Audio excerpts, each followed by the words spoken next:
current regime is far worse towards the minorities and everybody. In case of Ayatollah going out, the people are going to feel not only in Iran but all over the world, the Shias who pray for him. He's more like I don't want to use word because in Islam they don't believe this thing, but he's just next to God, and that is the way he's prayed for, he's respected, and therefore there will be a sense of heartbreak which will take place in the country. And this, while I told previously that the Triple H part, this will trigger, if not organized, but uncontrolled attacks which will take place by by the Shia sect followers who may be lone wolf or in some degree of small trade. It may not only be restricted to Israel and American assets, it may happen to a larger environment. You look at in India itself, there will be a lot of protest onto the streets from the Shia dominated areas, it may be wherever. So I think the government of India should take care that they should allow this paying of homage period for the Shias who really look up to this leadership. But the moment the transition will take. All right, we have some breaking news coming in. The Iranian presidency is saying the assassination of Supreme Leader Ali Khamenei is a major crime that will not go unanswered. We will respond with full force and firmness against those who carried out the assassination of the Supreme Leader and those behind them. So that's a big warning coming in from Iran. That is, they are saying that they will be responding with full force and the crime of assassination of the Supreme Leader won't go unanswered. That's a big breaking news coming in this morning, with Iran now vowing to avenge Khamenei's killing. Let me go across to Major General Bipin Bakshi here. Major General Bakshi, how do you see this update coming in with Iran now vowing to avenge Khamenei's killing? And they have said the IRGC is warning of severe punishment against the US and Israel. Yes, I will comment also on what has been just said about the Hezbollah, the Hamas and the Houthis. So you look at the larger context. We had the Abraham Accords. Can you hear me here? Yes, yes, sir. Please go ahead. Okay. We had the Abraham Accords, which were earlier coming up. The Abraham Accords and the I2U2 and the IMEC corridor. All these were seen as anathema to the Iran-led coalition of Hezbollah, Hamas, Houthis. They were finding that they are getting sidelined. So I would say even the October 7th attacks are linked to all this. Trying to have, two competing power games running. On the one side, you have the US and Israel-backed I2U2, and you have the Abraham Accords bringing out peace and stability in the region, and which is going to lead to developments like the IMEC. This would have been very favorable for India too. To put a spoke in all this, the Iran-backed regime would have supported the October 7th attacks, bringing more chaos in the region. Now the question is, were there any other options? The Western powers, Israel and USA, had to take some steps to curb this whole menace in the Middle East. Ultimately, you want better stability, you want a cap on oil prices, you want development in the region, and you want people power. With a radical regime led by the Khamenei in Iran, controlling so much of area and so many natural resources, this was proving to be a problem. So this was coming for some time. Now, what we have not yet spoken about is the backing of Russia and China. So there is a larger game going on too. There is Chinese technology, Chinese support, which is benign, may not be visible, but however, we are looking at two large blocks at play. Which one is going to win? What is going to be the outcome in Iran? This is what the world is going to be watching. We hope for a more stable regime. We hope for a less radical regime. with whom you can do business, with whom the people can benefit. The people should be able to approach a leader and get decisions and get policies made which benefit the people, rather than only being religious and radical in nature. So that is my take on it. That's right. We also have some breaking news coming in on the broadcast. Brigadier General Ahmad Vahidi is the new Commander-in-Chief of the IRGC. That's the big breaking news coming in the latest updates. That Brigadier General Ahmad Vahidi is the new Commander-in-Chief of the IRGC. This after Mohammad Pakpor, commander of Islamic Revolutionary Guard Corps, was killed in the strikes as claimed by Israel. And he was killed in the strikes, and so far there has been no official confirmation though. But Brigadier General Ahmad Vahidi has been announced as a new Commander-in-Chief of the IRGC. He was appointed as a Deputy Commander-in-Chief of the Islamic Revolutionary Guard Corps back in December 2025. He has previously served as the Iranian Minister of Interior from 2021 to 2024. And as per reports, the IRGC has appointed a new commander. A new commander has been appointed. Ahmad Vahidi has been appointed as the new IRGC commander. And our senior executive editor, Abhishek Kapoor, is also joining us in the studios. And okay, we'll go across to Abhishek in a bit. But let me take a question from our guest. Mr. Fabir, how do you react? Okay, we have some more breaking news coming in. I've been told we have some more breaking updates coming in. But as far as the latest, Ahmad Vahidi has been announced as a new commander, IRGC commander, with the IRGC already warning of severe punishment against US and Israel. And the strikes continue. Another breaking news coming in, the strikes continuing, decisive and swift action is being taken. This is what the United States is saying, decisive and swift action being taken. So back-to-back updates coming in from the IRGC, now from the US. US says that strikes continue against Iran and it will continue.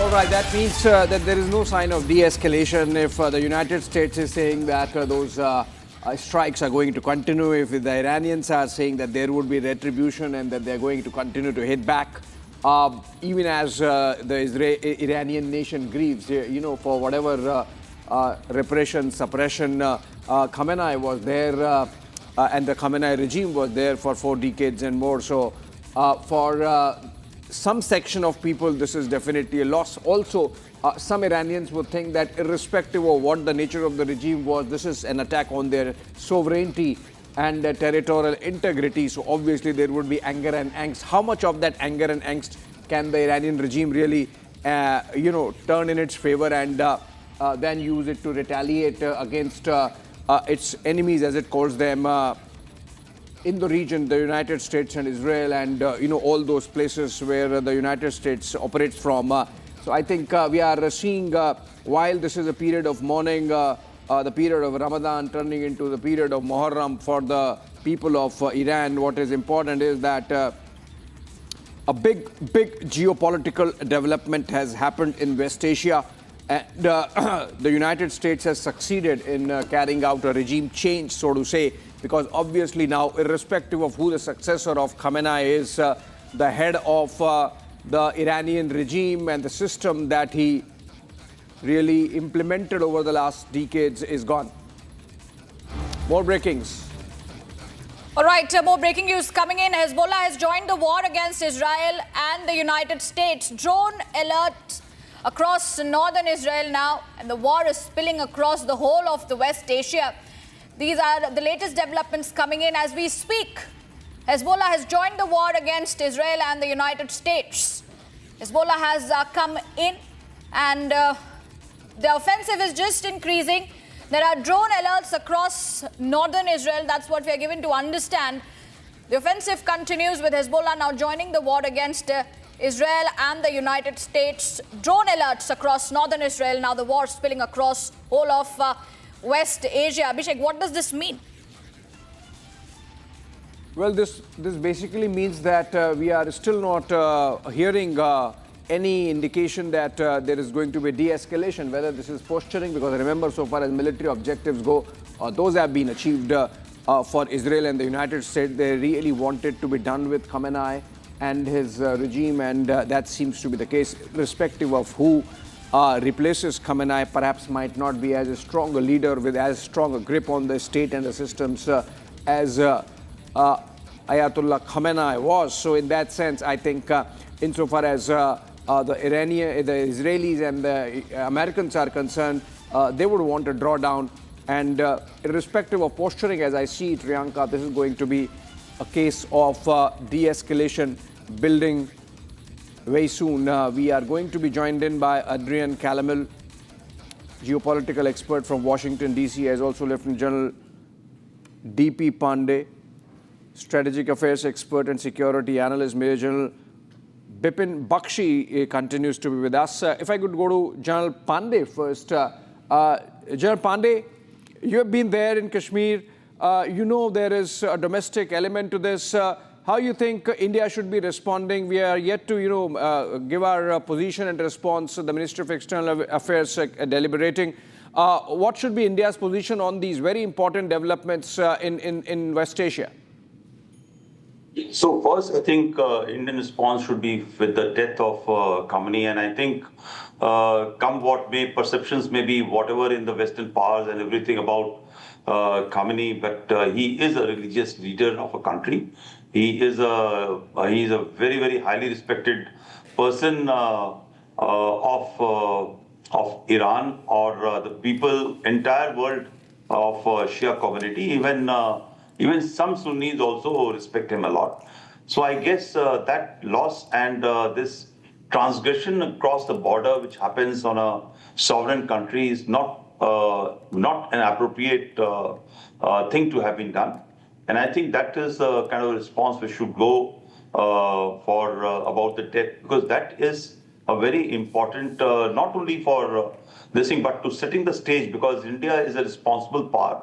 It has never carried out such a change of regime and change of attacks, to carry out attacks on people in this manner. It may be preemptive, it may be proactive, or whatever. So I guess that is one part. And second is that within the country itself, it needs to reach out to the leadership of Shia community wherever they are. While they are quite, in Indian context, they are not so aggressive or something, but at least assuaging the fears, assuaging the minds of people of Shia community will be very, very important here. So I think that is one part. And yesterday, MEA has issued already a statement that they are quite concerned about what is developing in the Middle East and in the region. And they should be worried because there are two faces to it. We've got millions and millions of Indians who are working in these countries who will be under target. And of course, wherever they are, they continue to remain the responsibility of the government of India. So that is one concern. The second concern is, of course, economic, because eventually the energy flows, which is nearly about 50% of Indian energy flows through Hormuz, which is now being shut down and closed. So there are two facets which are directly affecting India in terms of people who are deployed. So therefore, our articulation from the government of India should remain balanced in this sense, because there was that issue, eventually the underlying issue of Iran, while being civilizationally different than what was happening in the region, but yet in last about 50 years, his position and posture has changed towards an hardline stance, which is more of a radical this thing. So keeping the view how Indians respond, I guess beyond what they had made a statement yesterday, and expressing grief for loss of Ayatollah, I think there's nothing much the MEO should say. General Pandey, we are getting pictures of Shia Muslims gathered in Budgam in protest against the United States and Israel strikes that eliminated Ayatollah Khamenei. Perhaps some elements within India also see Khamenei as their spiritual leader and not the temporal head. But still, that element will have to be kept in mind. Yes, of course. And especially in Jammu Kashmir and in North Kashmir and some element in the Srinagar area, even in Baramulla and Budgam areas, there are a significant population. There is about 10 to 15% Shia population in this thing. Very, very peaceful. They're not those aggressive or Hamas or Hezbollah kind. But yet, Khamenei is a spiritual head. In fact, a lot of political leaders and strangely, a lot of political leaders draw inspiration from Iran. In fact, very strangely, for a country like ours, they would, before elections, even reach out to Iran and the Iranian leadership to inform them that this is how we are going to go about. And the funding and all also used to come from Iran for enabling and empowering them. So I guess there will be street protest, but will that be turning out to be violent? I don't think so, and that will be managed. It's not only in Kashmir only that the Shia population is there. There are also in other parts of our country, particularly in Lucknow and even in Hyderabad and other places. And I guess there will be street protest, and they will not be there only today. They will be continued for some time, till the time the new spiritual head actually takes over. Yeah, absolutely. So, I mean, we are getting all sorts of pictures. Protests in Kashmir, we have protests, of course, wide protests across Iran. There is a sense of jubilation also in one segment. In fact, reports suggest within Iran also some, jubilatory celebrations are happening. And, of course, outside of Iran, the diaspora, the Iranian diaspora who had left their country because of the repression of the regime, they are, of course, celebrating. They are out and happy and excited that this has happened. Whether this is going to lead to a civil war situation within Iran is something that's going to be, discussed and understood. I'm told Adrian now is with us, joining us in this broadcast from Washington, D.C. Adrian, you think all military objectives achieved insofar as the United States is concerned, and hence we are looking at a drawdown of this conflict already, irrespective of posturing? Well, first of all, thank you for inviting me on the show. Pleasure to be here. I would say no, we're absolutely nowhere near drawing down. I would say we're going to see the tempo of the operations continue for the next 3 to 4 days. And I would expect that this is going to last several weeks. This is not just merely a decapitation strike. You can't just get rid of Khamenei and expect the entire regime and the apparatus to collapse around him. That can't happen. What needs to happen is the security forces need to be degraded. The ones that killed 40,000 protesters just about a month ago, they're the ones that need to be taken out. So we'll see what happens. But this is not stopping. Khamenei had a choice between his nuclear program or his regime, and he chose his nuclear program, and he's going to lose control of the country. He's always known that the people pose the greatest threat. The Iranian people pose the greatest threat to his regime. And he also believes that a nuclear weapon was critical to the survival of his regime. So all these things are coming together all at once, and it doesn't look good for Ayatollah Khamenei. And I'll also mention that, not only in the diaspora are people celebrating, but I would say about 85 out of the 90 million Iranians that occupy that country, that are inside that country that has been occupied, are out on the streets celebrating. As soon as they heard Khamenei was dead, they were celebrating. You could hear screams from the rooftops of Tehran in celebration. So, and one other thing about, Shia Islam, there's different sects, and the Twelvers, which is predominantly find in Iran, Iraq, and Lebanon, that's where the population is. A lot of the other sects, the Southerners, some of these other groups, are deemed as heretics. So, I kind of take, although the Twelvers represent the largest segment as far as the Shia population or spread around the world, they don't represent all Shias. So I kind of take point with the fact that to say that he is a spiritual leader of all Shias around the world, because he isn't. A lot of people view him with great disdain. Yeah, Adrian, even as we speak, we are seeing all signs of even the IRGC or the Iranian military really doubling down on escalation. They are continuing their strikes in the wider region, targeting American interests. We believe CIA headquarters in Dubai have been hit, even as supporters of the Khamenei and the regime come out, pouring out the streets, mourning. What happens next? I believe if you look at the Venezuela template, the Americans would have done their homework. They would have had a plan B. They would have, there would be insiders with whom perhaps the Americans would have spoken before carrying out this decapitating strike. Yeah, Venezuela was a completely different situation with Maduro. This with Khamenei and this regime, this has been coming for quite some time. It started in 2016 when Trump was trying to negotiate with them. 2018, he puts them in the maximum pressure, goes out of office, then he comes back in the office, puts them back in the maximum pressure, puts them on a timeline about their nuclear program, bombs them once, tries to get rid of the nuclear program, does it most of the way, but not all the way, and now he's gone back in after it. So there is a plan B. There's a lot of things that we cannot see, things that are on the ground. This is a country that's been in revolt since December of 2017, roaming protests through peaks and valleys.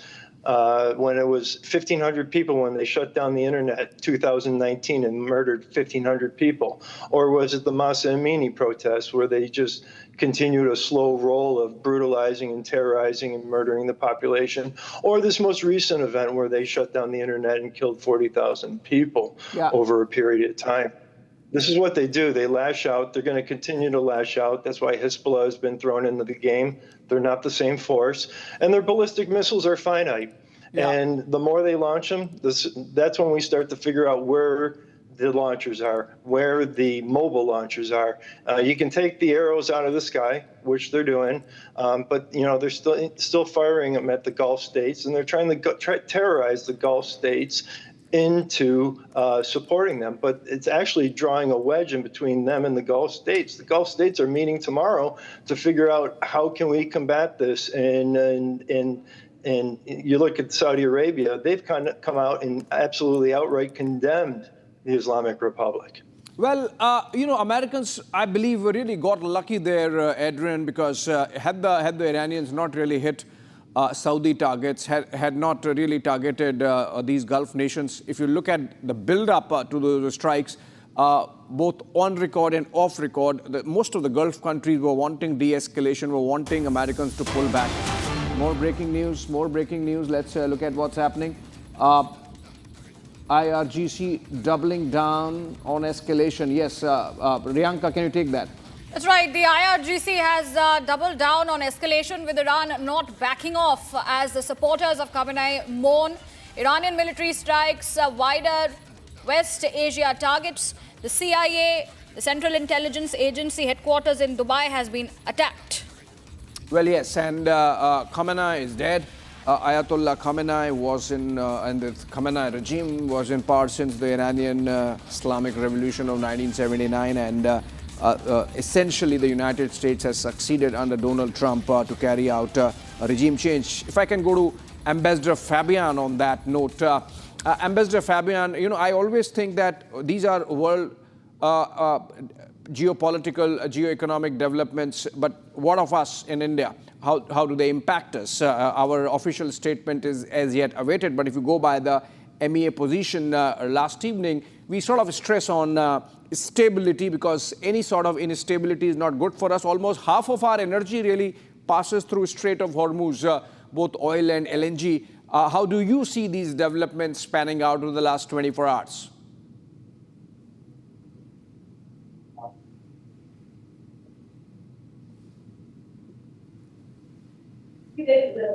Ambassador Fabian, if you're getting me.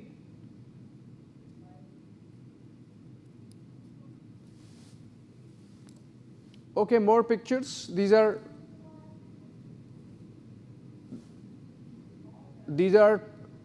pictures of Israel coming in. I believe action is still on, military action, both the sides is still on.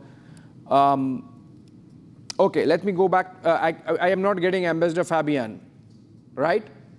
I'm not getting Ambassador Fabian.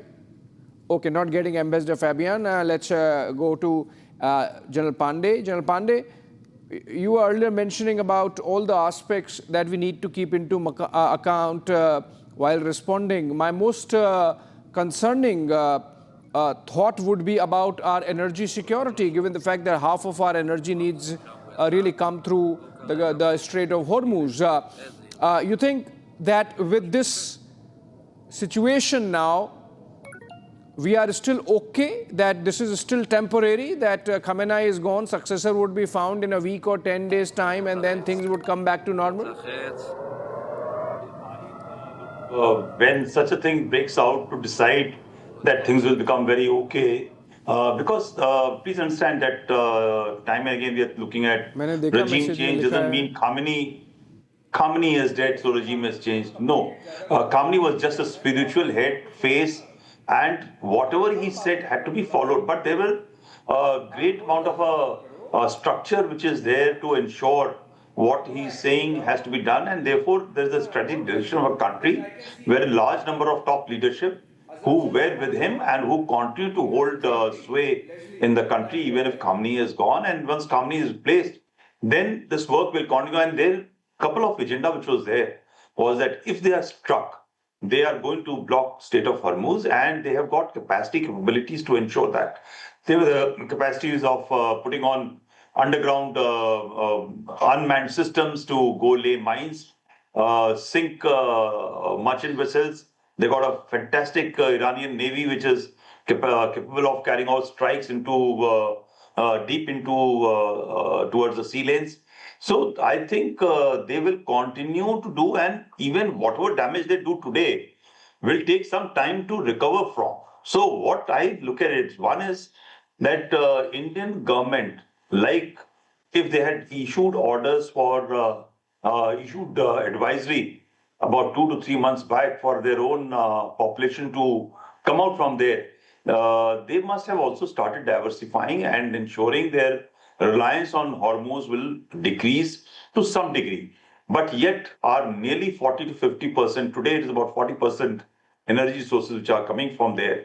And they would have ensured adequate strategic stocks which are maintained till the time Strait of Hormuz is either cleared and is made effective.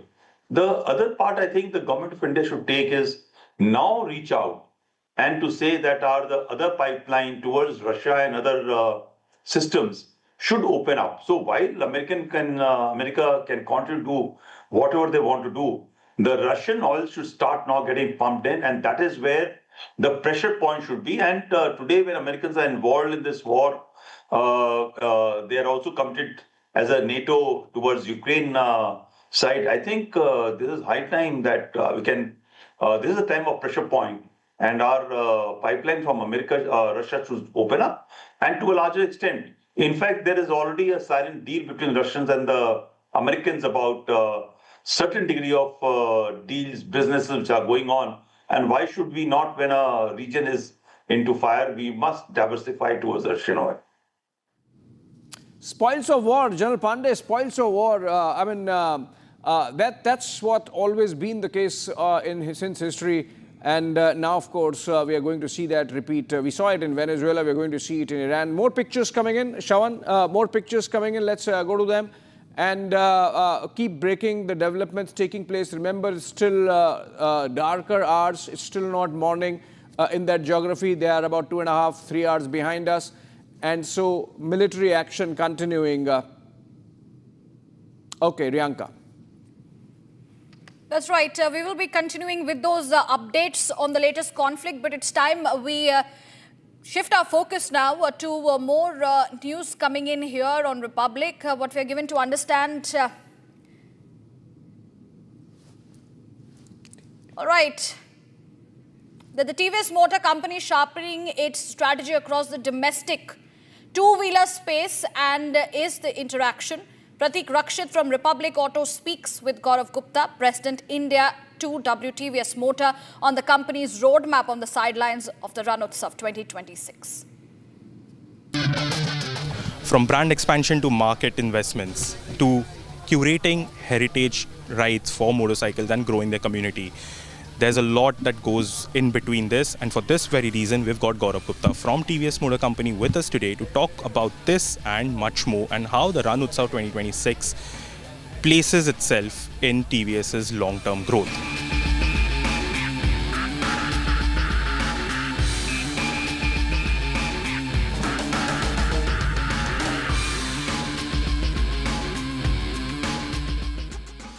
So, sir, second edition, how is the feeling? How has the feedback been? I think, Prateek, one thing that we have learned is that most important for our customers, for our brand lovers, for the fans is about engagement. And the way Run of Kutch is developing, the salt flats, the rides, the sunset, the sunrise rides, it all brings it together in a great cherishable experience. In doing so, it really helps to spread the joy of motorcycling, the joy of adventure, and partnering in a strategic way with the Gujarat government, wherein they help us also to collaborate this entire activity, is really adding to the entire experience is the promotion of tourism through experience as well. So that's how it blends in all together for us.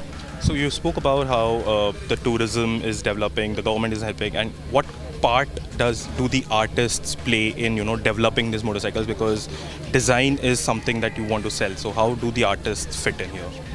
Well, if you see the Run of Kutch, the salt flats are all white.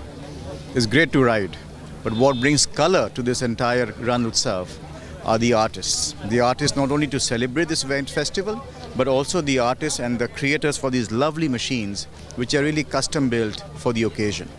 And they stand a testimony for us, for the brand, to really integrate with society, integrate with the rider community, and that is how it promotes the artisan culture, the riding culture, and overall the spirit of AOG and the spirit of our cult fans.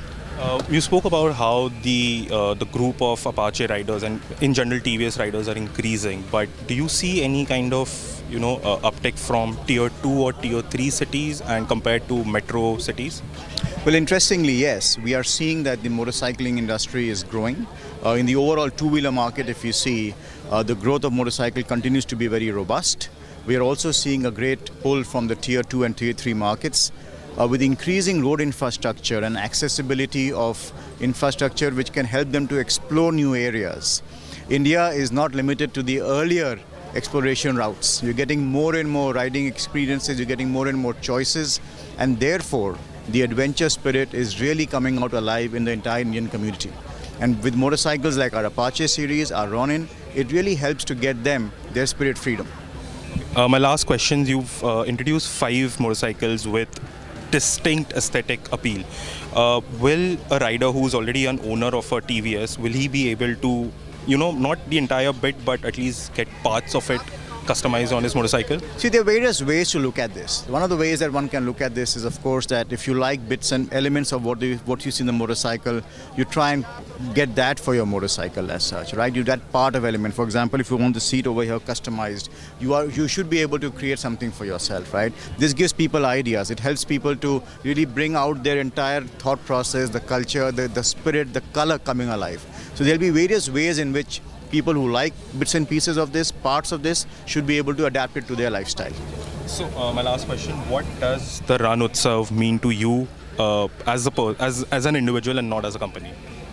Ran Utsav to me is really the spirit of India coming out alive and taking it from here, from the center of Ran Utsav, for across the country and then taking it to the world. To me, this is really an emanating of like a fountain which is spreading out wild. And this is where TVS comes in together to bring in the color, to bring in the riding experience, and bring in the culture and overall the adventure spirit. Thank you so much for your time. Thank you. Thank you, sir.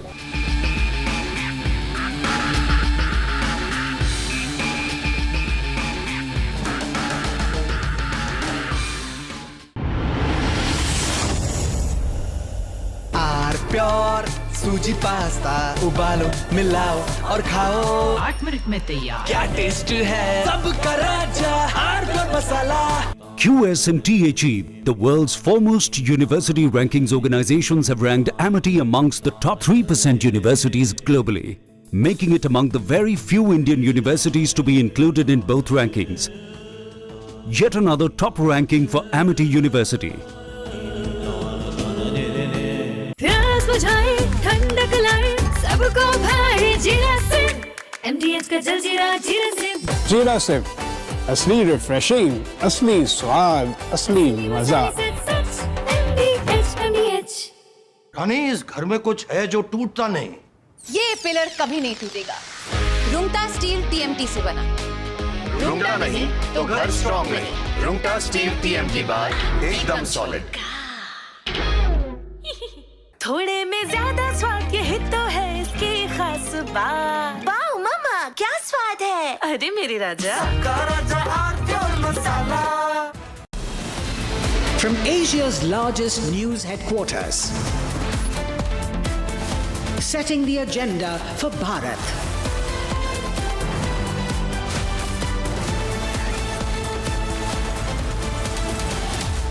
You're watching Republic.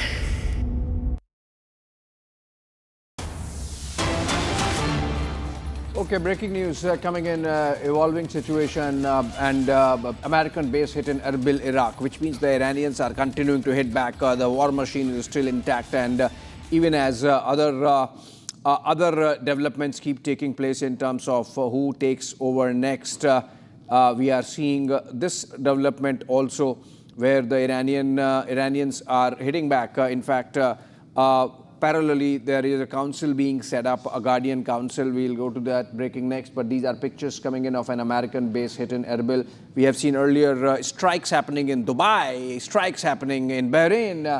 And this seems like a target hit because if you look at this smoke, billowing. Adrian, quick comment to Adrian.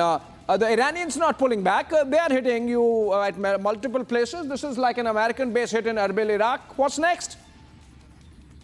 Yeah, well, good question. When we look at the 2-year conflict that happened with Hezbollah, Hamas, the Houthis, all these other groups, it was very interesting. The Iraqi proxies really never got involved. There was a couple times where they shelled a couple of our bases, and there was a retaliation by the Biden administration, but it really wasn't effective. We really didn't kind of clear, I would say, the battle space when it comes to the Iraqi proxies. And the real question was, going into this, is if Iraq sees the Islamic Republic going down, are they going to go down with that sinking ship, or are they going to flee and decide to carve out their own little fiefdom in Iraq, which they can do? This is an oil-rich country that, unfortunately, due to our mismanagement, the United States created a vacuum where the Islamic Republic came in and filled it. So they're beholden to them. This, again, was always to be expected, that we're going to be facing these rocket attacks from, one, the proxies, and two, from the Islamic Republic. But again, I got to reiterate, they have a finite supply, and every time they fire one off, it gives us valuable intelligence where not only where the rockets came from, but also where the launchers were. So now you can expect that the Iraqi proxies are going to face a backlash. They're going to be part of the target package. Yeah. They're throwing their lot in with the regime. It looks like Hezbollah is as well. The Houthis have been relatively quiet as of now. Yeah, even as in a bit we are going to go into who takes over next. Another breaking development coming in. Let's look at a confirmation. Okay, Dubai. Report explosions heard over Iran's Isfahan, which means there are counter strikes happening also. Israelis up in the air. They have had decapitating strikes insofar as capacity of Iran to fly out their aircrafts are concerned. They are essentially banking on their missile defense. And now explosions in Isfahan. US Iranian missiles strike US targets. Okay, it's fast-paced developments. Strikes in Isfahan, strikes in Erbil, Iraq, strikes now in Dubai. And can we have the pictures? Dubai pictures are of a strike carried out by Iran and at a US base, and it seems like it has hit the target. Like, look at these pictures. This is right. It seems like a civilian area. You remember reports yesterday of Burj Khalifa having been evacuated, which means there were fears that it might escalate to a level where where the Iranians might hit all those, big targets, and Burj Khalifa had to be evacuated. But this seems like a big building, a huge building, civilian area, not a military target hit. And like how? This is substantial damage the Iranians have earned. Seems like permanent enmity with the Arab world, with the kind of random strikes that they have carried out in retaliation to Americans and Israelis going after them. Of course, so now things change. Khamenei's death confirmed. All eyes now on who takes over next. A Guardian Council has been announced. Let's break that development also. That even as... Okay, we go back to Adrian. Adrian, we are hearing that there is some Guardian Council that's been announced of 3 people, the President, Pezeshkian, then that also includes the judicial, the Chief of Judiciary, and one more person. So things are moving fast, and President Trump has made a statement saying that he's not exactly satisfied with the Iranian response. What do you think the president might be meaning? Well, I don't know.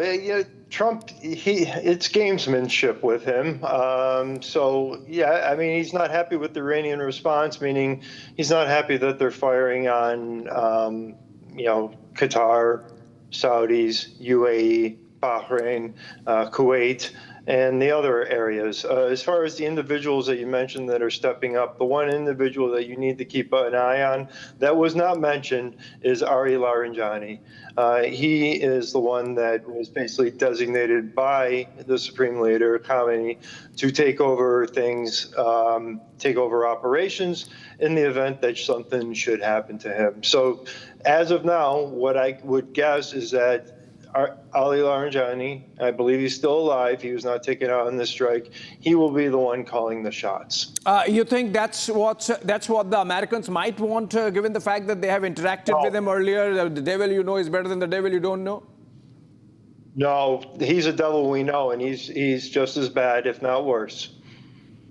And that's why this regime, until you get down to the lower layers, when you have that whole upper structure, they're loyal to Khamenei. They have the same, the zealotry runs through all of them, and they're not going to change. You need to get down to the lower levels of the IRGC and members to look for defections. I think there's people that are on the ground in the streets that are very capable of running this country. There's plenty of people in the diaspora.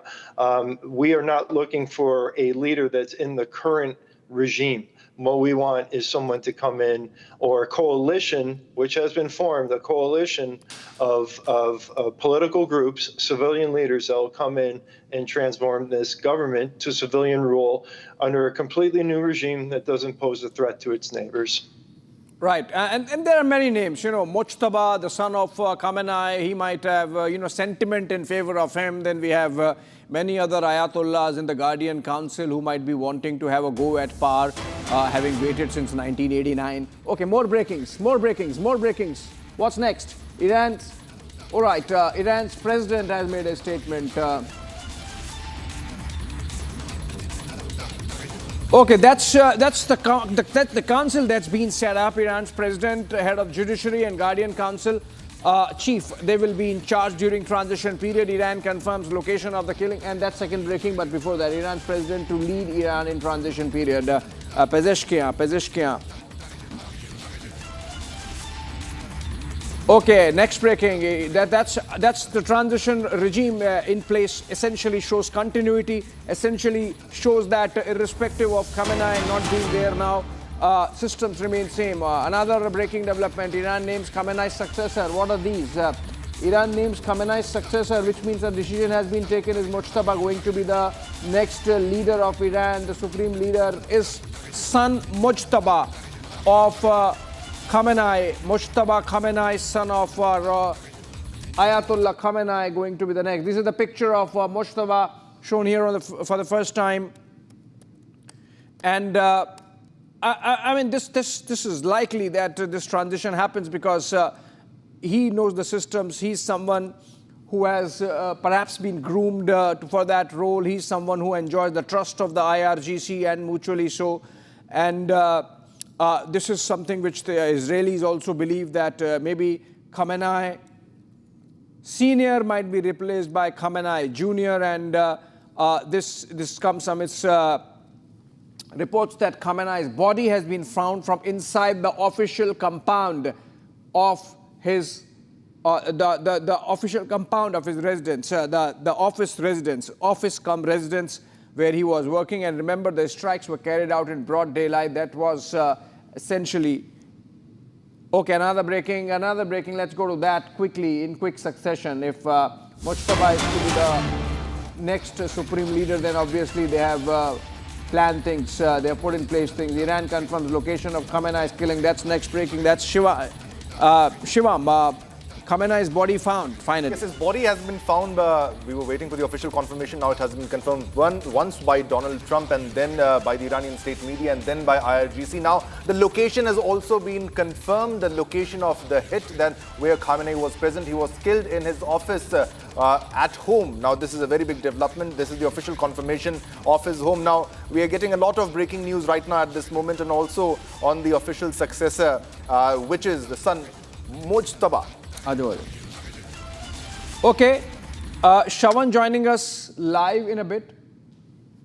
Okay, Shawan will join us live just in a bit, Shivam. But you know, this is just one possibility. I believe this is not yet an announcement officially that Mujtaba is going to take over as the next supreme leader of Iran. There is the Guardian Council, remember, and they have Ayatollahs in waiting.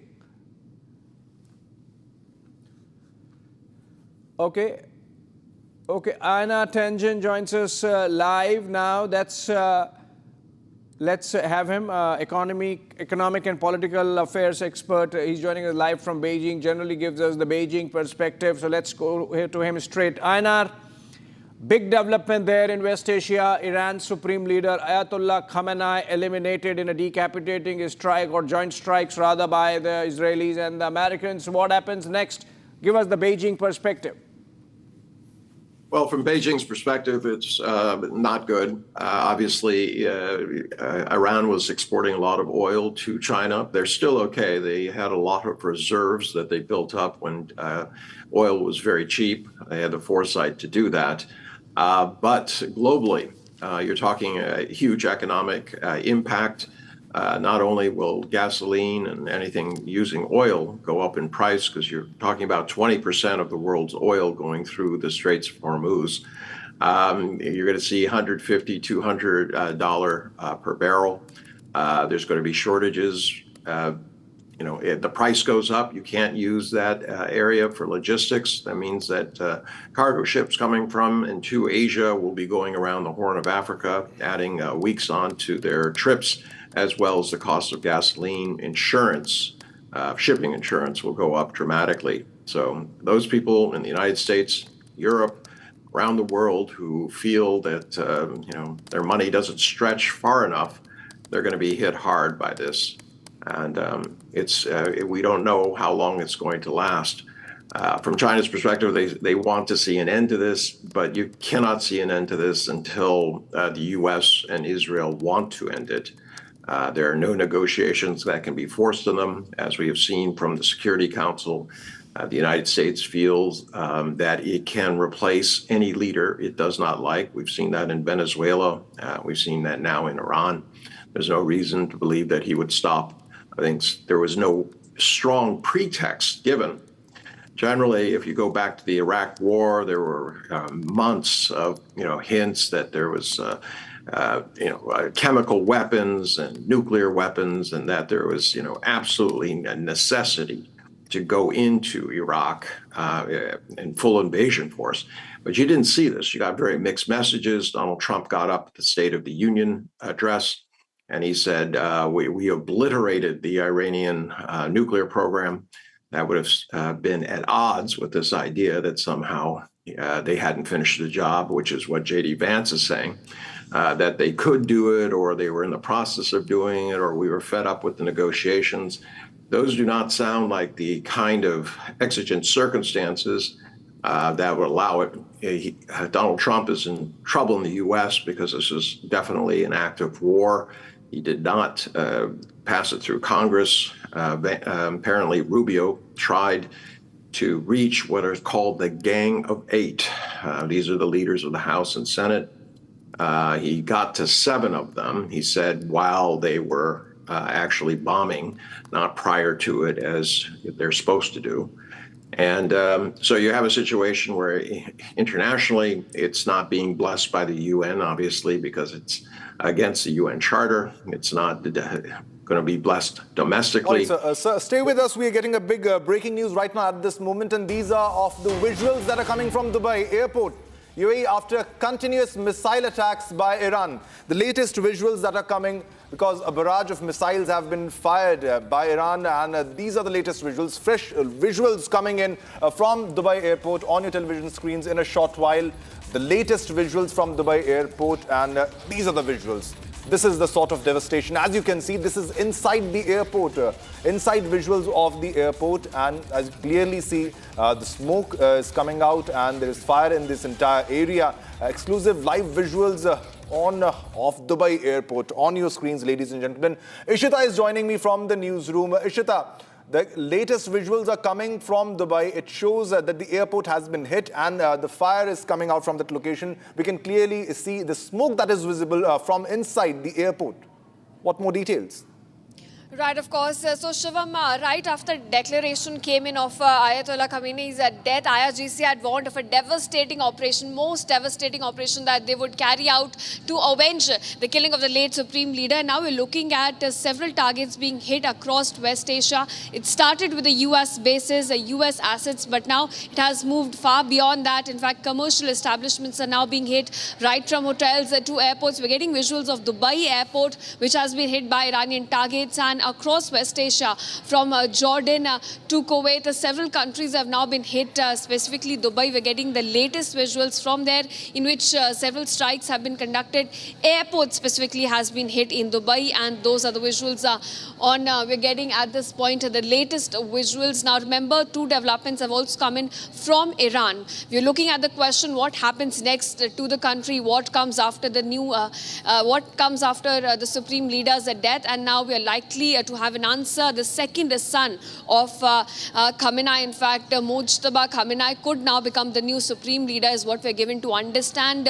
He's somebody who's been yielding immense influence behind the scenes, but the question is not a cleric, and usually father to son succession is looked down upon in Shiite traditions, and there is a whole transition that takes place through an expert committee. There's an 88-member committee of clerics who in fact goes on to elect the new Supreme Leader. So that the new name has come in regarding the successor of Khamenei. That's the second son, Mujtaba Khamenei. He could now become the next Supreme Leader. That's the latest we're getting as far as the succession of Khamenei is concerned in Iran, Shivam.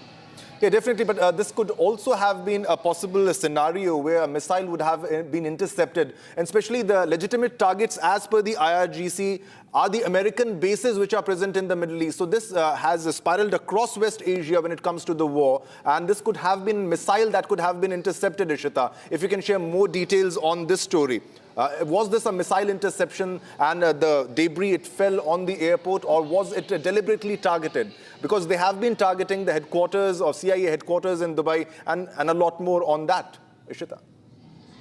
Right, so these are continuous missile attacks that have been conducted by Iran, and some of them, of course, have been a casualty of the debris that's falling due to the targets hit, and some are direct missile hits. As you mentioned, that some of the missiles have been intercepted as well by these Gulf countries after Iran started striking the targets, especially the civilian targets. But some of these are, of course, the debris hits, and some are the direct missile hits. As far as Dubai airport is concerned, details are still coming in, so we have to ensure that what exactly was it, a debris hit, was it a missile hit? We have to confirm that. As of now, we understand that there are several damage that has been reported at the Dubai airport. In fact, the operations have been suspended, which is the latest that we know. Whether it was a debris hit or a direct missile hit due to the interception of missile is what we still have to confirm. Right.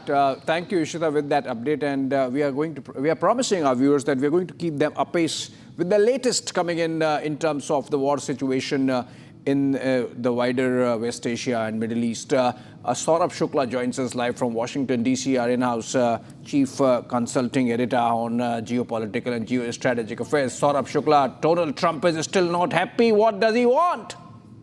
Abhishek, one thing is there. I was talking to, a very senior official here, and he was telling me one thing that, you have to see the manner in which this strike has a resemblance in which, when India did a surgical strike. Imagine a scenario where complete deception. The US president was at Mar-a-Lago. Obviously, there was complete deception. Nobody thought that they will strike Iran at this time. He walks out of which was like a MAGA reception in Mar-a-Lago, goes to a secure situation room, which is there, set up in Mar-a-Lago in Florida, and then the strike happens. On the ground, I can tell you before that, the Israeli intelligence community, the US intelligence community had joined hands to make sure they had precise targets. And not only was Ayatollah Khamenei, sources telling me, was on one of the first hits, almost entire leadership, the top tier leadership of the Iranian regime was hit within first few hours. So whatever people may be saying, I would say this was a decisive and a bold step. Yes, it will take some time because obviously IRGC is not finished. They have been now threatening to mount further attacks. Dubai, Abu Dhabi, Kuwait city sources in intelligence community are telling me that was a trailer. You may see something more coming up, but certainly this was a first decisive blow. And you know about strategy, statecraft. I think what they have done, and we have to give credit where it's due, at least in the first half of this Operation Epic Fury, they certainly have an upper hand without having any armed forces casualty. And I'm also told that in the second step, what's coming now is a further stepping up of the offensive. Now that Iran in some ways has escalated, has hit out at civilian targets, at airports, which obviously targeted innocent civilians. Imagine on the side of US and Israel, it was purely military strategic targets. What Iran has done now is hit out at civilian target, that too in the wider Middle East. What it has done, it has also got US full support of the Middle East allies, which was lacking earlier. So now you will see a further intensification of this campaign, not only to make sure that the Iranian regime is completely finished, but any semblance of even the small nuclear program that they were trying to blackmail the world with, even that's gone. Abhishek, well, that's a big breaking news this morning. Yeah, hopefully, Saurabh, if after this also the nuclear program really survives, then really shame on the military capacity. And what do you do with this kind of military if you just can't get the root cause out of it? It's been about 3 decades that the Israelis and the Americans have been talking about the Iranian bomb, and even talking to them. There were the Geneva talks all set to happen, but before that the Americans decided, let's be done with it. If you are done with it, if Khamenei is gone, then hopefully the next regime should focus on survival rather than ideology. And a nuclear bomb is not even an ideology. It's not an ideology of the state. It's just the geopolitics at play. Saurabh, some more breakings before I come back to you and before I go to Einar once again. Let's cut to those breakings. Dubai airport pictures coming in, which means the civilian areas have been hit. And that's something which is going to have long-term consequences even for the other regime that's going to replace that of Khamenei vis-a-vis its relationships in the neighborhood. Iran drone strikes a building on fire. That's in Dubai. And we have seen the pictures, and that's really horrible in the sense that this seems like a civilian area. And this time in Bahrain, get the spelling of Bahrain right. Bahrain... Okay, this is not Dubai, this is Bahrain, and this is a civilian structure, and this is a huge building. This seems like a 15, 20-storied building, and that's completely gutted, on fire. We don't know the status, whether this was evacuated before the drone hit. All right. This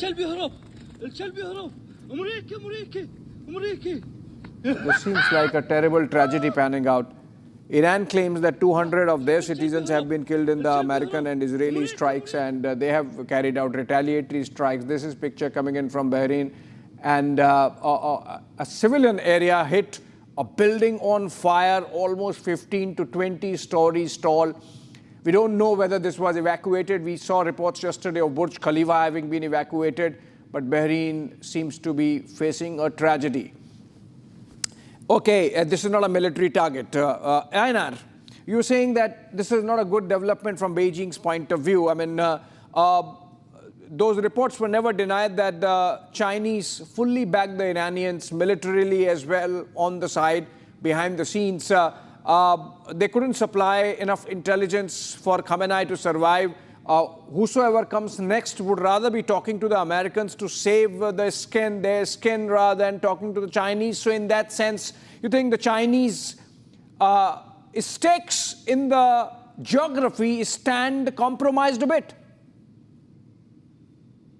Depends on what kind of world you want to see. If you think that might makes right, that the ability of one country to dictate who should be in control of another country, that absolutely, that can be your opinion. I think China stands on the idea that there should be a global order. They're not going to get directly involved in a confrontation with the US. I think India should be happy with that, because that could lead to nuclear war. Nobody wins. So this idea that trying to fight proxy wars using other countries, as we've seen in Ukraine and other places, this just brings needless tragedy. I'm surprised that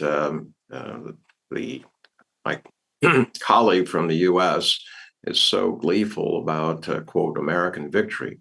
I don't recall that killing over 70 young girls who are going to school is a victory. Iran has lost their leaders. Did I like their leaders? No, not particularly, but it's not my country. It's their country. And if you want to have other countries dictating what happens in yours, that's fine. But remember, there was a time when Narendra Modi was castigated by the US. He was put on a ban. He was basically labeled an unwelcome terrorist. And that was a decision made in Washington. Is that decision that should be made in other capitals? Now he's welcomed, but the issue is sovereignty. Yeah. Do you want India to be ruled by somewhere else, to be told what to do, to have to fawn to the US in order to avoid being tariffed to death or, literally threatened with security? I don't think that's the world that China and the most of the global South wants. I would rather agree with you, Einar, on that. And let me take this to Adrian. Adrian, 70 girls killed in a school in a strike by the Americans or Israelis. We don't know which one. But the fact of the matter is that this is clearly an example of might is right. As in the case of Venezuela, so in this case. Where does the United Nations really stand? Where is UN? Where are world systems? Where is international rule of law and order?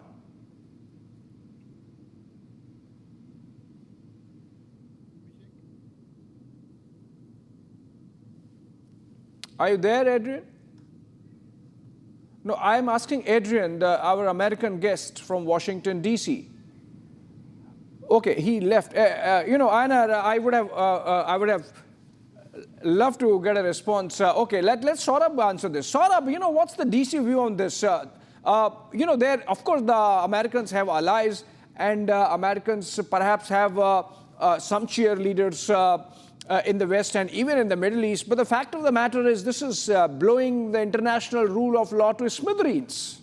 UN, if you ask me, Abhishek, and before I start up, I want to tell Einar that I'm not gleeful. All I was saying about the operation, and the fact remains that this was a ruthless regime which executed 30,000 innocent people.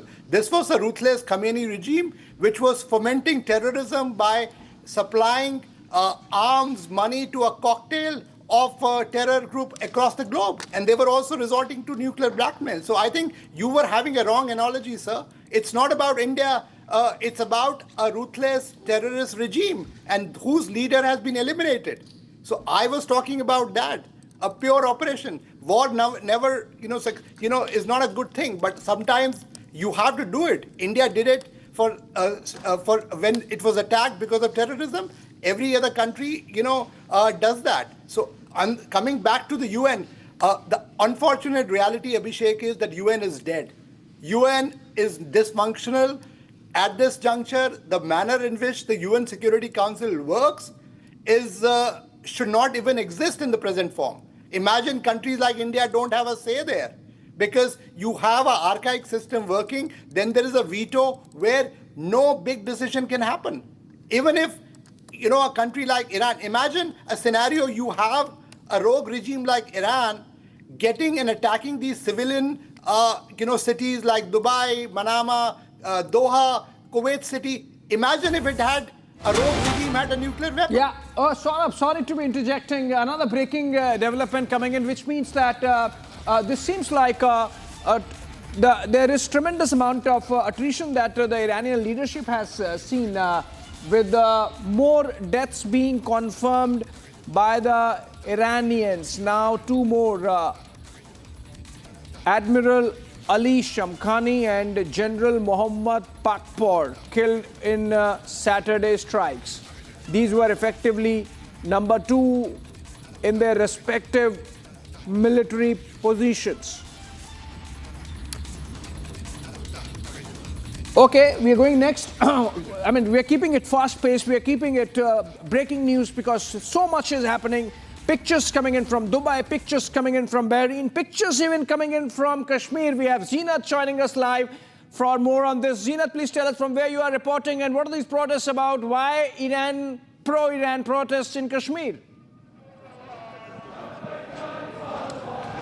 Absolutely, we are seeing a massive gathering of Shia Muslims across Kashmir Valley. Most of the gatherings are being seen in the Shia-dominated areas. My Vijay Mubashir is showing you the visuals from one of the iconic locations in the Srinagar city, the Gantaghar area, where we see the Shia mourners here have gathered. They're carrying the flags of the Iran plus the black flags, observing the mourning. And right now the sloganeering are both Shia as well as Sunni Muslims are all Muslims are present here, and they're observing the mourning because the Iran has already announced the 40-day, we are already observed the 40-day mourning has been announced. So here you see the gathering coming in from different walks of life, from different parts of the Kashmir Valley, where you see the mourning is taking place.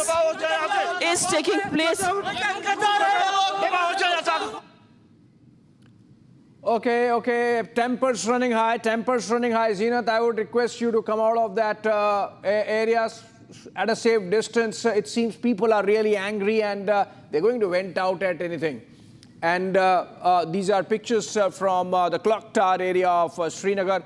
And protesters have come out on the streets pouring out their anger at the American elimination of Ayatollah Khamenei. I remember Srinagar and some other pockets of Jammu and Kashmir have a Shia population, a sizable Shia population. Khamenei was also the spiritual leader of the Shia sect, and so this anger in some ways is explained by that connection. Now, this is not pro-Iran protest, this is these people mourning against American action eliminating their spiritual leader. Coming back to Saurabh Shukla. Saurabh, President Trump is making some statements. He has said that he is not satisfied with the response that's coming in from the Iranian side, which means back channel is already on, which means Americans and the Iranians are already talking.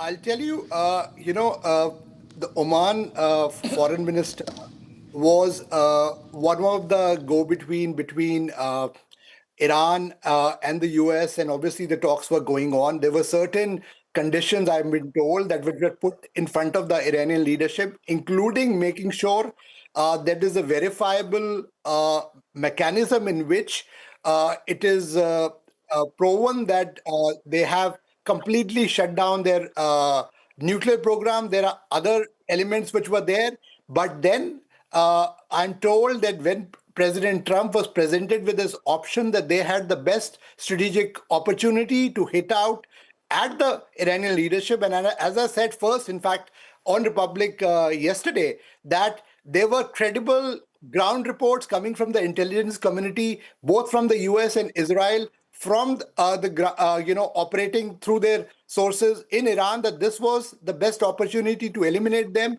given the resistance on part of the Iranian regime. He chose the path of deciding to eliminate them because that is what sources are telling me that his advisors felt was the best option at this stage, because they did not realize, they did not want, apparently the other information that the president had was that while the Iranians were engaging in talks with the US, they were also making sure that they were arming themselves. They were also in touch, I'm told by sources, that which could have jeopardized the security situation at a later stage. And that's the reason, at a leadership level, sometimes these difficult choices are made to you and you have to take that choice. And I would say in this case, the fact purely on military and strategic terms, I've studied military strategy for a long time, and I can tell you that this was certainly a bold operation at the behest of President Trump and the US and Israeli forces, and they deserve credit for executing the high-value target within few hours of this operation. What happens next, we have to wait and watch. But I would say purely on military and strategic terms, it was a big victory in the first round, if you ask me. Abhishek. Joins us in the broadcast. Welcome and good morning, Arnab. Not so good morning for Iranians. Yeah, I think this is the end of this fake theory of multipolarity, strategic neutrality. I mean, I would like to know what India's position is on this. We have to be clear what India's position is on this. Are we going with America? Are we for this? Are we supporting the Americans coming in and killing Khamenei? Which side are we on? Are we with the Russians, the Chinese? What is our strategic neutrality? Is the fundamental question which I am interested in today. Because whichever way you look at it, you are saying that your supply chains are being affected, but you've gone in and you've killed Khamenei. You've killed his entire family, right? India cannot afford to remain quiet on this. India cannot afford to look the other way and say it's a regional dispute. China is calling for de-escalation. What are we calling for? Is there an official statement so far from our government, from the Ministry of External Affairs? Abhishek? Not yet. Why not? They're just deliberating, but they are saying that the statement that was made yesterday, which is calling for de-escalation, calling for stability to prevail in the region. Why is the Ministry of External Affairs not giving a detailed statement of the biggest history-defining moment of this entire decade? You see, it is now what I want is, because for viewers joining this morning, I'd like to play out all the critical moments. Yeah. And I want my news desk to guide me in this. The grid is no longer Israel strikes Iran, it's an America-Iran war, and Khamenei has been eliminated. Change the grid. Change the breaking news templates. Keep them moving fast. People want to know what's happening. Change the visuals and describe the visuals. Show me the camera teams from Srinagar, from Lucknow and others. Get us reactions from Lucknow, where Khamenei is treated by many people as the supreme leader of the Shia community. I would like to have all those reactions. Now first, whatever the latest is that we have from the US. Good morning, Saurabh, and can my guest relations team tell me who else is on air this morning? Now, this is Einar. Einar is with us today. Let's go to Einar here. Einar, good morning. This is a matter of concern. I am very concerned because of the method. How do you view this? Well, I think 85% of the world views this as going against the international order. This is might is right. One capital can decide who should be in charge of another country. Whether I like Maduro or the Ayatollah is not the issue. The issue is whether countries will take care of matters themselves or whether they'll be cited in some other capital. You have to also, just let me bear with me for 1 second. There was a plan that was put forward in 1996, which said that Israel would attack a series of countries in their neighbor and Iran in order to create a greater Israel. And this was put out by a gentleman named Pearl. It was sent to Netanyahu. And from that point on, he was insisting for 30 years that Iran was on the cusp of a nuclear weapon and that therefore the U.S. needed to stand with Israel in attacking it. Now, no one is, so far, I've been on many shows, no one is willing to talk about the fact that Israel is, in fact, a nuclear power. It's estimated they have more than 200 warheads. And I've talked to people in Israel who made it very clear that if they're cornered, they will use them. No one talks about the IAEA going in there and monitoring the situation. So I think you have a very one-sided view of the world being pushed forward by the U.S. that somehow Israel, a nation of 9 million, only of which 7.5 million are Jewish, are somehow entitled to rule the Middle East. This would be anathema to anybody else, but because they have the United States protecting them, they feel emboldened, and it's just not clear how this helps the United States or if there's any end game. So you get rid of one layer. Well, they did that before, didn't seem to change anything. They can keep doing it.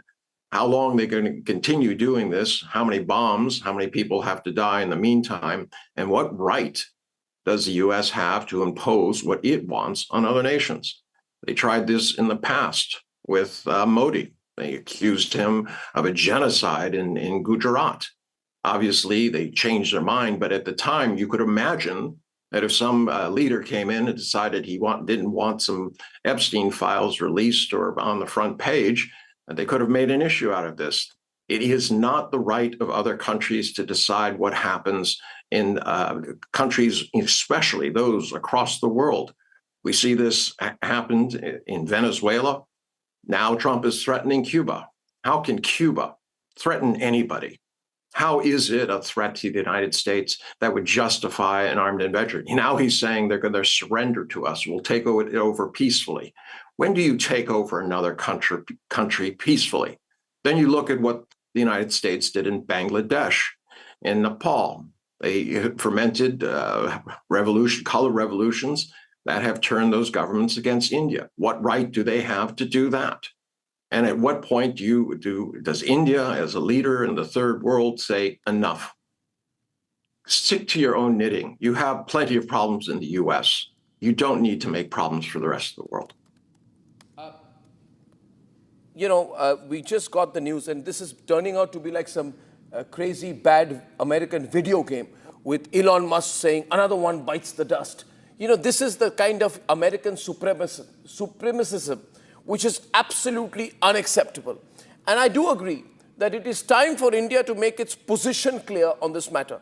Trade disputes, resolution of trade disputes are one thing. But if India is to be a leader of the global south, we cannot remain quiet as this kind of neo-imperialism and neo-colonialism takes over the world. As of now, I know that there are clashes in front of the Iran's National Security Council has said that a transition period will continue now. And Shawan, you can be occasionally live. Keep a camera close to the PCR. Keep a camera close to the PCR where you're operating so that you can be live non-stop while you are also manning the PCR. Clashes have erupted in front of the American embassy in Baghdad following the death announcement of Ayatollah Khamenei. The visuals that we are showing you right now, Einar, Saurabh, look at them very carefully. This is so-called classified footage that has been released by America of the moment of the strikes. These are the visuals that are being shown off by America as proof of their global consolidation. These visuals are being put out along with some satellite imagery. It appears to be a drone footage of the moment of the strike when Khamenei was probably killed. Saurabh, this is going to set into motion a number of global events. I'd be very keen to see what Russia says today. Can we stay with the guests also on air, please? Saurabh, I'm speaking to Saurabh. You do not need to go full frame to the visuals right now. As I speak, Arnab, thank you. Saurabh, if you ask me, you and me have extensively studied geopolitics for a long time. This is a game-changing moment. You never thought that Ayatollah Khamenei, the supreme leader of Iran, would be killed in an operation within few hours. So if you ask me on military and strategic strategy, it's a big success.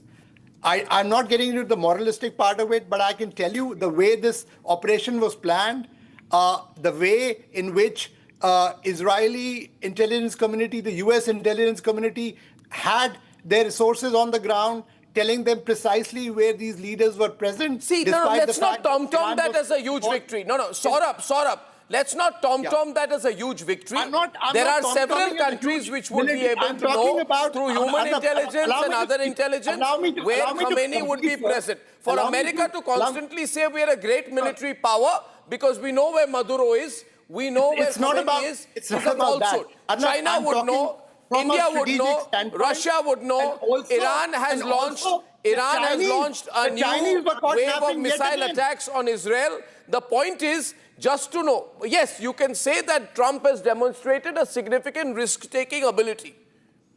But Trump would have been warned that this will not be without consequences. This is going to lead to global realignment because I do not think China or Russia or anybody else in the world are going to sit and watch as the global supply chains are going to be dominated by the Americans.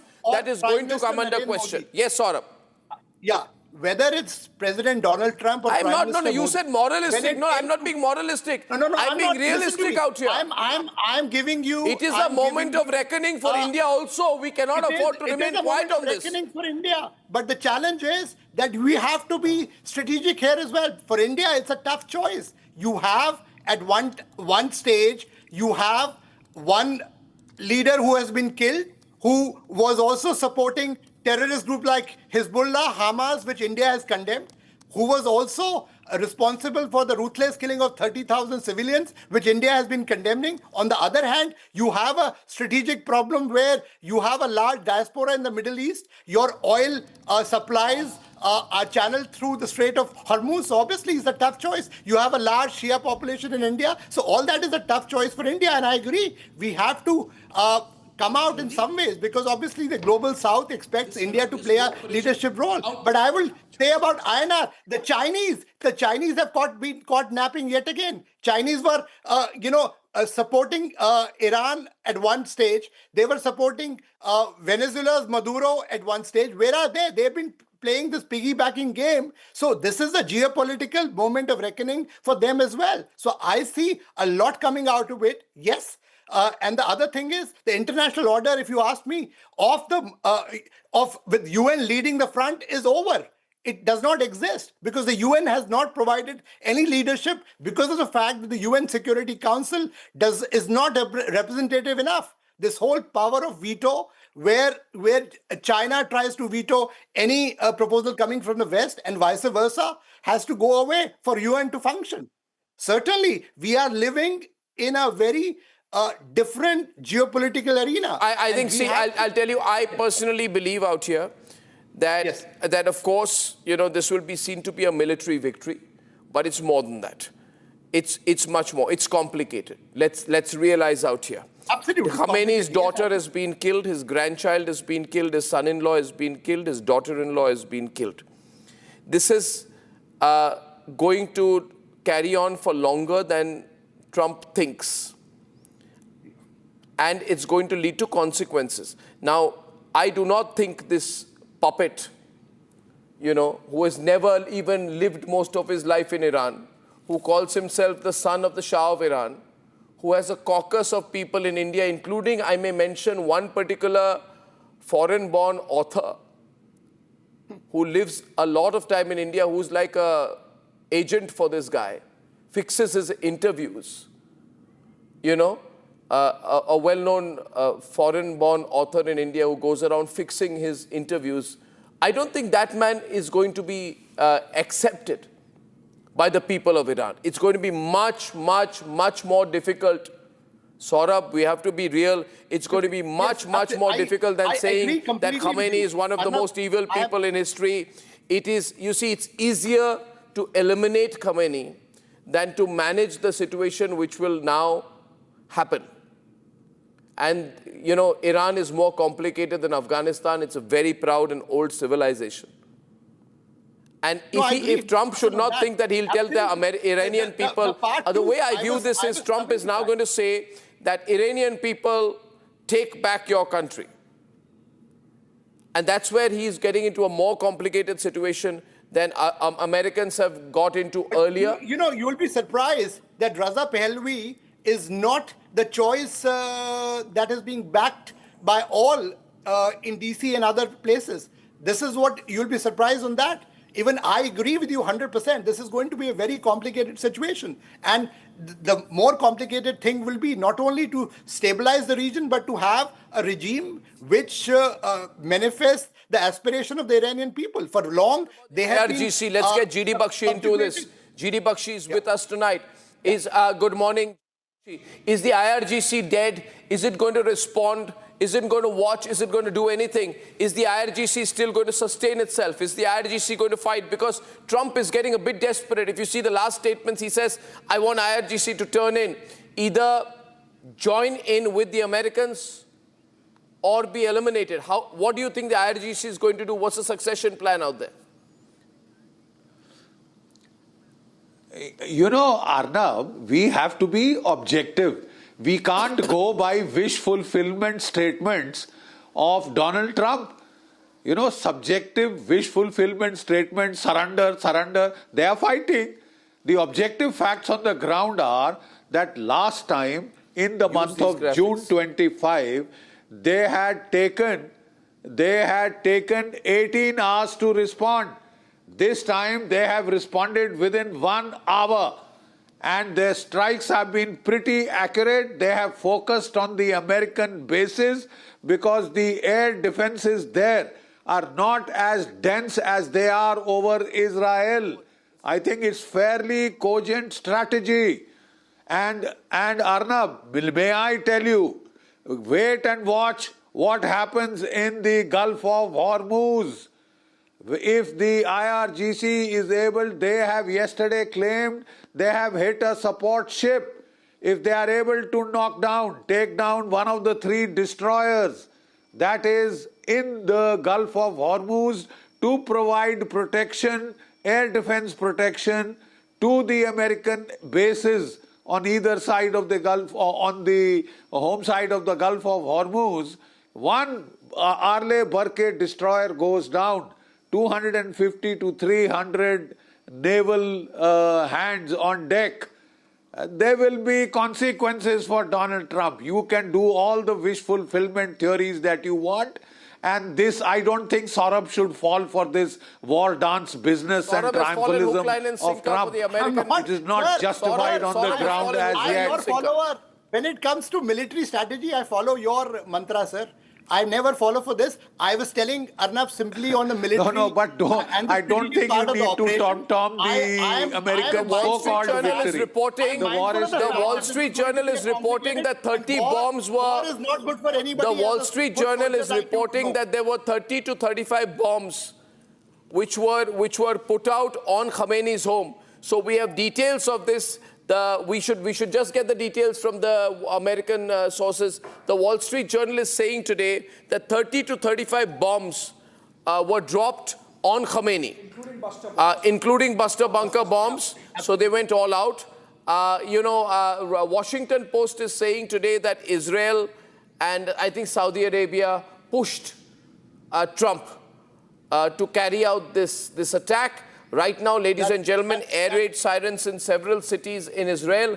IRGC, as of this minute, fighting back. We'd like to get a view from the Israelis. Also, Ambassador Virendra Gupta, former Indian ambassador to Israel. He set up India's embassy in Israel in 1992. He's a pro-Israel voice joining us today.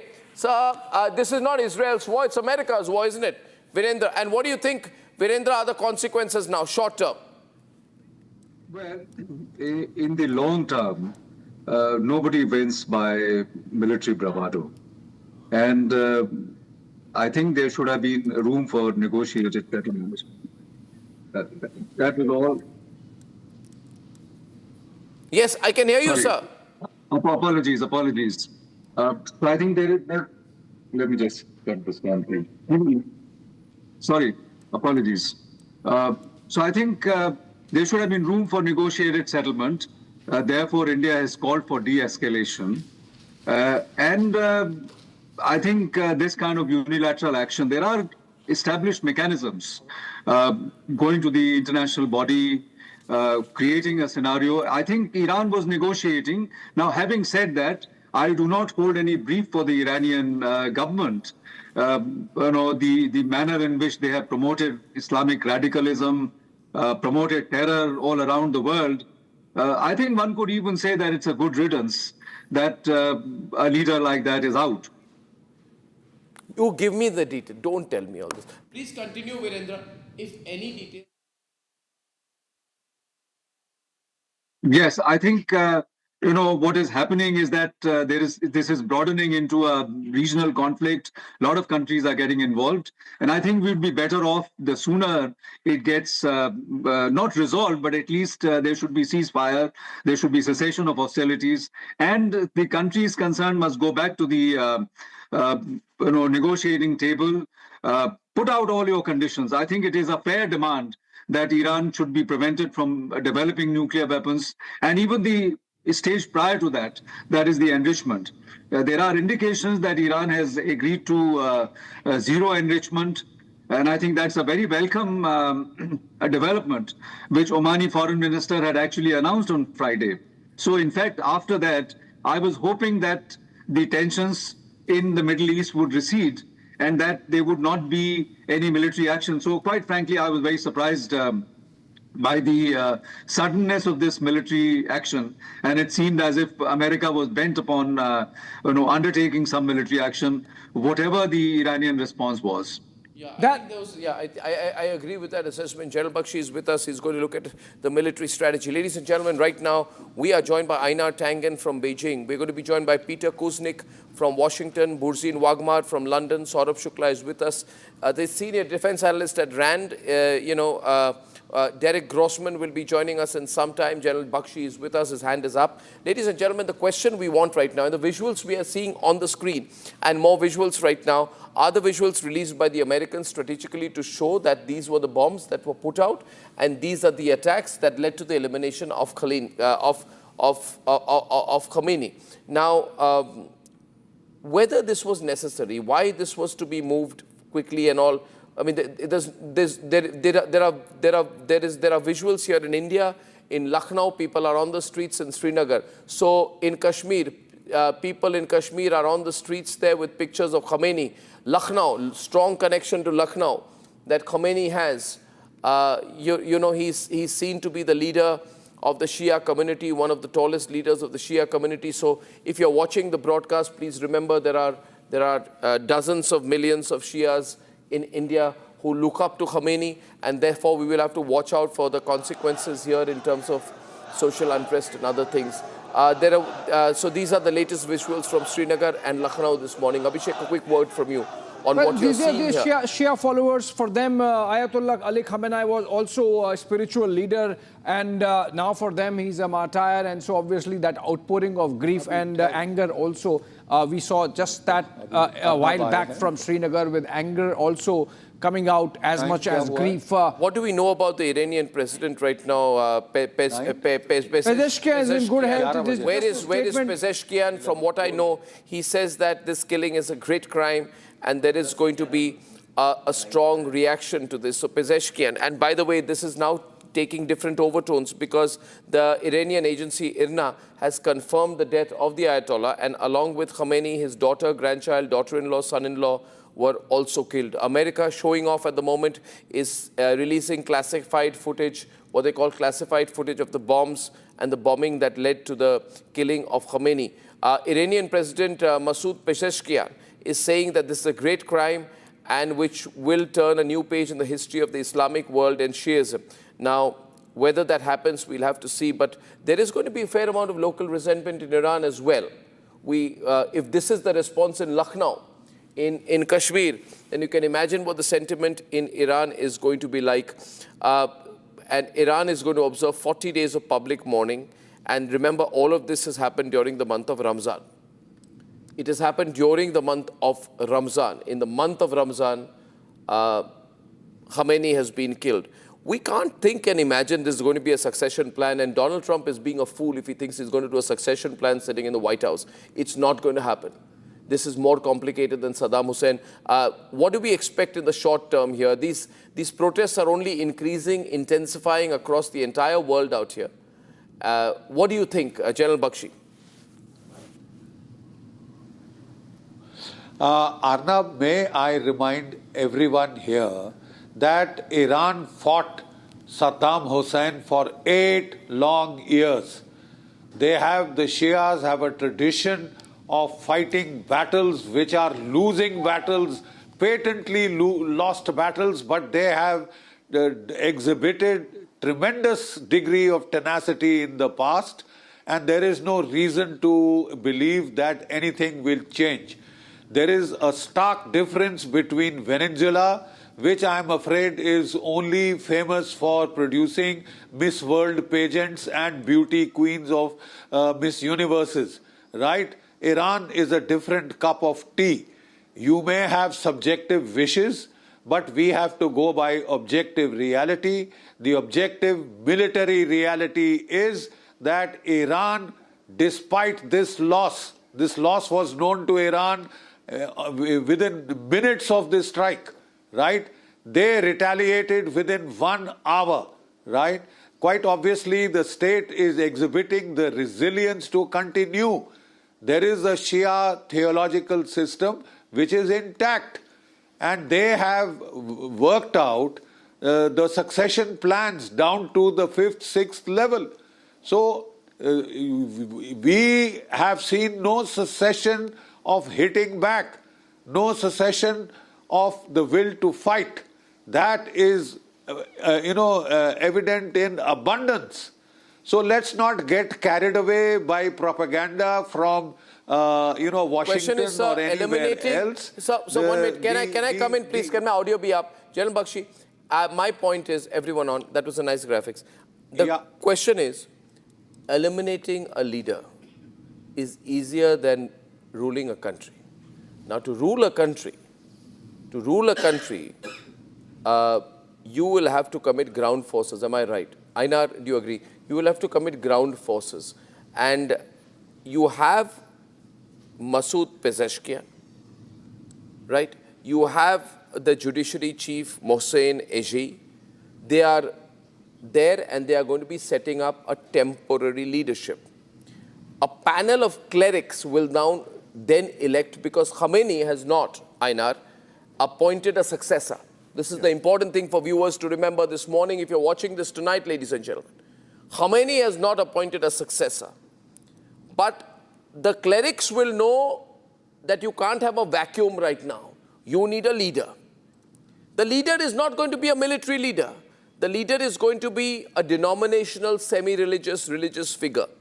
That leadership council will have to get together and establish a new supreme leader under Iranian law. Could that be Khamenei's son? I'm just speculating. I'm speculating here. Einar, right? I'm speculating here, General Bakshi. If today, knowing today is Sunday, by end of day or tomorrow, Khamenei's son is made the leader, then what will happen? Einar, I want your views first, because this is going to get complicated. It's not going to get resolved. Einar. Now, there's a 80-member plus council of clerics, and this is a religious position. The son is not a cleric. It would be very difficult. They could appoint him as an advisor or whatever. He could have a hand in saying who would be the leader itself. But in actuality, they have to appoint a spiritual leader. I mean, how would you do that? It's like saying, well, the Archbishop from Canterbury can be a Catholic or non-denominational. I think our hands are tied in that regard. But to the extent that this leader, whoever they are, is advised how they work things, is going to depend on a power, and that power comes in joint from the religious establishment, but also from the military. So sorry to interrupt, but there is an ongoing attack on Dubai. We need that on the breaking news grid, please, right? And the ongoing attacks being reported in Dubai. We are told that several explosions have been heard in Dubai. Sorry, Einar, I wanted to just bring this here. Sorry I intervened out here, because this is a big story out here. And we are told what has been attacked is the American intelligence agency center, like the CIA center in Dubai, is what is under attack. Which means, Einar, sorry to interrupt, Einar and GD are analyzing this, which means that there is a strategic mind still operating. Which means that the Iranian leadership is not dead, that the targets have been set, Khamenei is dead, but if the CIA center in Dubai has been targeted, that's a pinpointed target. Iran is claiming that they have attacked the CIA facility in Dubai. Einar, back to you. Keep Einar on the screen. He was speaking. Einar. Yeah, I'm just saying that it would be much easier to appoint him as a high-level advisor or to consult him as to who he could work with. Obviously, he knows the levers of power through his father. He may not be anxious to be the spiritual head of the government. So there are a number of reasons there. But Arnab, have you asked yourself why they're going at Dubai in particular? Yes. I mean, I think there's a sense in Iran that it was, Dubai has cooperated closely with Israel, and this is the result. But it brings into sharp focus this idea that in the past, the U.S. having a U.S. base was considered a way of keeping yourself safe. Who's going to invade a place where the U.S. are stationed? That hasn't worked out for many countries. Including Qatar, including, in fact, almost all of the Middle East. They all were targeted because they were used in part of this attack. And going back to this military thing, the U.S. has a long history of winning battles but losing wars. And we can see that quite clearly throughout the Middle East, Afghanistan, Iraq, etc. And this looks like a repeat of that. The irony here being it was Donald Trump who railed against the Iraq war, said it was destabilizing the Middle East, that it was stupid.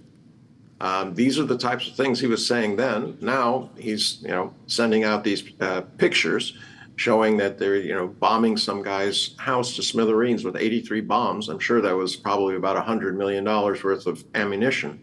I don't know if it's worth it, and I would agree with the general.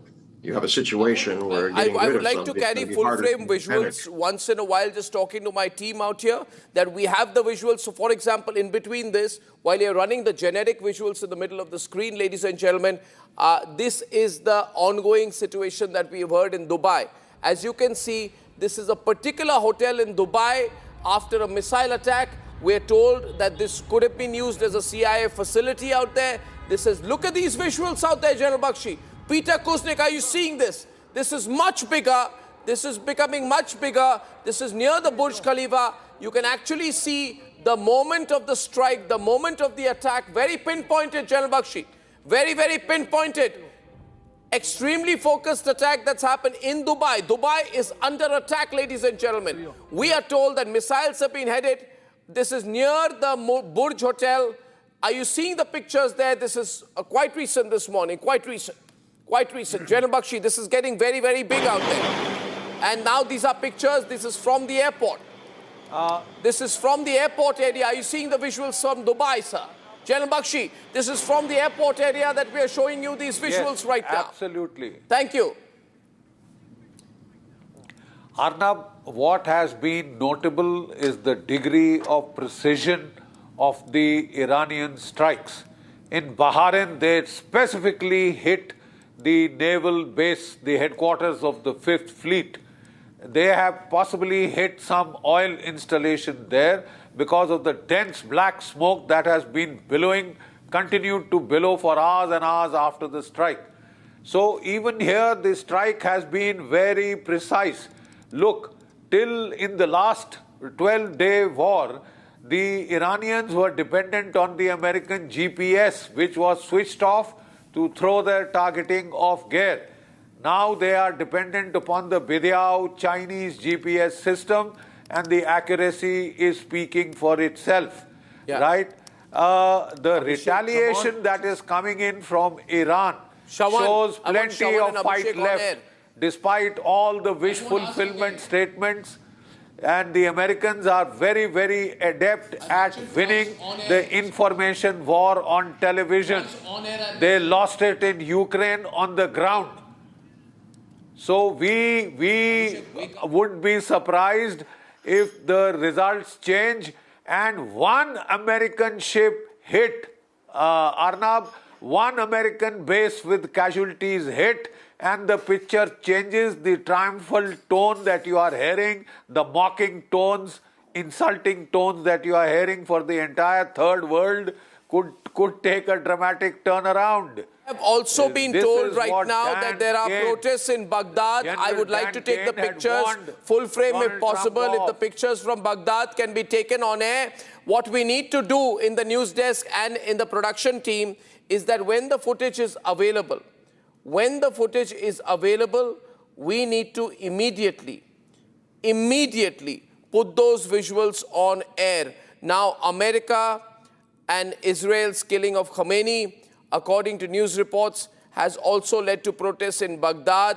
There are confrontations, there are visuals, verified visuals that we can take. I would like to take these visuals when they come in. The news desk can just give me an update. I'll run the visuals because we have many OSINT, open source information sources now coming into us right now, okay? So Shawan and the others on the news desk, man those visuals out there, we carry them. Ladies and gentlemen, what I'm seeing here is mourners in the streets of Iran. Can we have the pictures of the mourners in the streets of Iran? That's the first set of visuals that I would like to carry. The second set of visuals, somebody please note, is someone noting that? Right? Second set of visuals are of the protesters in Baghdad. If I can have those visuals, mourners on the streets of Iran. And then, of course, the latest comments that we can get from Trump and the explosions that have been heard. What we are hearing right now is that many loud explosions have been heard in Dubai. As of now, I do not have additional information on this. But these are pictures of protests, I think, in Baghdad. These visuals are from Baghdad, where protests have broken out in Baghdad. Things are getting complicated as the news of Khamenei's killing, as the strategic impact of these decisions becomes clear to the world. And as Iran continues a second wave of attacks with several loud bangs which have been heard in Dubai, ladies and gentlemen, whatever Trump may say, there are protesters, there are mourners on the streets of Tehran. I would like to take those visuals, those still pictures on air. And they are mourning Khamenei. They are saying this is not right. And even critics of Khamenei are mourning Khamenei. Ayatollah Ali Khamenei killed in the American strikes. And there are mourners on the streets of Iran with pictures of Khamenei. As, Masoud Pezeshkian says that he's going to continue fighting. And he says that the pure blood of this high-ranking leader will now flow like a roaring spring and eradicate American Zionist oppression and crime. This is complicated. This is not as easy as it may seem. I have Peter Kuznick with us today from Washington. Peter, good evening. What do you think? Where is this headed now? Peter. I think that Trump is an idiot. Trump is a rogue president. Trump is out of control. He felt empowered after the kidnapping of Maduro in Venezuela and thought he could intimidate and bully the Iranians into accepting a deal that they were never going to accept. And he was backed into a corner at the same time that the Epstein files implicated him, allegedly, of sexual assault against a 13-year-old girl, and the same time that the Supreme Court shot down his tariffs, and he was backed into a corner, and he thought that he could at least distract attention from his crises at home when he had 36% approval rating and maybe lower than that, and he was desperate And this whole thing is lunacy and dangerous. And a lot of sane people, including in the administration, warned him this is not going to be an easy one-off. The Iranians have capabilities that Venezuela didn't have, that Iran did not even have in June. And they were really willing to exercise them, and they were prepared. They had more defensive systems from Russia. They had more offensive systems and intelligence from China. And, and so under these circumstances, we see what's happening. It's backfiring. It's potentially going to spiral out of control. And this is a very, very serious and dangerous situation. This is not going to be another easy win for the United States. Yeah. And that's, and it's easy win for the United States, and it's going to be a challenge for the global South. You see, everyone's saying we're going to build a multipolar world. We're going to build a multipolar world. We're going to be the leaders of the global South. India is in the forefront of that multipolar world. Yeah, but for India, it is. Shaman has some updates. Shaman, can you just get us the latest news updates that are coming to you right after that? And one set of our team is looking only at the visuals that are coming in. We're going to fire the visuals straight on. Shaman, over to you in the news desk. Well, in fact, our local resource in Dubai has now confirmed that there have been 3 sets of explosions now with regards to Dubai as well as Abu Dhabi. In Abu Dhabi, we're being told there has been an interception of the drones that have been fired by the Iranians. As far as Iraq is concerned, these are latest images coming in from the Green Zone area where the Iraqi faction, essentially angered by the killing of Khamenei, has now entered the Green Zone area, which is essentially the area where most embassies are there. Yes. Okay, and there are reports of explosions happening in Doha, reports of explosions happening in Dubai, the reports of explosions happening in Iraq, which means the Iranian regime, there is a succession plan in place. It seems, and let me take this to Burzin Wagmer, and Burzin, it's clear that the Iranian establishment is intact like the Venezuelan was not. So if the Americans thought that with decapitating his strike, taking away Khamenei, they would control everything. That's not happening. The IRGC still remains in control, and they are carrying out these military missile strikes all around. Said that the IRGC is not in control. It is very much in control and will continue to be so until it becomes a full-fledged war to remove them. Yesterday was just the first piece of action which President Trump has rolled out.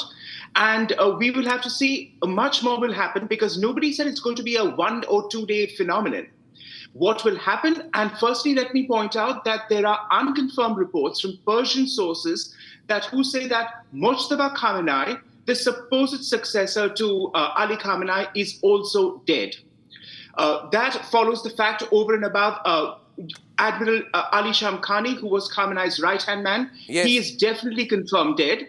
And also the intelligence ministry, which was attacked, saw major heavyweights killed yesterday. That is to say, Mohammad Reza Bajashani, Ali Khairandish, and Saeed Ahya Hamidi, who were the head of the security, head of counterterrorism, and the head of foreign intelligence. All 3 have been vaporized. So that needs to be put into context. Ali Larijani, who was appointed a week ago by an embattled, ineffectual Khamenei to take a front position, will obviously move up front. The 3-member interim council, which has been swung into action as per Article 111 of the Constitution, will take over temporary administration with First Vice President Mohammad Reza Arif taking over. But the 88-member Assembly of Experts, that is known as the Majlis-e Khobregan, they are enjoined to appoint the next supreme leader, or the Rahbar, which happened in June 89 when Khamenei died. But the problem is this, if I can put it this way. In 2015, Khamenei had secretly appointed a 3-member mini-committee among the Assembly of Experts, Arnab, to choose an eventual supreme leader should he die in harness or naturally or due to any adverse condition. And that created something of a rift within the Assembly of Experts back then in 2016, 2017, because, and they did have a verbal jousting with Khamenei in that the entire assembly is enjoined to posthumously elect someone. Yeah. It's not down to just three elitist, three exclusive members that you can choose during a lifetime. But so that is what we will have to see will pan out, is because he had given the three members a list of 7 or 8 to choose from. Yeah. And the clerics will be up front. A titular head will be there. But the point is, what will happen from today onwards, if the regime still rides it out, is that today we see the first day of Iran's third republic occurring. Yes. Because the second republic is dead with Khamenei's passing. Yes. But the IRGC, the Revolutionary Guards, which we've always been saying in Iranian studies, who will come to the fore, are coming in just as in Pakistan, where a military security oligarchy and the ISI is the state within the state. Well, that's the point. There will be a pressure now, isn't there, on the Iranians, those who want to survive this, those who don't want America to take over, to create a semi-permanent structure at least, because they will know that if there is confusion, Americans will take advantage of the confusion. So they have very little time to give a sense that they are in control, right? So how soon do you see some announcements being made, you know, of who's replacing what structure? It cannot be a group of people. I'm sure they're going to need to have to decide on one leader. It's interesting, Arnab, you mentioned a group, because what was doing the rounds in unconfirmed rumors and reports was that Khamenei had angled for this after his demise. This is when he was alive and things were not in this grim situation, that a troika would come to power and that the Supreme Leader's office, which himself as the singular incumbent, would be apportioned within a troika. And that, Arnab, actually was what was meant to be in June 89 when Khomeini died. But of course, it did not take place because Rafsanjani stage managed Khamenei into power. By internal jockeying and all that. And he was swiftly appointed within 6 hours of Khomeini's death on 3rd June 89 in the early hours of the morning. So that may kick in again this time after 30 plus years, that when the Assembly of Experts appoints someone, it may not be a single person because that individual may not necessarily have all the qualifications, the so-called Shia theological qualifications, a charismatic authority for the global Shia population, and also at home as a religiously learned leader. So it could well be a troika that may be appointed by this secret 3-member committee and the Assembly of Experts as such. That could happen because, quite frankly, as I see it just now, there isn't really anyone with that sense of charismatic authority and heavyweight who can carry it in a single person's office. I can only think of Khomeini's grandson, Hassan Khomeini, and he is acceptable as a continuity candidate from the 1979 revolution. But he doesn't make so much of a heavy impact weight, though he has the name, the cachet and the pedigree to show that all's well and is the continuity candidate. But and he's a mujtahid, a religious leader of some standing that way. But it could come down to a troika, which was supposed to have been appointed in June 89, which may see come in again because the system is pretty much in disarray because you have to remember not just that this is a discredited regime on borrowed time in more ways than one. It is also, Arnab, ideologically exhausted because the sheer resonance of this Velayat-e-Faqih office, the supreme leader of the jurist age office that they call it, is completely in tatters. And also the Qom cabal of clerics who runs the show in Tehran is not necessarily seen by all there for Shias. a moment. Just sorry to interrupt for a moment. These are latest visuals that we have got. These are visuals from Dubai, where the American base has been struck in Dubai. We've also got visuals of from Doha. If I can run the visuals from Doha, the United Arab Emirates has announced that their Ministry of Defense has intercepted and destroyed a new wave of Iranian missile and drone attacks launched towards their country. And UAE is saying that the operation, the counter-drone and missile operation is being carried out with high efficiency and limited material damage. As the Muslim world gets completely divided, ladies and gentlemen, if you're watching this broadcast, the focus will be on China. And I want to go back to Einar. I'll tell you why the focus will be on China. India is a little distant from the situation, though I would be very, very interested to see the line that India takes, being a leader of the global south, a believer in multipolarity. Of course, we are very close to Israel, and Prime Minister Modi had a very successful visit to Israel, and his close bonding with Benjamin Netanyahu is well known. We have all that as the backdrop. These, by the way, ladies and gentlemen, on the right-hand side, what is claimed to be interception, but some seem to have hit the ground. So you have absolute, like wildfire Iranian attacks going on in Doha, Dubai this morning. Now, I go back to the analysis for a moment, and Burzin is fantastic on this, Peter. Burzin is just absolutely brilliant. And I've just been told, a friend messages me from Dubai that I live just opposite the Burj Khalifa, no damage here, but I have just heard back-to-back 2 to 3 explosions right now. That's a friend of mine, 2 to 3 explosions right now close to the Burj Khalifa. Burzin is at the center of Iranian studies at the School of Oriental and African Studies in London, so he knows a lot about the leadership structure. He's helping us analyze what will happen next. Saurabh Shukla is, the head of News Mobile, a chief consulting editor from Washington, looking at what the Trump administration is doing. General Bakshi is sharing his insights. Today we have record-breaking live streaming viewership right now on the wargaming, the situation where it's going to go. Peter Kuznick is giving us a strategic and political perspective from Washington. He's a Trump critic. He thinks Trump's gone completely crazy out here. Ambassador Virendra Gupta on, again, the Indian perspective. And I'd like to go back to Einar Tangen. You see, Einar, this is a classical moment where the history of the world is going to be determined. Because if America manages to get a puppet regime in Iran, then, this huge impact on China.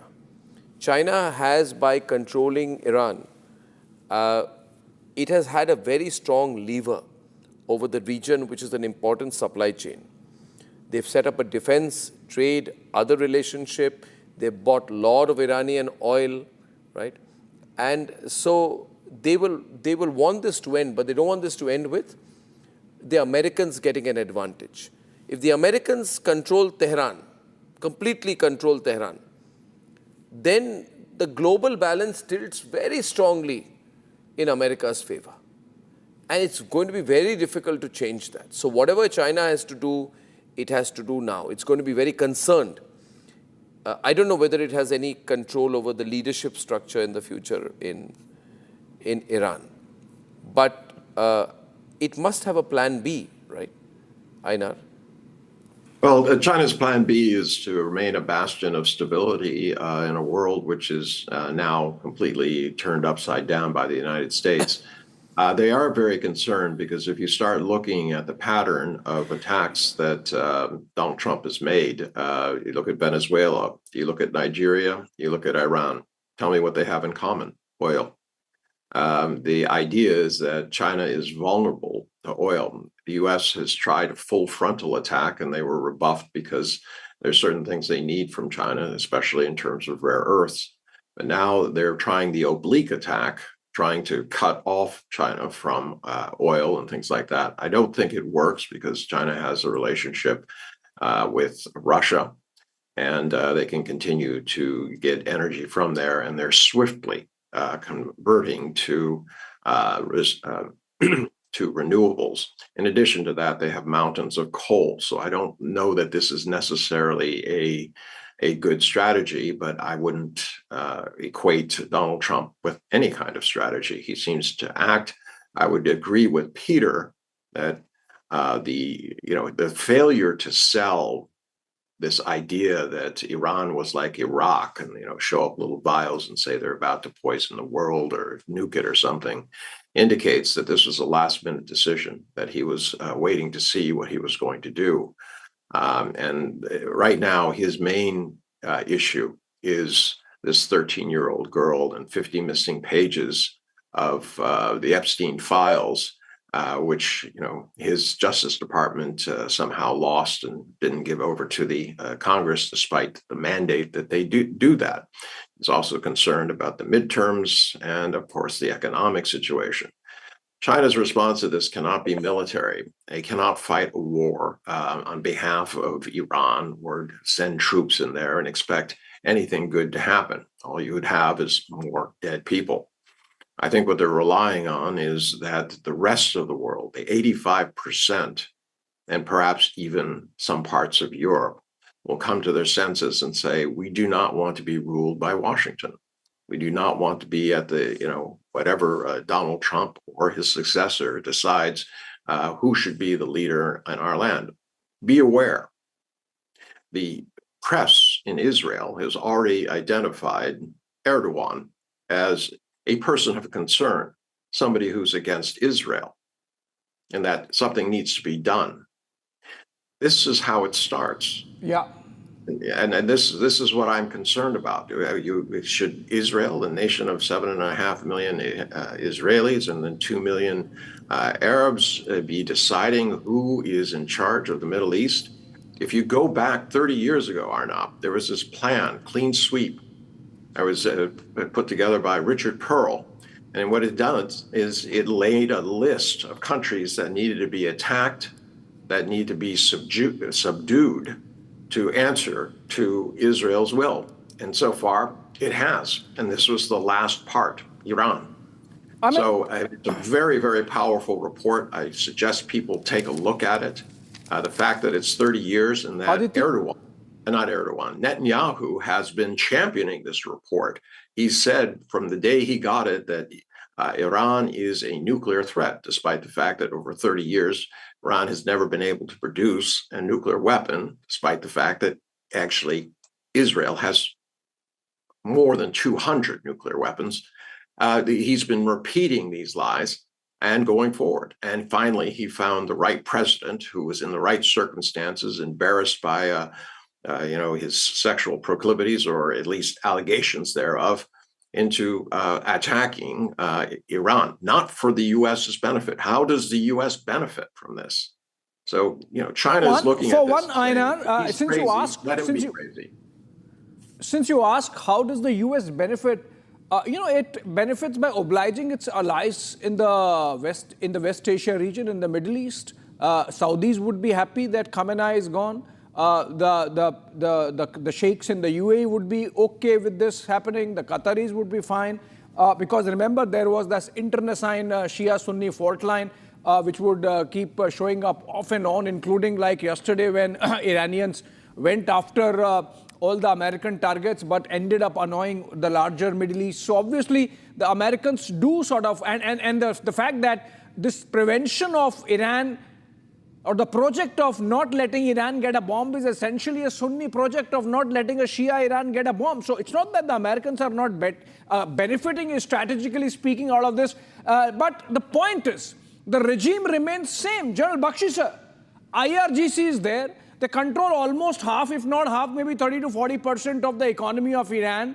Their leadership right up to, succession to first, second, third, fourth, fifth level is intact after this strike, which has taken down Khamenei and some of his advisors, including, unfortunately, for the Iranians, the family of Khamenei. But the fact is, the larger regime remains same. Absolutely right you are. I am trying to tell people that Iran has dispersed its missile batteries. They're not concentrated in any one region of Iran, but they are all over. They have been decentralized, and in fact, even fire at will orders had been given before this, right? That is why we saw a retaliation spring into action within 1 hour of the American-Israeli joint strikes. Like you said, there is a deep state complex comprising of the IRGC and the Pasij. There is a deep state within the Iranian state which will ensure continuity, just like the Pakistani military ISI complex ensures continuity within Pakistan, an element of strategic continuity. That same element of strategic continuity is there in Iran. they had withstood a war, a high-intensity war with massive casualties, unprecedented casualties with the war, 8-year-long war with Iraq. To say that Iran will crumble in 2 or 3 or 4 or 5 days, I think is a fantasy. Then you are not being objective, you are not being realistic, you are letting your subjective thoughts and fancies, step in for on-ground analysis, objective analysis. We are not seeing any diminution in the Iranian capacity to hit back. Yeah, please go ahead, sir. Complete, sir. They are hitting. Yeah, that's why they are able to hit because the entire machinery and the control systems remain intact. Unlike Venezuela, where a complete system minus Maduro was bought off, that does not seem to be the case because the kind of hitting around the geography that's happening coming out of Iran, all these missiles that are coming out. Just, if you just allow me one interjection. Yes, sir. One interjection.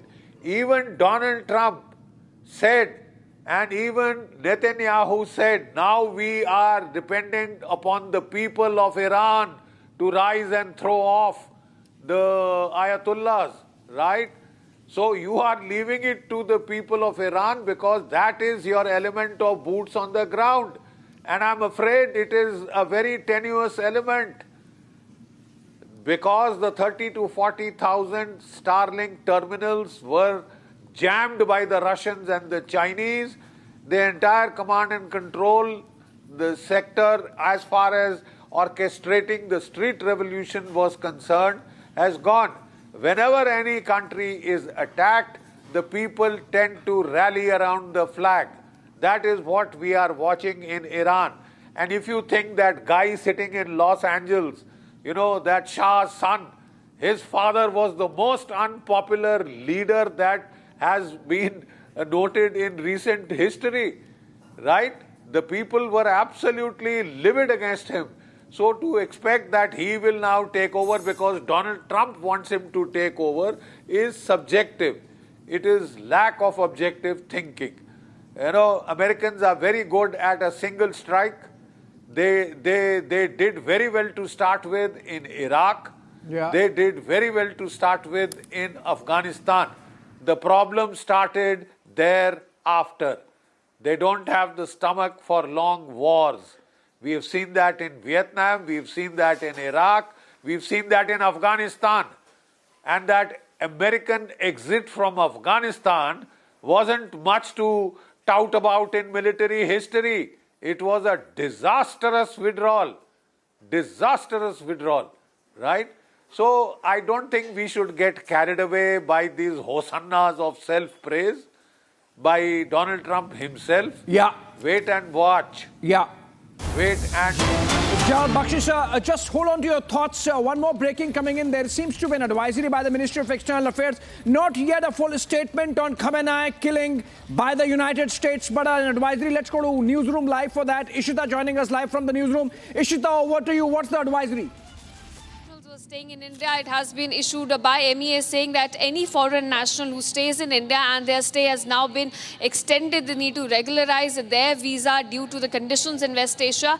They may contact their nearest FRRO, that's Foreigners Regional Registration Office. They may approach the office. They've issued the emergency number as well. They may go to the office if they need to regularize their stay or extend their stay in India due to the conditions which have been ongoing in West Asia, given the attack by Israel and US on Iran, and also the counter-strikes now by Tehran across West Asia. All right, thank you so much. Administrative advisory there from the Ministry of External Affairs. Not yet a geopolitical statement of intent on the emerging situation in the West Asia geography for India. We have to wait for that, but the Ministry of External Affairs getting into the visa issue because remember all those hundreds of flights that are cancelled or stuck, and the people that are stuck, they were supposed to travel if they have visa deadlines, those need to be taken care of. All right, Saurabh Shukla, coming to you.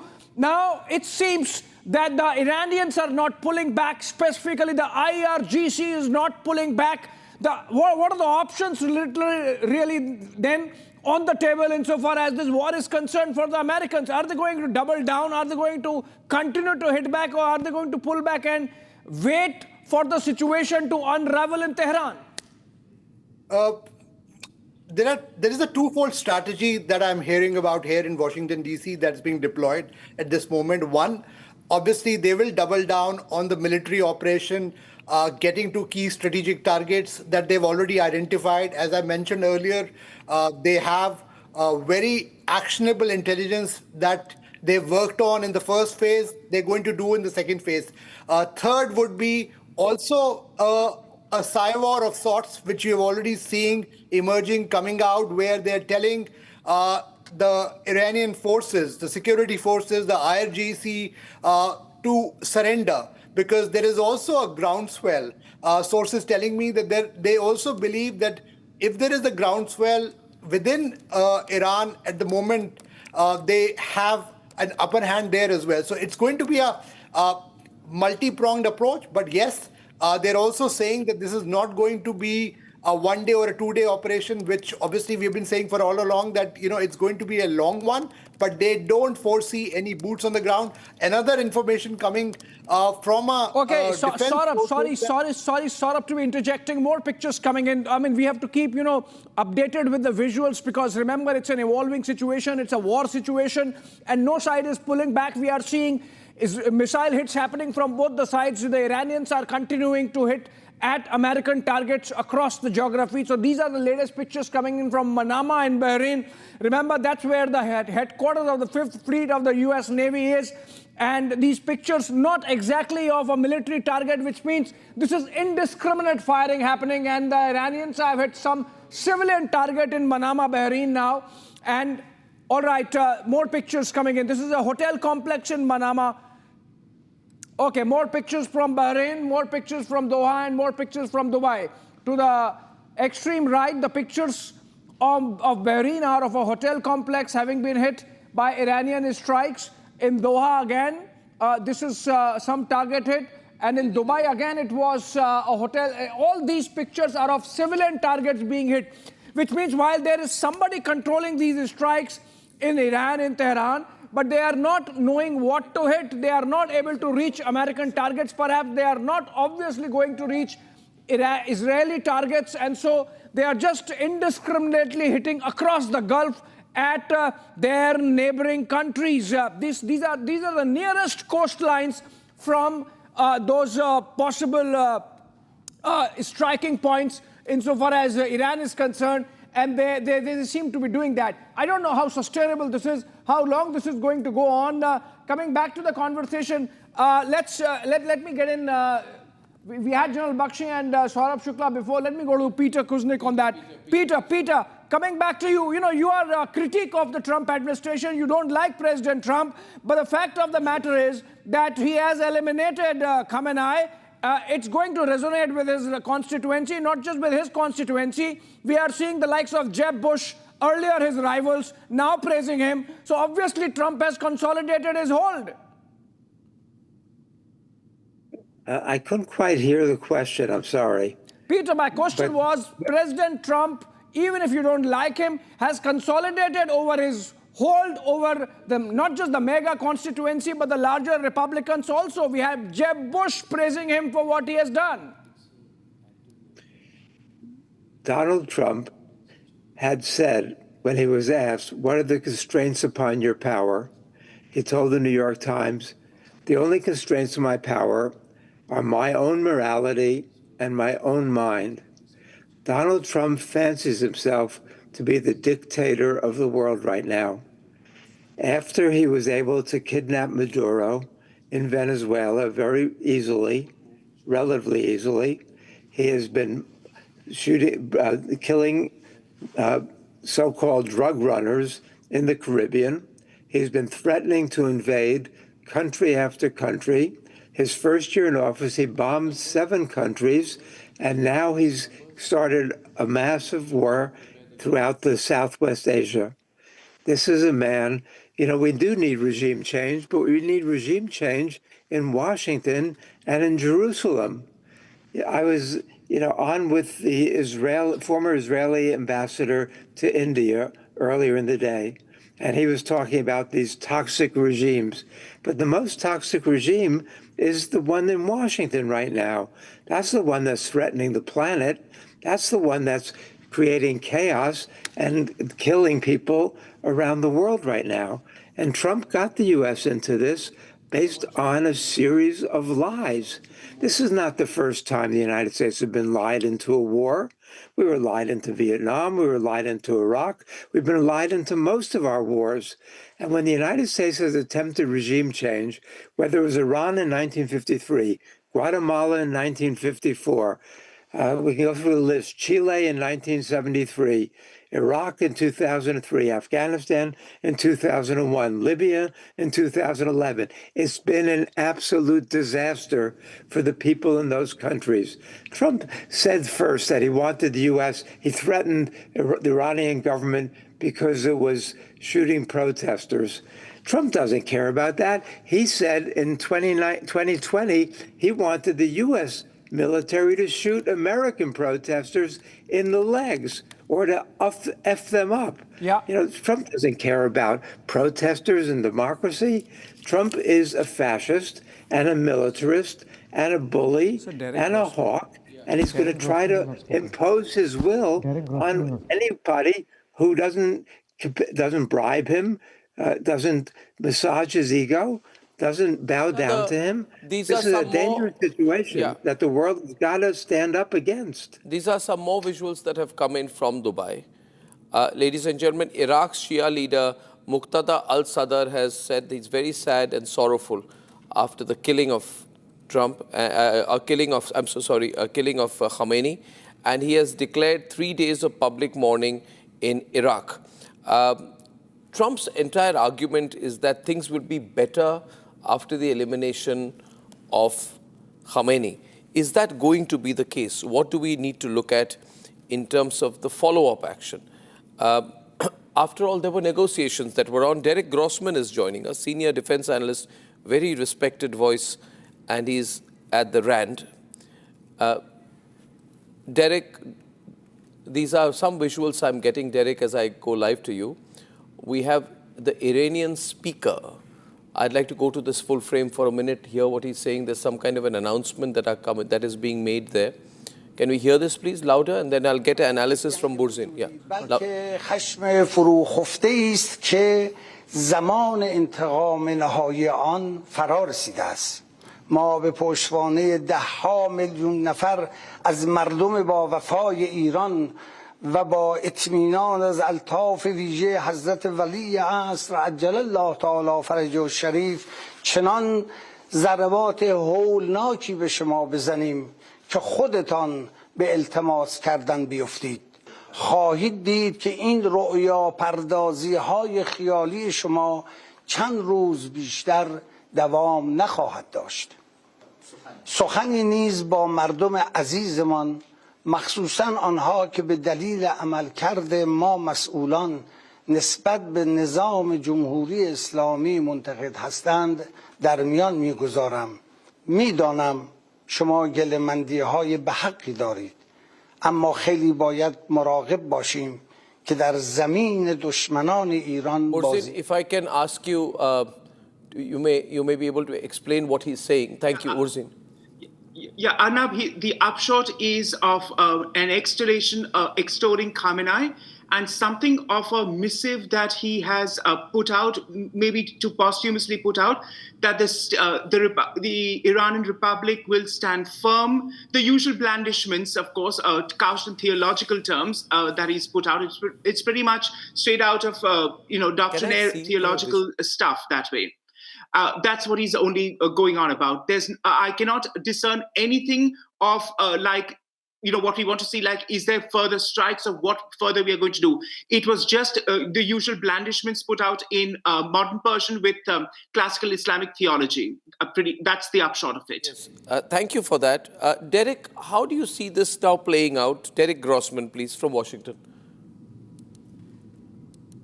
Can you unmute yourself, Derek? I think you're muted. Oh. Yeah, you're fine. I can hear you now. Okay. Can you hear me now? Loud and clear. Yes, thank you. Okay. Yeah, no, I mean, what a 24 hours it has been. And I mean, the thing that I'm wondering about is we've never seen regime change implemented through airstrikes. It's never been successful. Actually, I don't know that it's ever even been tried. And that doesn't mean that it won't be successful. But the problem is, this is really unprecedented. We're really in uncharted waters now. And as you all may know, I mean, when President Trump talked about what he thought would be the aftermath of U.S. and Israeli strikes, he said that the Iranian people need to rise up against the regime. And that's what one of your speakers was just saying, that no U.S. troops on the ground, but no Israeli troops on the ground, presumably.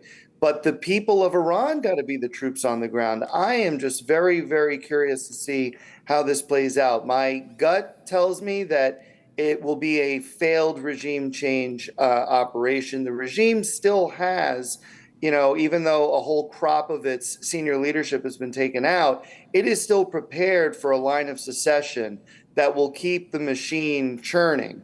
And as far as I can understand it, the Iranian Revolutionary Guard, right, the besieged, they're all still relatively intact. They may not have a lot of missiles to throw at Israel at this point. And we see, from the images you have up, that they're kind of flailing about. They can't hit U.S. or Israeli targets. And so they're, very cowardly targeting civilian targets, like the airport in Dubai. I was in Dubai last month. I went through that airport. I mean, this is really shameful that Iran is doing this, right? And I think it also kind of speaks to the fact that they just don't have much left in them in terms of being able to fight back, right? So from that perspective, it could very well be the end of Iran's military capabilities to project power out to the rest of the region. We saw that Hezbollah and other proxy forces have also been defanged. But what I'm curious about and what I'm worried about is that Iran still has the ability to maintain control over its own country, right? And to continue to oppress and repress the people there. Trump will not say who he thinks should be next in line. He says he has an idea. He doesn't want to vocalize it. But if you look at the Venezuela example, it was Delcy Rodriguez, right? So after we kidnapped Nicolas Maduro, his second in command, Delcy Rodriguez, became the interim or acting president of Venezuela. So he's going to pick somebody from the regime. And I think he's got people around him saying, Mr. President, do not engage in de-Baathification Part 2, because what we did with Iraq when we decapitated Saddam Hussein is that we threw out the entire Ba'ath Party as well, and there was nobody left to run the country. So I think they've actually learned some lessons there. But to think that the Iranian people now will just kind of like overrun the place, it seems pretty far-fetched. But you seem to be coming around. He seems to be coming around. Derek, you seem to be coming around the view that maybe the Trump administration is right. You are sort of you are backing the Trump administration's action. Trump administration's actions actually leading to the Khamenei death. No, I'm not. Just to clarify, I am against regime change in any form. But that said, I have to also put my analyst hat on and not just give you my personal view. When I put my analyst hat on, it says that it could still work, right? It doesn't mean that it's justifiable, that it's moral, that it's legal, right? I mean, of course, this is against international law and norms of behavior. You're only allowed to fight another country if, that country is about to attack you per international law, right? Even preemptive action really is about, you see the enemy potentially attacking you. That is not the case here at all, right? I mean, Iran, there's reports coming out that Trump was informed by the intelligence community that Iran was about to preemptively launch missile strikes against U.S. and possibly Israeli targets. But that intelligence has been heavily disputed. That's what the administration is saying. But the intelligence community is denying that. They're saying that we didn't have such reports. Now we'll see with the director of national intelligence, Ms. Tulsi Gabbard, right? She's the head of the intelligence community. We'll see what she has to say about it, if anything. I can almost guarantee you that because she wants to stay in Trump's good graces, and she is, really a political operative within the intelligence community, that she's going to side with Trump. But will the analysts who are working in the trenches on these things actually say that or think that? It seems doubtful to me. Right. So I guess, again, I am personally against regime change in any form. In fact, I think we should have tried to go back to the negotiating table. That's what we were doing through Oman, right? We just had the Omani foreign minister in D.C. the other day saying that talks were going well. So what happened? Right? It was all a ruse. It was a ruse. It was a ruse. Burzin wants to come in to what you're saying there. And my question to Burzin will be also a follow-up to what Derek said there, Burzin, that you don't have troops on the ground. So you can damage the present establishment, but there will also be a wave of sympathy for the pro-Khamenei group, who are now beginning to assemble in large numbers on the streets. And if they have been sort of overwhelmed by the protesters, they will now come out stronger. Now, who's going to put boots on the ground? Who wants to have losses? The Americans can't come back home in body bags. I don't think Trump is prepared for that. It will not happen. No boots on the ground. No boots on the ground. Exactly. No boots on the ground for the simple reason, and I would compliment Derek here, that de-Baathification would not go in the same context here in Iran, because Derek, you must remember that the IRGC, which controls at least officially 60% of the economy, and that's just ostensibly and officially 60%, and you know how much I'm angling for, they are like the ISI and the state within the state, who will be calling the shots with today as day one of the Third Republic of the Islam, IRI. Yes, but they are venal, corrupt oligarchs and millionaires to boot. Not all are hard-driven ideologues of that first wave of the Iran-Iraq war. That generation's on the way or practically dead. Many of them are smooth operators now who are in place for the mullah, let's be blunt about it, Larijani and company, who have been funneling their funds to Singapore and Dubai in the last few weeks frantically, as we know from Persian network sources. They can be weaned away. And I think Trump and the Israeli position is they can be weaned away. And there are pragmatists and reformists who were angling, even as the talks take place, that we should eat crow in order to, give up enrichment caps and the rest. But of course, the hardline faction and Khamenei would have none of it, which is why they were stalling the talks, and things just went pear-shaped, as we've seen. But there are enough in the IRGC elements who can be weaned away with a pragmatic look that if you want to survive, it's just what happened after 1945 in Germany. You had denazification, but then you had practically the entire bunch of old chaps come back into, old wine in new bottle, come into the Federal Republic after 1949. So that analogy does hold. And you have to realize, yes, there is no DLC to take over from tomorrow or in the next 10 minutes. I agree with you. So maybe DC has not thought that out along with Jerusalem. But there has to be something in place with an Iranian opposition that is garnering some critical mass. They are fractious and idiotic even at the best of times, but they are garnering some momentum, as it were. Not all are royalists, I grant you, there are Republicans too, but you have to also say that there have been the Sunnis and the Balochis who have now thrown in their weight with moral protest for the supporters in Iran, not just the diaspora as such. 5 Kurdish outfits, Arnab, last week, at the beginning of last week, said, we stand with the people of Iran. And you can be sure that is problematic for the officials in Tehran. But more so will be the Jaish-ul-Adal group in Sistan or Balochistan province, where, of course, Iran's Balochistan faces also restive Sunnis, Balochis, just as Pakistan does next door. And that is going to hold ramifications, of course, for Pakistan, needless to state, along with Iran as such. And the Jaish-ul-Adal also threw in their weight for this. So when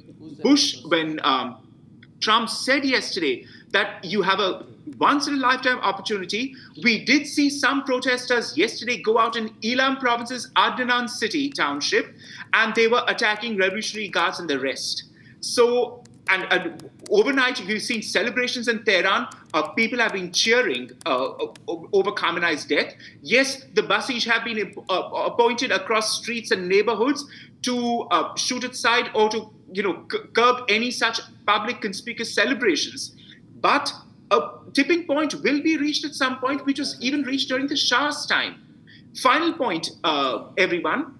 Last Saturday saw the universities reopen at the start of the new academic term, and with clockwork regularity, the first protests took place across campuses of Sharif and Azad University. Not the 6 windows. And that, Arnab, is again important because it was the 40th day of in Shia Islam of the commemoration of the dead, which Sunnis don't do.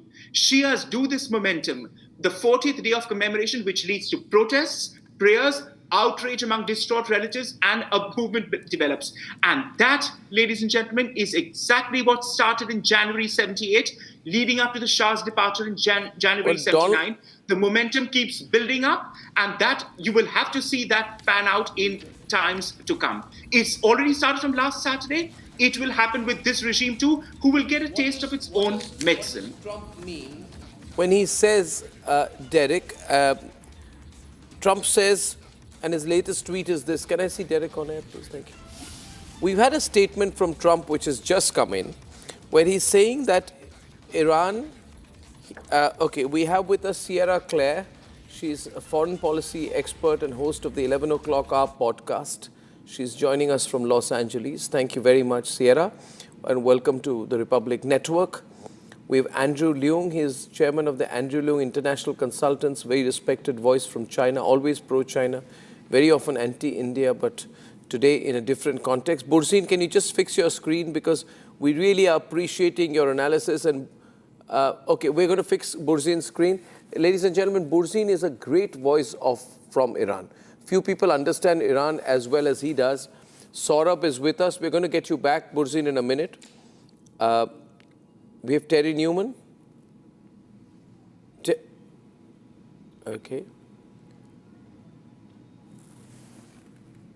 Colonel Jonathan is an IDF serving officer. Colonel Jonathan, how are you, sir? Where are you right now, Colonel Jonathan? What's your location, sir? Can you unmute yourself? I'm unmuted. You should be able to hear me. Can you hear me? Loud and clear, yes. Yeah, so good morning from Israel. I'm in Tel Aviv. Right. I am not active service. I'm a senior fellow at an American think tank, FDD, and former IDF spokesperson. My apologies, Colonel Jonathan. Now, how are things there? Because, we're just out of bomb shelters. We spent the better part of the morning for the last hour and a half, about 5 million Israelis in bomb shelters due to incoming missiles from Iran. Fortunately, no casualties this morning. However, yesterday night, one Israeli civilian woman was killed by a direct impact of an Iranian missile. Live on air doing that. And the situation, the war continues. Israeli planes are conducting sorties in Iranian skies, attacking regime targets, but focusing mostly on the missile launchers located mostly in western Iran. That is really the focus of attention now, because that will really determine how long this war will go on and what the Iranians will be able to do regionally. And Israel and the US... My question is, that killing Khamenei is one thing, regime change is another. So Terry is also joining us now from Tel Aviv. Terry, another very strong Israeli voice. Regime change can only happen if there are boots on the ground, if it is taken one level further than this. Or regime change can happen if the IRGC breaks up and they switch sides. Neither of which has happened so far. So, Terry, how do you see this play out? Terry. Terry, on air, please. Thank you. Terry is speaking. Hello. Can be on air. Thank you. Yes, hi. Yeah. Hello, Arnab. I mean, regime change can only happen when there are boots on the ground. There's about 80 million boots on the ground. There are Iranian boots on the ground, and they've been trying to create this regime change for 47 years. And now they have had the help of both the Americans and the Israelis, but it will be for them to finish off the the process of regime change. We will see the regime itself try and choose its own successor, whether that be the son of the late Khamenei or even the grandson of the original founder of the Islamic Republic or others. But I think we will actually see something else happen. We will see members of the armed forces joining with people leaving the regime, joining with the tens of millions of Just Iranians. 1 minute, I have a visual. So sorry to intervene while you're seeing this. I am told by my news desk that this is the satellite image. Shawan, you can come live and do that. It'd be so much better. This is apparently the satellite image of Khamenei's house. I'm not sure whether this is before or after the attack. I think this is after. You can see the whole place charred. You know, it's difficult to get dimensions on something like this, but this is clearly at least like a 5 to 10 acre complex that I'm seeing here. It's a large complex. Even from that distance, you can see probably the area where there are fewer homes, less densely populated is Khamenei's house, I presume. And this, ladies and gentlemen, is the first satellite image of Khamenei's house after the attack. So it shows, if you can zoom in just a little wee bit more on that, it shows a fairly debilitating blowout there and fairly pinpointed. You can see the areas around it are not affected. It's happened between two streets, two lanes, if I may say, right? And that's what we are seeing here today. I want to go back to Jonathan for a bit. Jonathan is former IDF spokesperson, and he is with us live today. This is the first on Republic, ladies and gentlemen, Khamenei's house. Colonel Jonathan Conricus, former IDF officer and spokesperson, is with us. Colonel Jonathan, what are you seeing in the visuals? You know, can I go back to that visual, please, not this? Can I go back to the breaking news visual? Can I have the breaking news entire grid, Jonathan on air, and the visual? Can we do that? Not replace this, because I can't direct as I'm speaking. There's an important moment. Carry the watermark. Yeah. Jonathan, you're seeing the visual out there. Is that clear enough to you? That's being released out here. What do you I've make seen the visuals. Yeah. What are you making of it, this particular visual?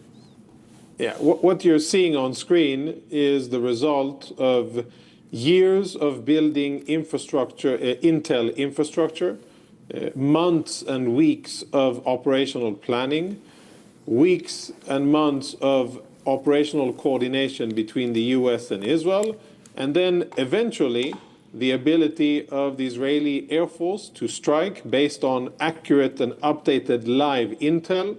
Yes. Understanding that there was a meeting, a high-level meeting conducted at the residence or this facility of the former supreme leader, and understanding that as an operational opportunity, and then taking the opportunity. And what you see on the ground is the result of lots of hard work, lots of preparations, lots of resources, talent, and of course, skill by Israeli and American pilots. My question here would be, maybe it appears naive. Why would Khamenei stay there? I mean, he'd be a sitting duck of a target. Why would he not have moved out of his home? Would they have some other facilities attached to that home? Jonathan, I mean, if you have I'm sure he knows that you have human and other intelligence on his location out there. Why did he stay put? So I think you ask a very relevant question. My offered answer would be, you know, there are many sins in the world. One cardinal sin is the sin of hubris. And I think the Iranian regime, the head of the regime, and many of the senior officials, they were indeed foolhardy, and they made the sin of perhaps believing in their own propaganda, believing that they were as mighty and fierce and smart and cunning as the image that they projected and that they wanted to be. And bottom line, you know, when you're hubris, we all know that from our experience as well, you are prone to making mistakes.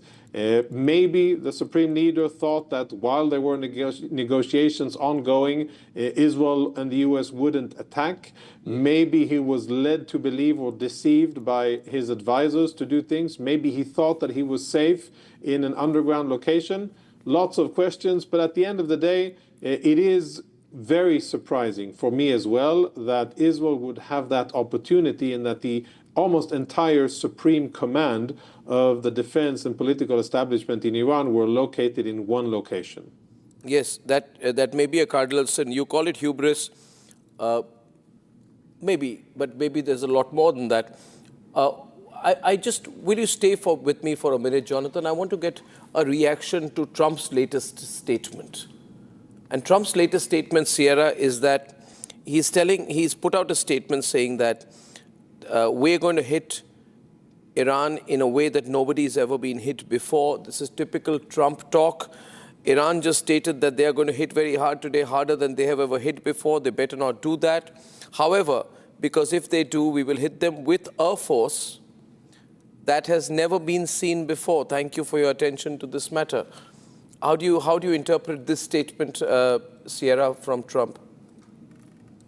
Well, Trump has been very clear with the Iranian regime, giving them many, many chances, many opportunities for diplomacy, opportunities for off-ramps. And so I think this is just his way of letting them know that, you know, the U.S. is not, we don't need to back off. We're not limited by anything in this situation. And so if they continue in the way that they're talking, you know, they're the ones who are limited. They're the ones who have limited missile stockpiles. Their air defense systems have been destroyed. And so, you know, Trump is always, I think, wanting to look for that off-ramp. And this is just his way of saying that, you know, this rhetoric isn't helpful.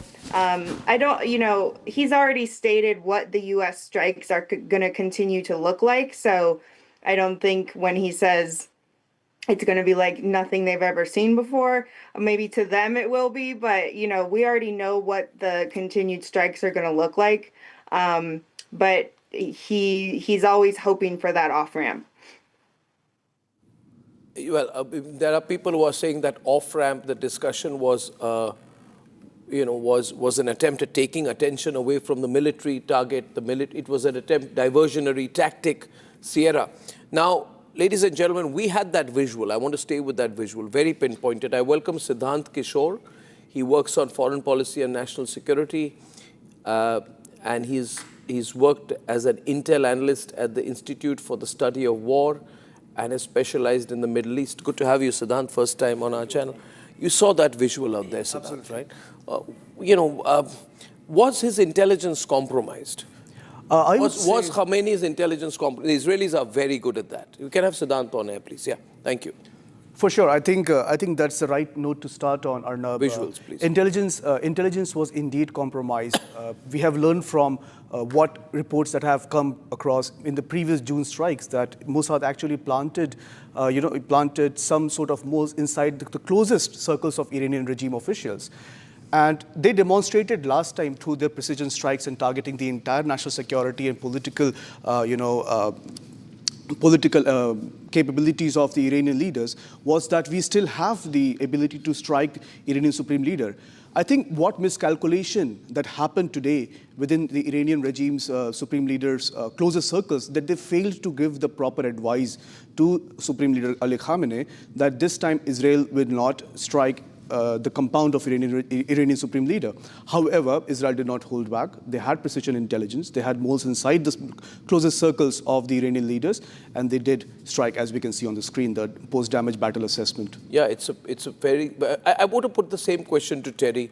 Terry, was the Quds force compromised? Were the closest ring? This cannot happen without the closest ring around the Iranian leader being compromised, is what most people are assessing now. Yeah, so there were actually 3 hits simultaneously at 3 different places in Iran. Senior officials were meeting. And what is remarkable, and I must stress it, this happened in daylight. Yes.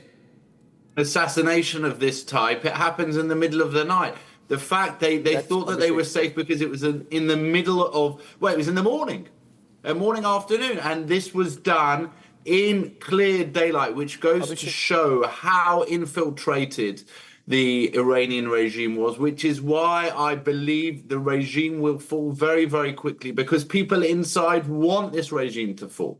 They wanted the supreme leader to fall, and they want to join the people on the streets, and now they have the opportunity, and they must make it happen. This is a once in a lifetime opportunity. On your very first point, Abhishek was saying that very point to me. He said to me that the fact that this attack happened in the daytime is both a signal from the Israelis and the Americans. At the same time, maybe it was a miscalculation, you were saying, yes, by the Iranians. They expected the attack to happen at night, maybe. Yes. Yeah. So maybe Khamenei decided that if at all an attempt is made to take him out, it would happen during the night. So he'll go in the bunker at night, but during the daytime, he thought wars do not happen during the daytime, and that's why that was a miscalculation. And of course, you can have Terry on it. As we have discussed, the intelligence would always have been there with the Israelis. Yeah, the intelligence would have been there with the Israelis. The question was of the timing. Is there no Iron Dome? Is there no anti-missile, the air defense that they have over where Khamenei is? Huh? It also shows their inability today. When we are seeing the nature of the Iranian response, and I want to go back on that to Colonel Jonathan, then we're seeing the nature of the Iranian response. You can call it focused, you can also call it rambling. It's all over the place. They are attacking everyone and anyone. But we've just been told right now that a US naval base has been hit by Iranian ballistic missiles. How much damage can they inflict? I'm sure you've planned that out. Yes, I'll admit that I am a bit surprised that the Iranian regime is lashing out regionally, hitting Arab capitals as they have been. I assess that would happen later when the Iranian regime was even more desperate, but they're showing very early signs and strong signs of desperation by lashing out and hitting targets that, at the end of the day, I don't think it'll do a lot of good to help the Iranian regime stay in power. I don't think that they will be able to create, sufficient diplomatic pressure through these attacks. And if anything, they are exposing themselves to more counter-attacks. For the first time, the Saudis and the Emiratis yesterday, they issued a statement that says we're actually going to or thinking about taking active countermeasures to defend ourselves against this act of Iranian aggression. That isn't very smart by the Iranians, and as their air defenses are non-existent, as their military is weakened, they are now exposing themselves to other countries by attacking them. So bottom line, yes, that is part of the wargaming. This is something that we anticipated that the Iranians would do. I would say, cautiously, the amount of missiles that the Iranians have been able to fire at Israel and at various countries in the Middle East is underwhelming. We did anticipate more missiles fired at Israel, more missiles fired at other American assets in the region, and we'll have to analyze why that is so, why they haven't been able to. But that's still too early to assess. Let me just update viewers on all the very latest news that we've been reporting over the last 30 minutes. Ladies and gentlemen, on this Sunday morning, we are live to tell you, one, Khamenei has been killed. The Iranians have also confirmed that his security advisor has been killed, Ali Shamkhani. We have a great panel analyzing this. IRGC is in the fight. Trump is saying to the IRGC, give up. Then you have a lot of visuals of Khamenei supporters who are out on the streets of Tehran. We've also seen people out on other parts of the world, like in Lucknow and Srinagar in India as well. Iraq has said we have a 3-day mourning. We're very sad. We're very sorrowful. And as far as Iran is concerned, it's just hitting out everywhere, including civilian targets like Dubai. I've also heard that in Jordan also, there have been attacks on Jordan. Jordan is saying there was an attempt to enter the airspace of Amman. We've been able to intercept that. And Trump has issued a statement saying that he's going to hit Iran very hard if they try to hit back hard. Ladies and gentlemen, in all of this, Ayatollah Ali Khamenei his passing away is not going to create a vacuum. China is going to look at this very, very closely. And China is going to be both concerned about its loss of power, it's losing a strategic chokehold. It's going to be in a situation where it no longer has the upper hand in that region. China cannot afford to remain quiet on this. We are very clear about it, and I expect China to be saying and doing more. Andrew, total silence from China, can that be the case? Can China, and I want to go back to Saurabh also on this, because, you know, now this is the easy part, Saurabh, for Trump. Yes. Now the difficult part starts, a decision, can you commit ground troops? Can Israel commit ground troops?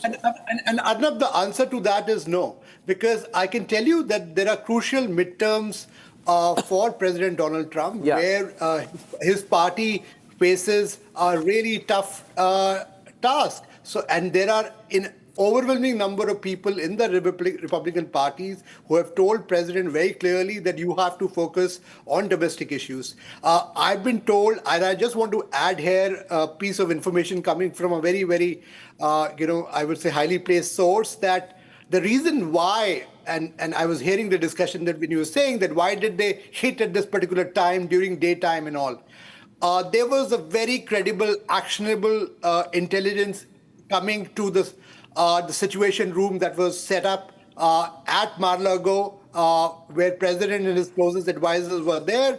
They knew this was the best ever opportunity for them to take out the entire senior command of the Iranian leadership. That's the reason why this decision had to be taken. That's what my sources are telling me.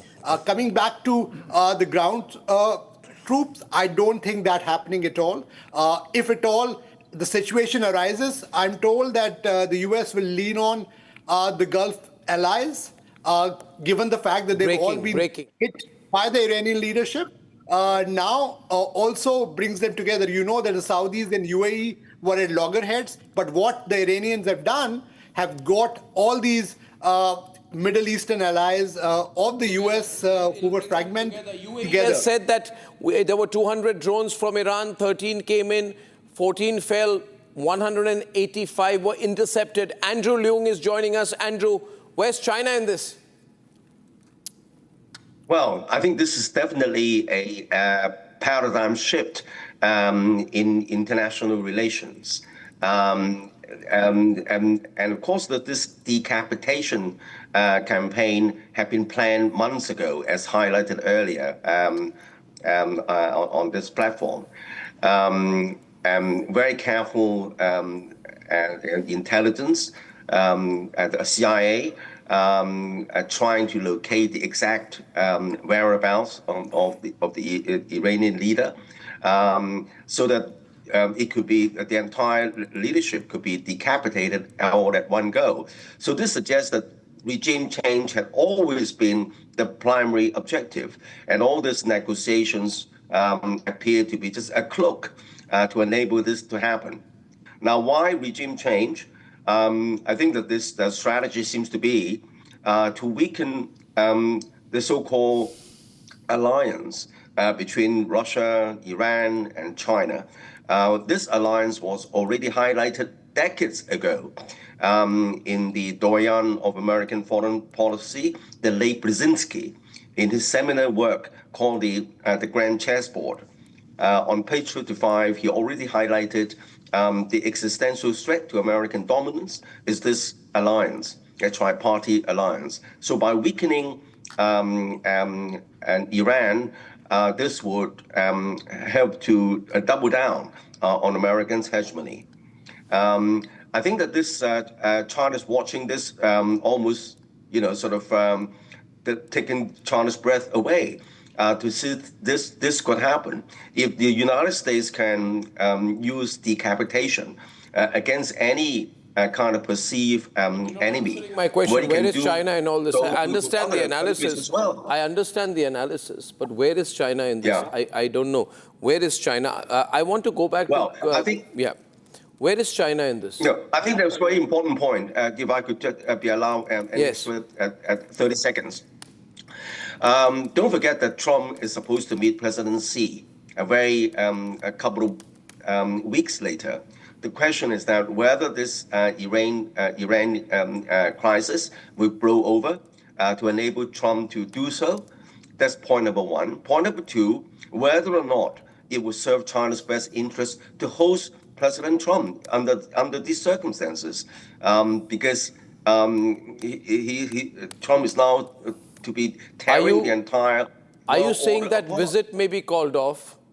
Well, I think the jury is still out because that obviously for Beijing to continue to host Trump suggests that. I want Sierra Claire to come in on this. Sierra from Los Angeles, you just heard from Hong Kong.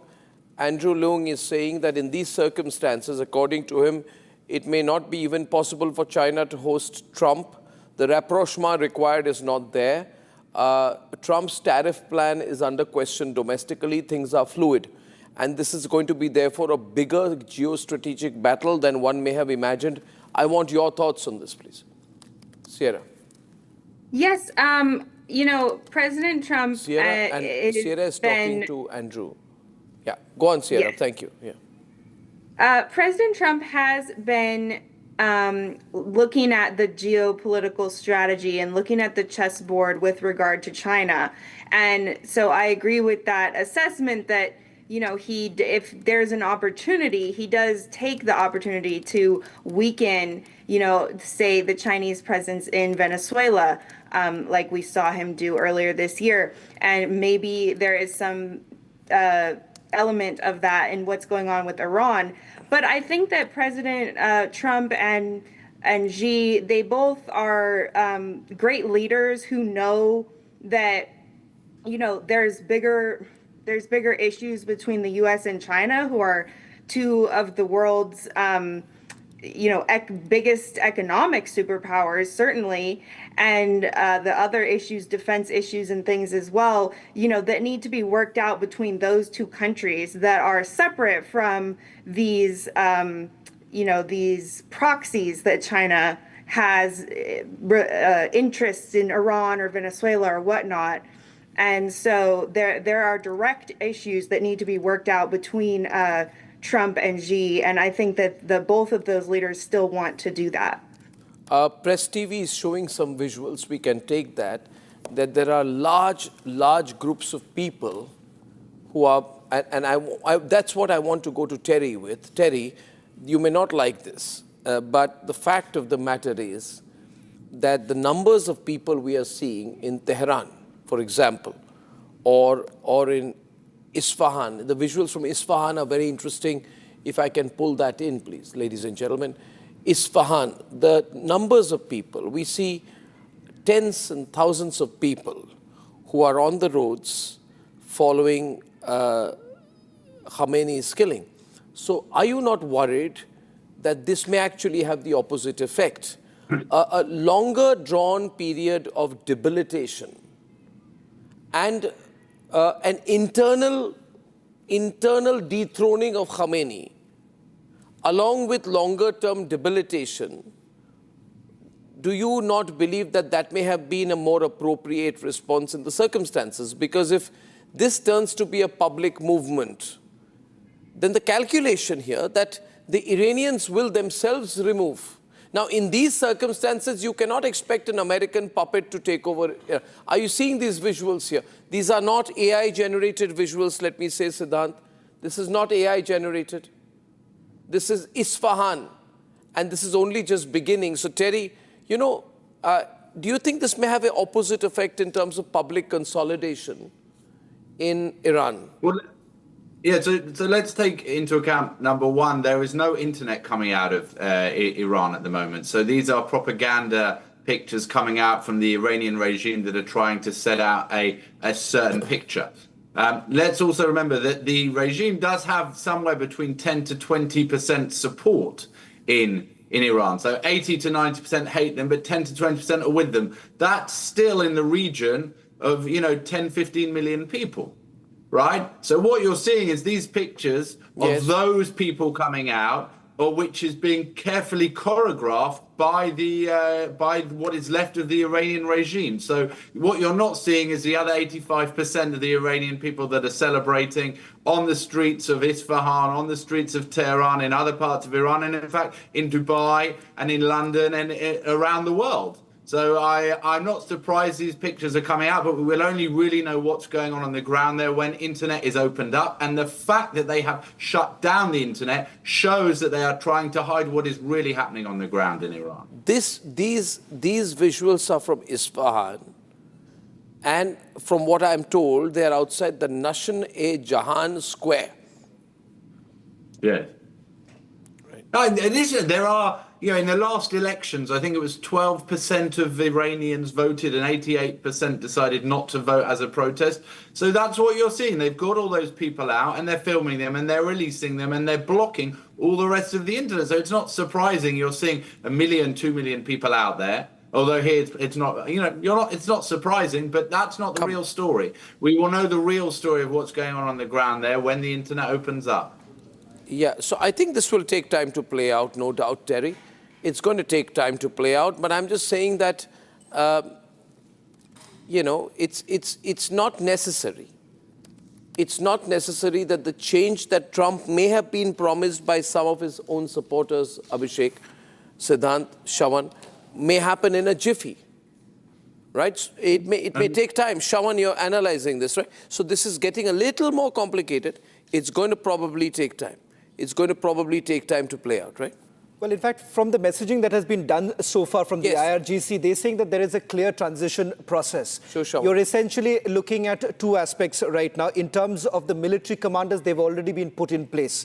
This morning, the IRGC says that they are going to respond hard. In fact, as far as naval bases of United States of America is concerned, particularly in Kuwait, in Bahrain, has taken a major hit. Americans haven't really said anything so far in terms of the damage that has been inflicted, but I think so it would be myopic for us to say that if there isn't a hit that Americans are taking. Regime overthrow is what Israel wants, what the United States of America wants. But what exactly is the plan forward for the Americans? That perhaps is not very clear, Abhishek, right now, because it seems first message that was put out by President Trump was to the IRGC that they need to surrender. That hasn't happened so far. So, Abhishek, if I may to say, in the last 24 hours, what we are essentially looking at are the following. President Trump and Israel, Benjamin Netanyahu, clearly reaching out to the people of Iran that they need to come out in support. Has that really happened? From the images that we see from the ground right now, there is a different imaging that is coming in, Abhishek, right now. Clearly look at the support that has come in right now for the regime. So one cannot discount that, because for the longest time, the images that we are getting is mostly from Western news networks. So this is what we know so far in terms of breaking news now coming in. I'll just quickly take you through the breaking news, and then for live analysis, Abhishek and our guests, studio guests are here. These are the following updates that we have in terms of the attacks that have taken place this morning. UAE happens to be one of the worst hit in terms of the number of ballistic missiles that have been fired towards the United Arab Emirates, particularly in Dubai and in Abu Dhabi. That essentially because of the position that UAE has taken. Now that is a surprise element coming in. As far as Kuwait is concerned, a short while back, more information coming in that American vessels that were basically carrying the ammunition, they have been hit. That's the other. In Doha, there is another attack that has been reported. So this is the clear situation right now. 6 countries have been targeted by the Iranians. So the response is also strong. Iranians have put up a fight right now, Abhishek. Well, yes, and Shawan, there is going to be fog of war, and we have to believe, exercise our judgment in seeing whether these pictures are real. For now, they seem to be real, from Urmia, from Isfahan, from Qom, and from Mashhad. All these pictures that are coming in of protesters. Remember, it's not Venezuela. This is Iran. This is institutionalized clergy with the series of succession lines. There's one more update. One more update. Our desk can also keep this up. Ali Larijani, that's a senior leader and also seen as Khamenei's confidant, has vowed that Iranian forces would fight even harder on Sunday. Now, this has been quoted by the Iranian news agencies. Let me also tell you that the information that is essentially coming in from Iran is a little restricted in nature. Not many correspondents on the ground, so we're basically relying on official information coming in from Iranian news agencies. Abhishek, Ali Larijani, a close confidant of Khamenei, has also now responded saying that there would be continuity of governance. Continuity of governance is what Khamenei's confidant has just said. I'm just going to put this breaking news. Abhishek, you can take it forward now. Well, yes, that's significant. Though, of course, a lot of hubris, a lot of saber rattling, a lot of posturing. I mean, you will have to read between the lines as to what's right, what's not. Larijani is a very important, powerful guy. He's Secretary of the National Security Council, effectively the National Security Advisor to the late Khamenei. Khamenei, in fact, had deputed him to be the key interlocutor insofar as talks with the United States are concerned. He's someone who's privy to everything that was going on. He's someone who knows what compromises were being worked out. He knows someone who, okay, let me get in Saurabh Shukla on that. Saurabh, all this saber rattling that's happening, Trump is saying not good, not good. Are you going to see more American missile strikes tonight? President Trump's message, if you saw a short while back, that's clear, and my sources are confirming to me that the US is going to double down on its strikes on the Iranian targets, because obviously the message is loud and clear that you have to go full throttle, because now that you have crippled the highest leadership of Iran, there are still some elements between the IRGC who are still very much active, but you see the kind of strikes which are coming out of Iran, clearly they are in disarray. So they need to make sure that they lend a final blow. On the other hand, as I was mentioning earlier, through the US and Israeli sources on the ground, there is also an effort to make sure that people within Iran, they get a support of sorts, because the US wants that the groundswell of support that they got earlier and the groundswell of the entire anti-Khamenei populace within Iran, they should be now rising and they should be speaking out. And that's the reason why I would agree with one of your other co-panelists that there is a certain section in Iran which supports the late Iranian leader Khamenei, but there is an overwhelming number who were obviously feeling victimized, terrorized by the Iranian regime, who are rejoicing now. And since the internet is off, you are not getting the clean images coming out of Iran. These are all some of the fake and doctored video that elements of the IRGC and the Iranian regime who are flooding on the internet to try to dissuade some of the people on the ground who now feel that they have a moment of reckoning here to see a government that values, their freedom and values a progressive way of life in Iran. So that is, you will see in the next 24 to 48 hours, they're going to be very, very crucial. You will see some big developments happening. Also, you may see, a final reckoning for Iran, because obviously sources are also telling me that President Trump, when he makes this thing, and I want to tell our viewers who don't know, this is the way he communicates. When he dictates a Truth Social post, that actually goes into the decision-making loop here in the US. That's his style of functioning. So this is a very clear indication coming from the US president, who is the commander-in-chief of the US forces, that he's going to double down on the Iranian regime to give them a final blow, so to say. But it is going to take time, because they are mindful of the fact that Iran and IRGC elements are well entrenched within that country. Abhishek. Well, Abhishek, I'll just quickly take you through one more breaking news now coming in. Interior Ministry of Bahrain has just indicated that US Navy's Fifth Fleet has been targeted yet again. Sirens warning of incoming fire has been triggered. There is no immediate report of casualties. Now, one aspect, Abhishek, if you can take it with our analysts, why is it that the Americans haven't really spoken anything about the targeting of their bases, and whether at all there has been any damage that has been inflicted upon military equipments and whether at all there have been casualties or not. Because if you go by the Iranians claim that massive damage has been inflicted upon several bases, vessels that were carrying ammunition. As far as air fuel tankers are concerned, they have been targeted. So it seems that the US at this point in time, Pentagon in particular, hasn't really come out in the open speaking about whether at all some damages have been inflicted. Let me take, Saurabh, coming to you, let me take this to Terry. Terry, in fact, we had Jonathan earlier wondering aloud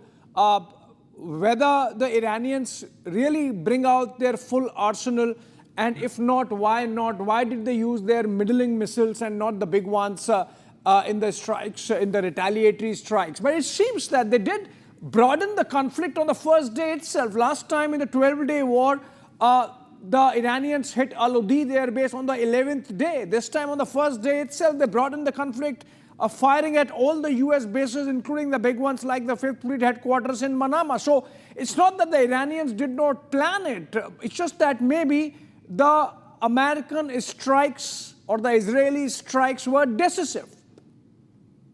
Right, so the Iranian regime is now on the back foot. They are firing whatever they have, as you've correctly said. They have fight against the Saudis, they fight against the UAE, they fight against Qatar. They are losing all of their friends in the region, but that's for a specific reason. What they're trying to do is to make these countries in the region go to the Americans and say stop. Which is why I also think, and you must be careful in India and throughout the world, they will start using their operatives, their Islamist operatives that are in India, that are in the West, that are in Latin America, to start bombing targets over there. We saw them blowing up Jewish community centers in Argentina. We've seen them trying to infiltrate different parts of Europe. And I expect that over the next few days, we will see horrendous terror attacks in order to increase the pressure on the Americans to stop. And against that, I urge people around the world to be careful, to be aware, because we will see attacks. All right. Let me take this now to Ms. Claire. Ms. Claire, the fact that the Iranians are not backing off, in fact, we have seen or heard very belligerent statements from Ali Larijani, for example. He's a very powerful man now, and he's saying that there are attempts being made to divide Iran, like territorially. He has made a direct charge against Israel. He's saying that we are not backing off and that pain is coming to those who have caused this grief to the people of Iran. Now, some of it could be posturing, but you think that also is indicative of the kind of firepower that perhaps the Iranian regime still has, and that actually shows the kind of continuity of thought and ideology that exists on the ground in Tehran? Well, I mean, I think there was always a succession plan in place. I know that the supreme leader, would have made those plans. So I don't think that the fact that there's a continuity of government signals that the people of Iran have changed their opinion of the regime. The people of Iran, 92% of the people of Iran, in a government poll, in an Iranian government poll, actually responded saying that they disapproved of the regime earlier this year before we saw those protests start in the streets. So I don't think that's changing. In terms of the firepower and, worrying about retaliation, President Trump, in his very first mention of this, in that 8-minute video that he put out, he actually mentioned that we were expecting retaliatory strikes. So I think that this was part of the calculations when they were making plans to do these attacks. One thing that I know that people in America are worried about, and as the previous guest mentioned, maybe even some other countries need to be worried about it, is the fact that the Iranian regime does send agents abroad to try to, possibly commit terrorism. So that's something that America is on very high alert with. And we have a very strong team in DHS and FBI that have issued statements saying they're on top of it. So I think it's just, people need to continue to be aware, be safe, but everybody's on top of all of these threats that need to be managed throughout this conflict. I just want to take a quick question from Siddhant. What we fail to comprehend right now is the objective of this entire operation, because for President Trump and for Benjamin Netanyahu, it was for regime overthrow. It is far from that. Because what we're essentially looking at right now on the ground is the fact that the West wants us to believe that there is a growing demand for a change, and the fact that if Ayatollah Khamenei has been removed, there would be a clear succession. And that succession is within that entire system that has been created for a long time. They've already kept their successors in mind, and that was very clear. Iranians already had a plan of succession. So there is no regime being overthrown. True.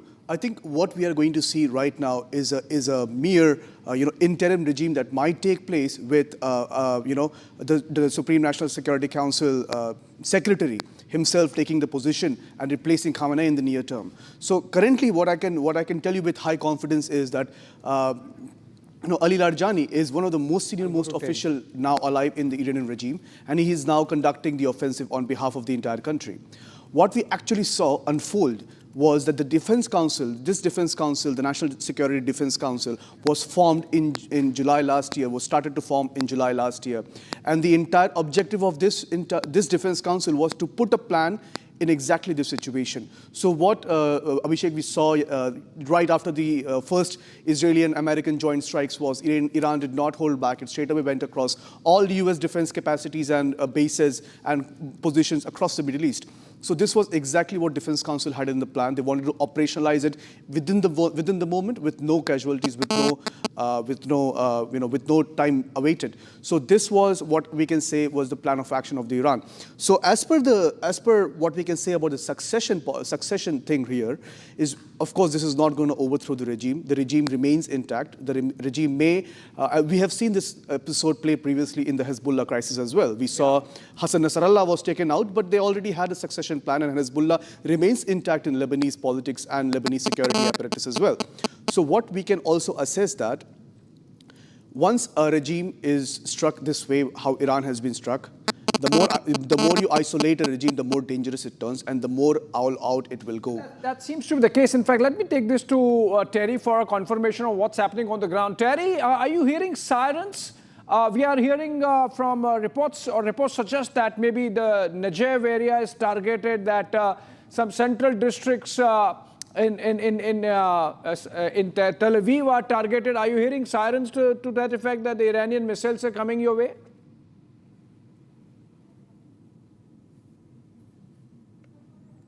It's non-stop. Yeah, as I said, they are now firing with everything that they have. This is we are towards the end. To take down a regime isn't something that happens within 24 hours, but the process has now started.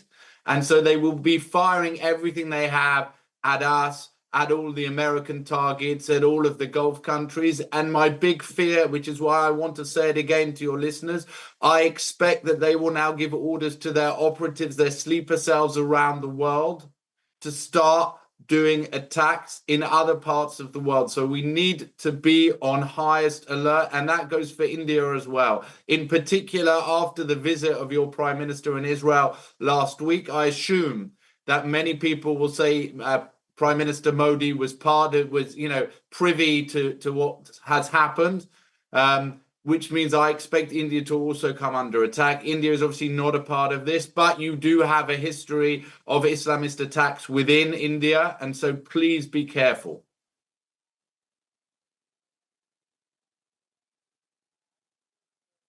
The last statement that came from President Donald Trump was bewaring Iran to hit back in any manner. He said that Iran has just stated they are going to hit very hard today. Harder than they have ever hit before, but they better not. He says they better not do that. And however, because if they do, we will hit them with a force that has never been seen before. Thank you for your kind attention to this matter. Well, in fact, to that, you already have the National Security Council of Iran basically responding by claiming that they have resumed their operation. In fact, they've targeted military bases as of now. About 4 countries where the operations are being carried out. In fact, we're going to take you through. Let's put this breaking news now coming in. Iran's National Security Council has responded to the threat that has been issued by President Trump and says that the operation is on. At least 4 countries where military bases of United States of America has now been targeted. We're going to put out the images coming in from Bahrain. We'll have a live resource coming in from Bahrain to get us a sense of what's happening. Because as I understand, Abhishek, you can get a quick comment perhaps from Saurabh with regards to the US Navy 5th Fleet that has now been targeted. It seems that the IRGC Navy and the Air Force have now also been put to work. Well, absolutely. And, I'm continuing with what's the evolving situation on the ground. If we can get more pictures, more breakings, We'll be going to Bahrain in a short while from now, right? We'll go to Bahrain, but these are pictures. Explosions have been reported in Bahrain, Qatar and UAE. Khamenei was eliminated, I believe, on the screen. The pictures are of the compound where Khamenei was taken down. We were discussing earlier what was he doing there and not in a bunker. And it seems the hubris took him down, and the fact that he perhaps thought that the Americans are not going to come after him during the daytime and would rather wait for the evening. Okay, so these are the latest images now coming in from Manama in Bahrain. In fact, we also have Safwan, who's joining us from Bahrain. Safwan works in Bahrain. Safwan, कल भी आपसे बात हुई थी और आपसे एक साथ जानना चाहूँगा कि आप इस वक्त कहाँ हैं, और क्योंकि इस वक्त ईरान वो कह रहे हैं कि यूएस की 5th फ्लीट को टारगेट किया गया है. Actually, हम लोग yesterday night it will be finish everything, means we got message today early morning. Everything is clear. We got message from Bahrain government. But, again started direct, Safwan, did you, because yesterday when you were reporting, you were not very far away from the naval base. Where are you today? Can you tell us what's the situation like? Because Iranians are claiming that the US Navy fleet base in Bahrain has once again been targeted. Yes, absolutely. Because when I am same place exactly, now I am inside my flat. Same place in Iran, targeting on exactly Bahrain Navy base. So you are confirming that there was yet another explosion this morning? Yes, one 5-star hotel will be damaged for directly. Iran attacked one Crown Plaza, Bahrain's one of the famous 5-star hotel also damaged just 1 hour back, and continuously siren going on, and we are all panic here. We don't know about what can happening in upcoming minutes or upcoming dates. We don't have any clarity because due to peoples are not going on work, and some peoples have in online, and schools are entirely off. The kids are studying in the online classes, and the one thing is sure, Iran not targeting on Bahrain residential or Bahrain any other. Iran targeting only for Bahrain Navy base and some 5-star restaurants. I don't know why 5-star restaurant they're targeting, but already 2-3 star restaurants it's flamed yesterday night, and today also one is completely damaged. It's very near for me, just 100 meters away from us. It's Crown Plaza. Okay, so essentially what we are seeing is that the fire seems random. The Iranians are hitting back. They might be wanting to hit American military assets, Siddhant, right? But they're not able to. So yes. Actually, Iranian military is Iranian. Of command and control. When the command and control breaks down, you have scattered attacks, not regulated attacks, without any precision. Yeah. There is absolutely no strategic operational advantage of striking a hotel in Bahrain. Exactly. So we see this is a complete state of chaos in the command structure of Iran. Okay, let's break this. Condolence message of Syed Abbas Araghchi, the Minister of Foreign Affairs of Iran. And remember, these statements are coming in. Can we break that? Can we just go to it while we stay with the pictures? Also, the fact that Araghchi has made a detailed statement of pain and sorrow, but at the same time, I believe he's talking about the continuity in the government. He said that wise leader with his firmness in decision, profound in planning and steadfastness in the path of truth, left a lasting legacy of honor, wisdom and perseverance for history. This is Arakchi, the foreign minister of Iran, expressing his thoughts.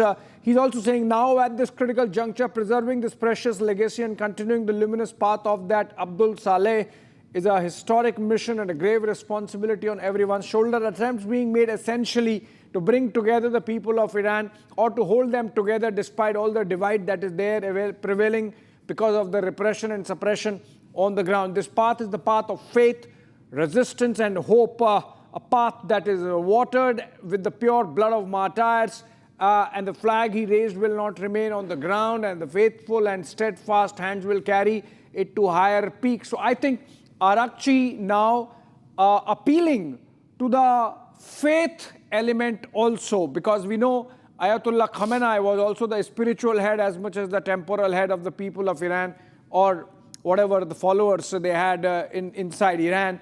Arakchi now trying to rally the forces on the matter of faith, or to use faith as a rallying point. So in that sense, the way to interpret Arakchi's message to the entire world is to communicate to its proxies, communicate to Iranian proxies all across the Middle East.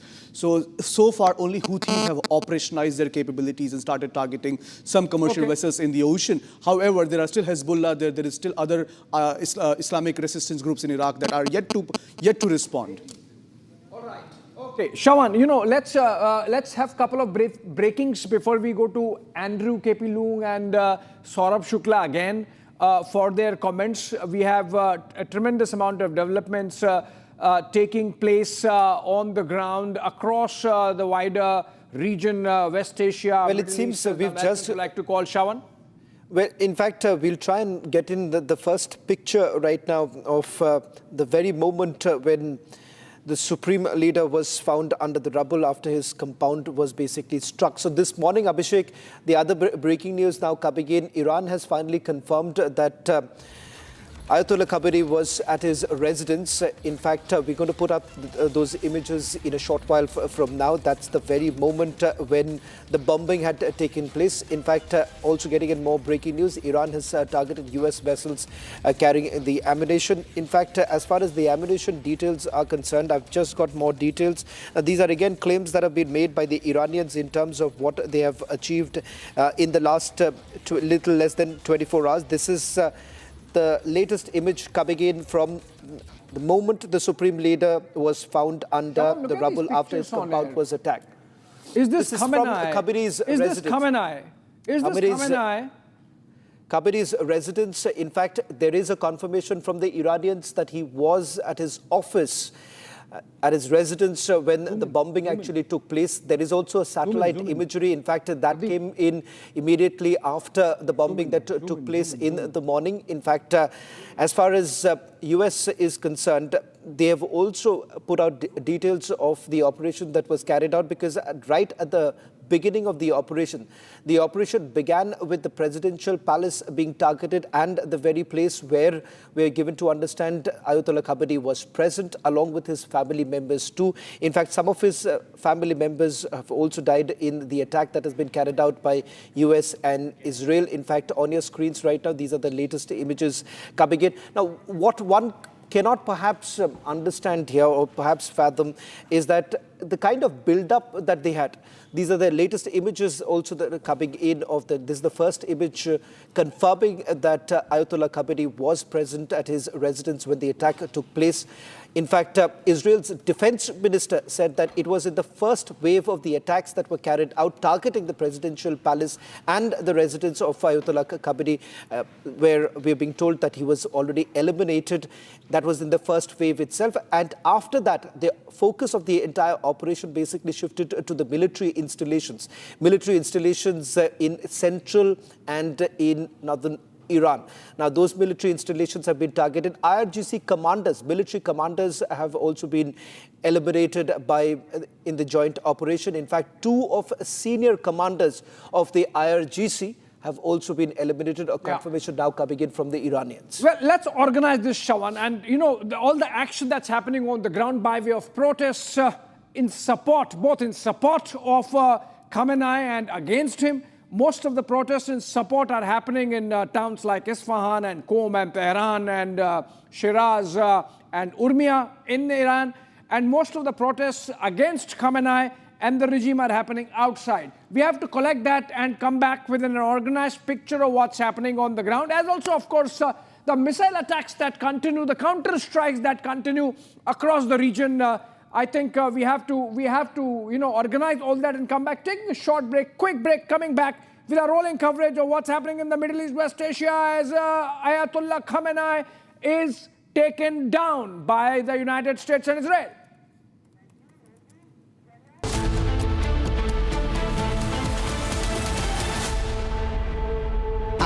Pure suji pasta उबालो मिलाओ और खाओ 8 minute में तैयार क्या test है सबका राजा आर्नब मसाला चमकी चाट से क्या बना है आलू चाट या फ्रूट चाट स्वाद बढ़ाए चमकी चाट क्या बात है स्वादिष्ट पकोड़े और बरसान अरे चमकी चाट है इसकी जान असली स्वाद सिर्फ चमकी चाट रानी इस घर में कुछ है जो टूटता नहीं ये पिलर कभी नहीं टूटेगा रुंगटा स्टील टीएमटी से बना रुंगटा नहीं तो घर स्ट्रॉन्ग नहीं रुंगटा स्टील टीएमटी बार एकदम सॉलिड थोड़े में ज्यादा स्वाद यही तो है इसकी खास बात वाओ मामा क्या स्वाद है अरे मेरे राजा सबका राजा आर्नब मसाला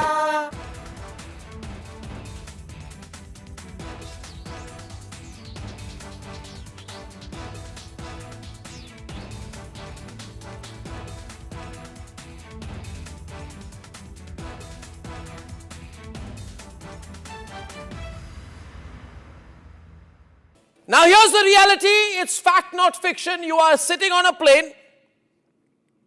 You're boarding the plane in the national capital of India for Leh at 6:08 in the morning.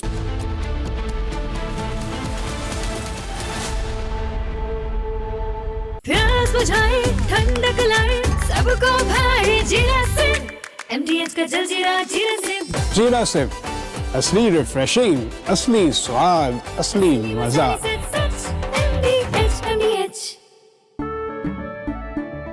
केसरिया से मन जोगी हुआ रे दिल झूमे देखो मतवारा हुआ रे केसरिया से मन जोगी हर पल मनाओ केसरी त्योहार विमल बोलो जुबान Kesari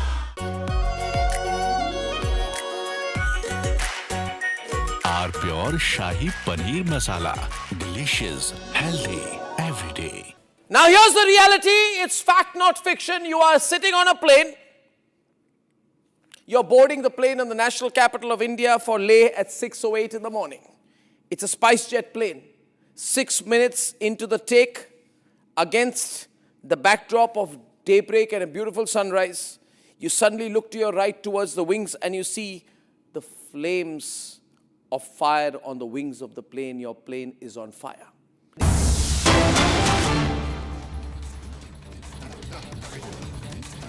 Getting in the latest details from Bahrain, Qatar as well as UAE, where explosions have been heard. In fact, this comes after the IRGC, the Iranian Core Revolutionary Guard, basically putting out details of military targets of United States of America. These are bases of US that have now been targeted in Bahrain, Qatar and UAE. As far as Kuwait is concerned too, that's the other details now coming in. Now let me just quickly take you through the details emerging from Bahrain, because this is the second consecutive attack that has taken place in Bahrain. It appears that the Iranians' focus has been on the US Navy fleet, the 5th Navy fleet, which has now been targeted. We're also getting in latest images coming in from Tel Aviv, where IRGC has vowed that there is going to be a strong response this Sunday morning. This is after confirmation coming in that Ayatollah Khamenei was killed in the joint operation that was carried out. Now, these are the live images coming in from Tel Aviv. It seems that some strikes have hit the ground. In fact, interception of multiple barrage of missiles have actually taken place, with the Iron Dome in Tel Aviv being activated. Now, since the time the joint operation of US and Israel has taken place, we are now given to understand there has been a massive retaliation also.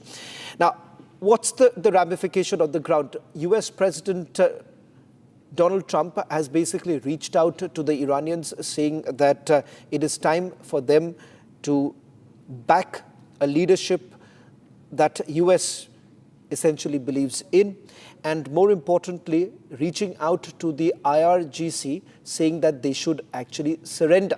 The response on the other side has largely been that there is a succession plan, and in fact, we'll also go across to our guests who are joining us. Richie, now as far as the United States of America is concerned, they say that this is about a regime overthrow, but it is far from what we are really looking at on the ground, because the IRGC continues with its operations. In fact, military bases of United States of America has now been targeted in multiple areas, not one, at least 6 countries where the military bases of US have already been targeted. So where is the regime overthrow to begin with?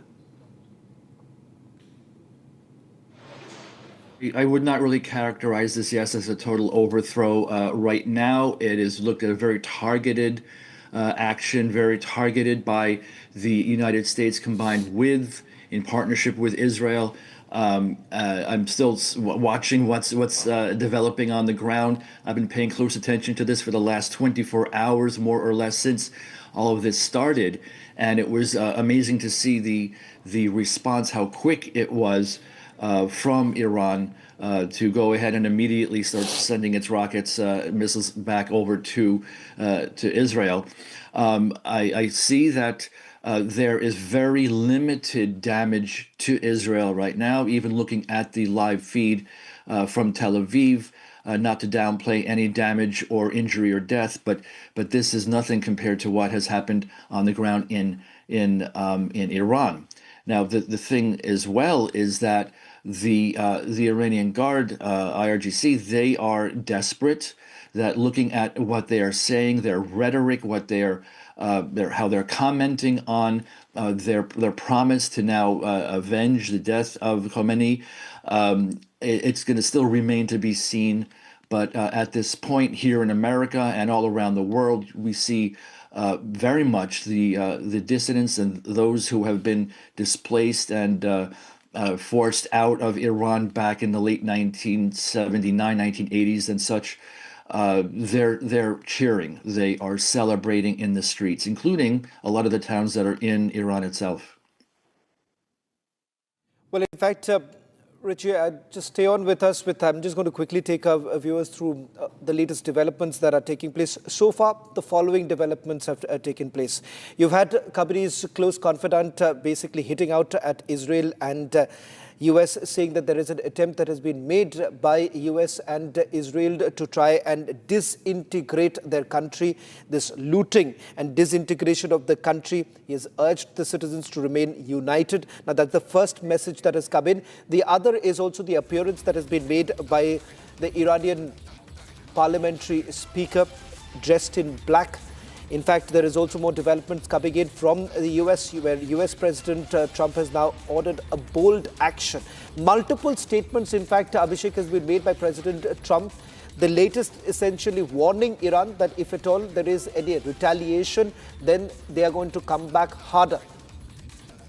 Well, yes. So I think what we are seeing is posturing happening from both the sides, and with the IRGC carrying out those counter strikes using drones. In some cases, even targeting civilian pockets and not necessarily military targets. I think it's a free-for-all, and Donald Trump perhaps would want to try to bring a semblance of order. And then in that case, you can expect Shawan, that there could be one more round of big American strikes coming in. And if we can get Richie on that. Richie, you think that's possible with the kind of statement that are coming in? That President Trump is warning the Iranian side that he can double down and make one more decisive round of strikes on Iran? Yes, of course. And if if necessary, even more than one more round. The United States has positioned a massive firepower aircraft carriers, one just off the coast of Israel to the west, and then another one that is southeast of Iran, creating like a double attack two-prong area there.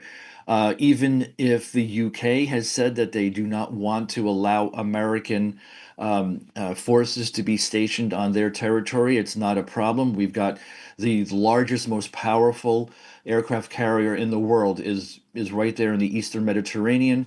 They're able to easily reach into Iran, into Iranian territory. And I don't think that there's any bit of fear, any bit of hesitation on the part of Trump or the administration or the armed forces of the United States to be able to say that they could easily launch one or two, or I can't speculate how many more. But as was brought up, this might just become a tit for tat where you have here. I'll just request you to stay on with us because we're just dipping into a quick update coming in from Dubai. In fact, Pratap is a scientist and founder of Dronak Aerospace, who's joining us from outside Burj Khalifa. In fact, Pratap, give us a sense of what's really happening on the ground, because if you go by the claims that have been made by the Iranians, there have been multiple attacks that have taken place. In fact, Dubai authorities have only confirmed that attacks that took place was yesterday, that was closer to Palm Jumeirah. What's the scene like on the ground? So right now, there is no need to panic or anything. You know, if you can see behind me, that's the Burj Khalifa I'm standing right there, okay? And also Mall of Dubai is there, you know, on this side. And also, you know, if you can see behind me here, MR Towers also here. You know, there is no need to panic or anything. You know, everything is under calm, you know, the situation is under control, you know, and also people, you know, are a little bit panicked, yes, but UAE authorities and other people are issuing, you know, strict warning who are spreading rumors and, you know, the things happened here. Only, you know, like they intercepted some missiles yesterday, yes, people are little bit panicked, yes, but today it's everything under control. You know, if you can see behind me, that's Burj Khalifa, what I'm showing you right now. And also here, the Mall of Dubai and also MR Towers also behind me, you know, there is no need to panic or anything, you know. And also, you know, I'm walking on the streets right now, you know, as a common day, you know.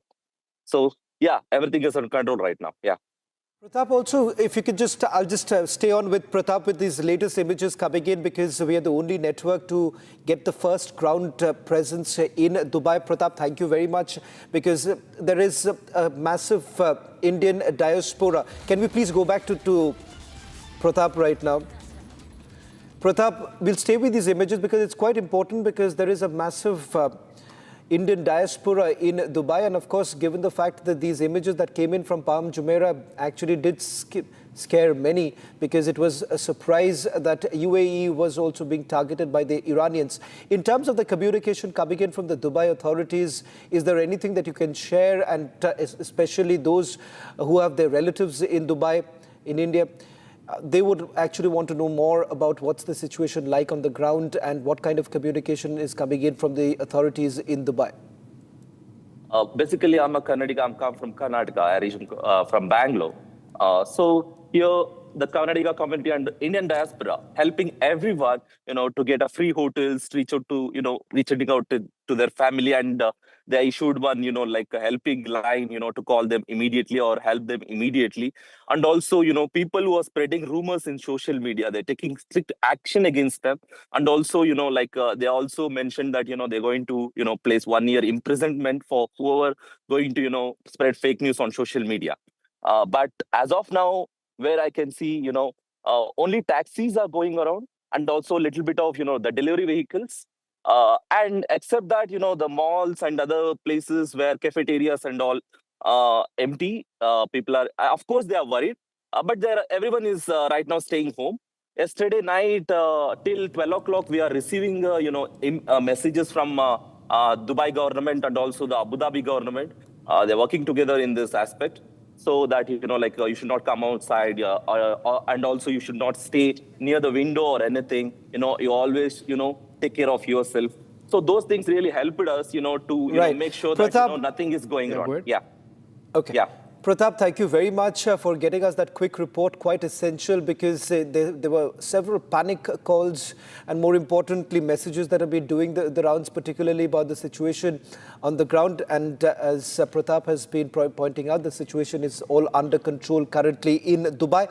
There is also another breaking news now coming in. The Iranian media has now confirmed that the Chief of Staff, Mousavi, has been eliminated. So this morning, Abhishek, we've had Iranians confirming that at least 2 of their senior military leaders have been eliminated in the strikes that were carried out by America and Israel. Now another confirmation coming in that the Chief of Staff, Mousavi, was also eliminated. It seems that this time the operation objectives were very clear. It was more about the supreme leader and perhaps even the Iranian president who was the target, but the Iranian president has survived. He is safe, is the confirmation that Tehran has put out. Now, military commanders, it seems that at least top 3 military commanders have already been eliminated, Abhishek. Well, yes, and that seems like a big blow, and that really explains the haywire firing that's happening really from Iran, even targeting civilian areas. We have more guests and we have to keep getting them involved for quick comments. New York Post, for example, suggests that 40 top civil and military leaders got killed along with Khamenei in that attack.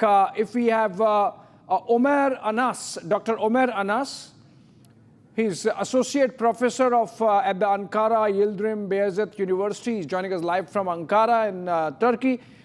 Professor Anas, if this is true, that almost 40 leaders, top leaders, both on the civil and the military side of Iran are killed along with Khamenei, what does this really mean for the Iranian regime? Is it gone?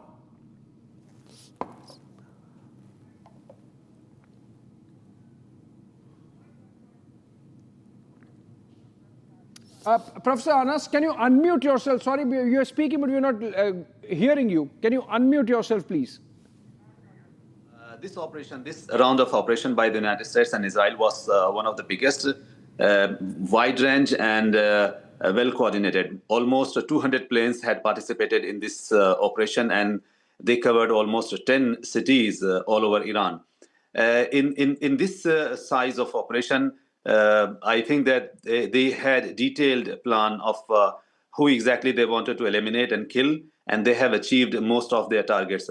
At the same time, as we have been talking, that there were mainly 2 objectives. One of them was to eliminate Khamenei and the top leadership of Islamic Revolutionary Guard Council, and at the same time to hit or to damage significantly all nuclear installations and defense establishments.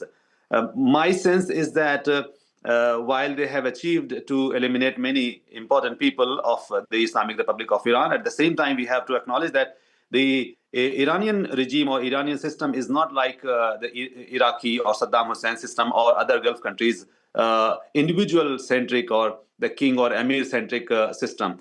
They have a fully organized ideological apparatus which has been functioning very well. So the transition from Khamenei to another leader will be swift, without any problem, and they might be declaring the next supreme leader in few days.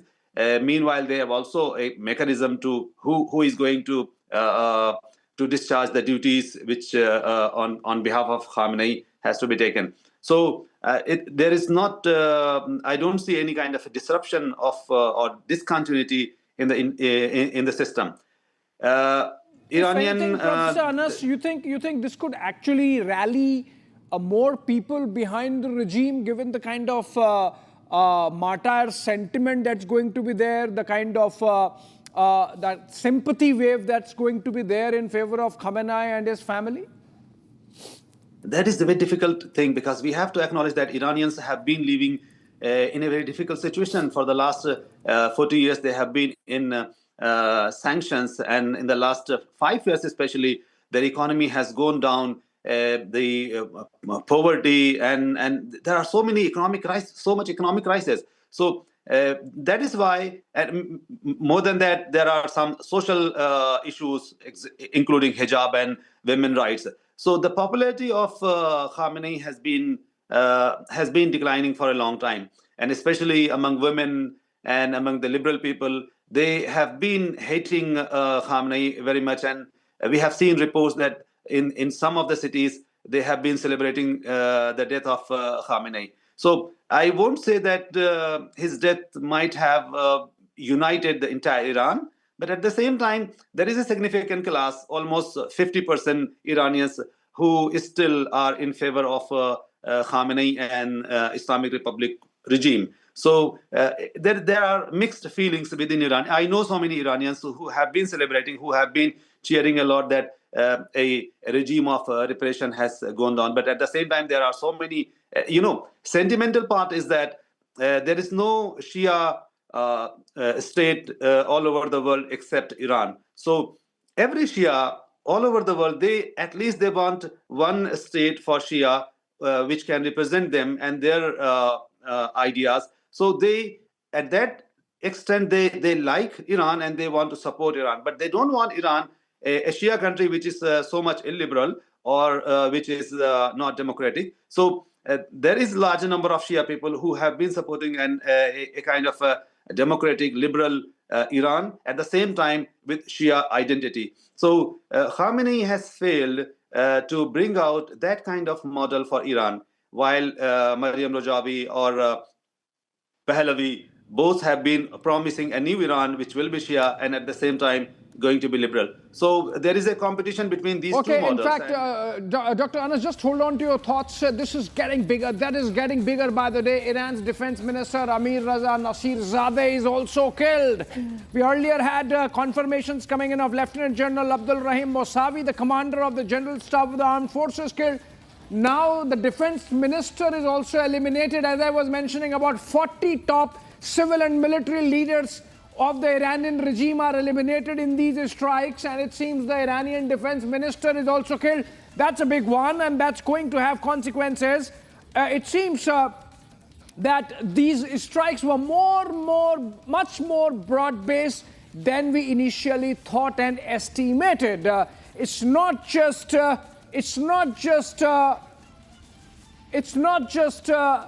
Khamenei. It seems like Shawan. These are details emerging which clearly show that the destruction and damage to the Iranian regime is much more than earlier anticipated. Surprisingly, Abhishek, Israelis have put out a very conservative statement. In fact, Israel Defense Forces have only said that they've eliminated 7 Iranian senior officials, which includes the Secretary of the Iranian Security Council, the commander of the Iran's Revolutionary Guard Corps, and Defense Minister of Iran. That's the statement that is coming in from the IDF. Now, I don't know whether at all they are going to put out something else in a short while from now. It seems, as far as the regime is concerned, at least those who are part of the operations, those who are essentially planning a response, because it seems from the messages that have come in from the parliamentary speaker and the others here, and Larijani, it is a clear indication that they were expecting this to come. So there was a preparation already underway, and that is the reason why, despite President Trump's clear threat this morning, where they're essentially saying that if you retaliate, we're going to hit you hard, they're saying that we are prepared and strikes continue. As we speak right now, 7 Arab countries and Israel have reported missile strikes. UAE, Bahrain, Kuwait have confirmed the missiles that have hit their territory. Saudi Arabia, Iraq, Jordan and Qatar said that they have intercepted the missiles. And one attack on the US Navy headquarters in Bahrain has also been confirmed. Now, Israel's emergency service has now confirmed 1 death, at least 100 injuries. In terms of casualties, there is no clarity coming in. Red Crescent last night had basically said that the casualties in Iran is massive. We'll have to still wait for an official confirmation coming in from the Iranian news agencies in terms of what kind of casualties are we really looking at inside Iran, because the information from Iran is quite difficult to get at this point in time. These are the latest images now coming in. We'll also try and put out those. This is US consulate in Karachi. In Karachi has also been attacked. Am I correct? Now, that's the latest coming in. Abhishek, Pakistan, Iranians have now here what we are being told, now this is only, this is not about a missile attack. This is not a missile. Let me just make this clear. Can we also remove our jackets up, because this is slightly misleading here. It seems that there were some protests that had taken place outside the Karachi consulate in US, and that is the reason why you're looking at the outpouring right now we have seen that kind of support really coming in from a few countries. In fact, here in India also, there's been support, and particularly in Jammu and Kashmir, where protests have been taking place. US consulate in Karachi has now been attacked. So United States of America essentially looking at the counter strikes coming in from various quarters right now, Abhishek. Well, yes, and you can expect these Pakistanis, when they can break their TV sets for losing a cricket match, this is going to happen. You know, you can protest. There are protests happening in some parts of India also. But let's focus on the wider picture. Come out of Pakistan. And Maxim, I wanted to take a question to Richie on this scale of destruction that's coming in. But before that, before I go to Richie, let me just take this question to Maxim Kuznetsov. Maxim, he's chairman of Russia-Asia Business Council. He's joining us live from Moscow. Maxim, my question to you is, if as reported and as confirmed, about 40 top civil and military leaders of Iran are dead in these strikes by Israel and the United States, then we are looking at the possibility of actual regime change happening on the ground. I mean, if you have a succession plan, you can think of plan A, B, C, D, not beyond that. If 40 are gone, then there is a serious power vacuum in Tehran. And that's not good if you look at it from Russian point of view. What's Moscow thinking? Of course, Iran has plan B, plan C, plan D, etc. Because after terroristic attack initiated by Israel government last year, many Iranian leaders was eliminated, and after it, Iran initiated protocol how to change some person that could be eliminated to their successor. And after it, Iranian regime became more sustainable, and of course, act of aggression by US and Israel, it is strike for Iran and Iranian political system, but any person could be changed by another person, and it is a procedure that can help Iranian government to continue their fight with US and with Israel. We can see that yesterday Iran continue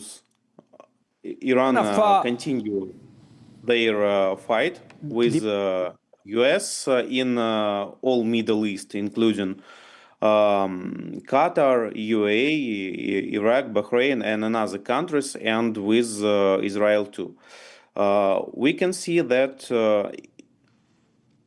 Iran has source for it, and it resource for it, and it demonstrates that regime is sustainable. Okay, Saurabh Shukla is back with us. Ambassador Deepak Vora is joining us very soon. But I want to go to Richie before we get that Indian perspective with Saurabh Ambassador Vora. Richie, had the Americans really expected this scale of destruction and damage that they have achieved insofar as the regime top leadership is concerned in Tehran? Well, this was a surprise. It was a very well-kept surprise, a secret. We know that there's always the potential that if President Trump and his administration and his cabinet speak to the wrong individuals in Washington, D.C. in planning, that the word could get out. So this was a very well-guarded plan. The surprise, I think it was amazing to a lot of Americans to see the coordination with Israel, the ability to go in and easily start hitting the targets that were pre-planned. But what I, myself, and others were not expecting is that the retaliation, immediate retaliation by Iran, was not necessarily to try and hit only Israel, but then to go to the allies and start sending drones to those countries that are friendly with Israel or America, as we know.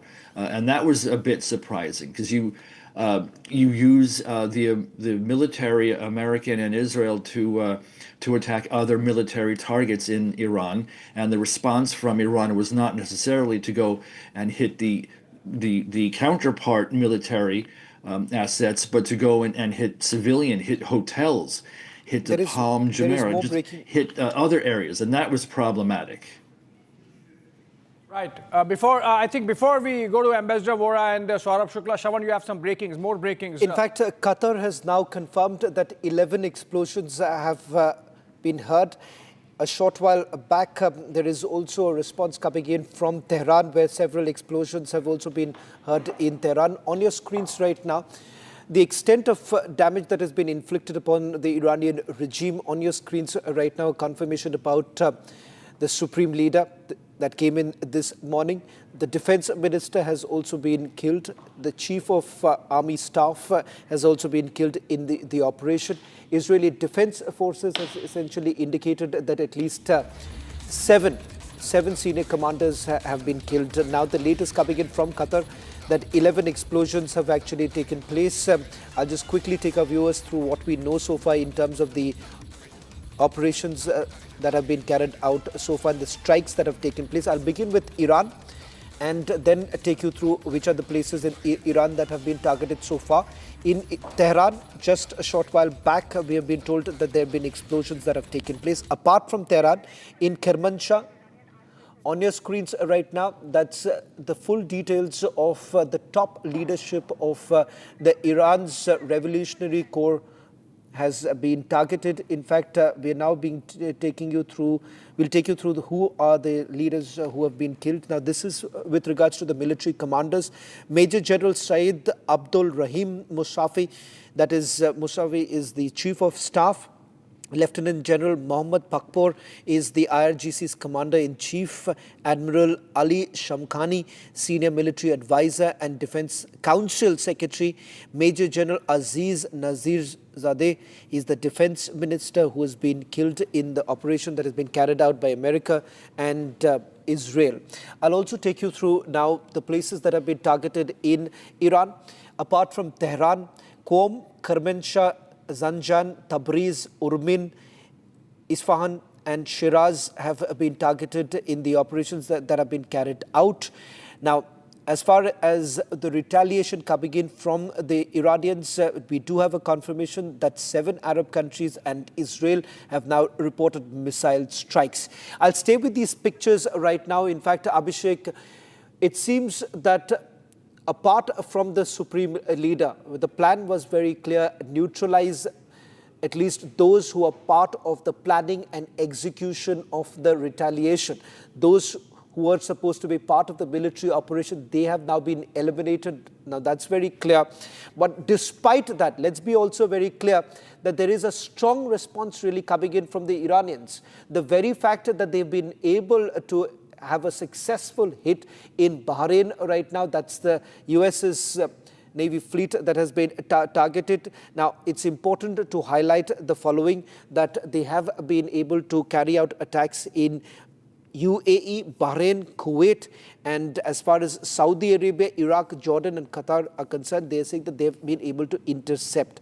They have been able to intercept the missiles.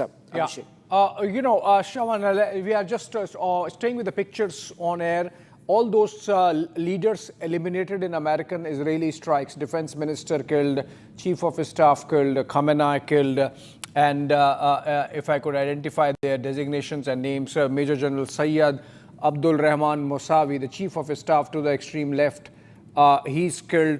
Then Lieutenant General Muhammad Pakpor, he was the IRGC commander, he's killed. Defense minister to your extreme right, he's also killed.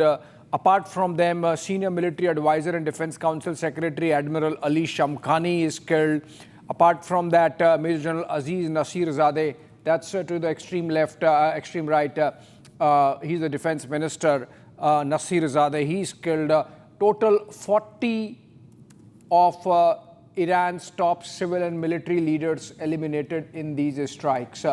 This seems like much broad-based. It seems it's just now emerging. There is no doubt that this is broad-based, but what we also have to perhaps underscore here is the fact that while the Iranians did show some sort of an element of surprise yesterday, saying that on the one hand there were talks that were essentially going on. That is exactly what the foreign minister had said. Iranian foreign minister had indicated that this was the talks were on, but despite that this has actually happened, not the first time. Even previous attacks that have taken place was in the midst of all the talks that were basically going on. Now, if the Iranians are essentially claiming that this was and there was an element of a surprise, what I still can't comprehend, Abhishek, is that there was a massive military build-up by the United States of America. And despite that, it seems that the Iranians continued with what they were essentially doing. It seems so, and Khamenei would have realized that this is the end game, this is his end coming, and that's why maybe he chose to still be in the office. That seems more probable, but Saurabh Shukla is back with us. Professor Anas continues to be with us. Before I go to Professor Anas, quick comment from Saurabh Shukla. Saurabh, you are there in DC. On the ground, are you getting a sense that the Americans have realized that the kind of scale of success they have achieved insofar as their military objectives are concerned? Well, Abhishek, this was there right at the outset. In fact, I had said on your show earlier as well that the strategic and military strategy for America and Israel worked very well.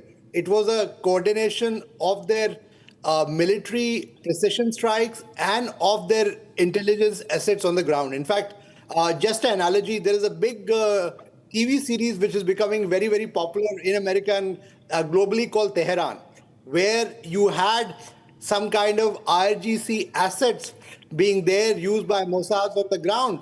So one of the Saurabh, I have to interject. Just hold on to your thoughts. I'm coming back to you. Another important breaking news development: Iran temporary leadership to be announced today. Remember, there is already a 3-member council. Shravan, you mentioned about it, headed by President Pezeshkian, also the leader of the Judicial Council, and one jurist. A 3-member team effectively holding on to the transition, and now it seems preparation on for complete leadership council to be announced. Shravan.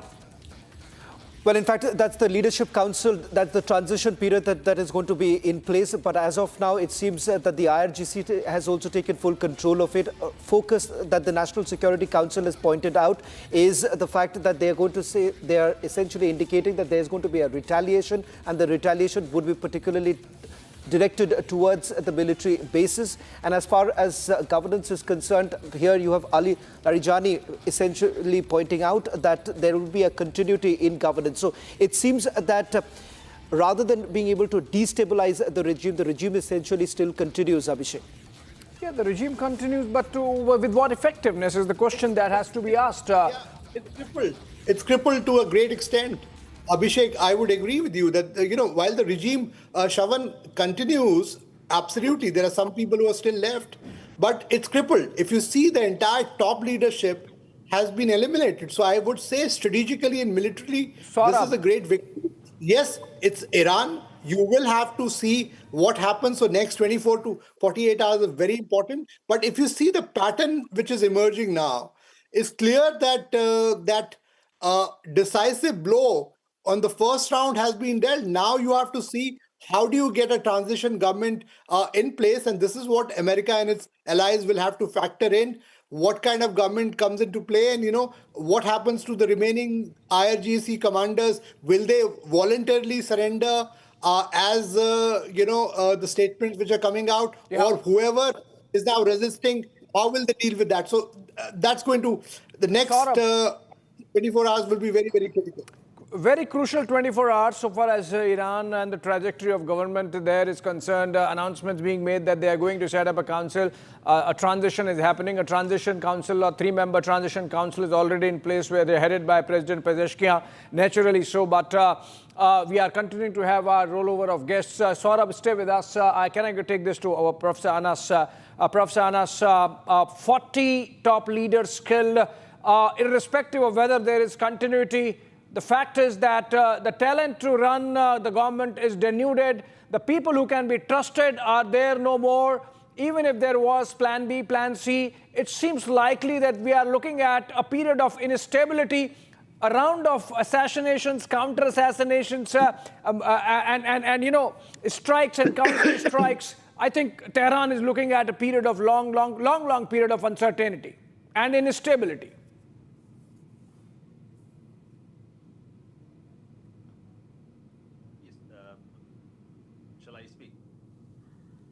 Professor Anas. Yes. Thank you very much. My understanding is that first of all, IRGC is a force which has been trained on ideology. It is not just like a professional military, but at the same time, they are the ideological defender of Islamic Republic of Iran. They are not like a normal secular professional military. So as long as IRGC is there and in control of Iranian affairs inside and outside. So I don't think that there will be any easy change in regime. Okay. So that is one thing. At the same time, if you look at Iranian politics, the way it has been divided into several sections, what I think is that Iranians have realized, especially the top commanders and elite, they have realized that at this time, Iran is facing a real challenge of regime change. Because if there are one more, like 50 or 100 top leaders are being eliminated, then there will be a real chance of regime change. So for that to avoid, they, in my understanding, they are going to offer some sort of a negotiation, and symbolically they will attack many more targets, but at the same time they will declare that they have got what they wanted to achieve. And the United States has already declared kind of a victory. And if you read the between the line in Trump's statement, he has mainly offered that Iranians should come back on negotiation table. Yeah. So if they don't continue, it means that the war is over and they are going to talk again. It is up to Iran to decide whether they want to come back to negotiation or not. My understanding is that Iran will continue for 1 or 2 days symbolic attacks on all over the region, what they call as the American targets, and some of the Israeli targets at the same time, and then they will take a step back. Right. All right. Let me take this to Richie. The kind of firepower that was used by the Americans, it was massive. The 2 aircraft carriers and the bunker buster bombs and the Patriot and the Tomahawk missiles.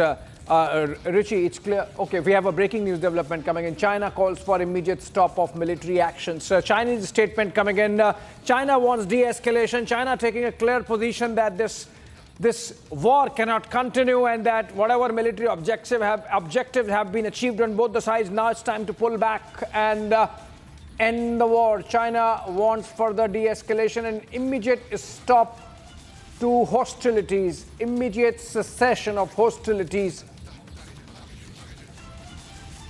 Okay, in fact, there is a soundbite of the Chinese coming in, either the spokesperson in Beijing or at the United Nations. Let's listen to that.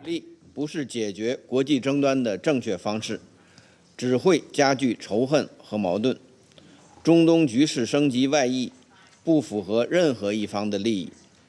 通过对话谈判解决矛盾分歧是唯一的出路。中方呼吁立即停止军事行动，防止局势轮番升级。 We came out of this, the Chinese representative at the United Nations, permanent representative at the United Nations, while remember about 6 hours back, the United Nations Security Council had a discussion on Iran. It condemned the attacks, but obviously, who listens to the United Nations? This was Chinese ambassador, permanent representative to the UNSC, speaking there, or UN speaking there. And participating and condemning the attacks and wanting a pullback and a de-escalation. Everyone wants a de-escalation because remember, it's not just about Iran or Israel, it's about global energy security, it's about peace, it's about the people. And if the military objectives have been achieved, why not stop and pull back? That's the question I had for Richie.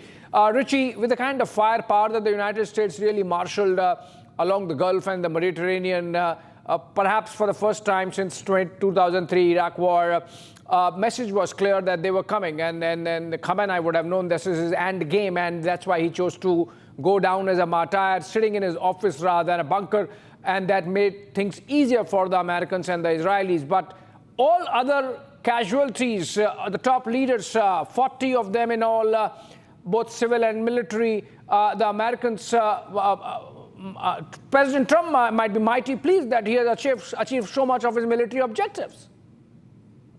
Yes, that's absolutely true. And what was interesting is one of the other comments a few moments ago about the TV show that's very popular now here called Tehran. What is interesting is the parallel where what happens is you've got these Jewish Israeli spies, active Mossad agents and others that were actually on the ground in Iran even now, today, and preparing for this, who speak Persian, they speak Farsi fluently, and they're able to sneak in and get into the administration areas. They get to help to coordinate the attack. And that's what happened here, how they were able to easily get to the 40 wherever they were in the country, all over Iran. But I also want to mention that we haven't been talking about this, is that looking back at what has happened with the conflict between Israel and Hamas, Israel and Gaza, Israel and Hezbollah in southern Lebanon, is that you have this situation where there's conflict, where there's a limited attack, where they target the leadership. When the leadership is taken out, and then locally they appoint new transitional leaders, it's like what we're going to expect to see here in Iran, that if they also are equally as hostile, then they should be potentially expected to be taken out as well. Okay, and which means you are suggesting that the war is not ending anytime soon. Is that the corollary?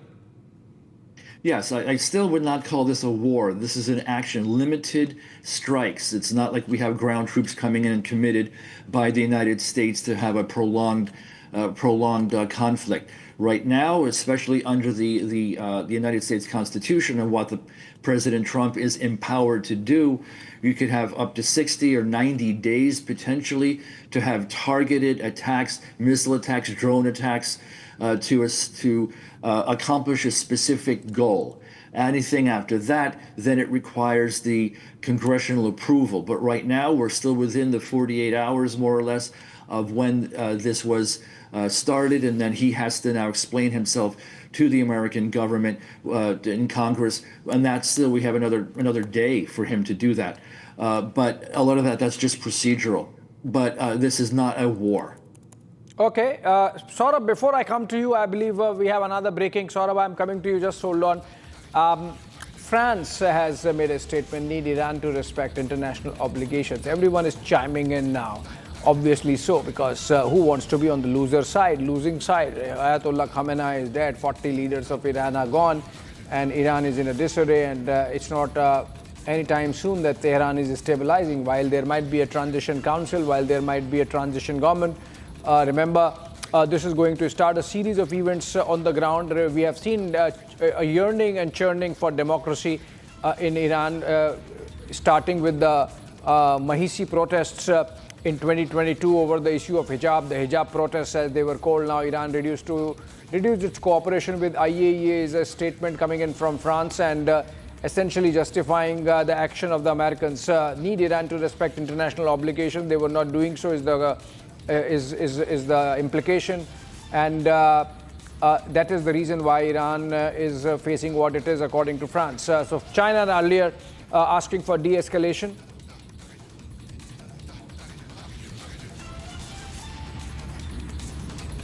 Okay, on that note, I have to slip into a short break. Saurabh, stay with us. Don't go back. I'm coming back only in 2 minutes on the other side of a short break.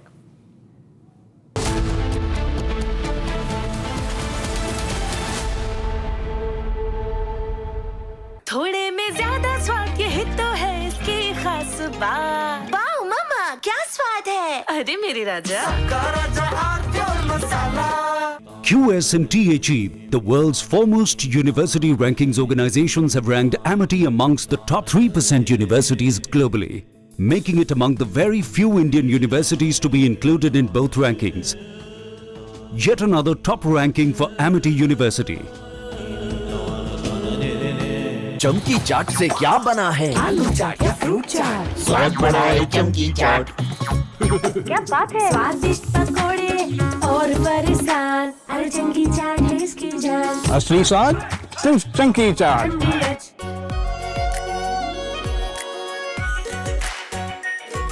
Pure shahi paneer masala, delicious, healthy, everyday. केसरिया से मन जोगी हुआ रे, दिल झूमे देखो मतवारा हुआ रे। केसरिया से मन जोगी हुआ। हर पल मनाओ केसरी त्योहार। विमल, बोलो जुबान Kesari.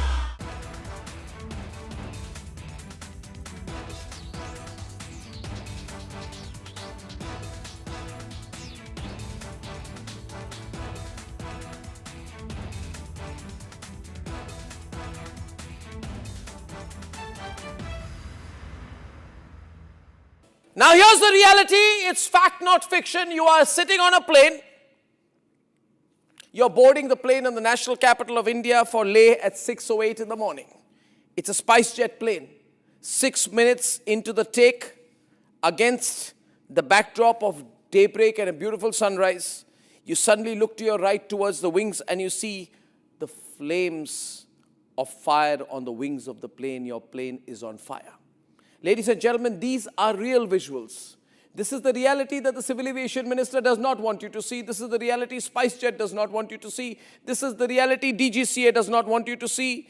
Because at the cockpit, at that very moment while you're sitting in the plane, there are calls of Mayday, Mayday, Mayday, Mayday. That is a flight emergency. The flight circles back. There's engine failure in one of the engines, lands at 6:49 p.m. Ladies and gentlemen, and as you get off the plane, you realize this is the same SpiceJet. This is the same SpiceJet that does not have the money to pay the Bangladesh government, which is why it had been, I don't know the present situation, not allowed to fly in Bangladeshi airspace. They're out of money. Who is the owner of SpiceJet? This is the same SpiceJet, ladies and gentlemen, when another SpiceJet took off from Patna to Delhi on 19 June 2022, it caught fire soon after taking off from the airport. Flames were seen on the left wing of the aircraft. 2 blades were bent. So you should see the visuals then and now, ladies and gentlemen. Then and now. Look at that and now. Ladies and gentlemen, a SpiceJet plane catches fire in mid-air in December. Ladies and gentlemen, I think this is 19 June 2022 and then now. And you are flying at your peril in this country. The government couldn't care less. SpiceJet is a near bankrupt airline. There is a nice duopoly going on between Air India and Indigo. The politicians fly chartered planes anyway. But I want to remind them, 2nd July 2022, another SpiceJet plane forced to make an emergency landing in Delhi after the crew noticed smoke in the cabin at an altitude exceeding 5,000 feet. Same SpiceJet. But I don't think the civil aviation minister is angry with SpiceJet. It is just part of the problem. The civil aviation minister will be angry with Republic, not with SpiceJet, not with Indigo, not with Air India. The civil aviation minister busy talking to the French about what planes they will be buying.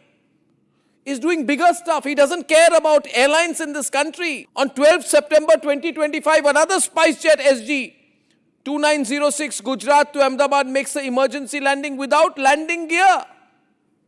Without landing gear, look at its tires, they fall off. But the civil aviation minister and the government won't be angry with SpiceJet, they will be angry with Republic, you see. A SpiceJet plane, 11 September 2025, Delhi to Kathmandu. Passengers are stranded inside without any air conditioning. They were told it's a technical fault. This is the reality of Indian aviation. But we have to discuss big things, you see. Why should big politicians talk about small things? Small things, ladies and gentlemen. Talking about what are small things for politicians.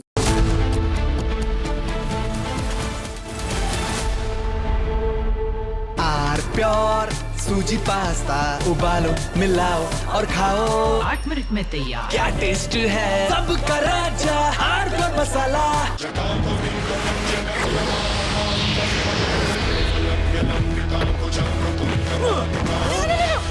मेरी chimney टूट जाएगी। What are you doing? रानी इस घर में कुछ है जो टूटता नहीं। ये पिलर कभी नहीं टूटेगा। रुंगटा स्टील TMT से बना। रुंगटा नहीं तो घर स्ट्रॉन्ग नहीं। रुंगटा स्टील TMT बार एकदम सॉलिड।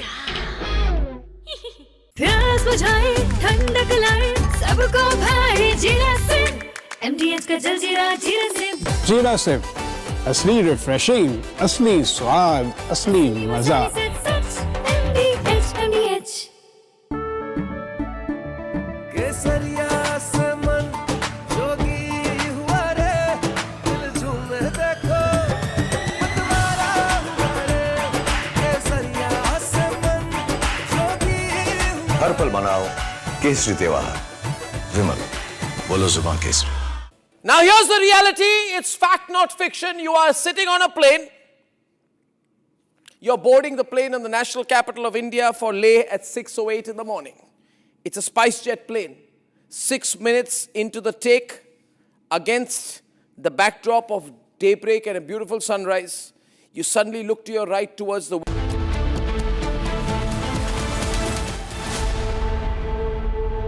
थोड़े में ज्यादा स्वाद ये तो है इसकी खास बात। वाओ मामा क्या स्वाद है। अरे मेरे राजा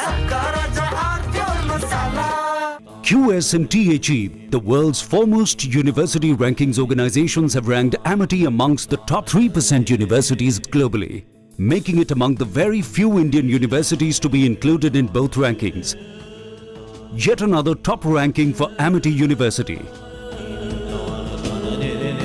चमकी चाट से क्या बना है सैंडविच लस्सी और छाछ हर घूंट में चमकी चाट ड्राई फ्रूट और दही बड़े चमकी चाट से स्वाद बढ़े असली स्वाद सिर्फ चंकी चाट।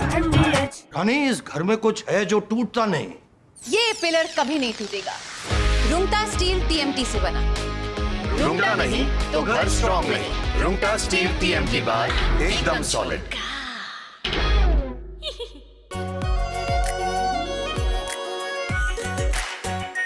Are pure shahi paneer masala, delicious, healthy, everyday.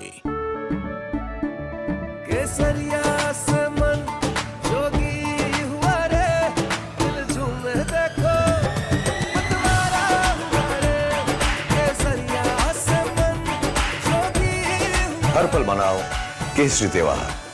विमल बोलो जुबान Kesari.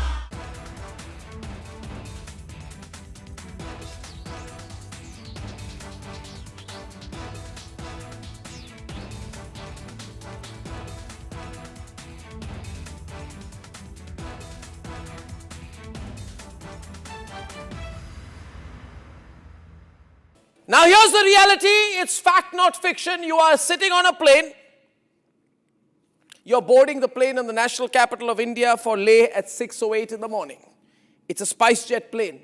6 minutes into the take, against the backdrop of daybreak and a beautiful sunrise, You suddenly look to your right towards the wings and you see the flames of fire on the wings of the plane. Your plane is on fire.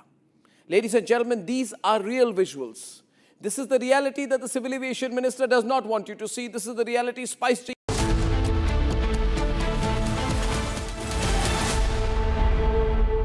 चमकी चाट से क्या बना है? Sandwich लस्सी और छाछ और हर घूंट में चमकी चाट।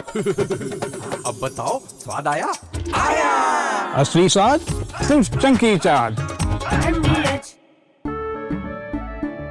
केसरिया से मन जोगी हुआ रे, दिल झूमे देखो मतवारा हुआ रे। केसरिया से मन जोगी हर पल मनाओ केसरी त्योहार। विमल, बोलो जुबान Kesari. Are pure suji pasta उबालो मिलाओ और खाओ 8 मिनट में तैयार। क्या टेस्ट है सबका राजा हार्डवेयर मसाला। खनीज घर में कुछ है जो टूटता नहीं। ये पिलर कभी नहीं टूटेगा। रुंगटा स्टील TMT से बना। रुंगटा नहीं तो घर स्ट्रॉन्ग नहीं। रुंगटा स्टील TMT बार एकदम solid. Now here's the reality. It's fact, not fiction. You are sitting on a plane. You're boarding the plane in the national capital of India for Leh at 6:08 in the morning. It's a SpiceJet plane. 6 minutes into the take, against the backdrop of daybreak and a beautiful sunrise, you suddenly look to your right towards the wings and you see the flames of fire on the wings of the plane. Your plane is on fire. Ladies and gentlemen, these are real visuals. This is the reality that the civil aviation minister does not want you to see. This is the reality SpiceJet does not want you to see. This is the reality DGCA does not want you to see. Because at the cockpit, at that very moment while you're sitting in the plane, there are calls of Mayday, Mayday, Mayday, Mayday. That is a flight emergency. The flight circles back. There's engine failure in one of the engines, lands at 6:49 p.m. Ladies and gentlemen, and as you get off the...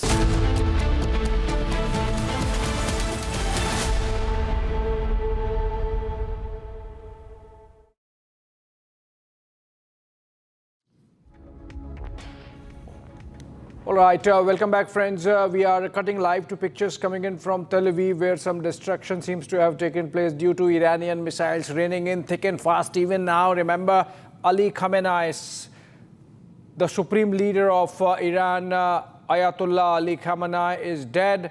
Along with him, 40 other top leaders of Iran, including its defense minister, including its IRGC chief, including its military chief. But it seems there's somebody still controlling those missiles, and that's why those missiles keep coming in. These pictures, okay, these are pictures of those who are dead.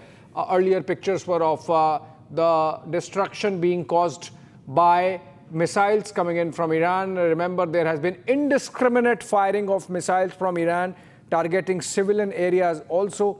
This is in retaliation to American and Israeli strikes that killed 40 of its top leaders. And of course, a school in southern Iran where about 70 or 80 students, mostly girls, were killed. That was one aspect of this military operation, which is going to trouble Israel and the United States for a bit, or it should.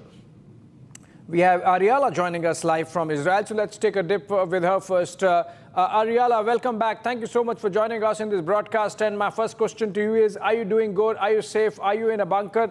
Are you still hearing sirens and Iranian missiles coming in on the Israeli side? Yesterday morning, approximately 198 missiles were launched from Iran to Israel. Yes, most of the time we received ahead of time alert, siren alert via our mobiles, informing us that in the near future there will be missiles launching in Israel. So of course we listen clearly and closely to the restrictions and guidelines of the Home Front Command of the State of Israel. And that way we are unfortunately also drilled along so long. Lots of years we've been under a bombardment from Gaza. and from the Hezbollah and also from Iran. So we know how to behave during emergency in Israel. Okay, and apart from Ariala, thank you, Ariala, for your opening comments. So we'll continue to have this conversation. We also have Professor Asif Ramiz Dawoodi. He's Middle East expert and faculty member of King Abdul Aziz University. As of now, he's joining us live from Delhi. Professor Dawoodi, you have a great understanding of the geography. You also have the understanding of the Shia-Sunni fault lines. How do you see these developments with Sayyid Ali Shah Khamenei dead and gone? You think Ayatollah Khamenei gone? You think that this is going to soften Iran in the geography in the region, or it's going to make them even more hardline with the next leadership doubling down on the martyrdom of Khamenei as they see it? At this point of time, I believe it is going to soften them, because there is a series, a wave of things that have happened for the past couple of days. If I don't mention past couple of years, just a week, for example. Now, we have seen how things have evolved there in Iran. Whatever is the reason, who started, who didn't start, who retaliated, who didn't, that's a different question. But what has happened is something beyond even Iran has ever expected. And in retaliation, Iran did so far, what Iran has done so far, especially in terms of attacking the bases in the Gulf region, that is something going very against Iran, apart from the other challenges that Iran is facing. Because here, when you start bombing or attacking the neighboring countries, and it goes to the, for example, civilians and parks and normal buildings where people live, and that creates sort of damages, that is a violation. So here the point is, Iran is going to be softened at this moment. If not, then it's going to create another havoc, another problem, and going to put itself in a problem in future. For a strategic point of view, I think the right movement, right time is to wait and properly decide what to do and make sure that there is no further regional escalation. There should be regional peace, and it should be stable. It should not be something that every country here and there, especially in the holy month of Ramadan, should be suffering this way. And then in the name of retaliation, there other innocents are also being killed. I know that those who were killed in Iran, that is a big question. Okay, question mark. I don't say that it's right. But the way it has retaliated, the way it's taking it further, that is not in the right or good taste. So there should be something, the engagement and involvement of other sensible countries, those who believe that there should be proper, stability in the region, there should be no war. They should intervene and try to mediate and make sure that it actually somehow puts an end to this. Otherwise, the escalation is going to impact and affect each and every member of this global community, including yourself and myself. You talk about the choking of the Strait of Hormuz. You talk about attacking the cities in the UAE, which is the global market. You talk about attacking Bahrain bases, and these economical damages are there. Apart from that, when you think about the overall impact that this war is going to have globally, including India, myself, everywhere, this needs to somehow be checked by the concerned authorities, or at least those countries who believe that there should be some intervention. When we talk about the United Nations Security Council's meeting or UN in general, so far we have not seen any kind of concrete results in different phases. Or you talk about Ukraine or Russia or other countries, the other wars, this was not very effective. But I think there should be some mechanism that we need to find out that how this is going to be stopped as soon as possible to make sure that peace prevails and prosperity prevails, development prevails in this region, especially in the Middle East. Absolutely, absolutely. I mean, these are good opening comments and forward-looking comments. I believe, okay, let's go and explain for the benefit of our viewers as to how Iran was using the Strait of Hormuz choke points as a blackmail, and why the Americans perhaps decided that enough was enough. There were many reasons, one of which was this exact spot. Now, if you look at the larger geography, this is the Gulf. These are the Gulf states. This is Oman. This is UAE, the United Arab Emirates. This is Qatar. This is Bahrain. Here somewhere is Kuwait and the Saudi Arabia. Now, if you look at it, this point, this is Iran, of course, the red one. Now, this is called what is called the Strait of Hormuz.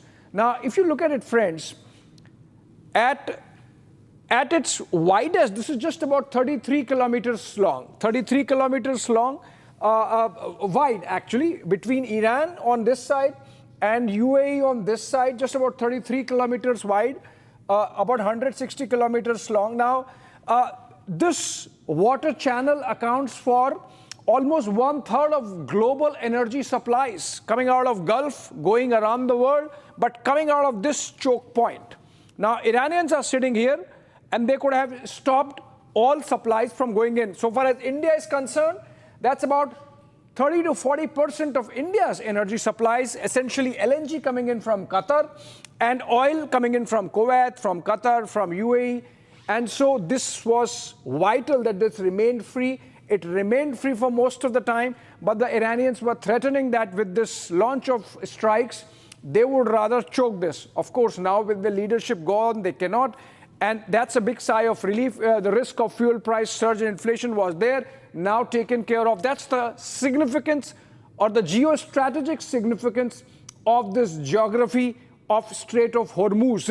While it is about 33 kilometers wide, the channel available for navigation is about 2 kilometers long, in and out in this. So you can imagine the kind of risks that were there had the Iranians decided really to choke it and not let the energy supplies come in, both oil and LNG.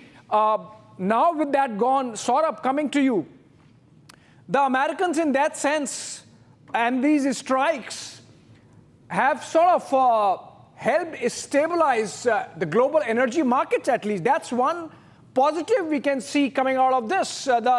The Saudis, the Qataris, the Bahrainis, the Kuwaitis, everyone there would be having a sigh of relief that at least now that point of blackmail is free.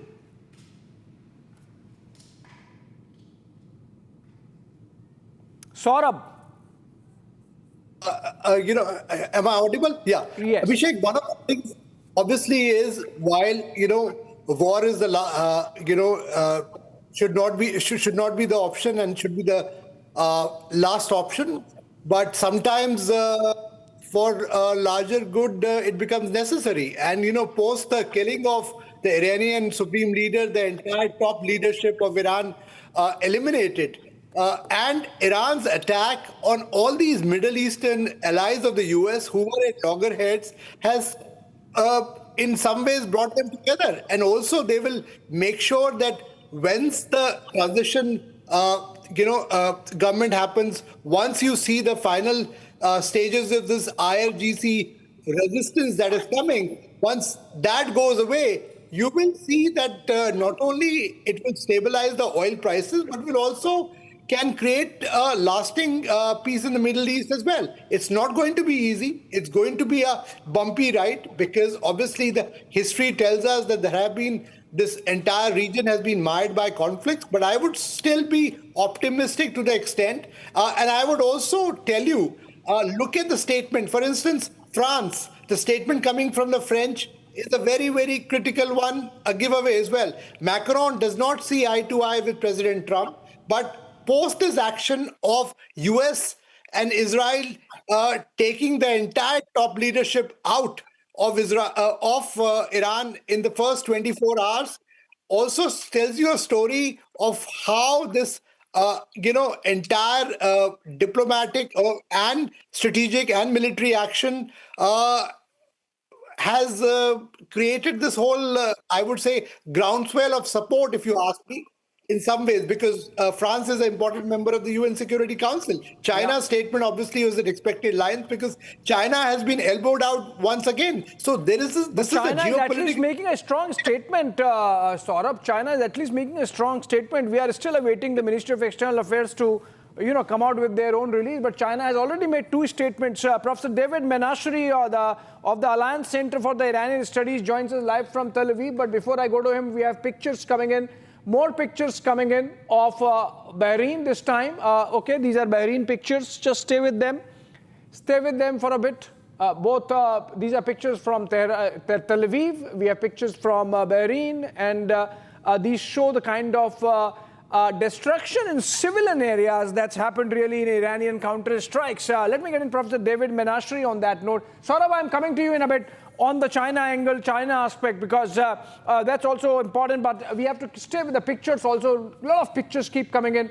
Manama, Bahrain, that's, remember, the US 5th Fleet's headquarters there at Manama, and these are pictures from Dubai, these are pictures from Tel Aviv, these are pictures from Bahrain, and okay. Professor David Menashri, Iran continues to fire missiles and across all geographies and more specifically in civilian areas. That sort of is an indication that maybe things are working but not working with proper leadership and guidance, which is indicative enough of the fact that the top leadership of Iran is gone. Top leadership is gone, but mainly I would say that the supreme leader is not there. Iran had different difficulties functioning even before, and it's worse today. And we see that in Iran there are conflicts within society. Professor Menashri, just hold on to your thoughts for just 30 seconds. We have fresh pictures, first time on air, of the CIA office in Dubai. That's been hit, and we have pictures, a video of that moment when the drone strike happened and the building is on fire. So it's not a hotel, it's actually where CIA is in this building. And which means the Iranians also have intelligence, and they are having those specific targets in mind when they carry out these kind of strikes. So this was a drone strike hitting the CIA office building in Dubai, and those are the pictures. Okay, coming back to Professor Menashri, please continue. Yeah, that's the government was not functioning well in the best of times. Certainly now, with being beaten heavily by the United States in Israel, and when the supreme leader is not around, it's going to be difficult. It's going to be difficult because Iran is in a very serious situation of mismanagement of the country for a long time, when people don't have water to drink, when people are devastated from this regime, and the majority of the Iranian people don't really want this regime to go on. Yet on the other side, there are the people who are in control, although many have been killed. But they made sure that everyone that is killed, there is someone to replace them.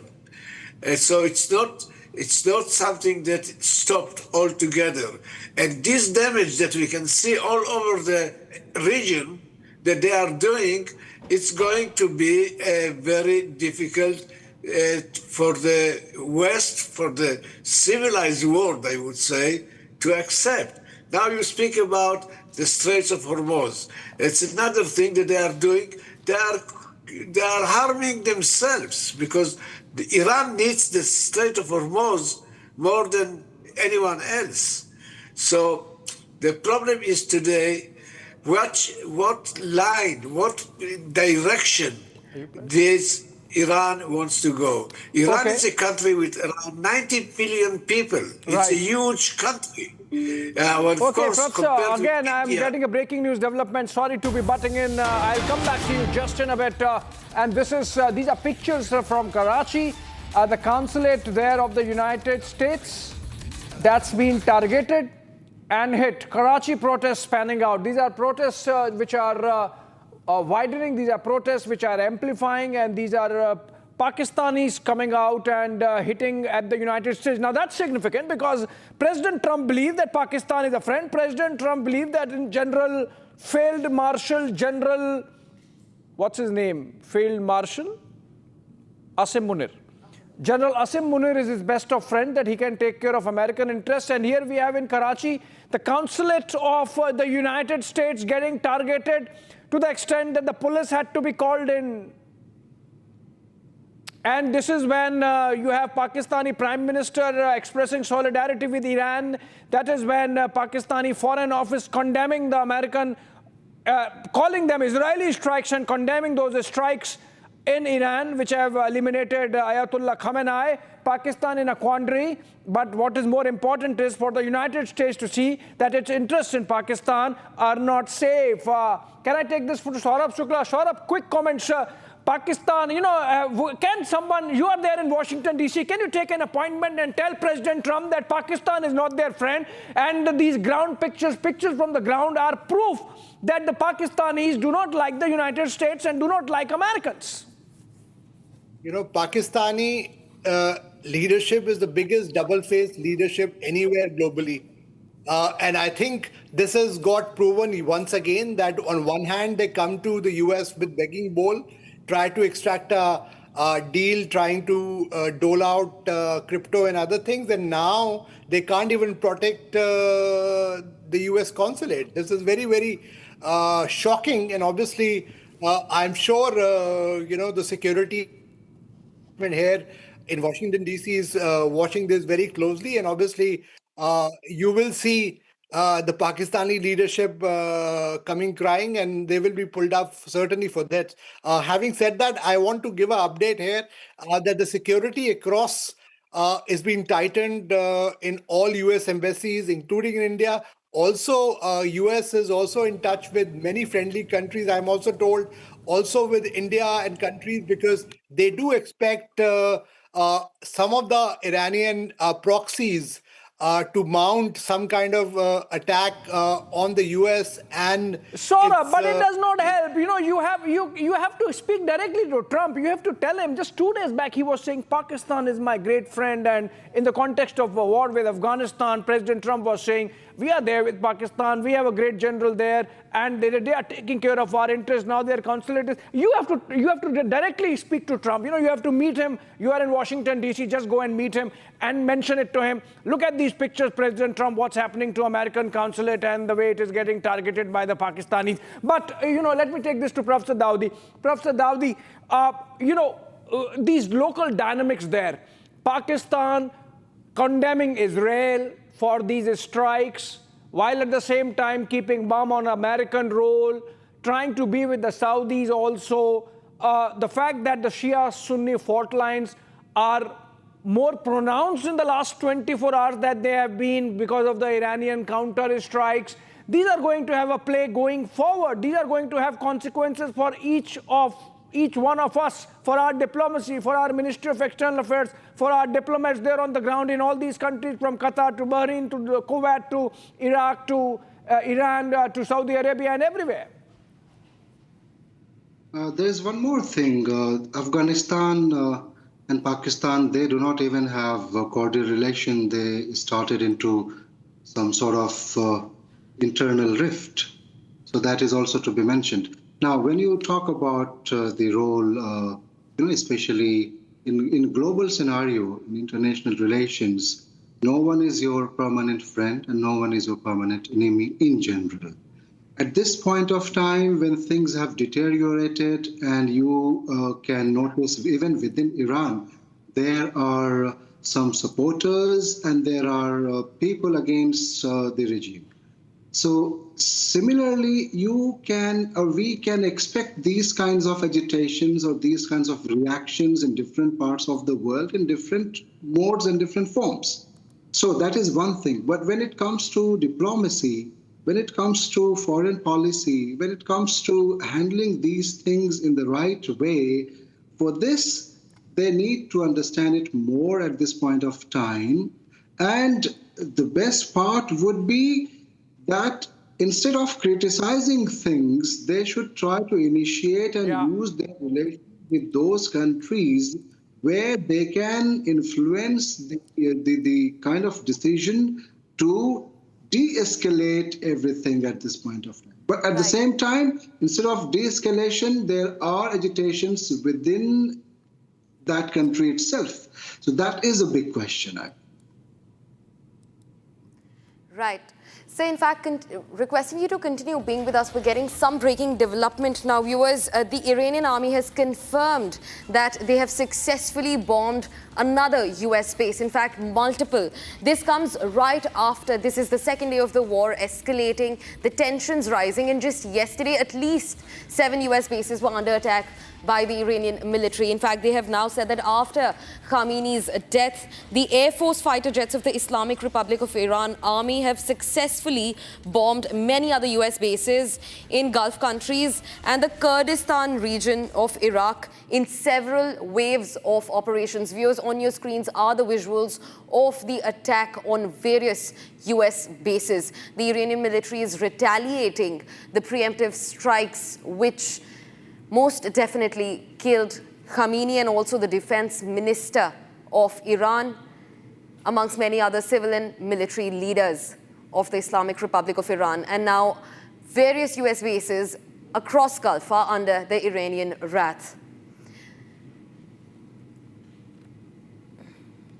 Viewers, these visuals show the evacuation of Israeli passengers after an Iranian missile struck the Israel airport today.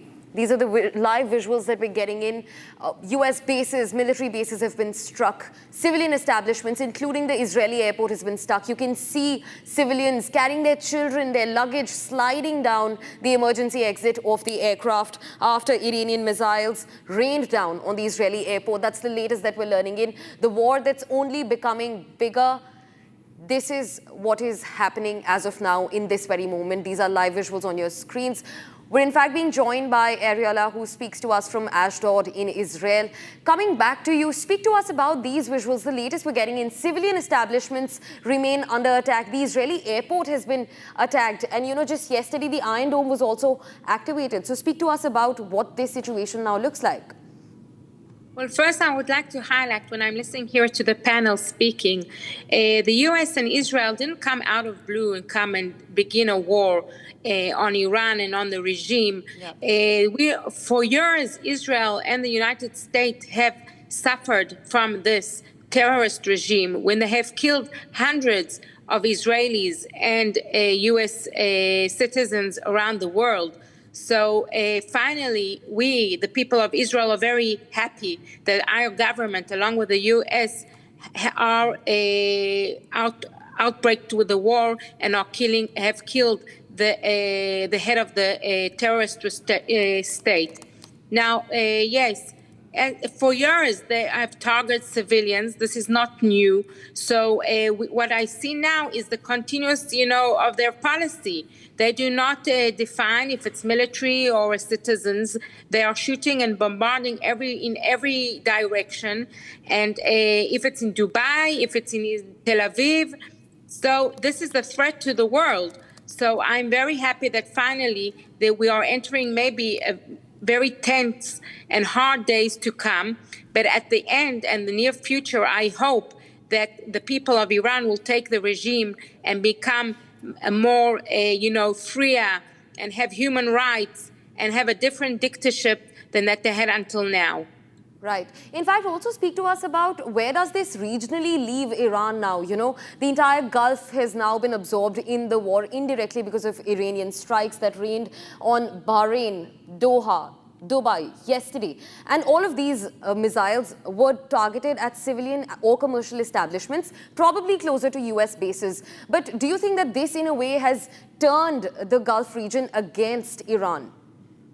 Well, finally, I think that the Gulf region understands that what Israel told the world for several years by Netanyahu, that Iran is a threat to the stability and to the peace of the Middle East, but not only, is proving itself. So, as you see, they are directing civilians, commercial entities and plants, and they are not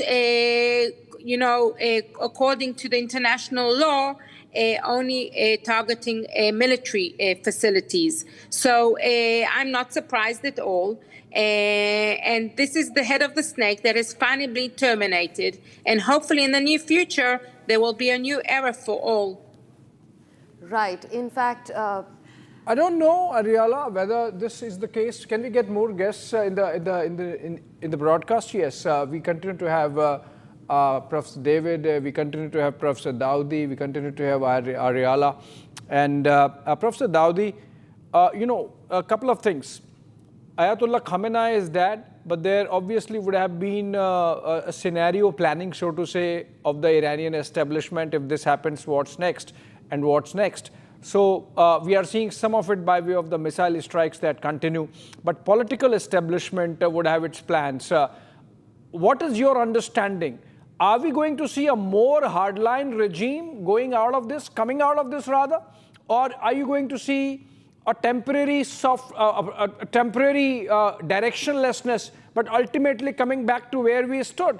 I mean, anyone who takes over from, and remember, there would have been a succession plan anyway because Khamenei was 86 or 87 years old.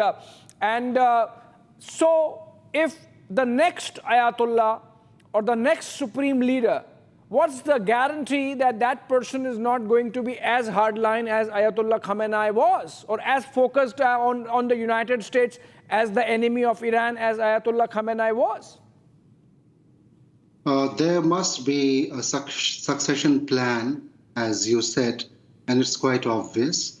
But whether it's going to be more, let's say, hardline or soft part, that still, I believe it's too early to say, but I think it's not going to be as hard as it used to be. That is one thing. I'll come to this point again, but I have a few things to mention here. When I was listening to the fellow panelist here, there are two things that I would like to highlight. I personally do not support war. I hate it. And I pray that everybody stays safe everywhere and no life is taken. But when we talk about attacking civilians, the fellow panelist mentioned about attacking civilians and also following international laws in the context of Iran. I just want to be quite, generic and without having any kind of prejudiced approach. How about Gaza? How about Palestine? Do you think that we should not stop this? Do you think that the innocents, the women, the lives taken there, hospitals, civilians were killed, tens and thousands of people were killed there? Even though those lives matter, each and every life matters. So when we talk about thing of this sort, we should try to have a balanced approach that if one thing is wrong, the other thing is wrong as well. If one thing is right, the other thing is right as well. So there has to be a proper balancing instead of, appreciating one thing for no reason and criticizing the other thing for some reasons. So that is one thing that I wanted to highlight here through your channel, and with very humble and respectfully, I wanted to put this in front of you all. Professor Dawoodi, as of now, we are just discussing the probabilities. We are just discussing what's happening on the ground. We are just discussing what has happened really, because the scale is yet to emerge. Remember, earlier we thought that nothing has happened, that Khamenei is safe. Then overnight reports came that Khamenei is dead. Now it seems that the destruction caused by Israeli and American strikes is much bigger, and about 40 civil and military leaders at the top level of the Iranian establishment are dead, including their defense minister, including their chief of the IRGC and others. So while we are continuing to hear from Ali Larijani, we are continuing to hear from their foreign minister Arakchi, we are continuing to hear from their speaker, and there is a tremendous amount of posturing is still happening that Iran is not going to take this lying down. The fact of the matter is, we don't know whether enough of talent pool is left for the regime to continue to hit back, whether enough people are left to man those institutions, to give instructions, to continue to direct the forces on the ground. Also remember what Donald Trump has said. He has said that amnesty would be given, immunity would be given to those who turn around and go along with the masses, and this is going to be a one-time affair, and that those who come later are only going to face death, which means there is a proper American incentive now for many of the foot soldiers of the regime, both in the IRGC and the Basij, to really rebel or to turn around and go with the masses, which means to sort of, like we saw in the case of Venezuela, when Maduro was taken out, all those who were thought to be loyal to him turned around and came around to the Americans. So in this case, it seems the situation is fluid, so to say, and that over the next few days, we are going to see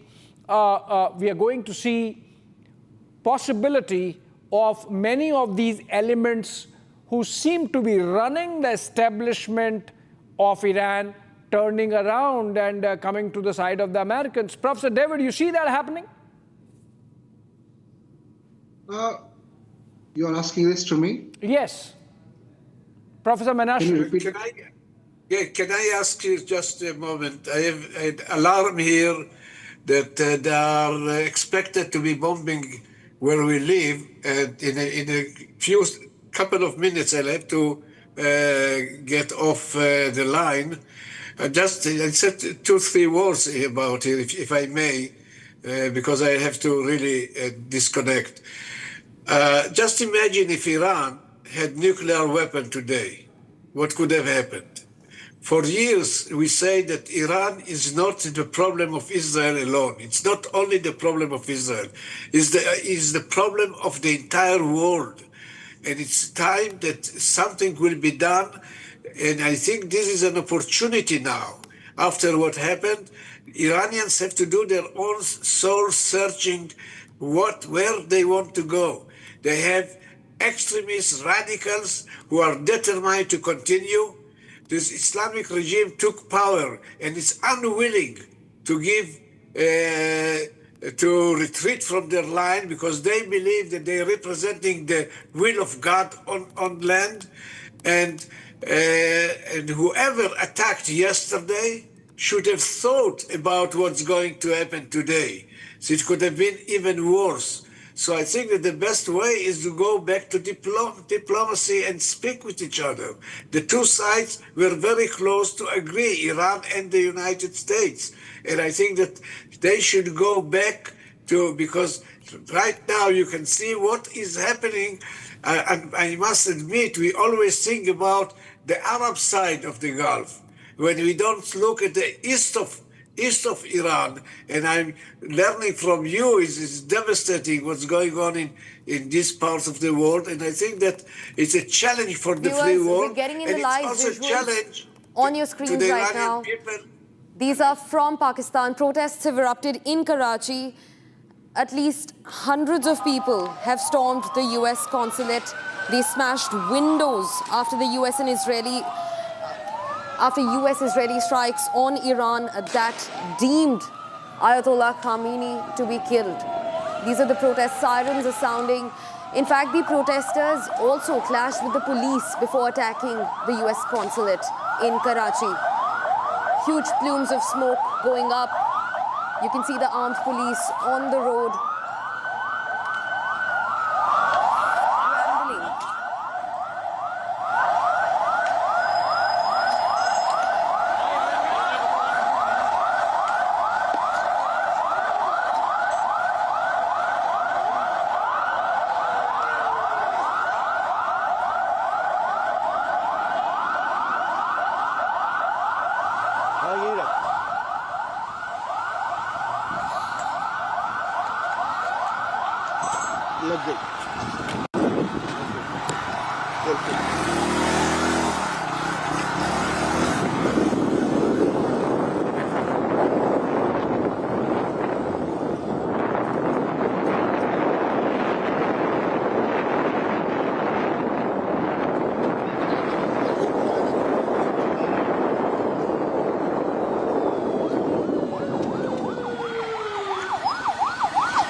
इधर इधर ही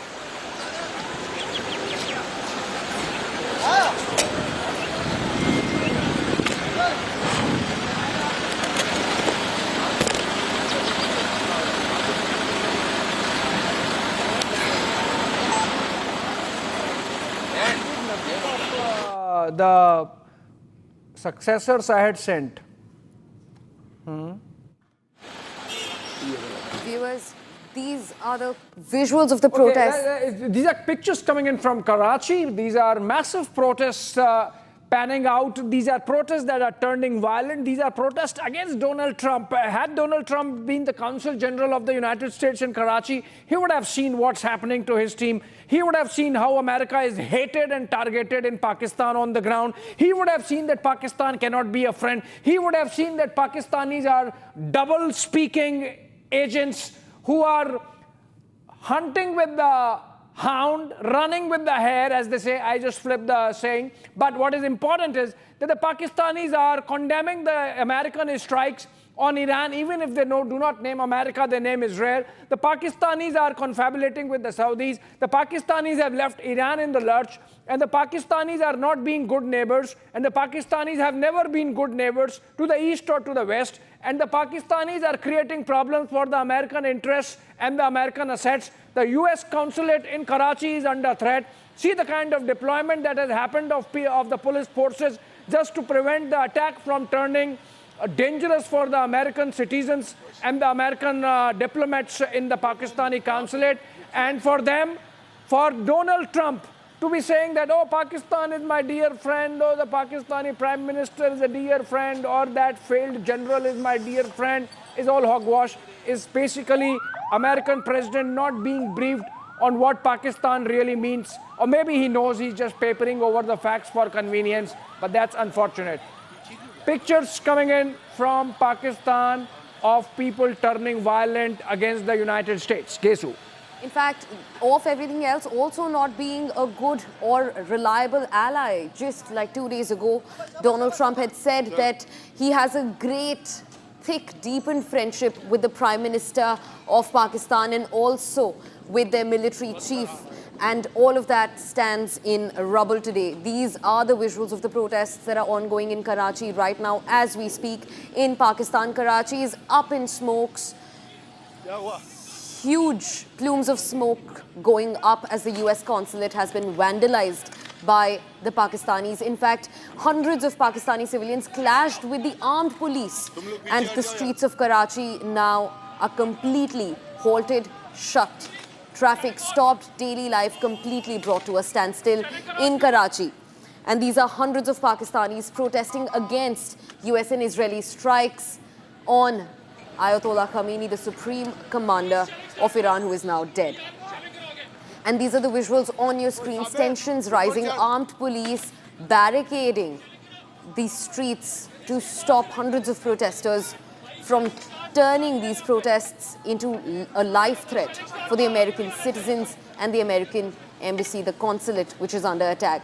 Plumes of smoke going up, smoke bombs being used by the protesters on the streets of Karachi. These are visuals from today, viewers. This is the situation that's unfolding on the Pakistani soil. Okay, let's go to INR on that note. INR, already two statements coming in from China, from Beijing, one from Beijing and one from the Chinese permanent representative at the United Nations, strongly condemning what has happened. That's some position being taken. I mean, we have not seen that kind of statement coming in even from Moscow. So in that sense, the Chinese realize that their interests are harmed or hampered with the developments in the Middle East, and the United States is firmly back in the game insofar as the Gulf is concerned, not the Biden era time of pulling back or standing off. The Americans are there right in, and they control the levers. They control everything now. So they're not a good development for the Chinese, and that's getting reflected in the kind of statement that have come in. Well, I don't know if the U.S. has all the levers that it wants. You know, obviously, it did the same thing in Venezuela. It has not been as successful as they had anticipated. Donald Trump is not the alternate president of Venezuela. But in terms of what's happening, China is condemning this because this is something that goes to the heart of, sovereignty. You have a multipolar world, 195 countries. And if it's going to be a situation where one country, Washington or Jerusalem, decides who is going to be in power, already the Israeli press is talking about the fact that Erdogan is not a friend, that something has to be done about him. I just don't think that other countries should interfere in things. And I think India has had experience with that. I mean, your own leader, Modi, was put on blacklist, accused of being a terrorist, all sorts of things, while he was in charge of Gujarat. And, you could see if that was happening today, perhaps there would be some sort of pitch to do something to India. Obviously, India has nuclear weapons, so people would have to be very, very careful. But the idea that, one country should be controlling others, look what happened in Bangladesh, or look what happened in Nepal. Obviously, there are American interests involved there in what they think of as a color revolution, but starkly in contrast to the interests of India. And, there have been other things, the tariffs, etc. So I don't know if the U.S. is playing with levers or they're just attempting to bully others. I just don't think that this is the way that you conduct yourself or that you can have a world that is peaceful if you start dismantling the very fabric of the international order. While we are staying with the reactions coming in, the most violent reactions are happening in Pakistan, where 6 protesters have been killed, and that really shows that Pakistan is not America's friend. These are protests targeted at American interests. This is American consulate in Karachi being targeted. The police had to intervene, and the consequent rioting has led to the death of 6 of those protesters who were shouting death to America. And that's the kind of sentiment that the Pakistanis have. Yeah, situation in Karachi is very bad. Let's get Gesu to give us the latest details on this. Gesu, can you just take us up to date? Can you for the next 5 minutes, go through all the big news stories that we have had? And may I request the desk, Shawan, the production team, Aditi, to take the visuals appropriately as Gesu goes through all of them. I'm leading into the first one tonight, so we'll cut away from the analysis for 5 minutes and come back to it later. The situation right now is very, very critical in Pakistan. It's a Hobson's choice, Gesu, for Asif Munir, and there's not been a word from Shehbaz Sharif. But when 10 people are killed outside the US consulate, I think all the leading Muslim organizations have called for nationwide protests against the killing of Khamenei. There are a lot of Shias there. And not just Shias, there's this general anti-American sentiment that's building up. I think that would be our big story. We will run appropriate visuals. No, you will not run the visuals that are not appropriate to what I'm saying. Can I go to the pictures in Karachi? Yes, Karachi. Aditi, you got to listen. And we'll go full frame. Yes. Now, Trump has killed Khamenei. The top band says Trump kills Khamenei. You can go ahead with the first set of visuals. And Aditi, you can speak to Gesu about the visuals that we'll be showing. These are really, really, really powerful visuals coming in from Karachi out there. You see, there is the Shehbaz Sharif government, Asif Munir government knows very well that if this situation escalates, if Shias in Pakistan unite at a time when Pakistan is at war with Afghanistan. And you see the nats also. I'll run some of the nats on that, the natural ambience on that. Hear that.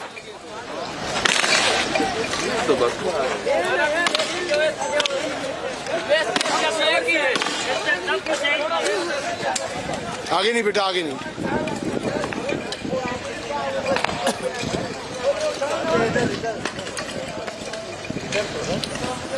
Now there's firing in the air. There's a lot of firing in the air that you're seeing there. But the security forces are looking intimidated. They are behind. They're behind the battle lines out here. And the man behind, the supervisor, whoever the head officer is saying, don't go further than that line. You see hundreds of people on the other side. If Shias turn out in large numbers in Pakistan, there will be huge social turmoil across Pakistan. This is Karachi, Shia stronghold. We'll be watching these visuals very carefully. So that's the impact. That's the first set of visuals. And now, over to you, Gesu. At least hundreds of Pakistani civilians have taken to the streets, bringing the entire city to a standstill. And the Pakistani armed police just standing and looking at these protesters as they go on to completely take on the US consulate. In fact, windows have been smashed, stone pelting has been reported. At least 8 protesters have been killed and 30 injured so far as police opened fire on people protesting against Khamenei's killing. And this comes just a few days after President Donald Trump very proudly confessed to be extremely good friends with Pakistan Prime Minister Shehbaz Sharif and their military chief Asim Munir. He said that they're all great men and America stands one with them against Afghanistan. And just 2 days later, this is how Pakistan chooses to pay back. We must also now share, Gesu, with our viewers the visuals that we have from various cities across Iran. Yeah. We must give our sense to our viewers of the reality on the ground. Yes, and this is the reality, Gesu, that Americans have not factored in. You've seen pictures from Shiraz. You've seen pictures from Tehran. And people are holding pictures of Khamenei. People are holding Iranian flags. Some people are seen there sort of, flagellating, waving their hair, angrily punching their fists in the air. Some are pounding their chests. It's very emotional scenes. Can the director listen to what I'm talking about? Thank you. The visuals from Isfahan, the visuals from Tehran, and while all of this has been happening out here, ladies and gentlemen, Iranian drones are attacking the very critical Omani port of Duqm. And that's where a lot of monitoring happens. So they've attacked Duqm. They're targeting the places from where Iran does surveillance. So these are not random attacks, as some people are saying. This is not the Iranians randomly attacking different places. Yeah. Some of these are fairly targeted attacks, right? And we had a statement from, there's been fair amount of damage in Tel Aviv also. Let me show some pictures from Tel Aviv next, because there are 3 hotels which were targeted, and they kept saying, the Iranians kept saying, we're targeting the hotels because these are CIA bases. Yeah. Now, these are CIA facilities. You don't know whether they are CIA facilities or not, or whether it's random attacks, but they may not be as random as has been projected. Yeah. The biggest amount of violence, of course, viewers, has happened in Karachi, where people have been killed. This is typical Asim Munir overreaction. Yeah. Pakistan is in huge turmoil. Then we have pictures, we had visuals from Srinagar also, where Mirwais Umar Farooq is called, I think, for a day of protest. For a protest morning. For a protest morning. Yes. And a band. And a band, and that has been supported by Mehbooba Mufti. Yeah. And these are the pictures. Ladies and gentlemen, full frame once again, the pictures on the screen are from Srinagar, where people are saying that, you had no right to assassinate the supreme leader of Iran, Ayatollah Ali Khamenei. As we see these pictures, we must keep in mind the large Shia population in India. India is one of the largest Shia populations in the entire world. And though there is a Shia-Sunni divide, these are all very peaceful. The governor of Kashmir has done a review of the situation. But there is a fair amount of, support for Khamenei, right? In fact, security has been completely beefed up in Kashmir. Extra deployments were also made just yesterday, where globetrotters of the Air Force were flown into Kashmir, and extra troops were also deployed in Kashmir, including the CRPF and the Indian Army. However, the situation has not turned violent yet, but Mehbooba Mufti is saying that, this is a shame that this has happened, or the fact that the countries of the Gulf should have stood with Iran and not with the actual truthful side of the war. They're not weighing it from the lens of neutrality or objectivity. They're weighing it from the lens of a communal feeling. And Mehbooba Mufti is at the front, at the fore of this all. Yeah, and you know, the other pictures were from Dubai. I don't know if you have the pictures from Dubai. I'd like to run them. In Dubai also, these are not random attacks, Abhishek. Yeah, not at all. We have seen, there were some visuals that there's a lot of attacks around the Jebel Ali port. Yes. They're attacking a port. Palm Jumeirah, even close to Burj Khalifa. The Western media is telling you that, you see, these are random attacks. The Iranians have lost their mind. They're just flailing their arms and legs about. It may not be exactly that. It may be more strategic than that, which means there is a thinking mind that's going on. And, you know, Israel, of course, is saying that we are dropping thousands of bombs as well. But as of now, things are evenly poised. I want to go again once more to Einar. Einar, the Chinese statement, does it anyway indicate that China may get involved if this doesn't get resolved soon? By the way, by the way, I'm sorry, Einar, before I come to you, the situation in Karachi is really bad. There's a lot of firing, a lot of people being killed. We're told 12 Pakistanis have been killed now. Yes, 12. 12 Pakistanis have been killed. Asif Munir has asked, you know, for the complete use of force.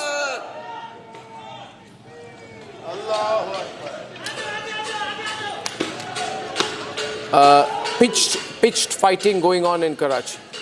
12 people killed, ladies and gentlemen, in Karachi.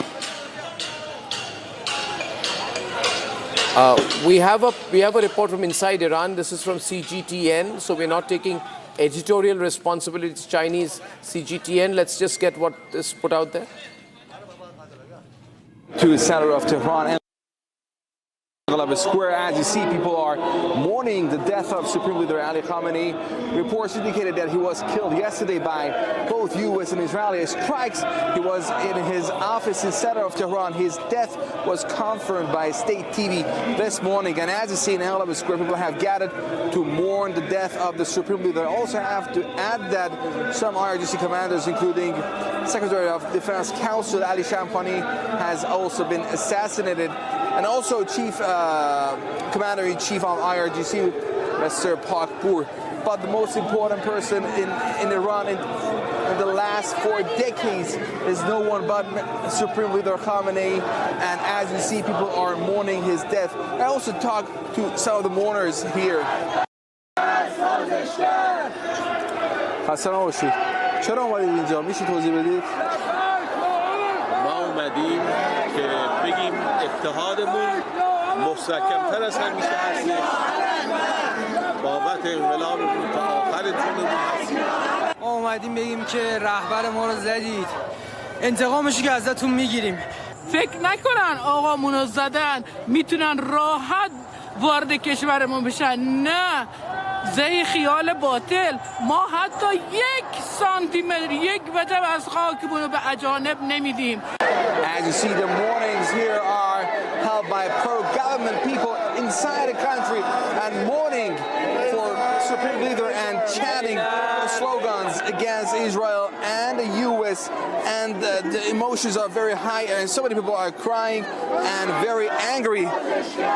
And it seems that IRGC will conduct retaliatory attacks in the coming hours, and we have to wait and see what will happen.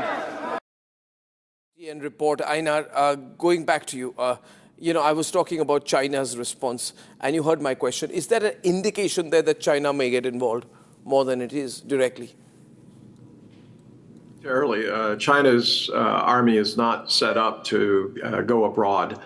They don't have literally, they don't have the logistics to do that. It's not something that they can do. They have fulfilled peacekeeper missions, but those are very, very lightweight. They're not in a position to wage war overseas. The logistics would be too much. And you're talking about nuclear players, but Having said that, I do think that China will provide aid in the sense of, in terms of missiles, perhaps radars, other things which are aimed at defensive maneuvers, not offensive. The difficulty here is that this is shaping up to be a very, very long-term situation.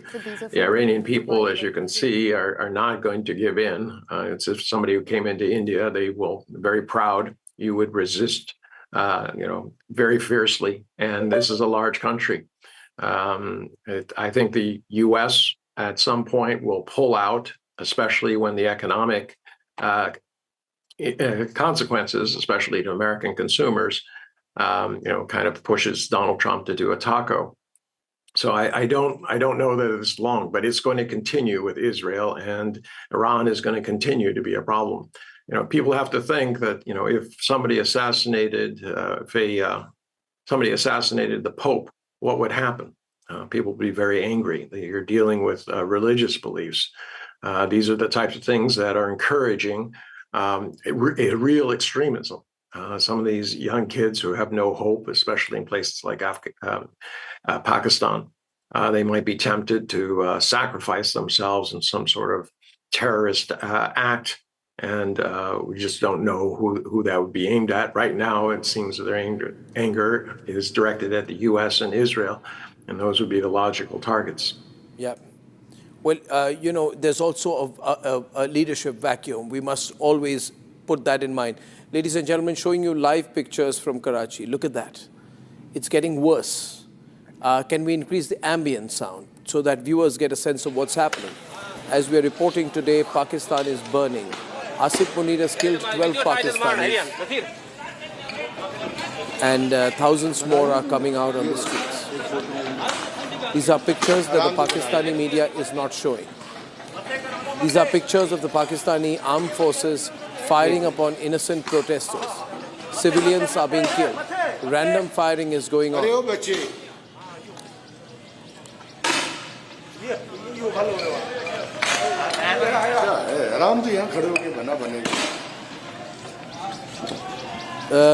The paramilitary has been told to hold the protesters back. But there are more and more people who are coming out now. And the armed police can be seen loading their pellets again and again. They're changing their magazines. The number of people is swelling on the streets. Huge plumes of smoke going up there. In fact, smoke bombs were not just thrown by the armed police, but the Pakistani protesters on the street. And the fact that in the last 1 hour, the police has not been able to contain anything. With 12 people killed at the hands of the state authorities, this is a huge question on not just the law and order situation in Pakistan, but also the fact that the country's fabricated stand internationally is so different from its on-ground reality, especially what it says about its allegiance towards the United States. That's all gone down in rubble now.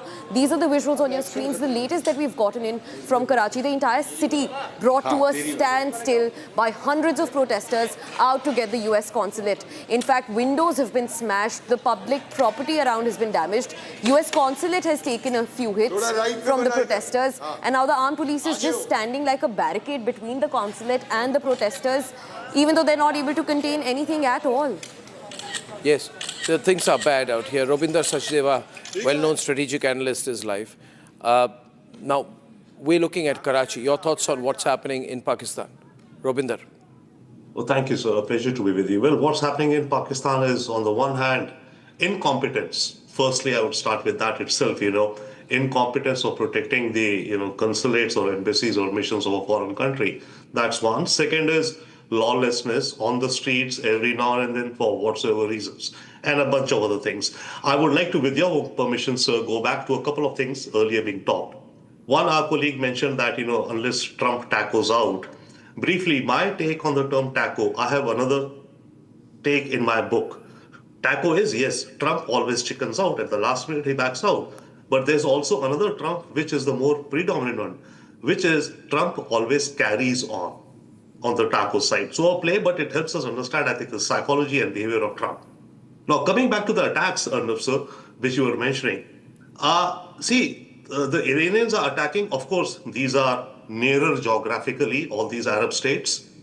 Their air defenses are not as to the standard, I would say, as the Israelis have. These are softer targets. American investments. Firstly, American bases. Yes, logical target. American investments. They've threatened oil companies also. I think the Chevrons and the Exxons, ConocoPhillips, who are up there in Kuwait, Saudi, Iraq, etc. Those are legitimate targets. Also, targets are like the Trump International Hotel in Dubai, i.e., where American investments are there. You know, some iconic building, which is maybe a commercial building, but which is an American asset or an American company's asset or associated with someone there. So these would be probably legitimate targets. There was a talk of the Duqm port harbor being attacked. So the danger, and the first time ever, I think the new thing which is happening in this war now is that it's no longer Israel and, you know, Iran and the US. The Middle East or the Gulf state, for the first time ever in their history, are getting bombed the way they are. Dubai never imagined. Doha never ever imagined. Bahrain never ever imagined. Yeah. Saudi, I don't know exactly what details, but it's reported something happening there also. So this could become the new, not normal, but really the spreading of the fire. Regime change, or wherever the regime decapitated, the regime could become some newer version of, let's say, the Hezbollah. Okay, whosoever is out there still, the Revolutionary Guards, and there is good amount of public support also there, as we can see on the streets. So at a lower cost, drones, missiles, etc., going across. So the biggest danger, not the biggest, there are many, but one big danger I see is in this whole Arab Gulf states for the long term. It's never happened. This will now become the new normal. Thirdly, regarding Trump, back to how he's selling it within America. See, there's a big portion of the MAGA crowd who says that why we should go, we should never have gone. Right, Tucker Carlson kinds also.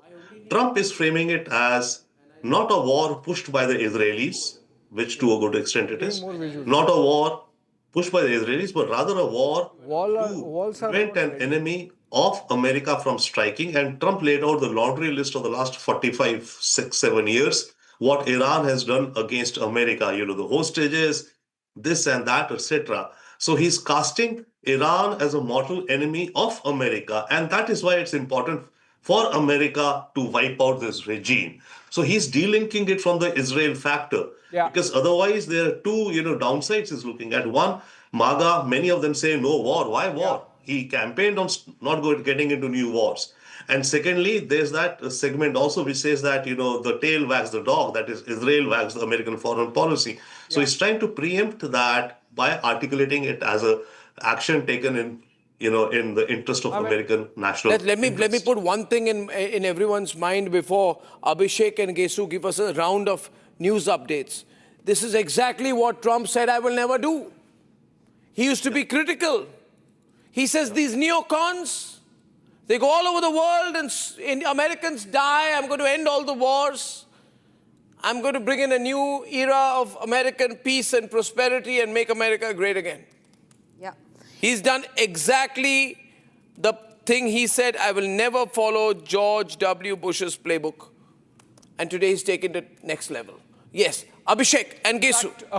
You know, storming of the consulate of the United States in Karachi is a big development, and 12 people dead. The violence is in Lahore also, by the way. Yes, in Lahore also. And the fact that law and order situation is out of control, the fact that this storming could happen. Gesu, what more facts can you share so that people understand what's really happening between Pakistan and the United States, whether this is a friendship or whether this is actually just a relationship of convenience?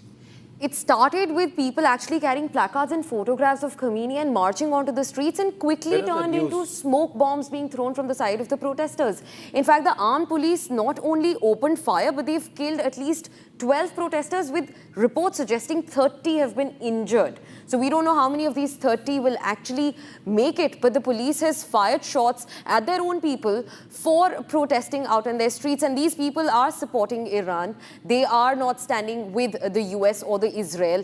And that's what's happening on the streets of Karachi. In fact, we also will get visuals from Lahore in a bit. Lahore is also completely shaken. So different pockets, major cities of Pakistan, completely brought to a standstill.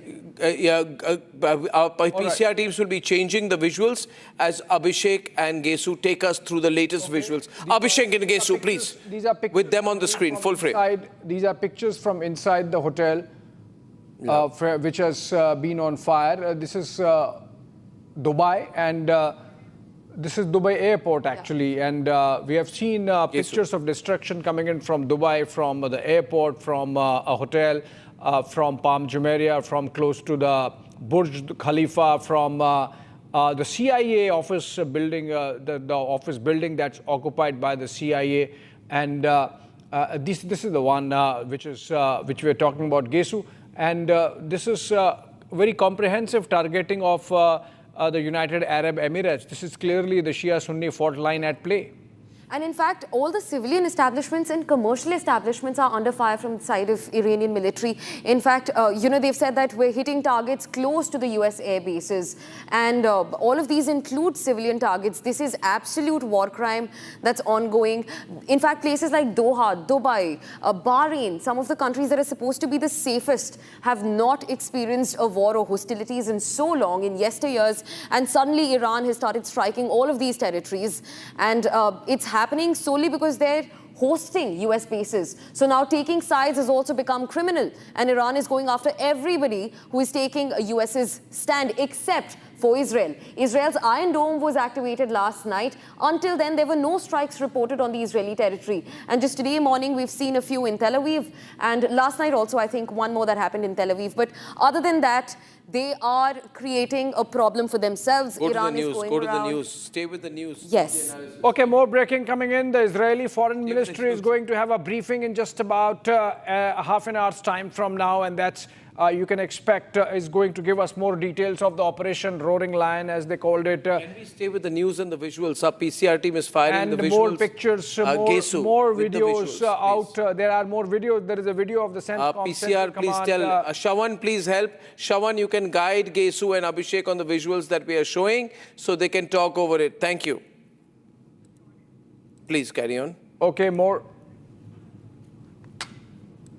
more pictures from Doha and Qatar, and these are from earlier where Iranian strikes, drone strikes and missile strikes have caused some amount of destruction, physical damage, infrastructure damage, and whether there have been casualties, we don't know. Gesu, more pictures from these are pictures from Doha. Yeah. Earlier we had pictures from Bahrain, and at least in one instance, an American asset has been hit in Bahrain, in Manama, and that's also the headquarters of the 5th Fleet of the US Navy, and these are pictures from Doha. You can speak over them. These seem like airport pictures. Yes, these look like the airport pictures. In fact, the airspace has been stalled across various regions, and that's left people waiting. These are the pictures from the Doha airport, completely packed. In fact, the CIA headquarters in Dubai just earlier today, these are the visuals. A tall storied building completely blown up into smokes. Now, Iran has been using kamikaze drones to strike these buildings. They've been using precision-guided missiles to strike these buildings, and it's been happening since yesterday.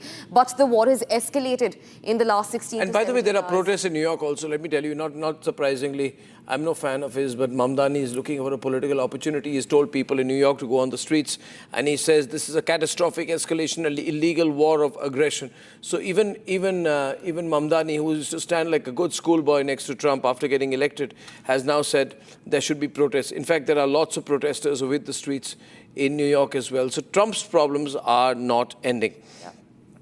Ladies and gentlemen, the CGTN report was very revealing. This is how is Trump going to explain this to his local audience? What are Americans going to ask him? What have you gained? Americans, the ordinary American is not into strategy. The ordinary American will talk about what matters to them. We have a soundbite of Asaduddin Owaisi. I want to play that out. Let's hear what he says. Asaduddin Owaisi of the All India Majlis-e-Ittihadul Muslimin. Unlawful act मानता हूँ Ayatollah Khamenei की मौत को, और मेरी तरफ से, हमारी पार्टी की तरफ से ना सिर्फ उनके शिया वर्ल्ड को, बल्कि पूरे लोगों को जो उनको अपना रहबर मानते थे, शिया कौम उनको अपना रहबर मानती थी, और हम ये मुतालबा करते हैं कि ये जंग ख़त्म होनी चाहिए और भारत सरकार को इसमें अपना रोल निभाने की ज़रूरत है। और हम उम्मीद करते हैं कि मौजूदा बीजेपी की सरकार आयतुल्लाह खामेनेई की मौत को कंडेम करेगी, इस जंग को रुकाने की पूरी कोशिश करेगी, क्योंकि याद रखिए कि 10 मिलियन के करीब भारत के नागरिक गल्फ कंट्रीज में काम करते हैं और अभी इत्तला आई कि ओमान के पोर्ट पर शायद हमारे एक इंडियन वर्कर की जख्मी भी हुए हैं। तो ये बहुत, अगर ये जंग नहीं रुकेगी तो फिर ये बहुत आगे बढ़ेगी, ये टर्मोइल होगा पूरे इलाके में। और आपको अंदाज़ा भी नहीं है कि कई भारत के लोग जो उम्रा करने के लिए गए हैं और वो ट्रैवल एजेंट के जरिए जाते, पैसे देते 2 दिन मक्के में, 3 दिन मदीने में, अब उनके पास पैसे नहीं है, वहाँ पे फ्लाइट ही नहीं उड़ रही है वहाँ पे। तो कितनी परेशानी हो रही है। और साथ ही साथ आप ये भी बात जानते हैं कि हमारे जो पड़ोसी मुल्क है और जो इजराइल है, ये दोनों मुल्क अपने पड़ोसियों को चैन से जीने नहीं दे रहे। अफगानिस्तान में हमला और फिर इजराइल जो है बार बार जून में ईरान पे हमला किया और इजराइल बेंजामिन नेतन्याहू ने 70,000 से ज्यादा फलस्तीनियों का जेनोसाइड किया। ये जेनोसाइडल रजीम है और जो हमेशा शरारत करते रहते हैं। तो ये मेरे एहसासात हैं अपनी पार्टी की तरफ से और मैं उम्मीद करता हूं कि हमारी गवर्नमेंट ऑफ इंडिया खामेनेई की मौत की मजम्मत करेगी और अगर ये जंग नहीं रुकेगी, जो एक इल्लीगल है और कोई खतरा नहीं था किसी को, सिर्फ दबाना चाह रहे थे और जुल्म कर रहे हैं इस तरह वहां पर हमला करके, और इसके जो नताइज निकलेंगे वो बुरे निकलने वाले हैं। हम लोग अंडर एस्टिमेट कर रहे हैं, ये ख़त्म होने वाली नहीं। अगर ट्रंप और नेतन्याहू समझ रहे हैं कि रजीम चेंज होगा ईरान में, मैं नहीं समझता कि रजीम चेंज होने जाने वाला है। सर, पूरे वैश्विक पटल पे पहले ये जो टैरिफ का वो आया, उसके बाद वेनेजुएला की जो घटना घटी और ये घटना, इसको आप कैसे देखते हैं? क्योंकि अमेरिका लीड करता रहा है। नहीं, देखिए, जितना इंटरनेशनल रूल बेस्ड ऑर्डर था वेनेजुएला पे हमले के बाद वो खत्म हो गया। अब और उसको आप खत्म कर दिए जब आप इजराइल के साथ मिलकर ईरान पर हमला किए। जेनीवा में ब्रेक थ्रू हो गया था बातचीत का। ओबामा जब प्रेसिडेंट थे तो उन्होंने ईरान से JCPOA एक एग्रीमेंट किया कि सिर्फ 3% न्यूक्लियर फ्यूल बनाएंगे। ट्रंप प्रेसिडेंट बने, उन्होंने उस ट्रीटी को ही खत्म कर दिया, तो ईरान 60% पे चला गया। 90% होना चाहिए आपको न्यूक्लियर बॉम्ब बनाने के लिए। अब कौन जिम्मेदार है उसका, बोलिए? अब जेनीवा में बातचीत हो रही थी, तकरीबन ब्रेक थ्रू हो गया था, और जैसा ब्रेक थ्रू हुआ, ये गोरी चमड़ी का ट्रंप जो है बेंजामिन नेतन्याहू के इशारे पर यहां पर ईरान पे हमला कर दिया और पूरा इलाका जो है वो टर्मोइल में आ गया। आप बताइए, दुबई का एयरपोर्ट में लोग फंसे हुए हैं, फ्लाइट्स कैंसल हो रहे हैं, एक अफरा तफरी का माहौल बन चुका है पूरा, और ऑयल प्राइसेस बढ़ जाएंगे और उसका असर भारत पे ही पड़ने वाला है। हम तो 80%, 25% तो ऑयल तो इंपोर्ट करते हैं हम। अगर $1, $2 भी बढ़ गया तो कितना बड़ा हम पे बोझ पड़ जाएगा। तो ये चीज़ें हैं, और सिर्फ एक स्टेटमेंट देने से भारत सरकार, मोदी सरकार अपनी जिम्मेदारी को नहीं निभा रही। उनको ये पूरी कोशिश करना चाहिए। याद रखिए, अगर ये आग फैल गई जंग की, तो जाहिर है ये तमाम ममालिक में हमले हो रहे हैं, तो फिर इसका नुकसान भारत के ही उन करीब 1 करोड़ जो लोग मेहनत करते हैं वहां पर और अपने गाढ़े खून की कमाई से भारत को फॉरेन एक्सचेंज भिजाते, उनका मुस्तकबिल क्या होगा फिर? सर, ये पूरे प्रकरण में अपने पड़ोसी मुल्क पाकिस्तान को किस तरह से देख रहे हैं? मैं तो बोला ना, मैं तो आपको बोल दिया ना कि पाकिस्तान भारत का नेबर है, इसराइल के अतराफ में जितने नेबरिंग कंट्रीज है, चाहे लेबनान हो, सीरिया हो, क़तर हो, इन तमाम ये दोनों कंट्रीज जो है अपनी शरारत और अपने ईवल जहनियत से अपने पड़ोस में सुकून से रहने देते किसी को। और पाकिस्तान अफगानिस्तान पे हमला कर दिया और इसराइल जो है वही कर रहा है। 19वीं सेंचुरी के आगाज में दो ही कंट्रीज मजहब के नाम पे बनाए गए थे और दोनों नाकाम फेल स्टेट्स हैं। ये आपके सामने मिसाल है, देख रहे हैं आप। एक तो जेनोसाइड कर रहा है फलस्तीनियों का 75 साल से, और एक रेसिस्ट और डिस्क्रिमिनेटरी स्टेट अगर कहीं दुनिया में है तो इसराइल है। और ये पाकिस्तान कभी भी भारत को सुकून से रहने नहीं देगा, हमेशा टेररिज्म को प्रमोट करता है और प्रमोट करता रहेगा। Sir, do you believe Khamenei's death could create a wider conflict in West Asia? I mean, especially it is. See, if you hit Ayatollah Khamenei, who's the rahbar of the Iran, the marja of Iran also, and he's respected throughout the Islamic world, especially for the Shias. He's their marja, he's the rahbar. His word is the final word for the Shia community, and if you target him, of course the Iranians will not keep quiet. How do you expect someone to come and attack you and to keep quiet? There is no reason at all. Which United Nations sanction is there or resolution is there? You are talking to Iran in Geneva. There's a breakthrough in talks, and according to media reports, even the stockpiles, the nuclear stockpiles would have been also been left or given over. So when there's a breakthrough in talks, you attack and you kill an 86-year-old man. This is a cowardly attack. It's an inhuman, immoral attack on the people of Iran. 158 small school-going children have died in this. Where is this so-called Western humanity? This is nothing but we should call it an Epstein attack on the Iran. And if this war is not stopped, this will spread throughout that region. Yeah. Rakshita, that was Asaduddin Owaisi's statement. In fact, he said that there will not be a regime change that he sees will be on the cards. In fact, quickly moving across to these visuals, a report that we've, gotten, an exclusive report from Arnab in Tehran. But before that, let's also take a look at what's happening in Karachi. We're getting in some very interesting visuals, live shots, showing how the tensions are just escalating in Karachi. Rakshita.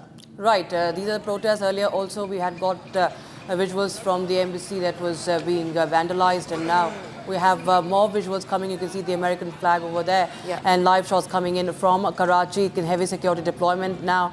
And of course, you can see the repercussions of this, what has happened. The news that broke about Khamenei's death is seeing this effect across Asia, not just in West Asia. We also see in Pakistan, particularly the Shiite community, of course, is enraged right now as we see. And we are getting in more and more visuals. You can see there is heavy security deployment, and there is, I think, a riot police that has also been deployed on the streets so that those protesters who turned violent can be dispersed off. And I think the situation right now looks in control, at least on the streets of Karachi. In fact, we also saw the flag right there, the consulate. We could see the American flag and plumes of smoke going under it. And these are live shots. We are getting live shots from Karachi. The consulate is under attack. In fact, this is not just happening in Karachi. We're also getting visuals from Lahore where a similar kind of protest has erupted. And this tension has just taken over the streets of Pakistan. It's brought major cities to a complete standstill across Pakistan. And at least 12 people, from what last we learned, have been killed. 30 others have been injured. These are the live visuals that are coming in from the protests that erupted in Karachi. And in fact, viewers, we also have a report that's coming in from Iran itself. That's a report that's coming in from Arnab, and that's going to show us the scale of what is happening in Iran and the counter strikes between Iran and Israel. What effect has it had on the civilian life? Take a look at this report. Many Iranians had anticipated possible strikes on military or tactical sites amid rising tensions, but no one expected a school to be targeted.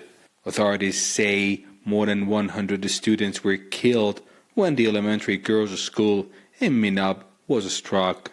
Dozens more were injured. Rescue teams are continuing to search through the rubble as families gather outside hospitals awaiting news. The attack is part of a broader wave of Israeli strikes across the country, according to state media. This is an Israeli practice. Remember what they did to schools in Gaza? They purposely hit schools, hit hospitals. This is an Israeli practice. They call it the Zahia doctrine. That means that you create a lot of suffering for ordinary citizens. This is what they did. They want to make Iran look like Gaza. They're going to fail, but this is why they're hitting schools.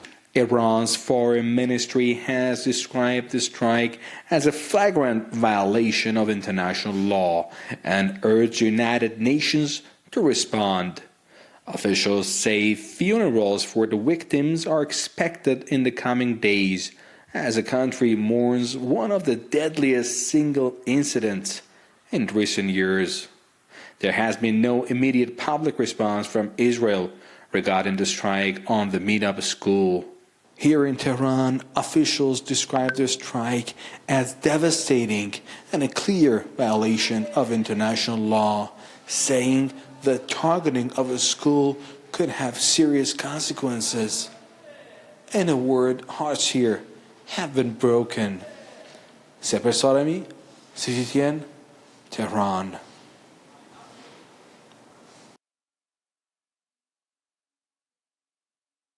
Go back to those visuals coming in from Karachi. Dramatic visuals you can see there as you can see that plumes of smoke emanating, and there is, of course, a high security situation, a high alert there. As you can see, there are firefighters also being rushed. Okay, this is a security vehicle also that we see right now, and there is what we understand, there was vandalism. The embassy was attacked in Karachi, the US embassy. We're showing you live shots. This is a camera movement, and of course there is an emergency situation on ground right now, because we are witnessing these visuals from Karachi in Pakistan, and as we speak, we continue to talk to our guests as well.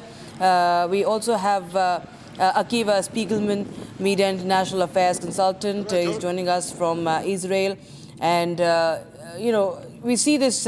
These are reactions coming in, Akiva, from across the globe, in Asia, in South Asia, in West Asia as well. You can see that there are ripple effects of what has happened, Akiva.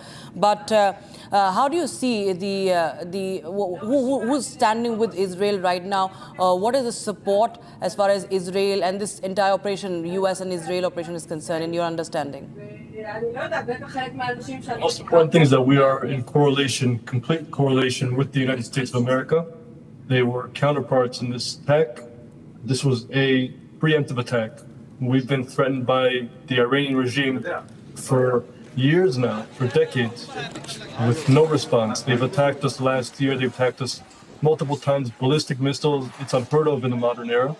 Now, I think it's important to remind all the people doubting this extraordinary mission that the IRGC is a terrorist-run state. People of Iran have suffered under the IRGC for years. They've been tormented, slaughtered, even in recent weeks. And we're glad to see that finally action has been taken against a cruel regime. Again, it was cruel towards its people, it was cruel towards the rest of the world, it was a threat to the free world. And I think we need to take into account that Khamenei will not be missed. He was a modern-day Hitler who held back from no means to threaten the free world, work with the biggest enemies, creating nuclear power, and seemingly not afraid to use it, and even shooting ballistic missiles into the state of Israel. And so it's an historic feat, the fact that he was eliminated. It's a question now what the Iranian people will do, if they will pick up and be able to regain control of their country, of their freedom for the first time since 1979, and bring Iran back to where it's supposed to be, a free, sovereign, growing state. And we're hoping to see real change as the regime now has unofficially fallen. Right, Akiva, just stay on with us. We also are showing in more visuals from across the West Asia. You can see this is coming in from Baghdad in Iraq, where the protests have erupted over the death of Ayatollah Khamenei. And these, of course, Iraq being a Shia majority country, you see that people are out on the streets. Okay, this is the visual of a building that has been destroyed in Iranian strikes from visual from Tel Aviv there. This building that is completely decapitated. Okay, this is completely destroyed. Visuals coming in from Tehran now coming in. These are new visuals coming in, and you can see the smoke that is billowing, and it looks like almost a cloud merging with the clouds. That is visual, a fresh visual that is on your screens right now from Tehran. Yeah. This is from Iran, Gesu, right in Tehran, and there are multiple strikes that are being reported in Tehran as we speak.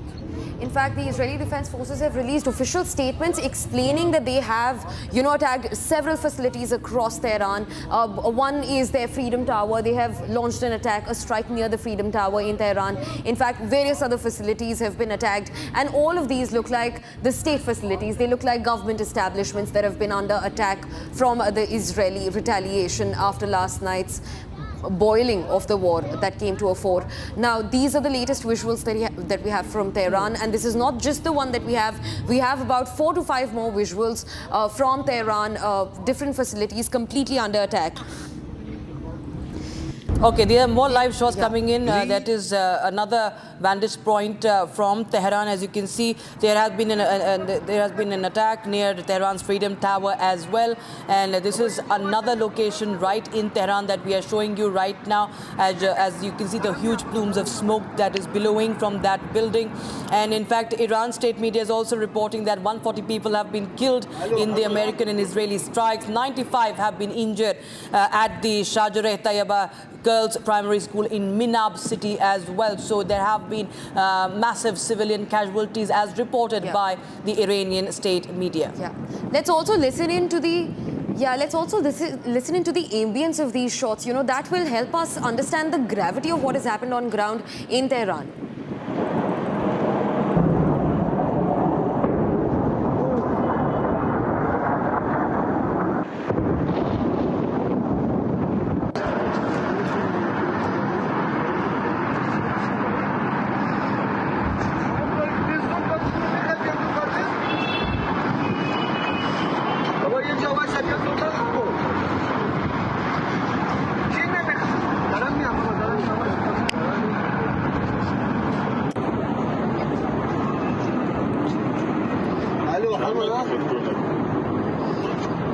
Explosions are sounding across different areas in Tehran. We just heard it in the videos as well. And in fact, clouds of smoke completely up in the air, different parts of the city completely charred by these explosive attacks. And in fact, this also comes at a time when Iranian military chief has said after the entire leadership has been wiped out, the Iranian regime stands wiped out, the military chief has said that they are going to do their best to thwart any attempts or attacks that are rained on the Iranian territory. And just this morning, that statement came out, following which Israeli strikes have once again jolted different parts of Tehran as the city remains under attack. These are the visuals of the Iranian capital, completely under attack. Huge plumes of smoke going up from different facilities that have been struck by Israel-US joint operations just this morning. In fact, these are live visuals that we're getting in from Tehran. As we speak, this is what the city looks like. This is what the condition of the city looks like post just 24 hours of the war. The first 24 hours of the war have become so turbulent. In fact, the entire West Asian region stands to see what is going to happen, what the developments are going to look like. Buildings are completely charred. And these are visuals that we're getting in from Tehran. And this is not just one, but multiple facilities, at least more than 4, that have been struck by Israel-US joint operations. Just right now, these are the visuals live on your screens. Right, massive explosions that have been heard. And in fact, even the state media is reporting that there have been terrible explosions reported, missile and air attacks. And then massive explosions have been heard in Sayed Khandan and Kastara intersections at Vanak Square and Motahara Street in Iran. From Tehran is right now under attack. It's back-to-back attacks, in fact, in Tehran. And of course, the government buildings also on target. The regime's buildings and the headquarters and all the centers in connection particularly have been under attack. But yes, the civilian casualties is the damage that also Iran has to incur, as they are reporting that multiple children also, students also have lost their lives. So we understand that these are neighborhoods which also have important buildings like schools, and there are other important buildings civilian also. establishments. We understand that there are part of these areas of target, and in fact we continue to also be connected with our guests. Kesu, if you'd like to go across to one of them. Yeah.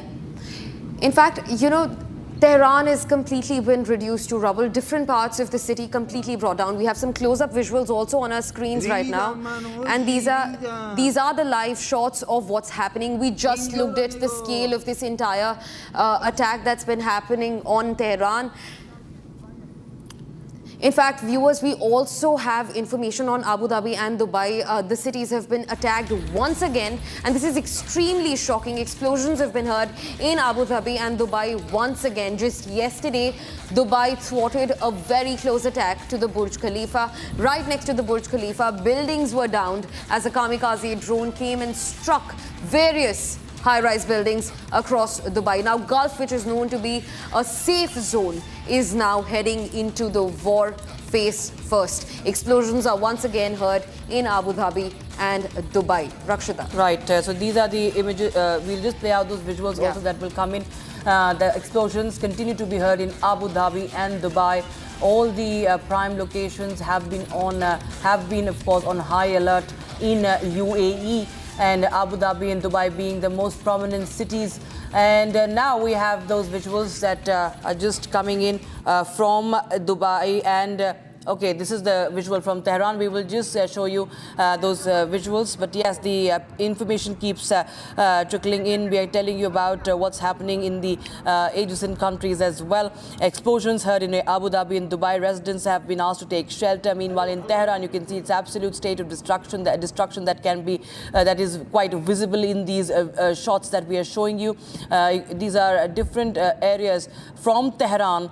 That's in the heart of Iran. We can see that is under attack. It's being pounded by the missiles, American and Israeli missiles that are targeting Tehran, and footages coming in of the strike on the headquarters of the Iranian terror regime in Tehran a few minutes back. Also, we are going to play out that in a short while from now. So we're going to get you that footage of the strike on the headquarters of the regime. So important targets because Iran and because Israel and United States are making sure that all those connected with the regime have to be eliminated. That is very much clear from Israel and United States that this is their aim. Okay, very, very dramatic footage that we have now just received playing out on your screens right now. Dismantlement of the headquarters. This is released by the Israeli Defense Forces, and this is the regime's headquarters that has been now completely dismantled by the Israeli Defense Forces. So they continue to release these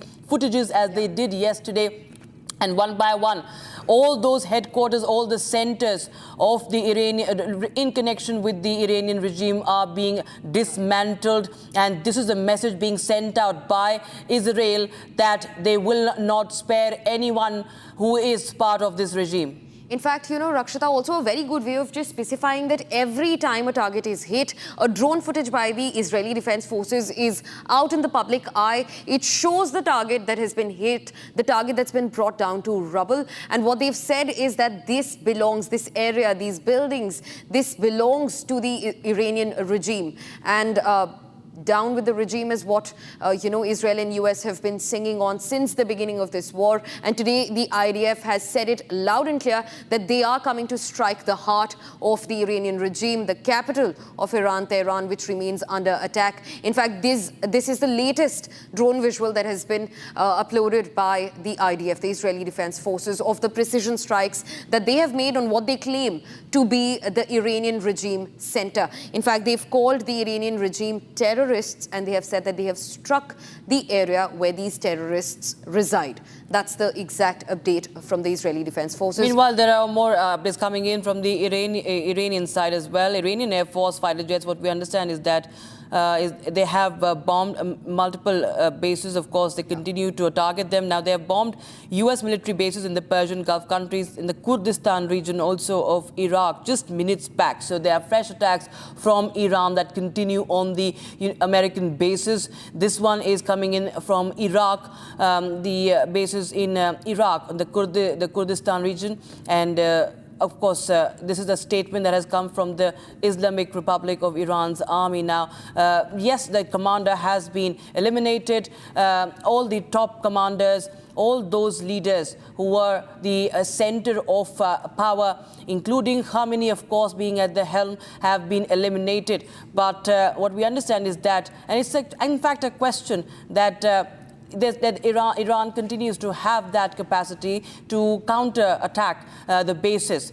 It is continuing to pound those bases in the Gulf region, in the Gulf countries, in Iraq, if we talk about. And we have more reactions also that have come in. We are showing you multiple visuals from Israel to Iran to the neighboring countries, Dubai, Dubai and Abu Dhabi. Of course, they're also on high alert. There are more strikes that have been reported. So it's in a state, it's absolutely terrifying for the people right now who are in West Asia. On all the Gulf countries, we see that this conflict has spilled out like it's just like forest fire. It has been caught in this war that has unfolded right after Israel had started to strike. Yeah. In fact, Rakshita, we're just getting in another breaking development. Now, the UAE has finally spoken. They have spoken about the strikes that are being constantly rained on the Gulf neighbors from the Iranian military. They have said that the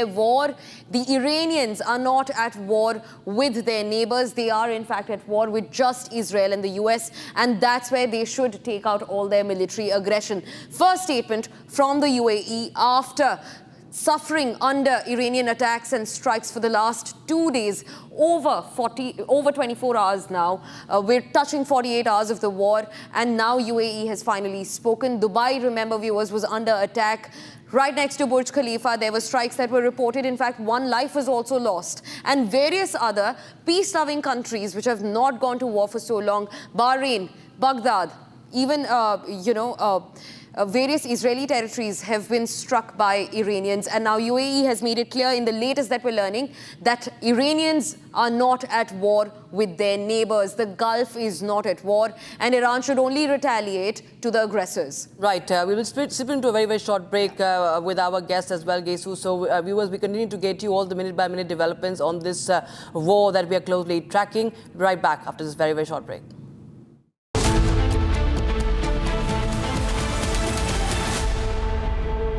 थोड़े में ज्यादा स्वाद यही तो है इसकी खास बात। वाओ मामा, क्या स्वाद है? अरे मेरे राजा, सबका राजा आर्थिक मसाला।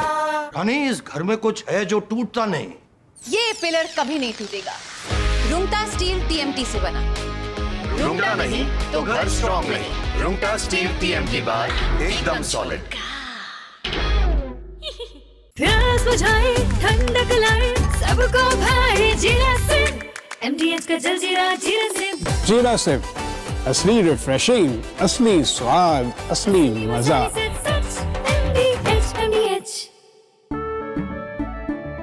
केसरिया से मन जोगी हुआ रे, दिल झूमे देखो मतवारा हुआ रे।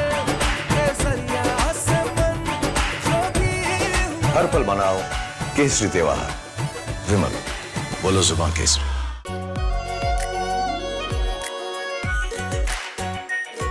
Pure shahi paneer masala, Delhi Nutritious, healthy every day.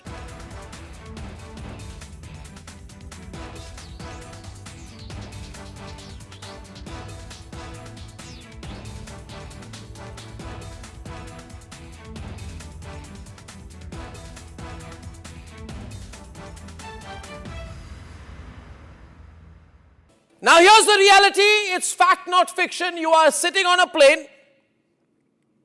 You're boarding the plane in the national capital of India for Leh at 6:08 in the morning.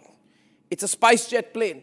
6 minutes into the take, against the backdrop of daybreak and a beautiful sunrise, you suddenly look to your right towards the wings and you see the flames of fire on the wings of the plane. Your plane is on fire. Ladies and gentlemen, these are real visuals. This is the reality that the Civil Aviation Minister does not want you to see. This is the reality SpiceJet does not want you to see. This is the reality DGCA does not want you to see. Because at the cockpit, at that very moment while you're sitting in the plane, there are calls of Mayday, Mayday, Mayday, Mayday. That is a flight emergency. The flight circles back. There's engine failure in one of the engines, lands at 6:49 p.m. Ladies and gentlemen, and as you get off the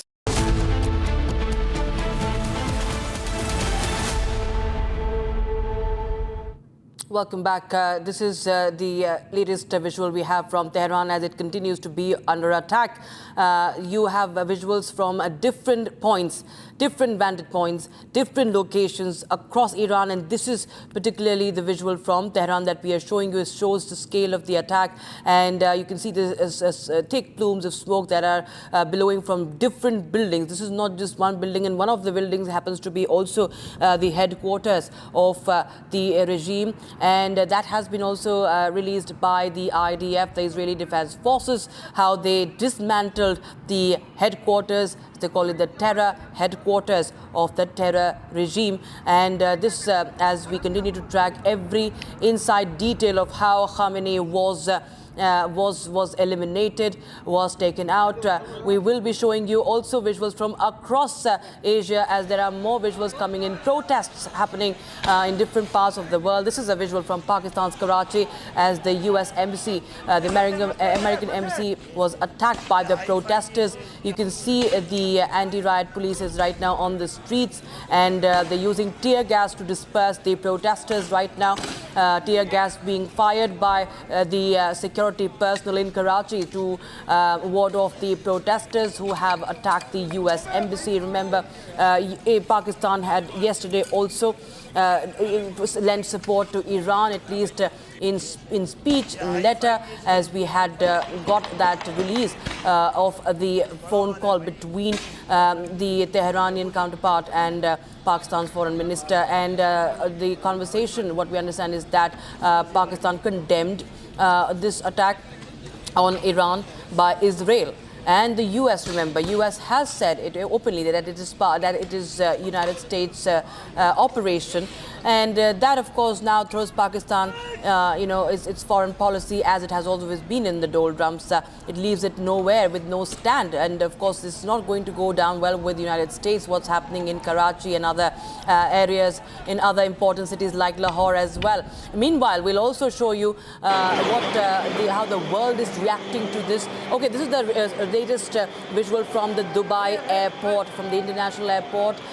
This is how the Israeli strikes and the American strikes have, in fact, this is the Iranian strikes, in fact, have caused damage in areas of Dubai and Abu Dhabi. People have been asked to take shelter. As you can see, this is the aftermath of the Iranian strike in UAE. And we play out those quotes from the statements that have been released by different countries. Gesu, this is from Russia as well. In fact, various ambassadors, some coming out in support of Israel and the others coming out in support of Iran. In fact, this is a statement from the Chinese ambassador who has said they've condemned the attack on Iran. In fact, US's ambassador, Mike Waltz, he has, of course, supported. He has said that this was necessary and this step had to be taken since Iran was not giving up its nuclear ambitions, and the danger over that could have mounted. We also have statements from Russia. We have statements from UK, the one referring reflecting right on your screen. And remember, UK yesterday also sided with Israel and US in their operation against Iran, except for France that had said that, they had not been informed about the steps that were to be taken. We also have various statements from Russia. We have statements from Iran, of course, and Israel, the two countries at war. Russia and China, in fact, have also moved United Security Council are seeking an urgent meeting of the UNSC to discuss the situation. And we have more updates coming in. So breaking news coming in right now. The UAE says that Iran's war is not with its neighbors, and that is, of course, what we were earlier also speaking over. That United Arab Emirates says that Iran should understand whose war it is, and it is not supposed to. The message being sent out is that Iran should not, in fact, get entangled in a war with its own neighbors, because what we understand, right after Israeli strikes, there was a spillage of the counter-attack. It was not just on targets in Israel, not just on not just in Tel Aviv or northern Israel or Haifa that we saw. All the U.S. bases in Qatar, in Jordan, in UAE, they were all under attack. And now UAE says that Iran's war is not with its neighbors. It's making its stand very, very clear and sending out a message, in fact, to Iran that it should not, in fact, engage in a war with its neighbors. That includes the UAE and other Gulf countries. And several explosions continue to be heard in Dubai, in Abu Dhabi as well. That's also important since this comes after UAE was under strike for about 48 hours from the Iranian side. A kamikaze drone entered right through a building in Dubai, split it into half. Another attack right next to the Burj Khalifa. The Burj Khalifa, luckily, was completely emptied by the Dubai authorities moments before that strike hit the soil of Dubai. And now UAE's first statement comes out where they've said that these hostilities will not be withstood silently. They have said that this is not a war between Iran and its neighbors in the Gulf. They have in fact made it clear that this is not the time for the war to spill, and this is not a regional conflict. This remains a tight conflict between Israel, US on one side and Iran on the other. In fact, to speak more about what has been said, the president of UAE, Mohammed bin Zayed Al Nahyan, has slammed Iran for targeting the provinces and saying that it should go back to its senses, that your war is not with your neighbors. So the president of UAE makes a very, very strong statement that Iran should go back to its senses, that it should realize, because Iran cannot actually afford it. It says that it is completely surrounded by these the Gulf countries, which can, of course, also retaliate, and that has the backing of the American forces and American bases. Of course, they are not they don't have that much of capacity to defend themselves on their own. U.S. bases, of course, all across those countries in the Gulf. And UAE says that giving Iran a peace of mind that the aggression against the Gulf state was a miscalculation. Also, if you talk about the diplomatic advisor of the UAE president, he says that return to reason, to your surroundings, and deal with your neighbors rationally and responsibly before the circle of isolation and escalation widens. He goes on to say that the Iranian aggression against the Gulf states was a miscalculation and it isolated Iran at a critical juncture. So as we were speaking yesterday, we were discussing with our experts also that this is Iran, in fact, now in retaliation also risking being isolated, isolating itself further in this region. And that's, of course, even a greater trouble. Perhaps now Iran thinks, Gesu, that it has nothing to lose and it goes all guns blazing. But it is, of course, for the future and for immediate future, it's not good, because the American bases, of course, continue to pound Iran as well. And we have some more breaking news coming in right now. A drone has been intercepted in Abu Dhabi. We will just get you more details on that. 2 people have been injured. Abu Dhabi confirms drone interception, 2 people injured. What we understand, UAE, of course, has called on Iran to act with reason and make some sense, get some sense.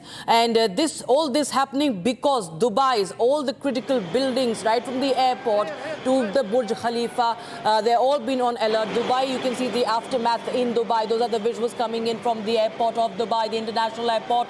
Also, the Etihad Towers in Abu Dhabi were also in the radar of those strikes, where a child was also injured because of the rubble falling over. So we'll just step into a short break, viewers. Minute-by-minute developments only on Republic TV, and all the visuals coming in from across West Asia, and how the world is reacting to this escalating war.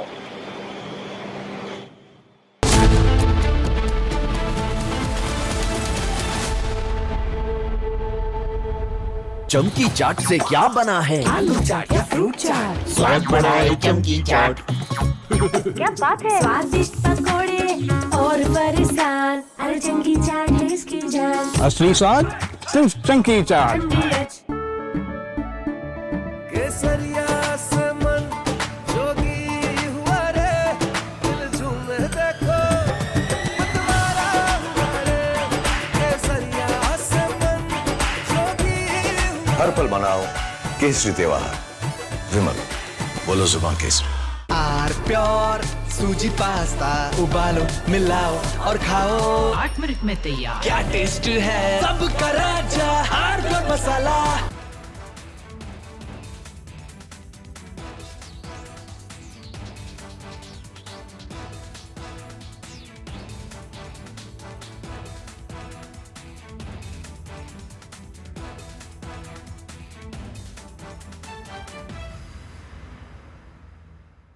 Now here's the reality, it's fact not fiction. You are sitting on a plane. You're boarding the plane in the national capital of India for Leh at 6:08 in the morning. It's a SpiceJet plane. 6 minutes into the take, against the backdrop of daybreak and a beautiful sunrise, you suddenly look to your right towards the wings and you see the flames of fire on the wings of the plane. Your plane is on fire. Ladies and gentlemen, these are real visuals. This is the reality that the Civil Aviation Minister does not want you to see. This is the reality SpiceJet does not want you to see. This is the reality DGCA does not want you to see. Because at the cockpit, at that very moment while you're sitting in the plane, there are calls of Mayday, Mayday, Mayday, Mayday. That is a flight emergency. The flight circles back. There's engine failure in one of the engines, lands at 6:49 p.m. Ladies and gentlemen, and as you get off the plane, you realize this is the same SpiceJet. This is the same.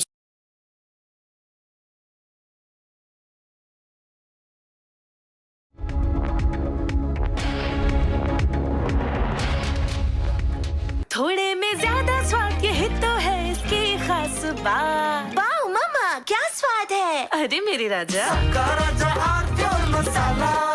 QSMTHE, the world's foremost university rankings organizations, have ranked Amity amongst the top 3% universities globally, making it among the very few Indian universities to be included in both rankings. Yet another top ranking for Amity University. चमकी चाट से क्या बना है? Sandwich, लस्सी और छाछ और हर घूंट में चमकी चाट। ड्राई फ्रूट और दही बड़े, चमकी चाट से स्वाद बढ़े। असली स्वाद सिर्फ चंकी चाट। केसरिया से मन जोगी हुआ रे, दिल झूमे देखो मतवारा हुआ रे। केसरिया से मन जोगी हुआ। हर पल मनाओ केसरी त्योहार। विमल, बोलो जुबान केसरी।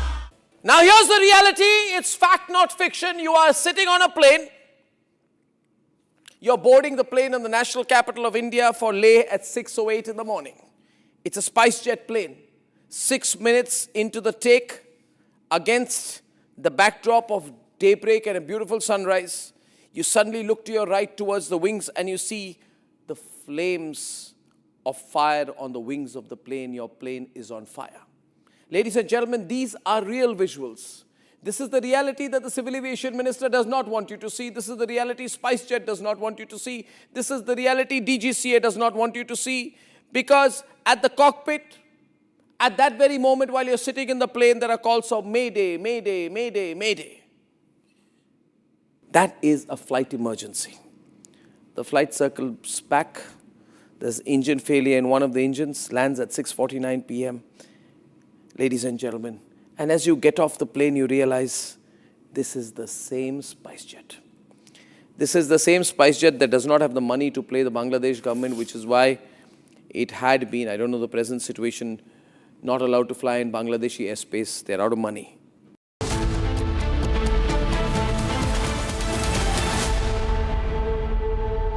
प्यास बुझाए ठंडक लाए सबको भाई जीरा से MDH का जलजीरा जीरा से जीरा सिप असली रिफ्रेशिंग, असली स्वाद, असली मजा।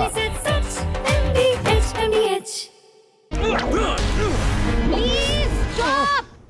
झुमका तेरा झुमका नॉट देयर, मेरा काउंटर टॉप टूट जाएगा। तेरा झुमका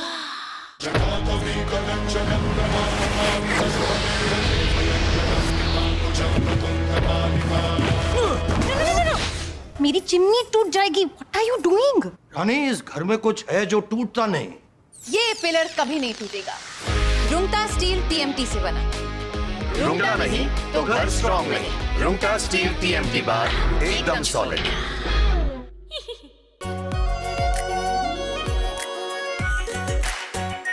are pure shahi paneer masala, delicious, healthy everyday. केसरिया से मन जोगी हुआ रे, दिल झूमे देखो मतवारा हुआ रे। केसरिया से मन जोगी हुआ। हर पल मनाओ केसरी त्योहार। विमल, बोलो जुबान Kesari.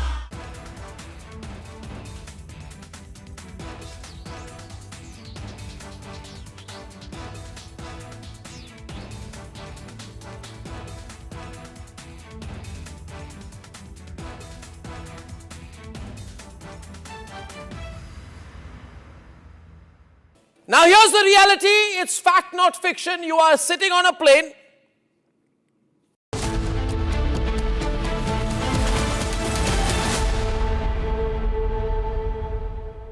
Are pure suji pasta उबालो मिलाओ और खाओ 8 मिनट में तैयार। क्या टेस्ट है सबका राजा आर प्योर मसाला।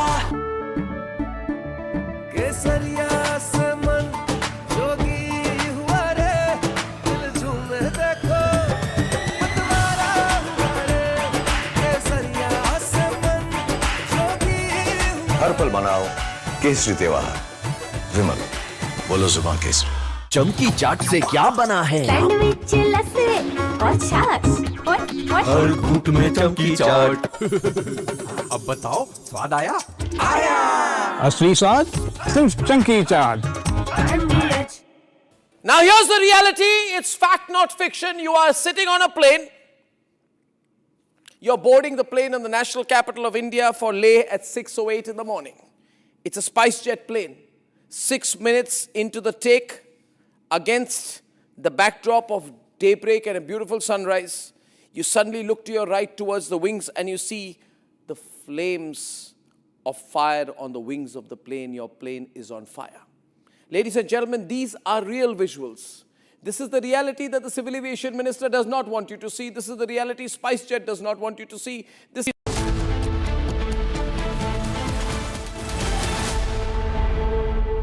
थोड़े में ज्यादा स्वाद, यही तो है इसकी खास बात। वाओ मामा, क्या स्वाद है। अरे मेरे राजा, रानी, इस घर में कुछ है जो टूटता नहीं। ये पिलर कभी नहीं टूटेगा। रुंगटा स्टील TMT से बना।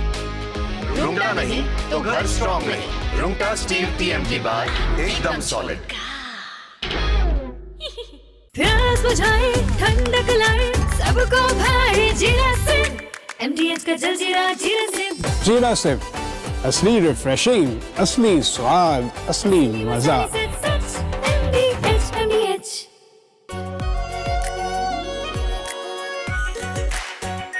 Are pure shahi paneer masala, delicious, healthy everyday. केसरिया से मन जोगी हुआ रे, दिल झूमे देखो मतवारा हुआ रे। केसरिया से मन जोगी हुआ। हर पल मनाओ केसरी त्योहार। विमल, बोलो जुबान Kesari.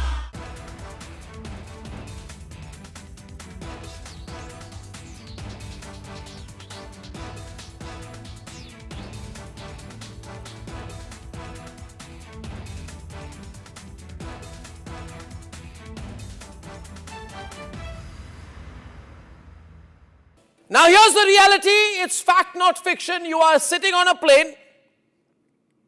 You're boarding the plane in the national capital of India for Leh at 6:08 in the morning. It's a SpiceJet plane.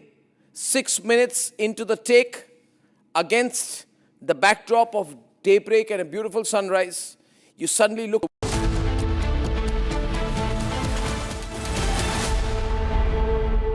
चमकी चाट से क्या बना है? आलू चाट या फ्रूट चाट, स्वाद बनाए चमकी चाट।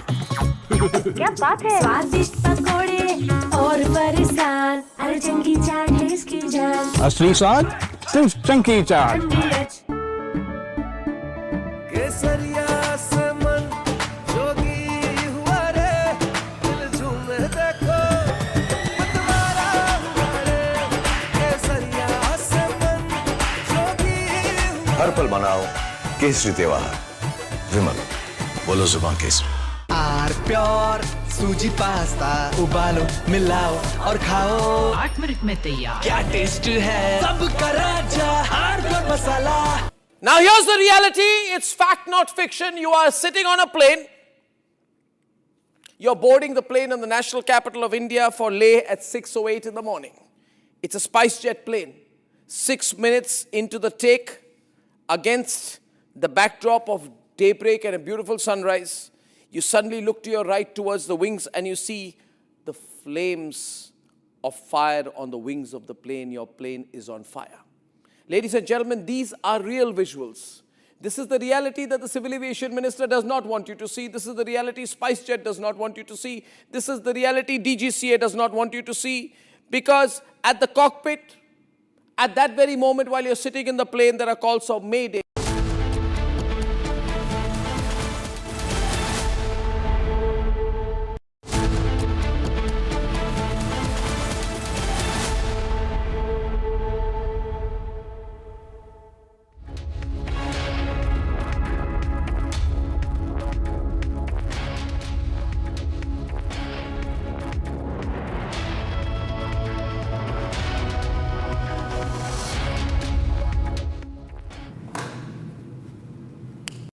All right, we have some visuals coming in right now. And this is from Tehran. Okay, this is how the Israeli Defense Forces dismantled the headquarters of the regime, as they've claimed in this video that has been released by the IDF itself.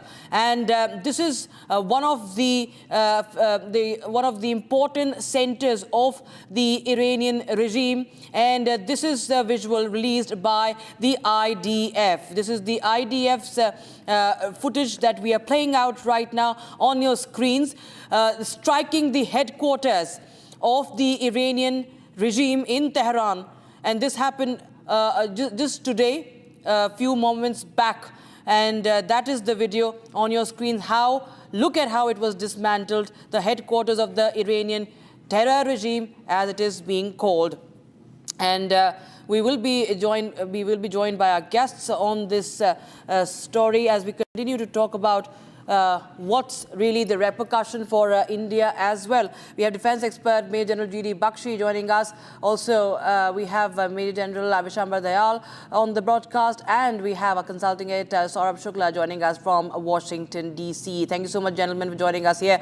And as we speak, the strikes continue in Tehran by U.S. and Israeli forces. And of course, we see dramatic footages. Now, in the latest, UAE has said that this is not our war, that there should be some sense in Israel. General Bakshi, I'll just go across to you first, because that's one of the latest reactions we have. UAE says that there should be some sense, that Iran should have some sense, go back and have some sense, and you cannot be at war with your own neighbors.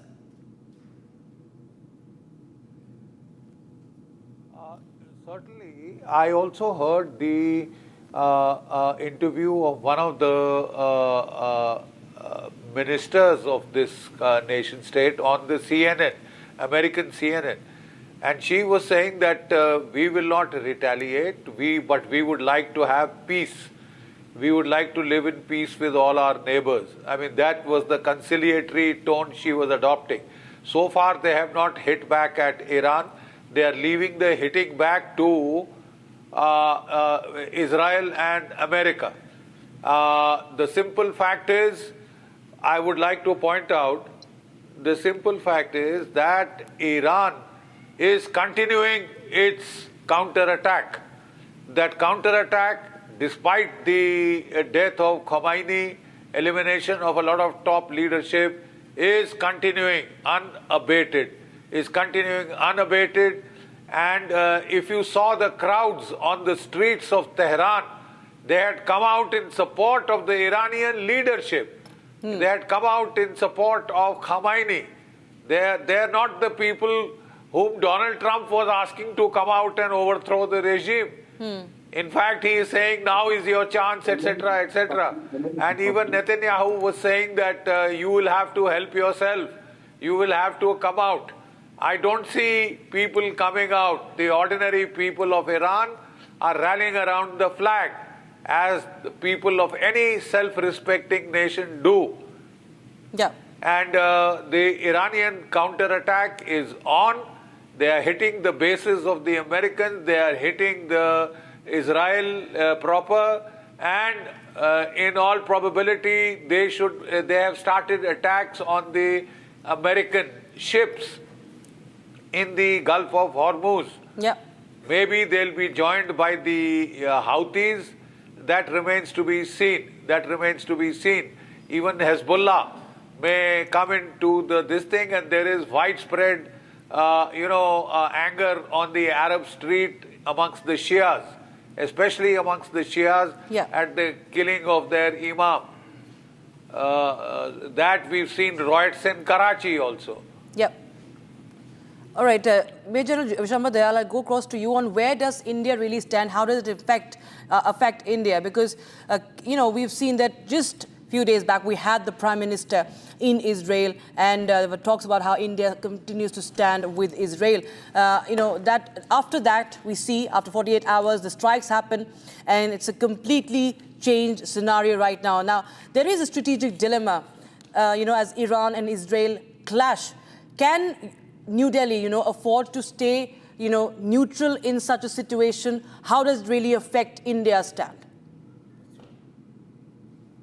Be realistic. And the real politic is that whether we like it or not, we do not matter in this entire game. Right? We are affected party, strongly affected party. India and Southeast Asia is severely affected by this entire operation. But I don't think that matters to President Donald Trump, that matters to the Iranian Prime Minister. They have their own strategy and they have their own mind. And see, both the sides had prepared well. I fully agree with what Jan Bakshi said. He's such a senior amongst us. He does a very realistic issue he touches. See, both the sides had prepared. While the negotiations were going on, I think negotiations were shadow boxing, whereas actually both sides knew that it will happen. And only thing is, Iran has been little surprised. They probably could not decipher the timings, and there must be some element in Iranian higher-ups which is compromised and which has given such precisely, information that in the first strikes you eliminate bulk of the leadership. But Iranians had practiced, so what? If there is no Khamenei, then what? If there is no military chief, then what? So they had done their military planning. And as per that planning, even yesterday, when there should have been fear, panic, confusion in Iran, Iranian leadership has taken the battle back to Americans and back to Israelis. And in American, when I say means the Gulf countries, though they should be absolutely, Iran is absolutely, like America is not, it's an immoral act by America to even attacking Iran. I mean, they are the initiator. Similarly, Iran has also done it to the other states of the Gulf. I mean, they had no right. But they've done this to involve the Gulf region completely so that it is not, see, when Pahalgam happens and we lose civilian lives, the whole India cried. Whereas in normal military counter-insurgency we lose soldiers. India doesn't shout. Similarly, any conflict which is taking place, if there are civilian casualties I'm afraid I have to interrupt you, sir. We have to take a very short break, sir. But General Dayal, thank you so much for joining us on Republic TV. In fact, stay on with us. We will be just continuing our coverage. And right now, we will be having the special broadcast and coverage on this story with Arnab Goswami.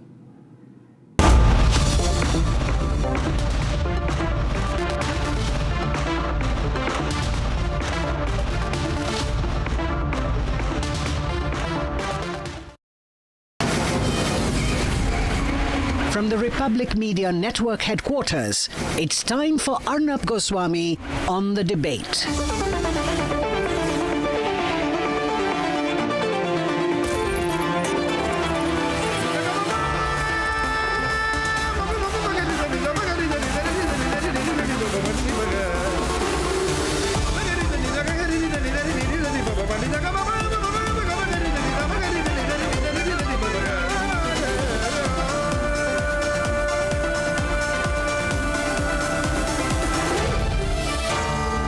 Arnab Goswami on The Debate.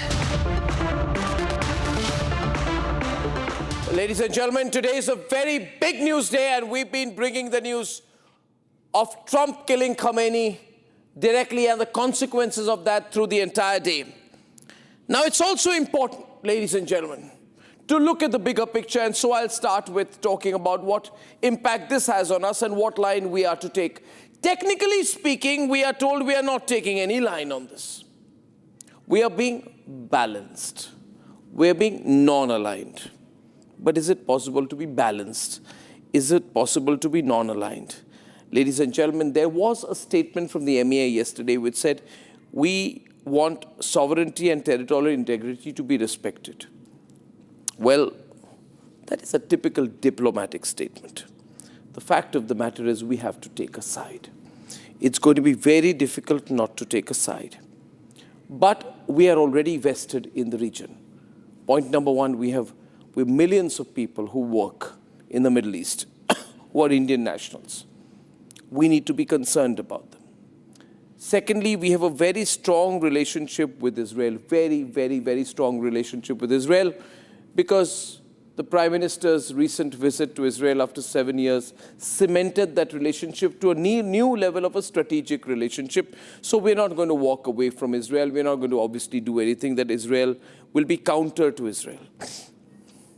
Thirdly, we have a close relationship with the Muslim world there as well. We had the visit of Sheikh Mohammed Al Nahyan of the United Arab Emirates recently, so we have to stand by them.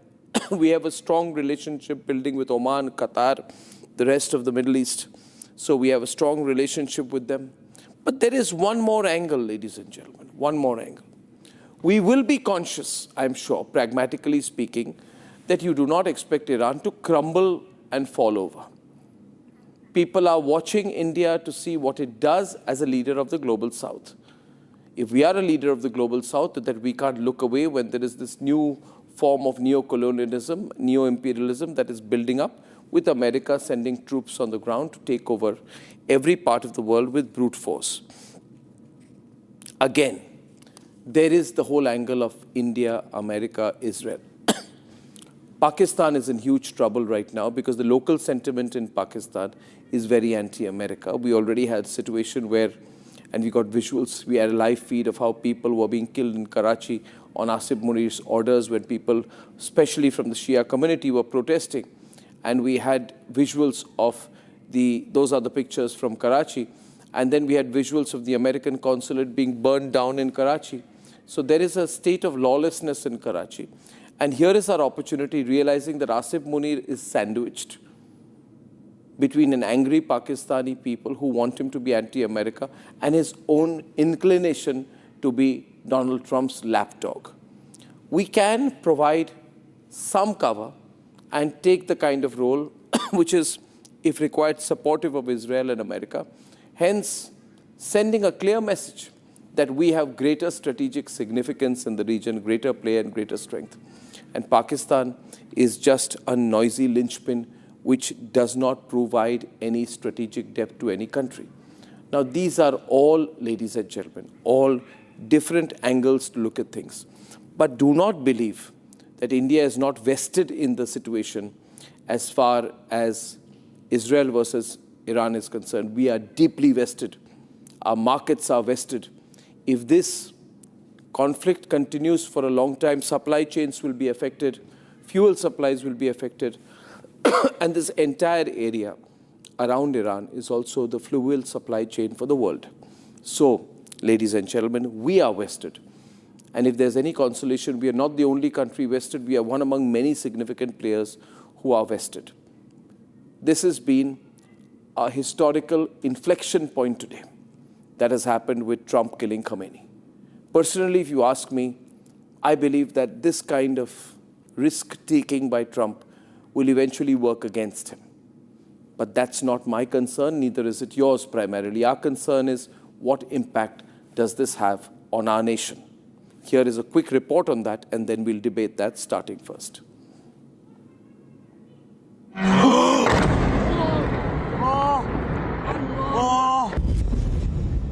West Asia is burning.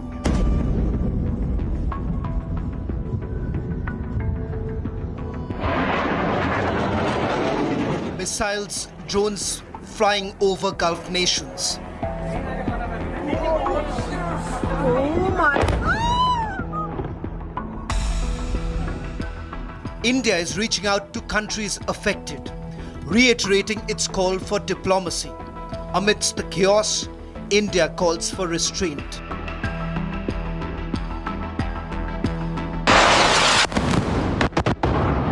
External Affairs Minister Dr. S. Jaishankar dialed his counterparts from the Gulf nations.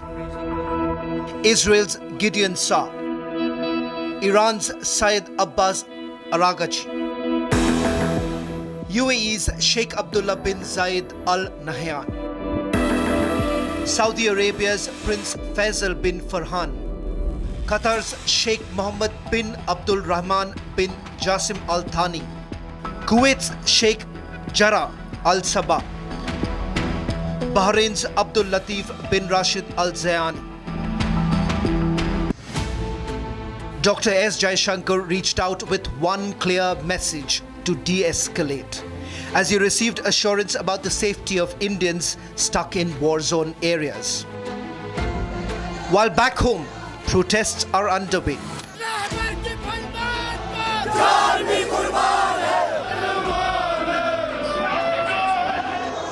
From Srinagar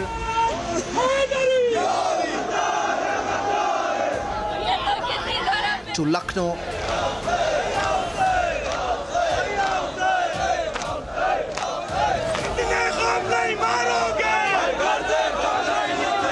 Shiites took to streets to protest against American-Israeli aggression.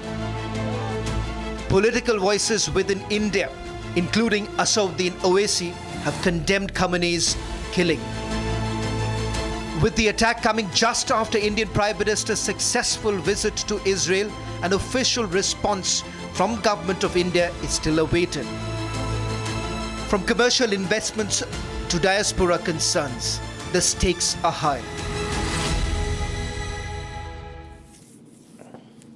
So, to start with, I'd like to talk to General Bakshi, General Bishambar Dayal, and Saurabh Shukla. Brief comments from you on whether we can be non-aligned in this. Can we be a Switzerland in this? Is it possible to be? General Bakshi. Arnab, all that I would say is we have very good relations with Israel, but we also had good relations with Iran, which was our bridge to Afghanistan, to Central Asia. They have been supporting us in the matter of Pakistan. We both have problems with Pakistan. So that cannot totally be wished away and ignored. Let me also remind everyone, India has the presidency of BRICS, and the nation attacked Iran is a member of the BRICS, right? How long can we let the United States, with Israel we have no problems, but how long can we let the United States run riot, attack Venezuela first, then go on to Iran, then go on to Cuba, then go on to any number of third world countries and start changing regimes. You know, you can't go back, regress back to an area of a new colonialism, this time led from Washington. That the world will have to stand up against, and India will have to be counted. India will have to be counted. We are in a cleft stick because, unfortunately, we have to see that even Israel cannot be allowed to go under. We have very strong relationships with them, but there is a point at which I think we can play a constructive role. We had good relationships with both Israel and Iran. We can here make a bid for peace. We can make a bid for a stand down and a ceasefire. Maybe not immediately in the next 2-3 days because sentiments are very high on both sides. But when the ammunition starts running low, when the losses mount on both sides, casualties mount on both sides, they will be more willing to talk peace, and then I think India can play a constructive role. For once, play that constructive role. Damn it, you have good relations with both sides to play a constructive role. And I'm not sure. Do we have that kind of say in this? I mean, or are we? Not now. Are we only going Give to it 2-3 days? Are we only going to calculate? Should we only calculate on the basis of what our immediate interest is? What would our immediate interest will be in this situation? Which side do we stand to gain more from? Is the question. General Dayal. Arnab, thank you, and so very kind of you to invite me for this. Arnab, I'm quite candid on this, that please don't mind, we are irrelevant in this whole game.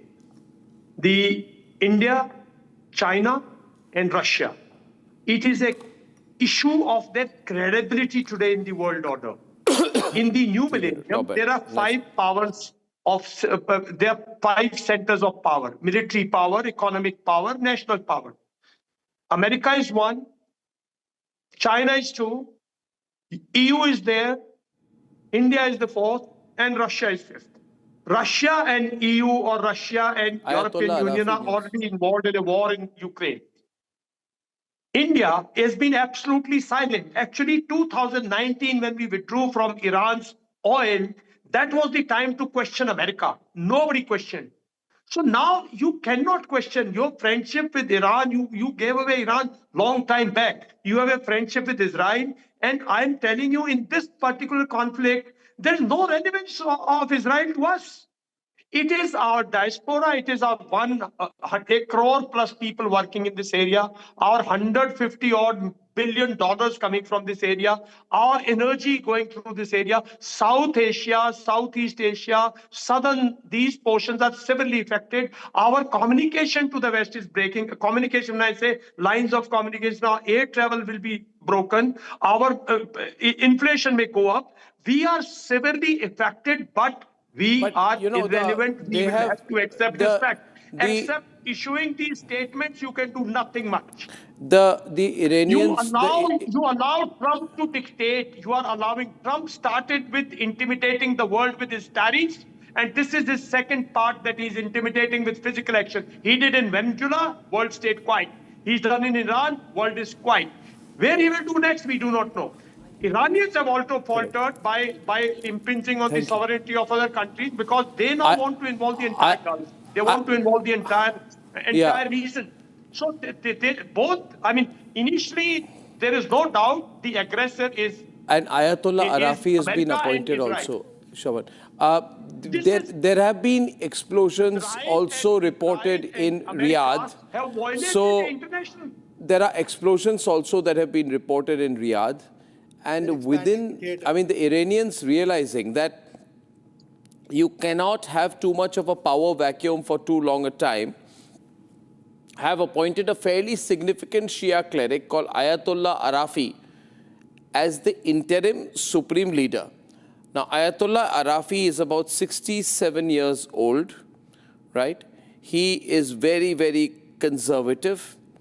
And, you know, he has been the president of the International Center for Islamic Studies, and he has a long history, almost 4 decades of theology that are behind him. So they have appointed a significant person on the ground. Now, if this war doesn't end quickly in America's advantage, then Saurabh, it's going to be a war of attrition. So Trump has to do something to dominate very quickly. Does he have a plan? Yes, from the sources here in DC and obviously in Florida, where President Trump currently is, in Mashhad, from where he directed the entire operation, I can tell you that they have a plan. And that's the reason why I've been saying all along on your shows that in the first 20 hours itself, if you see the entire leadership getting hit in a precision strike without having any boots on the ground, making sure that they had actionable intelligence itself tells you a story. The other part of the story is to make sure that you continue that pressure on the Iranian leadership, the rest of that which is left, and continue to make sure that your assets which are there, both Israeli assets and the American assets inside Iran, you create a whole momentum to make sure that you have moved towards regime change. Coming back to what you were discussing earlier with my co-panelist, I have a slightly different view. I feel that India has to do it's a tightrope walking for us, because on one hand is India's moralistic position as a country which is the leader of Global South, which is always spoken about, Prime Minister has been very vocal that it's not time for any war. But the challenge here is that you also had a regime which was responsible for the death of almost 30,000 civilians, which was fomenting a cocktail of terrorism, including a terror attack in India against Israeli diplomats. We had to do business with the Khamenei regime in Iran. So you're saying that eventually we will have to lean very much towards America, Israel. Naturally speaking, America, Israel. Yeah, this is not the time. This is not the time to be asking deeper questions. You have to leave morality sometimes to be where the real politics lies. So what you're saying is that this is not the time to be doing a larger theoretical discussion on multilateralism, global south, etc. Absolutely. This is the time to seize advantage. We cannot be isolated from the rest of the world and be locked in, General Bakshi, with Turkey, China and Russia. It can't, Iran, Turkey, China and Russia is one axis we don't need to be part of right now. And the British Defense Minister says that the Iranians are firing missiles at Cyprus, where we have British troops. We have to decide now. I mean, we have also got our interests, General Bakshi, with IMEC, the India-Middle East corridor, for which we have to be very closely working with UAE, with Israel. We can't give all that up, can we? Look, Arnab, if we are talking of the interest matrix, what is there to lose? Every day that this war lasts, tomorrow you will on the price of oil, and if the price of oil goes up, the Indian economy takes a hit. Let's be very clear on that. Therefore, it's in our interest to see that this war comes to an end. The sooner the better, right? And we also are the president of the BRICS. So what are we going to do? Resign the president of the BRICS because now you are shit scared of the Americans? Is that so? Is the message that you want to send across to the global south? That we are the first BRICS country to buckle? No. The price of oil will go up. We will have to hold firm. We will have to hold firm to our principles. Yeah, but the price of... I understand, sir, but the price of oil will go up if the conflict continues. Yeah. So isn't it our interest to see a swift end to the conflict rather than have the conflict go on and the supply chains choked? General Bakshi. That is precisely what I was saying. No, that is precisely what I was saying. You have leverage with both sides, with Iran as well as with Israel. Give it 2 more days and they'll all be tired. They'll be wanting an end to it. Not today, not tomorrow. The day after tomorrow is the right psychological time to intervene and tell everybody to call it off, pipe down. Yeah, but all three, I will have to do an EDV before.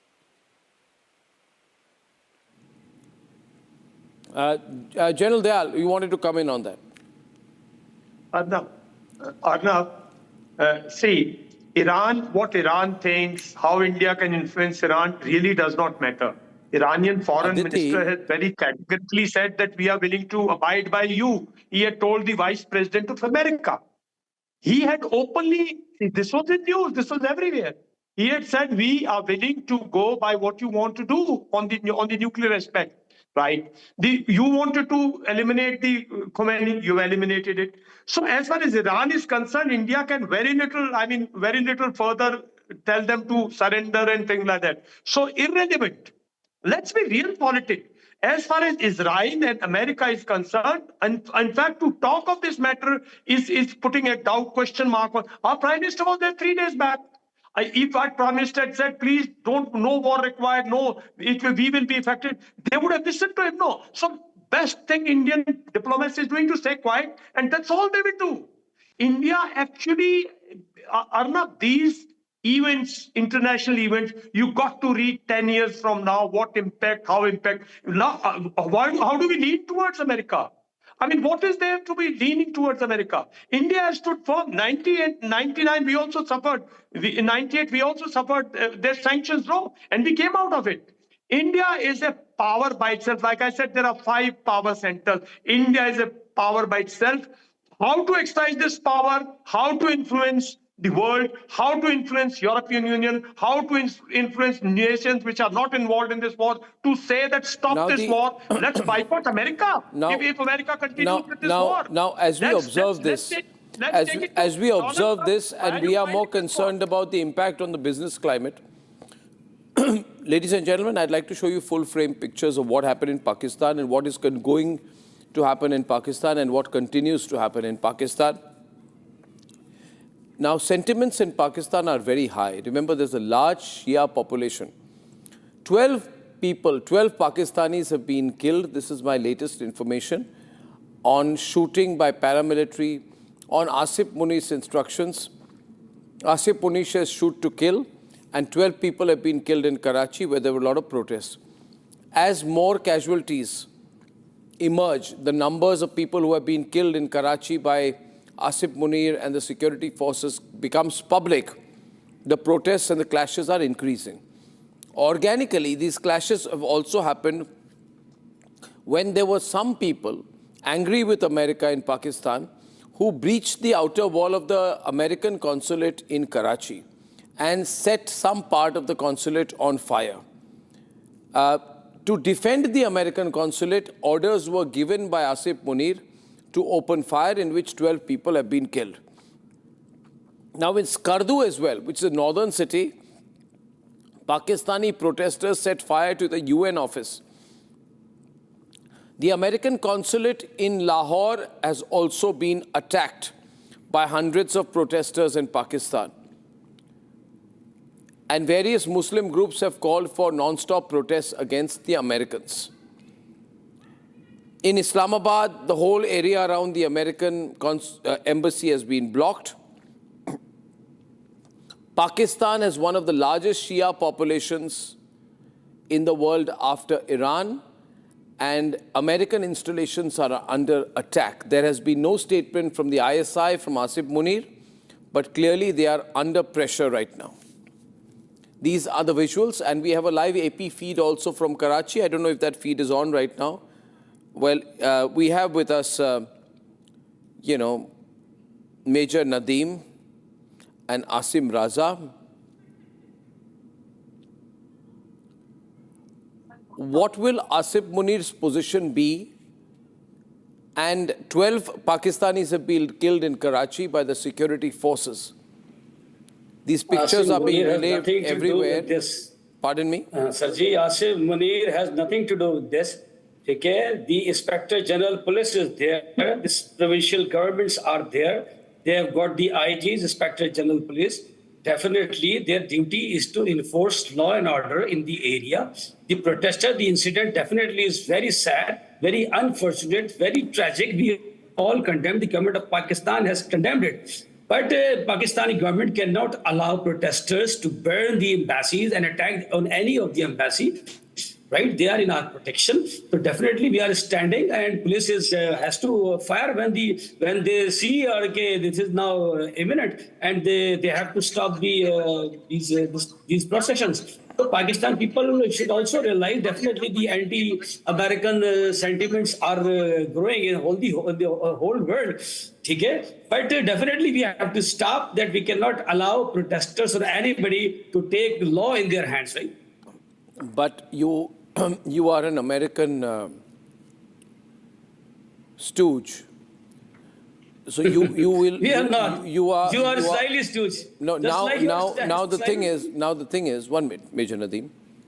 My thing is now that what will Asif Munir do about his relationship with Trump? Because people are angry. These visuals from Lahore and Karachi, people are very angry with Trump and with America. Will you continue to support America in this ongoing situation, targeting? Does Asif Munir support the killing of Khamenei? No, we will not. We have condemned, right? Just like India can have the relation with Israel as well as with Iran. You have not condemned the killing of Khamenei. No, you haven't. No, you haven't condemned the killing of Khamenei. We have condemned. No, you haven't condemned the killing of Khamenei. Yes, we call it a brutal murder, right? This is against the sovereignty. Okay, this is the against the sovereignty. No, I'm sorry, but you have not condemned the killing of Khamenei. And why is it that is not happening? You will. Yes, when will you condemn the killing of Khamenei? You have not heard the statement of our interior minister. He has condemned and inshallah, government of Pakistan will also condemn. Right? When will that be? Maybe in some hours. Asim Raza? We have condemned every event. The protests are very organic. People have a right to protest. These are not people who are carrying revolvers and pistols. But they have been shot close range by the security forces. Total number of people killed is 12. Was this necessary as a show of loyalty towards America? No, it's not the matter of the loyalty. It's a SOP for the foreign nationals and for the diplomats to protect themselves, to protect them from the mobs and this kind of rallies. Especially the IG Sindh is responsible for this, in fact, and that is the SOP and the orders from the IG directly, you know. Whenever you are having this kind of situation in Pakistan or rest of the world, the SOP is the same. I'm sorry, but this is serious. Haider Hayat is with us. Haider Hayat, 12 Pakistanis have been killed by the security forces for coming out in support of Khamenei. But you have a lot of Shia. You have a lot of Shia. You have a lot of Shias in Pakistan. How many people can be killed like this if these protests continue? Bismillahirrahmanirrahim. Thank you very much, Arnab. Before answering your question, let me give you a very latest and breaking news that Pakistan has eliminated around 400 Indian assets in Afghanistan. And Pakistani forces are right now in Afghanistan engaging with the Indian-backed Afghan forces. And I'm not interested in your war with Afghanistan. Your war with Afghanistan, you can continue to fight with Afghanistan. It's your problem. You are having a problem with Afghanistan. You must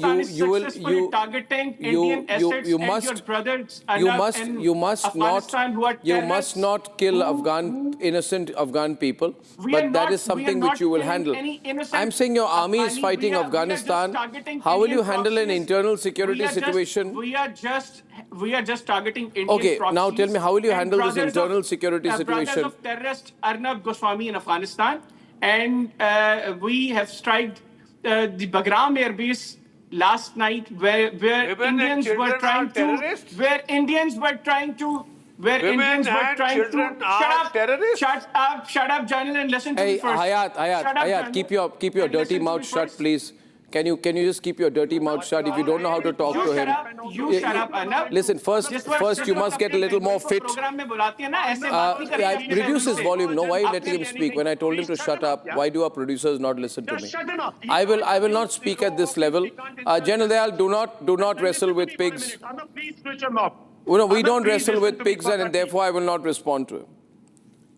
Listen, Arnab, please give me 30 seconds. Yeah, once. I've just 1 minute. So you don't engage with him. I want to tell this man, what's his name? Hayat, there's a saying that don't wrestle with pigs because you will only get dirty and the pigs will enjoy it. So we're not going to wrestle with you. It's only a way of saying. You got that? So I don't want to do that. We're having a serious discussion. In your country, there is a law and order situation that has developed. You should see the visuals. I'll show the visuals to them, please, ladies and gentlemen. It's very bad. This is the situation of your country. You have to decide whether you're with Pakistanis or with the Americans. It's all right to come on India's #1 news network and say to the most respected of strategic voices, you shut up, as if it is a Karachi gully that you're shouting in. We are speaking with respect about a situation that is being reported globally. And look at the situation. These are live visuals from Karachi. These are live visuals, APTN, these are live visuals from Karachi. And you're seeing the situation there. General Dayal, I think we need to look at the situation with some seriousness. Yes. Arnab, firstly, let me tell you, for ISI and Pakistani army, Pakistani people does not matter. These deaths do not matter. Let's be very clear, and when we look at in the past, don't be surprised the entire Karachi incident has been instigated or orchestrated or planned and executed by ISI itself. Believe you me, they want to be in the American pocket. Mournir want to take the limelight out of all this and attract the American attention to say, look, to save you, we have killed our own people. Believe you me, the Karachi incident has been completely orchestrated. Look at sequentially how it is.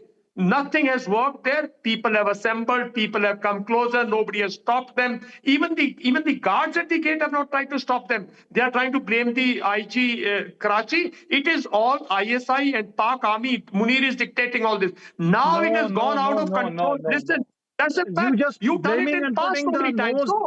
You have done it past so many times. It's not the way. There is nothing to do with the army and with the ISI. In Lahore and in North, things have gone beyond your control. Now you will suffer what you have started. You will pay for your people will make you pay for what Mournir has started. So Arnab, please don't get carried away. Let's not get carried away. There is nothing to do with CDF and ISI. You are just manipulating lives do not matter to them. What matters is how they can appease the Americans, how they can appease the American president. Look, we have saved your people, we have killed our people. That's the philosophy your ISI follows. It's not the way. You're just manipulating the things. What you guys have done, that will come out. Listen, people will write about it, don't worry. If mob is going towards Indian embassy, we will behave like the same. What you will do? This is what you have done. See, listen. No consulate general. There is an attempt here. You cannot violate its boundary unless your people are involved. It is the duty of the Pakistani army, Pakistani security forces to defend its consulates and embassies. However, it is also the duty of the Pakistani government, the security agencies, not to carry out a genocide of innocent Pakistanis who are protesting about the killing of Khamenei. You don't have to kill Pakistanis to prove your loyalty to Trump. This is what they're doing. No. Let me talk, Arnab, please. Let me talk. This is not the matter. I suspect that Asif Mournir is killing Pakistanis to go to Trump and say, see, I killed so many Pakistanis. It's just a concocted stories, nothing else. You are just manipulating the things, nothing else. You are just concocted stories you're putting on it. There is nothing to do with ISI. There is nothing to do with the CDF. This is a matter of law and order situation, which is directly. We have a situation here where I have a latest visual from the Straits of Hormuz, because eventually this is about the supply chains. And these are the visuals I want to speak about. This is a visual of an attack by Iran on an oil tanker. The oil tanker, General Bakshi, is called Skylight. It is flying the flag of Palau. It is passing through the Strait of Hormuz near the coast of Oman. The entire crew has been evacuated. But you know, in this process, General Bakshi, Iran is setting a clear message that it controls the Strait of Hormuz. It is not pulling back, and there are more details coming in on this as well. So, you know, this is Oman's Maritime Security Center says this has been attacked. There were drone strikes on Oman commercial port of Duqm. And this attack is an attempt by Iran to establish its continuing strategic dominance over the Strait of Hormuz. General Bakshi, is this going to become a global war? Because eventually it is about oil supply chains. There's much at stake here right now. And as I'm reporting all this, I'd like to also share that in the first response that has come in from Russia, President Putin has expressed deep condolences over the killing of Khamenei. General Bakshi.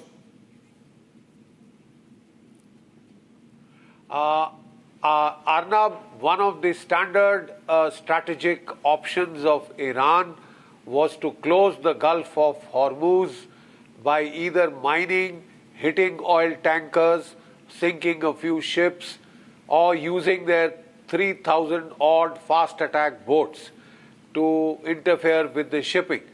The aim is very clear: to raise economic costs and political consequences for the United States, for the global economy. Keep changing the price of oil is likely to go up to $120 to $150 a barrel tomorrow. Based upon these attacks, the insurance prices are likely to go up, which could cause a global recession, because a lot of countries, including India, buy a lot of oil from the Gulf sheikdoms, from Saudi Arabia, China, Japan, Korea. They're all dependent upon oil from the Middle East. And to that extent, even Europe takes oil from the Middle East. Prices of oil will go up globally. Prices of oil will go up in the United States to $7 to $8 per gallon. And that could hit the American economy in the year of a midterm election. That is the strategic intent, to cause political and economic pain to the rest of the world so that it is deterred from further attacks on Iran. It is as simple as that. They had articulated this strategy, they had practiced this strategy, and I would reckon the next because step is again, I'd they like will to be firing their anti-ship missiles. Yeah, the visuals on the screen are part of a global supply chain, global war. If you're watching this broadcast and are asking whether this will become a global war, please note, this is a strike on an oil tanker. It is happening near Oman. And you can see the oil tanker is in flames. It's not the biggest of oil tankers, but there's a lot of significance to this. Because, can I stay with the visuals, please? Thank you. Big full frame, please. Thank you so much. We stay with the full frame visuals right now because our Pakistani guest does not have relevance at this point of time. Okay? Now, the reason I want these pictures full frame is because while there's a fresh wave of Iranian attacks that's going on. Iran has attacked Riyadh.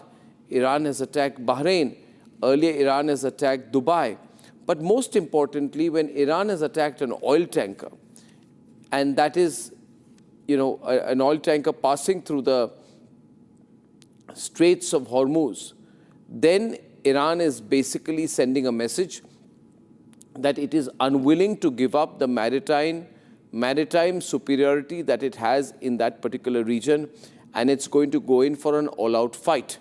These routes are also used by Chinese, Indian, and other tankers. And while a new Iranian leadership takes over, which is Ayatollah Arafi, a 67-year-old high-ranking cleric, has taken over, and there is a new head of the IRGC, which is the Iranian army. At this point of time, it is very important that Iran sends out a message that it is not going to capitulate. And therefore, this can become a bigger global war. This can get more countries engaged. This has impact on China and Russia. They are not going to be quiet. So if the American ships which are in the region move in, then we can expect some counter-action also from the Iranian side, maybe supported by the Chinese. In that sense, General Bakshi, looking at a very broad picture right now, and though Putin has been very measured, do you think this is going to become a global conflict in the Middle East, centered in the Middle East, like the First World War and the Second World War were Europe-centered? Do you think this becomes the start of a preemptive beginning to a Third World War? It could spiral out of control due to accidental escalation. Don't forget, Arnab, there are 2 Russian warships and 2 Chinese warships in this region. In Bandar Abbas and Chabahar, they were carrying out exercises with the Iranian Navy. Any accidental engagement of Russian or Chinese vessels could easily lead to an unintended escalation. An unintended escalation, therefore, the urgency of now stopping this spiral of continuing violence. And that is what I said. Immediately, if you ask for a ceasefire, nobody is in a mood for a ceasefire right now. But give it 3, 4 days, 5 days, both countries, both sides would have exhausted their stocks of munitions, their missiles, their rockets, and their interceptor missiles. And that is the stage they will be looking for an off-ramp. That is where you could help. Perhaps you could help, because it equally is costing you. The rise of the price of oil is going to impact the Indian economy as well. So we cannot simply wish it away and wash off our hands and say we will make anodyne statements and that's all, and then we can get away with it. I'm afraid it affects us all. It affects us all. If there is a global recession triggered by this closure of the Gulf of Hormuz, well, there is a price to pay. The Indian economy will have a price to pay. The American economy will have a price to pay. So will the European, Chinese, Japanese. All economies are concerned. It will have global impact. It will have a global impact. That is why this war was started by the Americans on a weekend, so that the stock markets would be closed. Now Iran is saying it is closing the Strait of Hormuz. Let's stay with that map, and the visual very, very, very striking here. And Houthis are saying, if the Iranians... And the Houthis are saying they are going to close the Red Sea. Yeah, if the Houthis close the Red Sea and Iran closes the globally important choke point of Hormuz, then it has a huge impact on oil, fuel supplies, and then over the Straits of Hormuz, we could have a big war. So I'll take a small break at this point, ladies and gentlemen. And as I go into the break, and when I come back, I will look at the global impact and whether Trump got it right or Trump has complicated things for himself. Viewers, a war is not settled in a day. Today, it's not even day 1 of the first battle. This is going to be much more long drawn out, which is why we need to prepare for the global consequences and speak about them. When I'm back.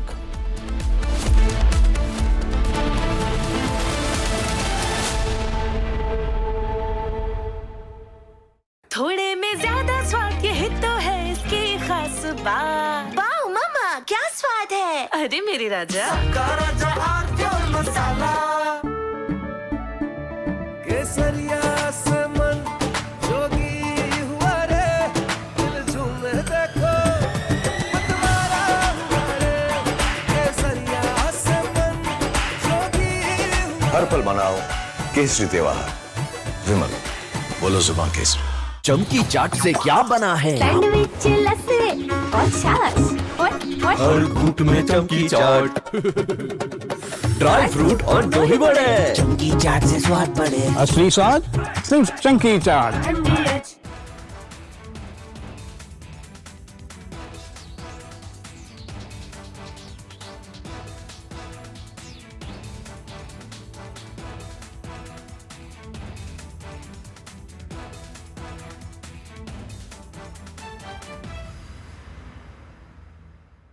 Now here's the reality, it's fact not fiction. You are sitting on a plane. You're boarding the plane in the national capital of India for Leh at 6:08 in the morning. It's a SpiceJet plane.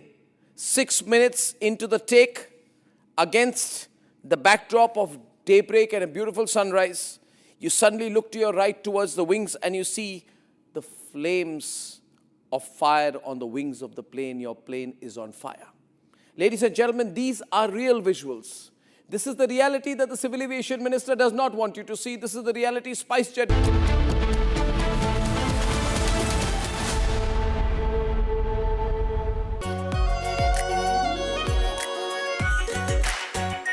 Our Pure Shahi Paneer Masala. Delicious, healthy, every day.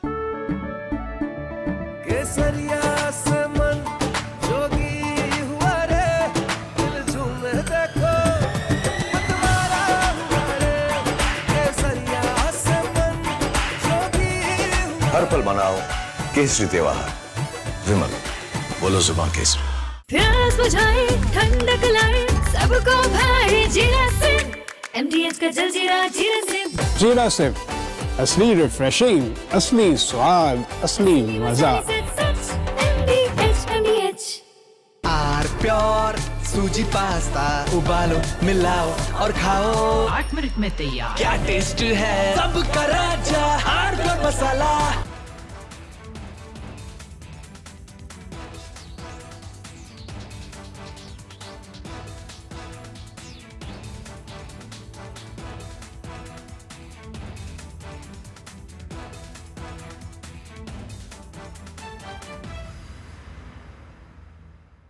Now here's the reality, it's fact not fiction. You are sitting on a plane. You're boarding the plane in the national capital of India for Leh at 6:08 in the morning. It's a SpiceJet plane. 6 minutes into the take, against the backdrop of daybreak and a beautiful sunrise, you suddenly look to your right towards the wings and you see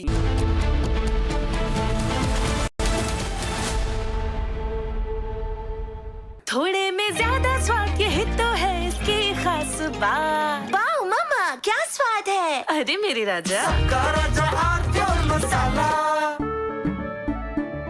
केसरिया से मन जोगी हुआ रे, दिल झूमे देखो मतवारा हुआ रे।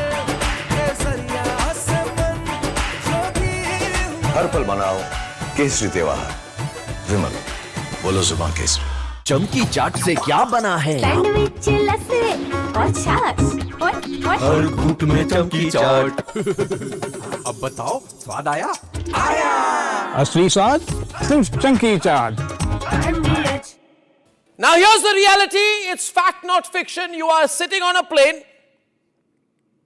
You're boarding the plane in the national capital of India for Leh at 6:08 in the morning. It's a SpiceJet plane. 6 minutes into the take, against the backdrop of daybreak and a beautiful sunrise, you suddenly look to your right towards the wings and you see the flames of fire on the wings of the plane. Your plane is on fire. Ladies and gentlemen, these are real visuals. This is the reality that the Civil Aviation Minister does not want you to see. This is the reality SpiceJet.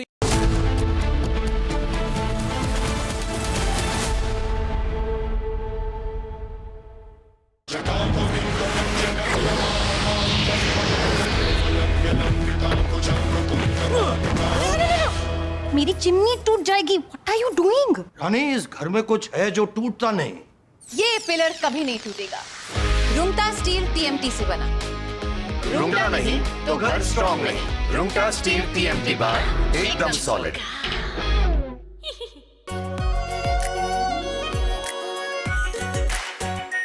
Our Pure Shahi Paneer Masala. Delicious, healthy, every day.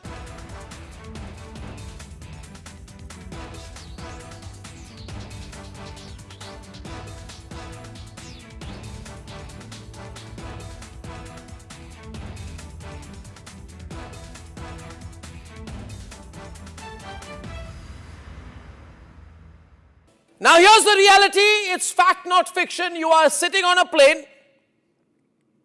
You're boarding the plane in the national capital of India for Leh at 6:08 in the morning. It's a SpiceJet plane. 6 minutes into the take, against the backdrop of daybreak and a beautiful sunrise, you suddenly look to your right towards the wings and you see the flames of fire on the wings of the plane. Your plane is on fire. Ladies and gentlemen, these are real visuals. This is the reality that the Civil Aviation Minister does not want you to see. This is the reality SpiceJet does not want you to see. This is the reality DGCA does not want you to see. Because at the cockpit...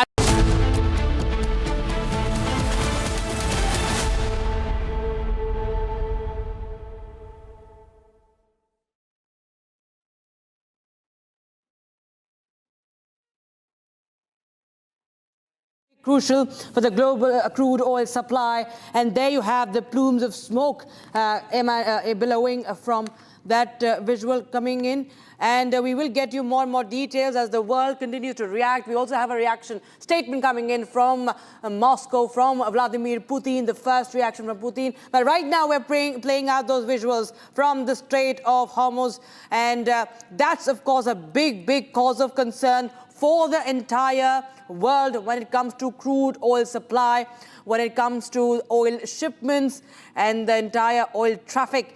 And this is the visual from the Strait of Hormuz and how it could actually impact several countries, including India. So the Strait of Hormuz is closed, and you have now a visual of where this there is an oil tanker, in fact, that was passing through, because such black smoke indicates that the facility that has been struck is oil, was full of fuel, and you have an oil tanker that has been attacked by Iran. It was passing through the Strait of Hormuz. So it is an important strait for the global oil supply. And now even what we understand is that this has happened near coast of Oman. So this is very important.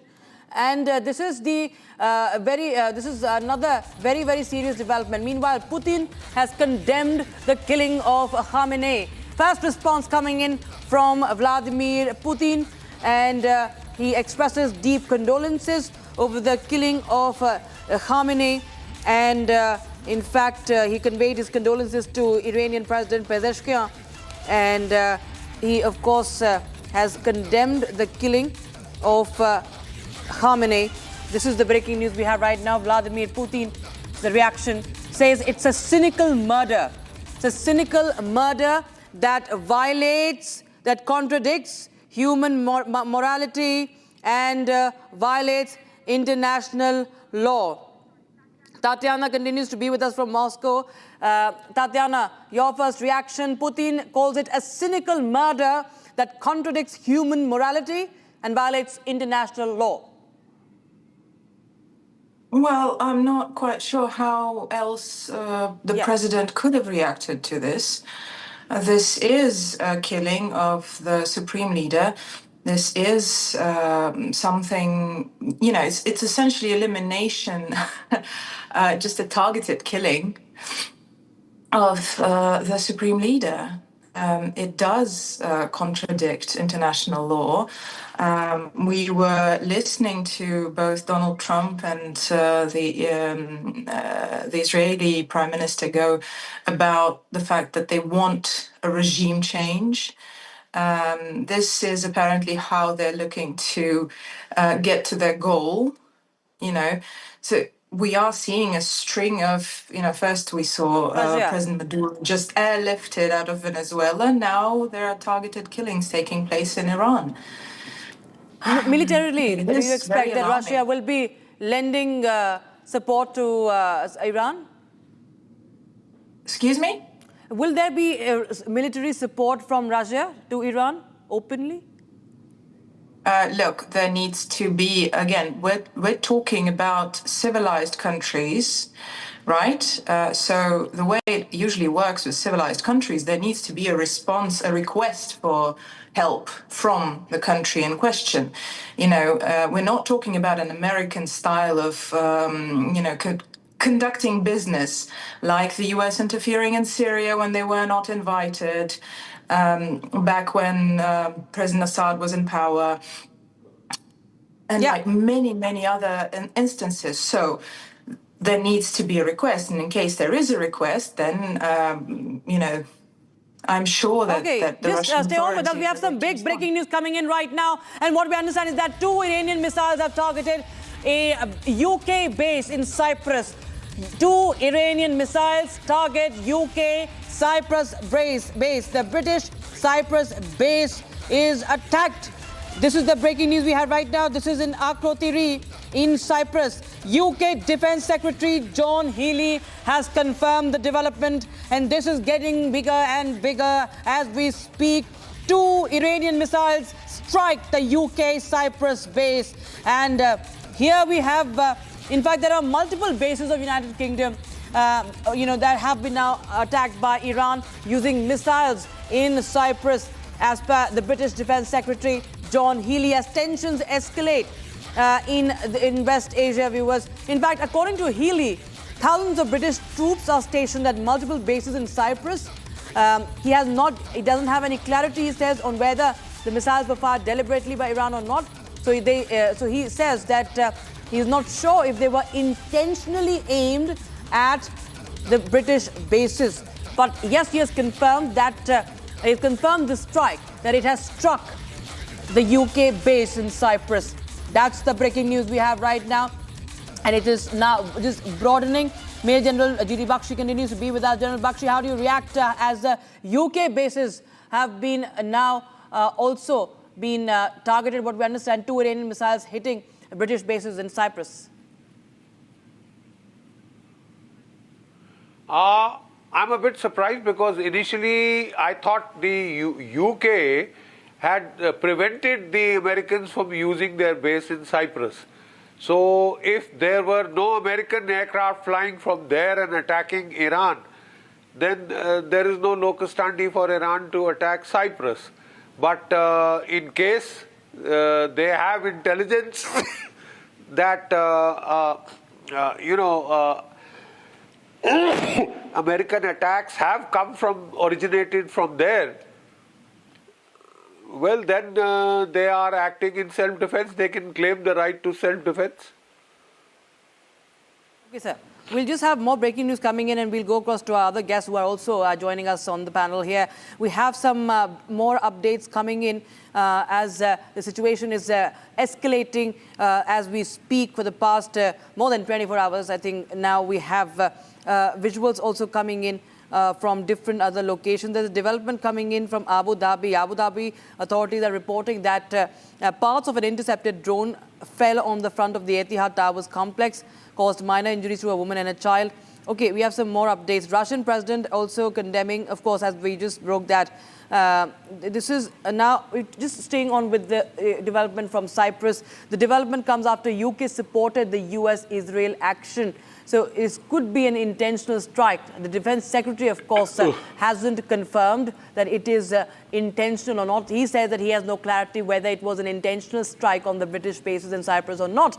But that the fact that 2 Iranian missiles have indeed struck, that's a fact that has been confirmed by the Defense Secretary of United Kingdom. Meanwhile, we have more updates coming in. Russian President Vladimir Putin condemning Khamenei's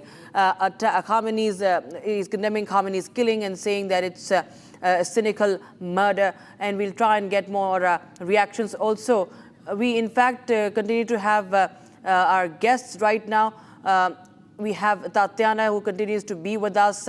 We also have, I think, Andrew Leung, and we have, we'll get Major Dan Pfefferman and Alexander Shahjan. Ron. Okay, we'll just go across to some of our guests. Tatiana, I'll come back to you again. She continues to be with us from Moscow. We were talking. We talked about the cynical murder part. We will just discuss what can happen next, because Tatiana, Russia and China are the 2 countries who had actually sought an emergency meeting in the UNSC. Putin has called Khamenei's killing a cynical murder as well and violating international law. How far is Russia going to, if you could just elaborate more on that, to support Iran in this war? Tatiana.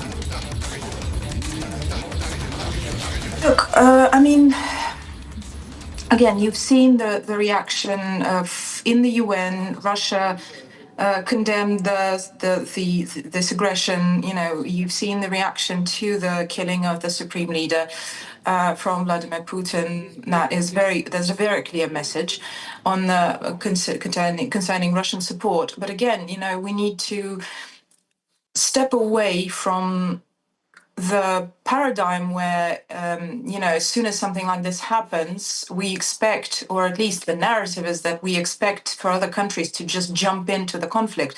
This is an escalation. We're seeing Iran responding to it and responding to it very actively.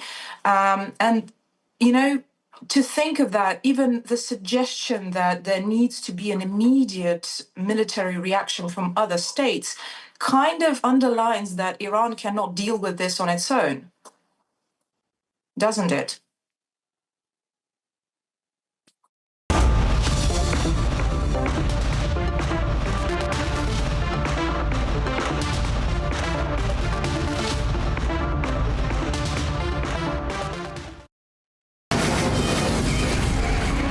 From the Republic Media Network headquarters, it's time for Arnab Goswami on the debate.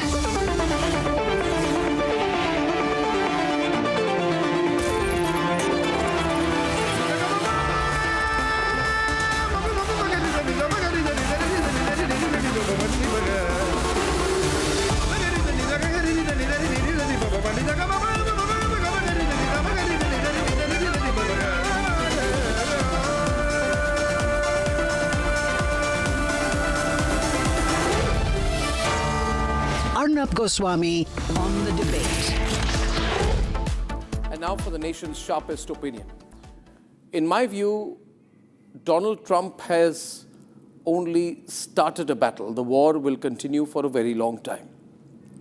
I have a few very specific points to make. Firstly, if you look at the Straits of Hormuz, the decision of the Iranians to close the Strait of Hormuz and to carry out a strategic attack on an oil tanker there in which 4 mariners were injured signals Iran's decision to dig deep, pull out all its strategic resources and fight this battle. Secondly, the reaction of Putin and the reaction of China. Neither is getting directly involved, but we are going to see a very interesting proxy situation that is going to be developing. The Iranians have an interim alternative leader who has been appointed. So you have some semblance of political stability even after the killing of Khamenei. And Ayatollah Arafi is going to be taking over the role of a supreme leader till a new leader is in place. So for the moment, you have a fair amount of political stability, given the fact that the Americans expected things to capitulate. That has not happened. Iran is not Venezuela. Its ability to hit and hit hard in the region is much more. And therefore, it's not like the kidnapping of Maduro. In that case, there was Rodriguez, who America could do its politics through. America was more deeply vested. In Iran, it is not. It is going to be impossible for the Americans to smuggle in someone into Tehran at a time when there's so much anger on the streets. Therefore, my third visual is of the protests that we are seeing across different cities in Iran. When you see the visuals, you must remember that the protests across Iran, these visuals, though the Americans say they are AI generated, the fact is they are not. There are huge protests in Tehran and Isfahan. And all the people who are neutral, there is a pro-government, anti-government, two clear divide, that is two clear divisions in Iran. But now there's also a large number of people who are on the middle ground. They are leading against America right now. So regime change is very far, far away. Regime change is not going to happen in Iran in the immediate future. Therefore, which brings us to the fourth point. Unless there are boots on the ground, Unless there are boots on the ground, this is going to be a very long-drawn war. If there are boots on the ground, it will be an even more long-drawn war. Neither the United States of America nor any of its allies will do anything more than airstrikes.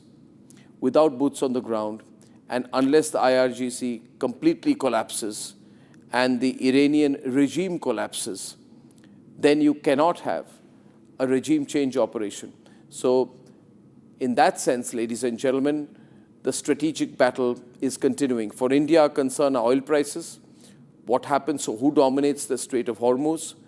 If there is conflict over the Strait of Hormuz, then it will be very interesting to see whether Iran is able to battle that on its own. I predict a pitched maritime and naval battle at the next level. The war has been on the skies right now. Mark my words, watch the space. The battle now is going to be in the seas. Let's debate.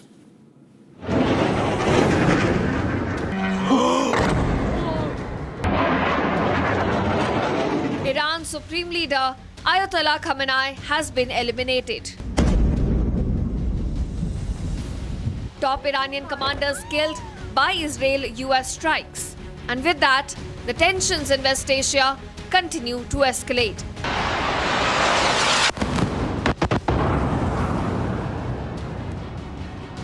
As Khamenei's death was confirmed, US President Donald Trump indicated at a regime change, saying the bombing will continue throughout the week. Tehran is under attack. Black plumes seen from across the city. Sounds of massive explosion echoing in the air. With back-to-back attacks on Tehran, the city has now been reduced to rubble. Iranian media claims 148 lives lost, 95 wounded at a girls' primary school in Minab city. Explosions also heard in several other cities across the country, including Karaj near Tehran, Isfahan and Qom in the center of the country and Kermanshah in the west. But with Iran's Supreme Leader killed, the IRGC has now pledged revenge. They are putting up a strong fight. IRGC claims it has launched attacks on 27 bases hosting US troops, as well as military facilities in Tel Aviv. Explosions continue to be heard in Qatar, UAE, Kuwait, Bahrain, Israel.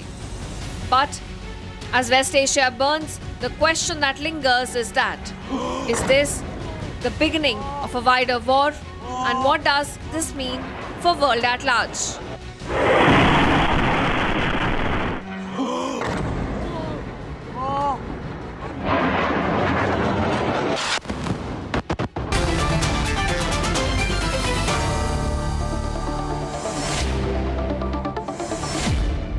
We have two views. From Delhi, we have General Bakshi. Asif Ramid Daud is a Middle East expert. He's joining us for the pro-Iran view. Tatiana Kukuneva from Russia. Andrew K.P. Leung from London tonight. He's a China view. Major Differman, former IDF officer from Tel Aviv. Ron Malka, former Israeli ambassador to India. SDA Alexander Shajan, Republican voice from. And Joachim Bitterlich, former national security advisor to former German Chancellor Helmut Kohl, is joining us from Paris now. Thank you, gentlemen. Mr. Ron Malka, to you first. This is only the start. I mean, you know, this is not regime change yet, or by any measure. And without regime change, will the strategic objectives of Israel or America, will they be met? Good afternoon, Arnab. Good to see you again and all the audience. See, the goals, the ultimate goals of this attack is a regime change. But we are not limiting it to that. A regime change, as you also mentioned, it's not something that happens in a day or a week or 2 weeks. It takes a lot and has to come from within. The people of Iran should do that and should take their own destiny, their own future in their hands, which they tried to do, and some of them, thousands of them, were killed, brutally killed by their own government. But what we are trying to achieve is first and foremost to prevent any way of Iran having a nuclear weapon or a mass destruction weapon. Also, long-range missiles in some amount might be mass destruction weapons. So this is the main goal, I would say, of this attack. And of course, if the Iranian people want to change the regime, which we see that this is what is happening, and we saw the demonstration before, they will have the right conditions to do so. But it's for them to decide. You don't seem so sure, because when I see the crowds, when I see the crowds in Tehran, when I see the visuals in Isfahan, I want to run them full frame, please. They do tell me a different story. And the broad analysis that is now emerging is that all those who were in the middle have now joined the, what you would call the pro-Khamenei group. The shadow of Khamenei, the influence of Khamenei has grown, they say, after his killing. And that there were talks going on. So this is another side of the story as well, isn't it? Yes, it is, but we never know what exactly is happening because still the Basij is there, the Revolutionary Guards are there, and you don't know if those people that come out, what they really think and what they really want, because they are now under a big threat. Let's see, after the conditions will change, we have another prediction. We think that the vast majority of the Iranian people wants a change in this cruel regime, a regime that destroyed the economy of Iran. Iran has so much, I would say, all the ingredients that need to be a success economy, a success country, even leading in some aspects, but now they are back behind. And this is only due to the strategic plan of their government. They understand that instead of providing for their people, they are supporting terrorist organizations and proxies all around. I think that this is the case. We will not be sure until all the threats will be removed, and this is what is happening now. And we just heard that we get full control of the airspace in Iran. So now we'll see things changed, and we can only question that once the threats will be removed. Will this be a wider global conflict? How is it emerging? Will Trump be in a position to take responsibility for the consequences of this battle? Mr. Bittelich, for the Europe view, please. What do you think? Arnab, it's strange to see the debate, the evolving debate. Louder. Iran has been, in the last years, the main sponsor of international terrorism. And louder. Now suddenly Russians have been warning the West, who have been warning the Americans against the Europeans who were to be naive towards Iran. Putin, 20 years ago, in talks with Bush Jr., warned the Americans and invited them to act, and referring to the Europeans who were naive. And I think there is this mixture of the last, let's say, of the years since 79, if you want. Till today, it's this mixture of a lack of a real critical dialogue with the Iranian leadership, and at the same time, we have been missing the right moments, let's say, to stop the developments of nuclear weapons, or ballistic missiles in Iran. Strange. Putin has been warning the Americans 20 years ago against the Iran. Today he's speaking about a cynical act, a cynical murder. There, the murder has got what I would have preferred to see him in a trial. But please, this is war. And I see the difficulty of the actual situation. Yes, the risk of the Americans has been, and of the Western world, that Iran would become invulnerable with a nuclear weapon, with ballistic missiles. And at the same time, the whole balance in the Middle East has been destructed. Therefore, this decision of the Americans finally to go for what I call destruction of regime. It's, I think our Israeli colleague explained really well. The problem is the regime change has to come from inside, not from the outside. That is the point everyone's making, but will it? Will it? General Bakshi, will it? You know, Arnab, Donald Trump and Netanyahu were both saying that our boots on the ground are the Iranian people. They are so fed up of the Khamenei regime, ancient regime, that they are out on the streets, and now it is up to them to overthrow this regime. So they have very deftly left it to the people of Iran. Your images on your screen are showing you what is the mood of the people of Iran. They are rallying around the flag. Like any self-respecting country which is attacked from outside, they are rallying around the flag. They have come out in support of the regime. They are condemning the murder of Khamenei, right? As all, it is an attack on Iran's sovereignty, there is just no doubt. What is of concern to us is that we are seeing a pattern of activity. Donald Trump attacks Venezuela, a third world country. Then he attacks Iran, a third world country. He's talking of hitting Cuba. He's talking of capturing Greenland. Where does it all end? Where does it all end? You can't have a new era of American colonialism justified by whatever cause, right?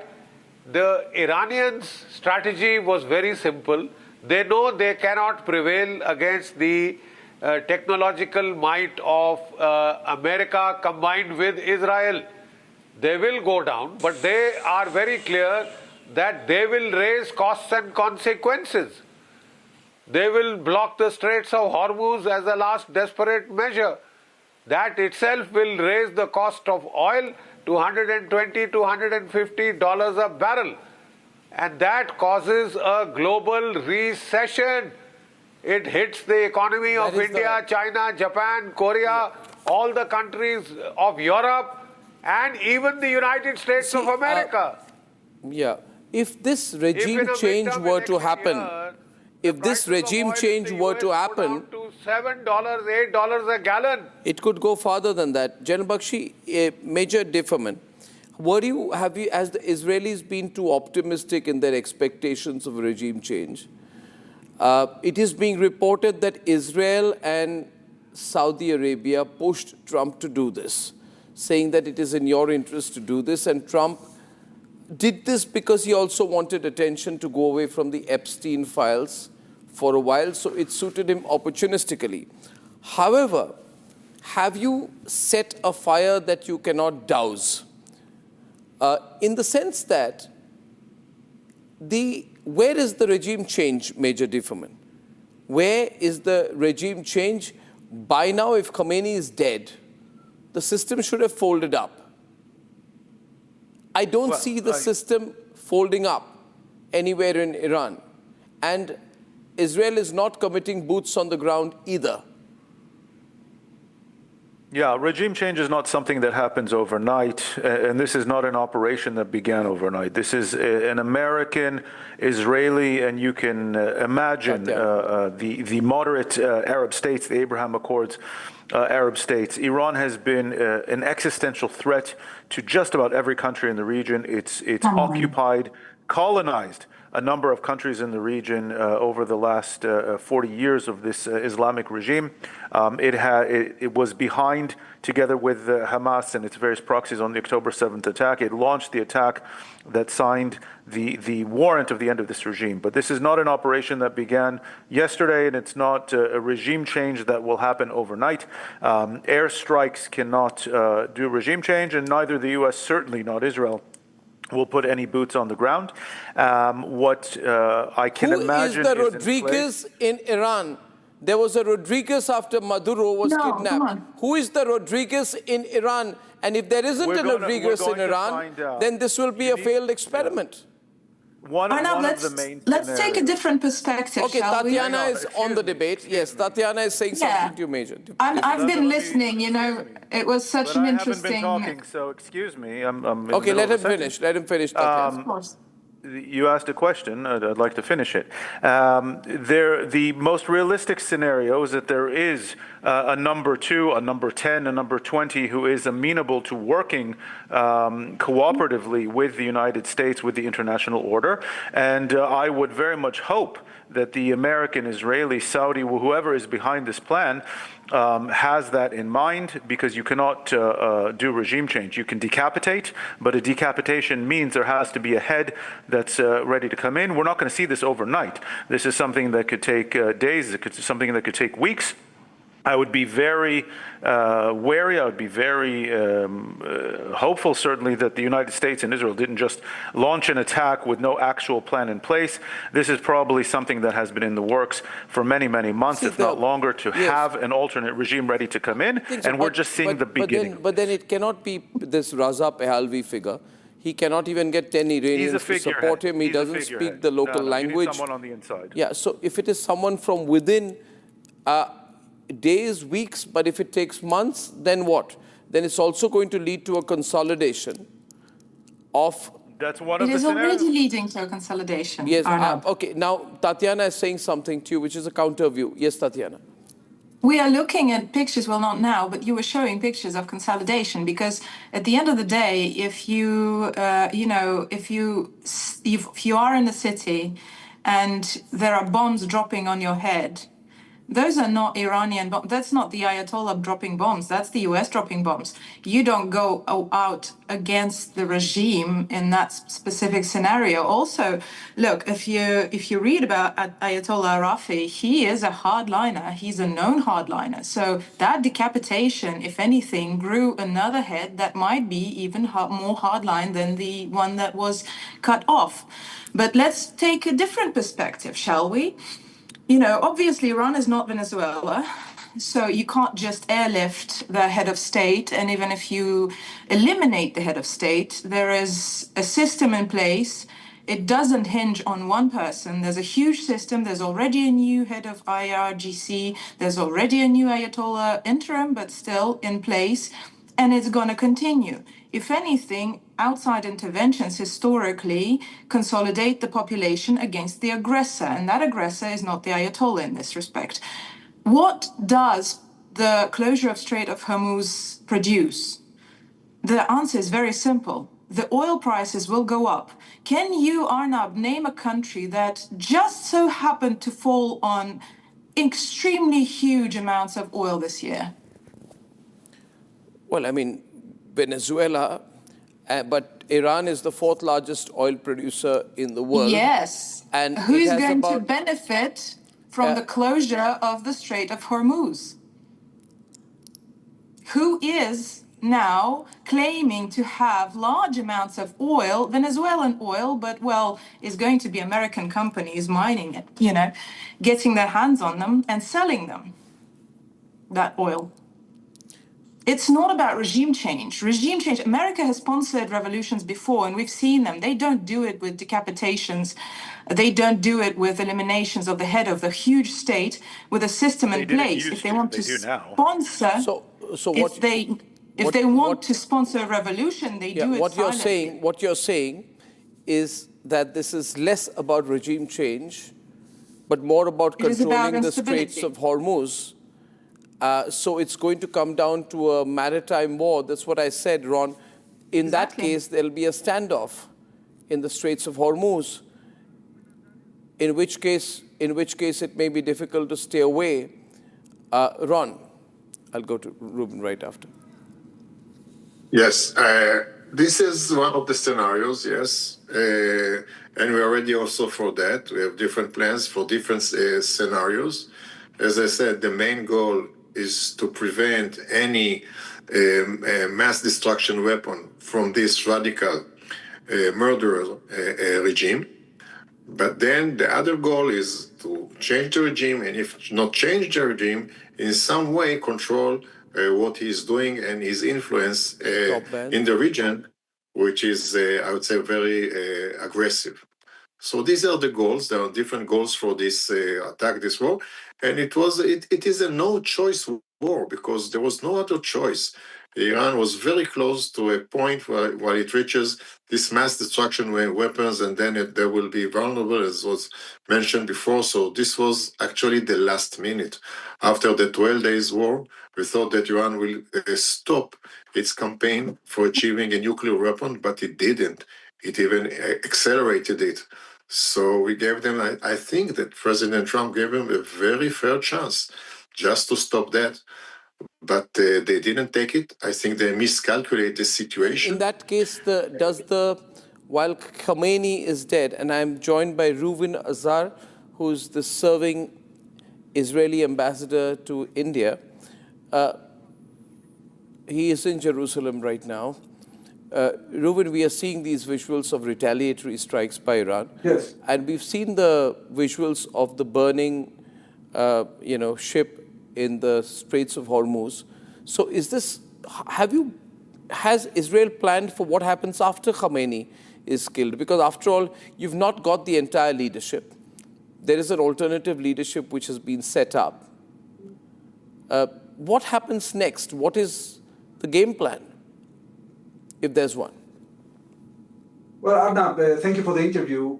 What Israel has in mind is to neutralize and destroy both plans that the Iranian regime had to exterminate the state of Israel. The first is the military nuclear program, in which the regime invested tens of billions of dollars and has been deceiving the international community for years. And the second is the ballistic missile program. Both programs, in line also with their effort on the proxies, were directed in order to destroy us. Now, we've tried negotiation for a long time.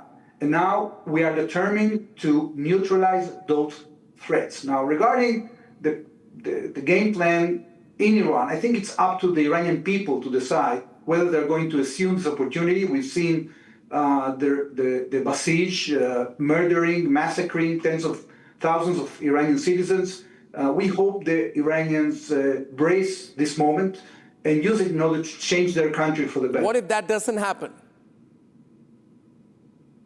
Sorry? What if that doesn't happen and the counter happens, that the people who were the fence-sitters move over to the pro-Ayatollah side? Well, I think that if the people of Iran decide to stick with Ayatollahs and do not use this moment, the situation will continue.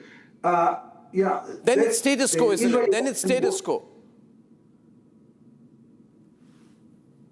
Where can this go? I think that this can take... Then is it a status quo? I'm asking you, in that case, Ambassador, does it become a status quo? Well, I don't know. I think that we have to see how the dynamics go, because once the regime is debilitated to the degree that it is, we think it's a matter of time until it will collapse. It hasn't brought anything good for the Iranian people, and I think more and more people, even within the ranks of the regime, are getting to that conclusion. Is there likely to be another round of strikes for control over the Strait of Hormuz? I think this operation can take weeks. We are going to concentrate in the coming days. Don't forget, it's an American-led operation. What Israel is going to do in coordination with the United States is to continue striking military targets. And of course, we are taking also a lot of measures to defend not only ourselves, but also together with the Americans to defend the entire region from the attempts of Iran to strike it, where our Air Force is... There are a lot of people watching this geopolitically. Lot of people watching this geopolitically. If oil prices go up, there's going to be confusion across the entire world. And therefore, we don't know what's going to happen if Iran blocks the Strait of Hormuz. Can it? Well, I think it will have a challenge to block the Straits of Hormuz because of the balance of power right now, which is overwhelmingly in favor of the American forces. We'll have to wait and see. They'll probably try to do that, but I'm not sure they're going to. I'm not sure they're going to be able to. Well, uncertainty still prevails, doesn't it? Ambassador, thank you very much. Thank you. That's Ambassador Reuven Azar. I go back to my panel right now. Well, Andrew K.P. Leung, how do we read China's statement saying that military operations must stop? What is China's angle in this? Thank you. First of all, I'm not speaking in London. I'm speaking in Hong Kong, where I'm based. Okay. Now, I think that this is almost a slap in the face of this so-called traditional alliance between Russia, China, and Iran. This semi-alliance was highlighted decades ago by the doyen of American foreign policy, the late Brzezinski, in his seminal book called The Grand Chessboard. On page 55, he already forewarned that such an alliance would be an existential threat to American dominance. And of course, this has been taken to heart by the American foreign policy establishment, and finding any chance to topple the regime. Of course, under the cloak initially of negotiations. And you can see that this decapitation campaign had been planned quite some time ago, relying on intricate intelligence to find exactly where the leadership resides at a particular moment, and then press the button. So this decapitation was premeditated and executed with brute force, and then throwing all the norms and the world order out of the window. Now, if that the Trump administration obviously is doubling down on this rules of the jungle. He doubled down on that against Venezuela, and then also Cuba, and even on Greenland, and his claim on Greenland, and tariffs on closest allies across the Atlantic. So that's the way that Trump is being seen as a much less reliable changing on the right put partner for the world order. So that's how China is viewing it, and I think that I like to refer to the upcoming scheduled meeting in Beijing, the visit of President Trump to meet President Xi. Whether it's going to happen or not is still hangs in the balance with what's happening over Iran. Because the war is dragging on, and obviously is spreading around. It's a question whether President Trump can make it to find a time to go to Beijing. Secondly, for Beijing to host such a wrecker of international order, opening, assassinating the leader of another country. If that can be done for Iran, what about other countries which are regarded as Americans' enemies? So that's a very dangerous kind of thing. And for President Xi to host President Trump at this point would be problematic. Ron, this new angle of kidnapping world leaders, assassinating world leaders quite openly, almost as a political strategy. What a statement! Yes. What a statement! I would not generalize it and make it like a strategy. I don't think this is a strategy. I think this is, we take it, particularly for each and every situation and every case, which is different. And please think that sometimes that prevents lots of loss of lives. Sometimes in Venezuela, for example, what you mentioned that, or just, taking the leader prevented the killing of many people if there was a war breaking out. So, or any conflict. Ron, this is the basic question which is being asked globally right now. And while we have excellent relationship with Israel, Prime Minister Modi had an excellent visit to Israel. We have a lot of strategic common interests. I'm sure in Israel also there is a sense of disquiet over this new approach. We'll see what happens to the country later. We will eliminate the leader, or we'll kidnap a leader and then let them handle the mess that emerges out of it. It's vindictive. It's not strategic. Absolutely, at the interest of the nation and the surrounding nations. And diplomacy goes for a toss. And it sets a dangerous precedent, Ron. Very dangerous precedent, especially with a man like Trump in charge. Yes, it's very dangerous, but what are the other options? Take, for example, Hezbollah. Okay, when we eliminated Nasrallah, Iran is not changed Hezbollah. dramatically.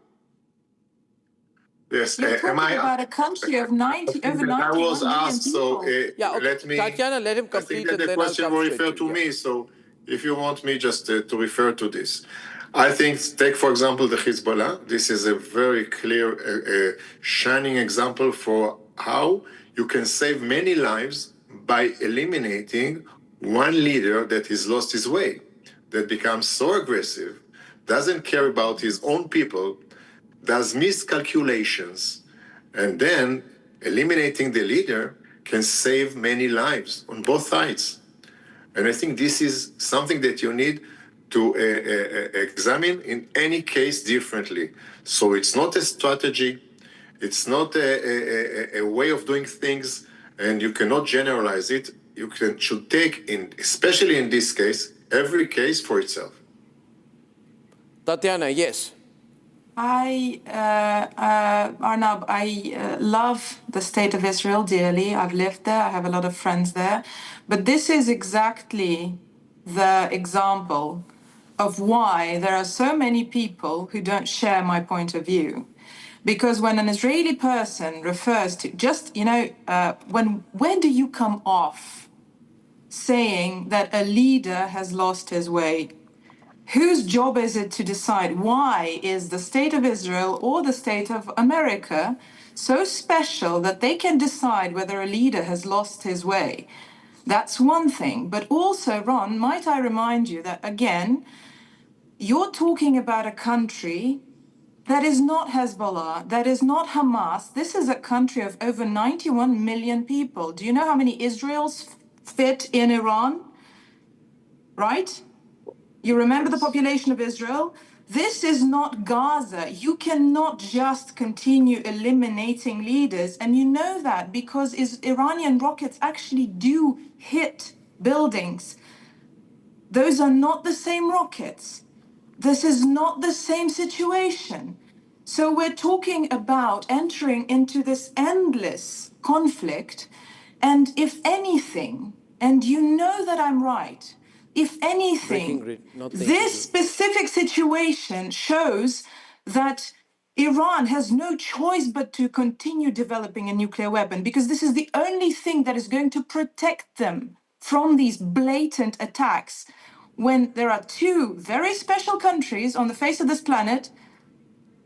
Well, there are more, but in this respect, there are two that don't consider sovereignty at all. Tatiana, that's not a maybe concept. if I may, since it was Their own directed to me, regime. maybe I Why you answer guys just are talking about it? one sentence. Where were you Just all? one sentence. Where were you all when 30,000 Yeah, 1 minute. Yes.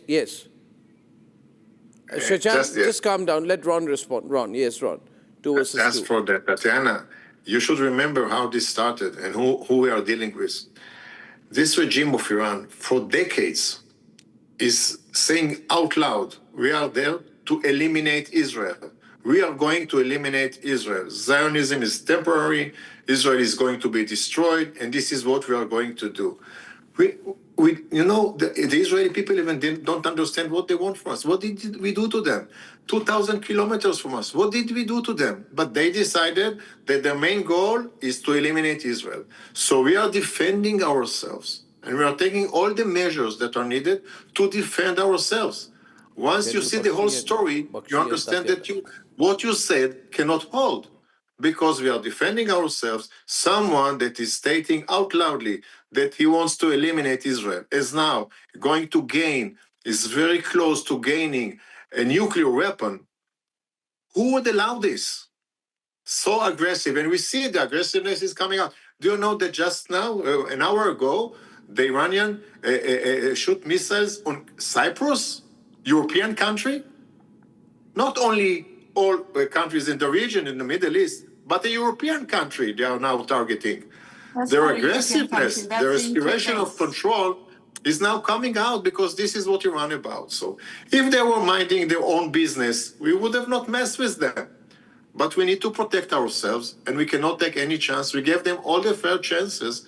So this is no reason. And you know why all the Israeli, only 10 million people are so united with this law? Because we understand that we gave a fair chance and we didn't have any other chance but to do what we are doing now. But you can't make an American the leader.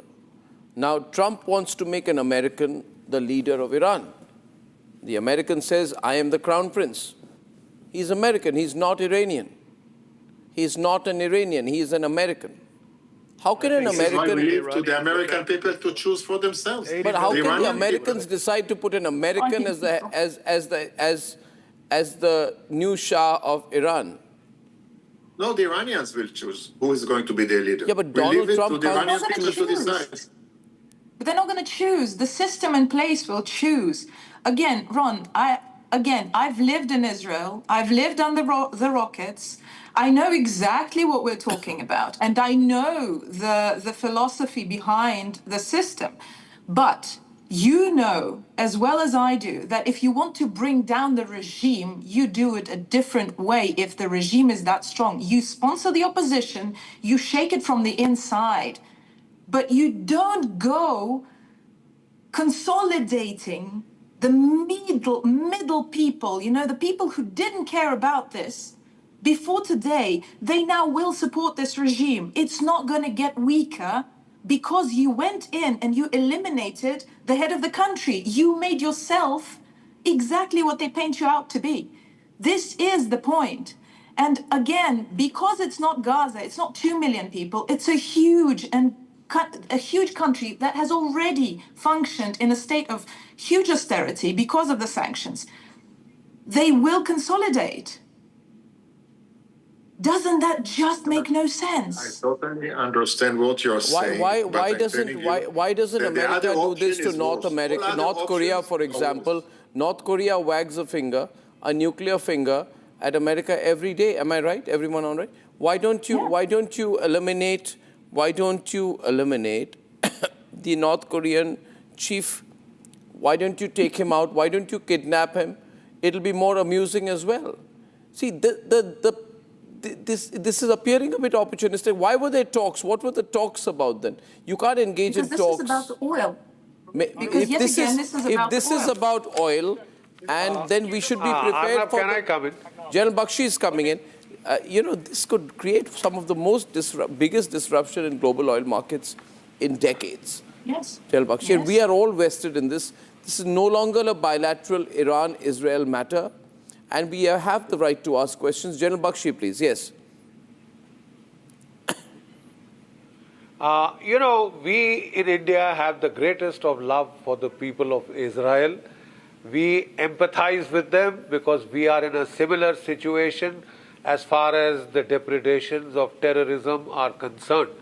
Unfortunately, the current situation has gotten mixed up.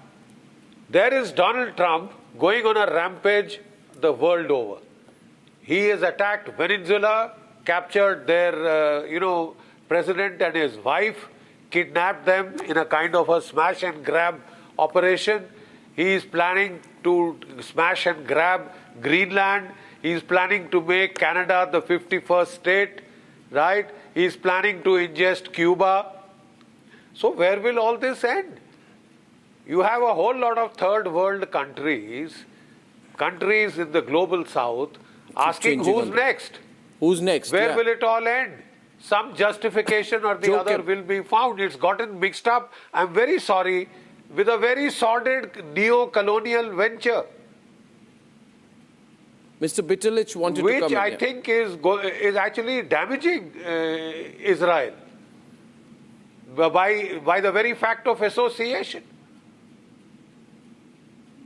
Well, I understand all these worrying arguments, but let's not compare apple and pears. There are two different situations. With regard to Iran, we have been trying by diplomatic means for the last 20 years to avoid, let's say, the nuclear development. Where is the proof of the nuclear development, sir? The WMD argument came out pathetically wrong, and it was later proved that it was a conspiracy theory that Tony Blair was a part of. This is a similar situation, isn't there? I mean, if you have to neutralize Iran in a nuclear way, there are many ways of doing so. Well, this is one side of the story. But the Iranians have been playing for time and betraying the controllers from Vienna as the Western world. Now, Arnab, you have one point where I can see really the difficulty. Regime change or establish a new regime. What the Israelis and the Americans are doing there is regime destruction, an attempt of regime destruction. Regime change has to come from the interior side. I had the opportunity to look into, let's say, the Iranian opposition who is living outside mostly. And they have only yesterday announced a government in exile.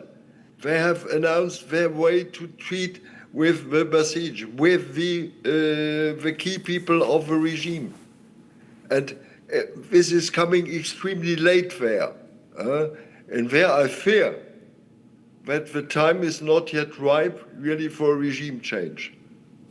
I fear this. I'm not sure of the way things are developing right now, but we have two sets of visuals I want to wrap this up with, ladies and gentlemen. One is of Israeli Prime Minister Benjamin Netanyahu, who's having his talks with the security officials, cabinet members. The immediate challenge is what happens in the Straits of Hormuz. That is what we are interested in. That is what the world is interested in. Who controls the Straits of Hormuz? How aggressive can the Iranians get? Will it lead to maritime conflict? The Russians and Chinese believe the Iranians can handle it themselves. I don't believe they can. I think if the Chinese want to control the Straits of Hormuz through Iran, they're going to have to help the Iranians. And that's the problem for the Chinese and the Russians. They won't come out directly.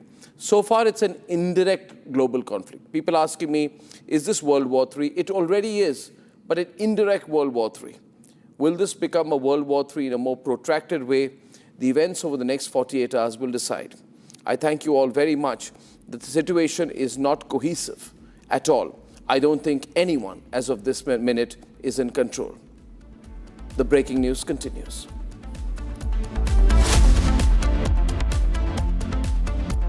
For a quick breather, Arnab will be right back with the debate. चमकी चाट से क्या बना है? आलू चाट या fruit चाट? स्वाद बनाए चमकी चाट। क्या बात है? स्वादिष्ट पकोड़े और फरसान, अरे चमकी चाट है इसकी जान। असली स्वाद सिर्फ चमकी चाट। केसरिया से मन जोगी हुआ रे, दिल झूमे देखो मतवारा हुआ रे। केसरिया से मन जोगी हुआ। हर पल मनाओ केसरी त्योहार। विमल, बोलो जुबान Kesari. Are pure suji pasta उबालो मिलाओ और खाओ 8 मिनट में तैयार। क्या टेस्ट है सबका राजा R pure masala. Now here's the reality. It's fact, not fiction. You are sitting on a plane. You're boarding the plane in the national capital of India for Leh at 6:08 in the morning. It's a SpiceJet plane. 6 minutes into the take, against the backdrop of daybreak and a beautiful sunrise, you suddenly look to your right towards the wings and you see the flames of fire on the wings of the plane. Your plane is on fire. Ladies and gentlemen, these are real visuals. This is the reality that the Civil Aviation Minister does not want you to see. This is the reality SpiceJet does not want you to see. This is the reality DGCA does not want you to see. Because at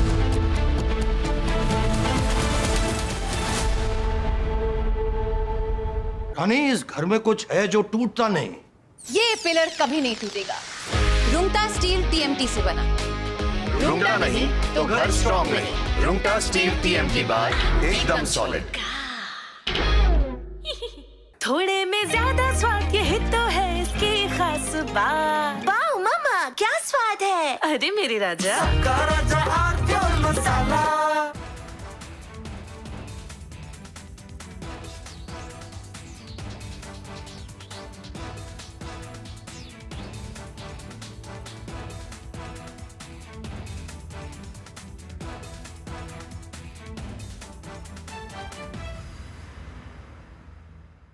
Now here's the reality. It's fact, not fiction. You are sitting on a plane. You're boarding the plane in the national capital of India for Leh at 6:08 in the morning. It's a SpiceJet plane.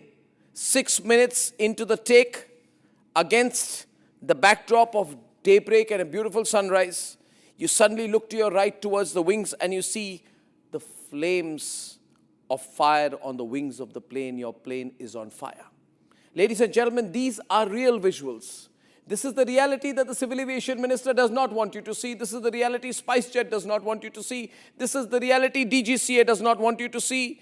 Because at the cockpit, at that very moment while you're sitting in the plane, there are calls of Mayday, Mayday, Mayday, Mayday. That is a flight emergency. The flight circles back. There's engine failure in one of the engines, lands at 6:49 p.m. Ladies and gentlemen, and as you get off the plane, you realize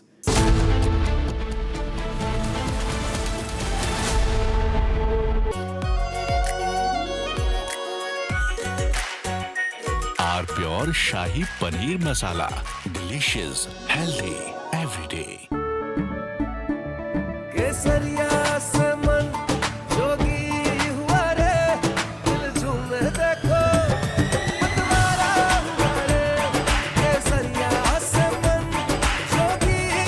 हर पल मनाओ केसरी त्योहार।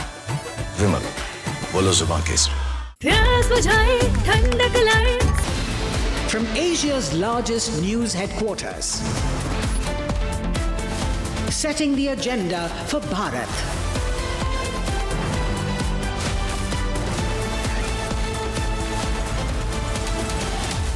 You're watching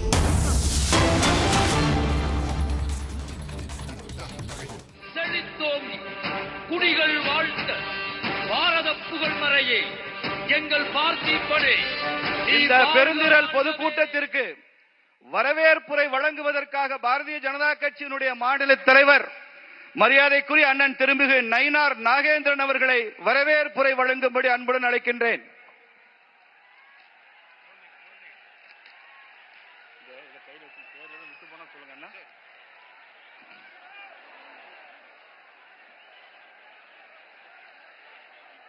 Madurai Meenakshi அம்மனையும் வணங்கி திருப்பரங்குன்றம் முருகனையும் வணங்கி உங்கள் அனைவருக்கும் எனது பணிவு கலந்த வணக்கம். நெற்றிக்கண் திறப்பினும் குற்றம் குற்றமே என்று கூறிய மதுரை மண்ணில் Viewers, these are the visuals of the Prime Minister from Tamil Nadu. In fact, he's in Madurai and he's offering prayers at the temple in Madurai. This comes at the feet of the Prime Minister unveiling projects over 4,000 crore rupees during his two-day visit to the state in Tamil Nadu. Now, beginning with his arrival in Chennai, he's in fact now in the Arulmigu Subramanya Swami temple, which is in Madurai in Tamil Nadu, offering prayers. In fact, he has also said that the centre pledges its support for inclusive development in Tamil Nadu, once again favouring the people of the state. In fact, Prime Minister Modi is also set to meet the party leaders at the Lok Bhavan in Chennai later. Rakshita. Right. The visit coming in, of course, ahead of the assembly elections also in Tamil Nadu, and very, very important for the Prime Minister to pay a visit, and of course a visit to the temple.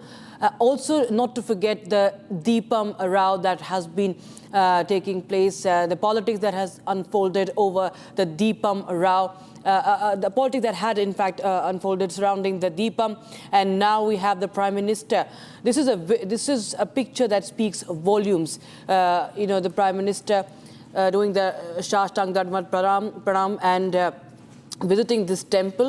It actually is a statement from the Prime Minister himself, especially given the politics that was surrounding this, surrounding the Deepam. And now he had offered those prayers during this visit. And he will be, of course, as you were pointing out, inaugurating several projects, development projects. Of course, the announcements coming in, and the more announcement will be coming in. Projects of over 4,400 crore rupees. ahead of the campaign that continues also in Tamil Nadu. So this is the visual from the temple visit just a while back that has concluded. The Prime Minister's address is expected very, very soon. My colleague Shada joins us live on the broadcast. Shada, the Prime Minister visits the temple. It's very important given the row that had erupted on over the Deepam. And the legal battle, of course, remember, had unfolded. And now the Prime Minister paying a visit. It speaks about how the Prime Minister is setting up an example, putting out a statement there. If you could remember that back in December, when the orders came that the Deepatun should have the lamp lit on top of the hill.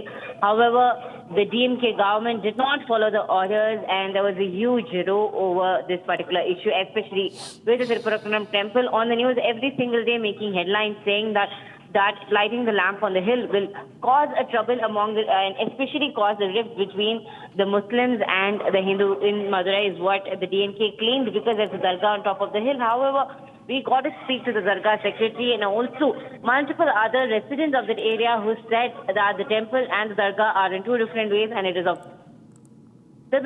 and that they do not have an issue. It's just that the Deepatun comes under the place where the Dargah is situated, and that if there is a civil court case that proves that the land belongs to the temple, the Dargah will have no issue. However, the DMK government continue to state that they will not light the lamp, keeping in mind the elections coming, and with minority appeasement as their angle to win over the 2026 elections, DMK made split. And it was the BJP and multiple Hindu organizations that came forward. And though the court has passed an order that next year that the lamp should be lit on the top of the hill, this move by Prime Minister Narendra Modi visiting Tirupurakuram hill gives the amongst the Hindus saying that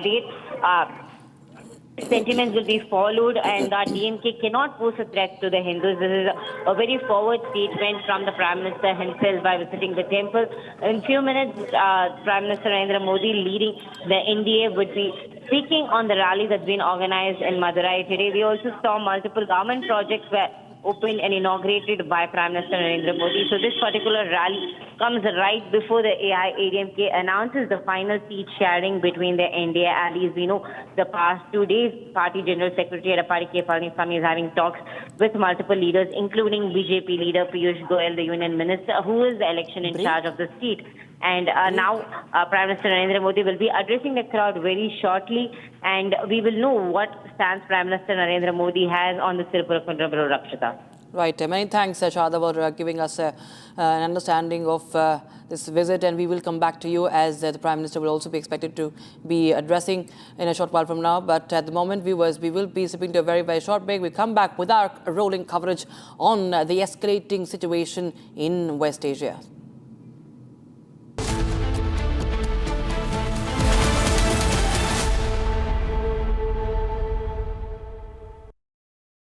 pure suji pasta उबालो मिलाओ और खाओ 8 minute में तैयार क्या test है सबका राजा hardcore masala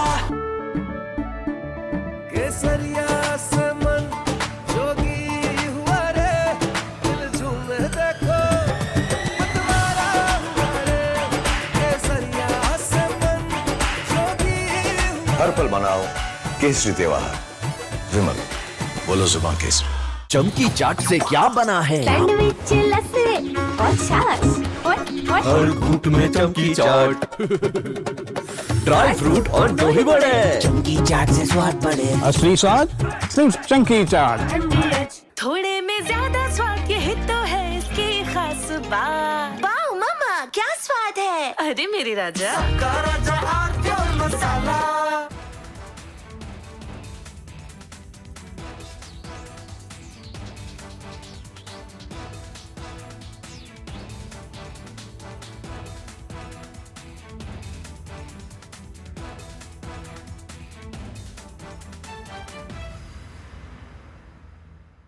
Now here's the reality, it's fact not fiction. You are sitting on a plane. You're boarding the plane in the national capital of India for Leh at 6:08 in the morning. It's a SpiceJet plane. 6 minutes into the take, against the backdrop of daybreak and a beautiful sunrise, you suddenly look to your right towards the wings and you see the flames of fire on the wings of the plane. Your plane is on fire. Ladies and gentlemen, these are real visuals. This is the reality that the Civil Aviation Minister does not want you to see. This is the reality SpiceJet does not want you to see. This is the reality DGCA does not want you to see. Because at the cockpit, at that very moment while you're sitting in the plane, there are calls of Mayday, Mayday, Mayday, Mayday.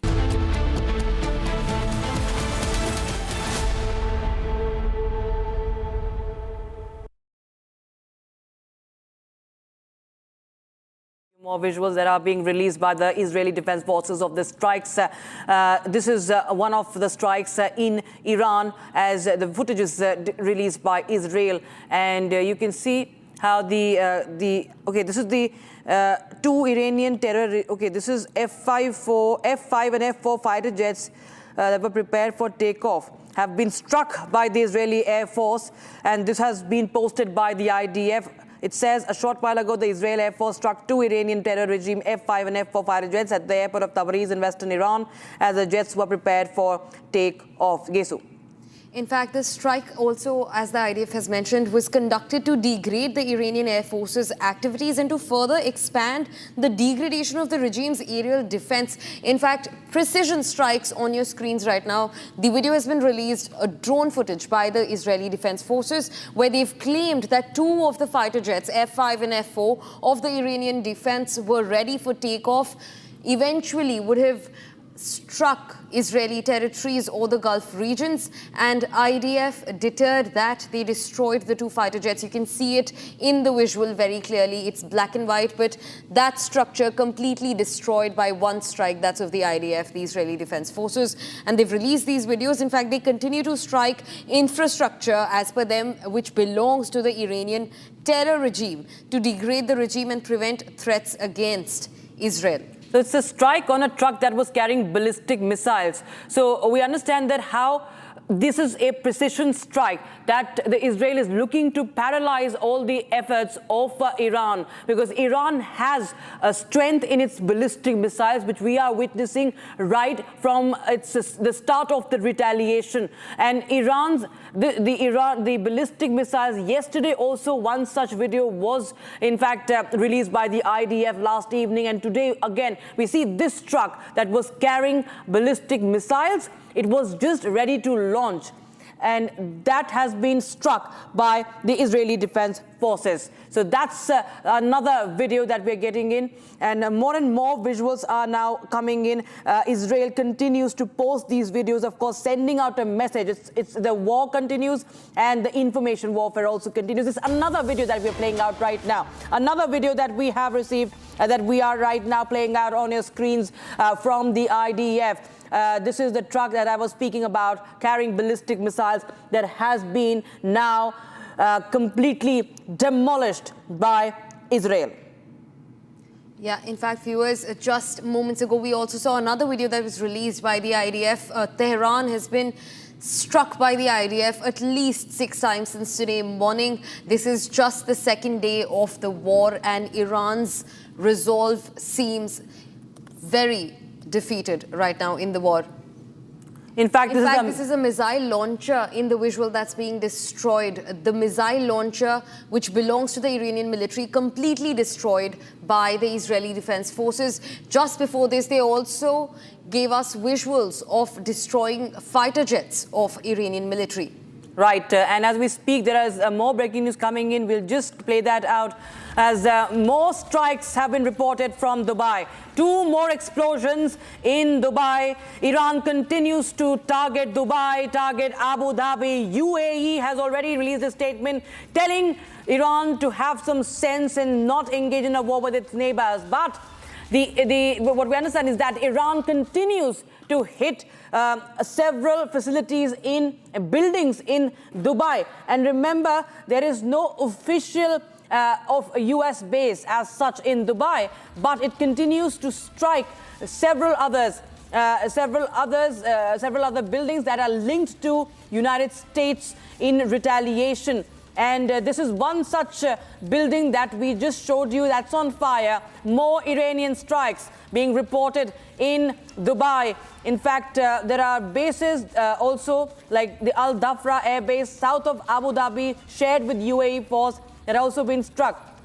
But this is Dubai, what we are talking about right now. And we'll just get more details on that. We're trying to get more details on that as we are getting you this visual.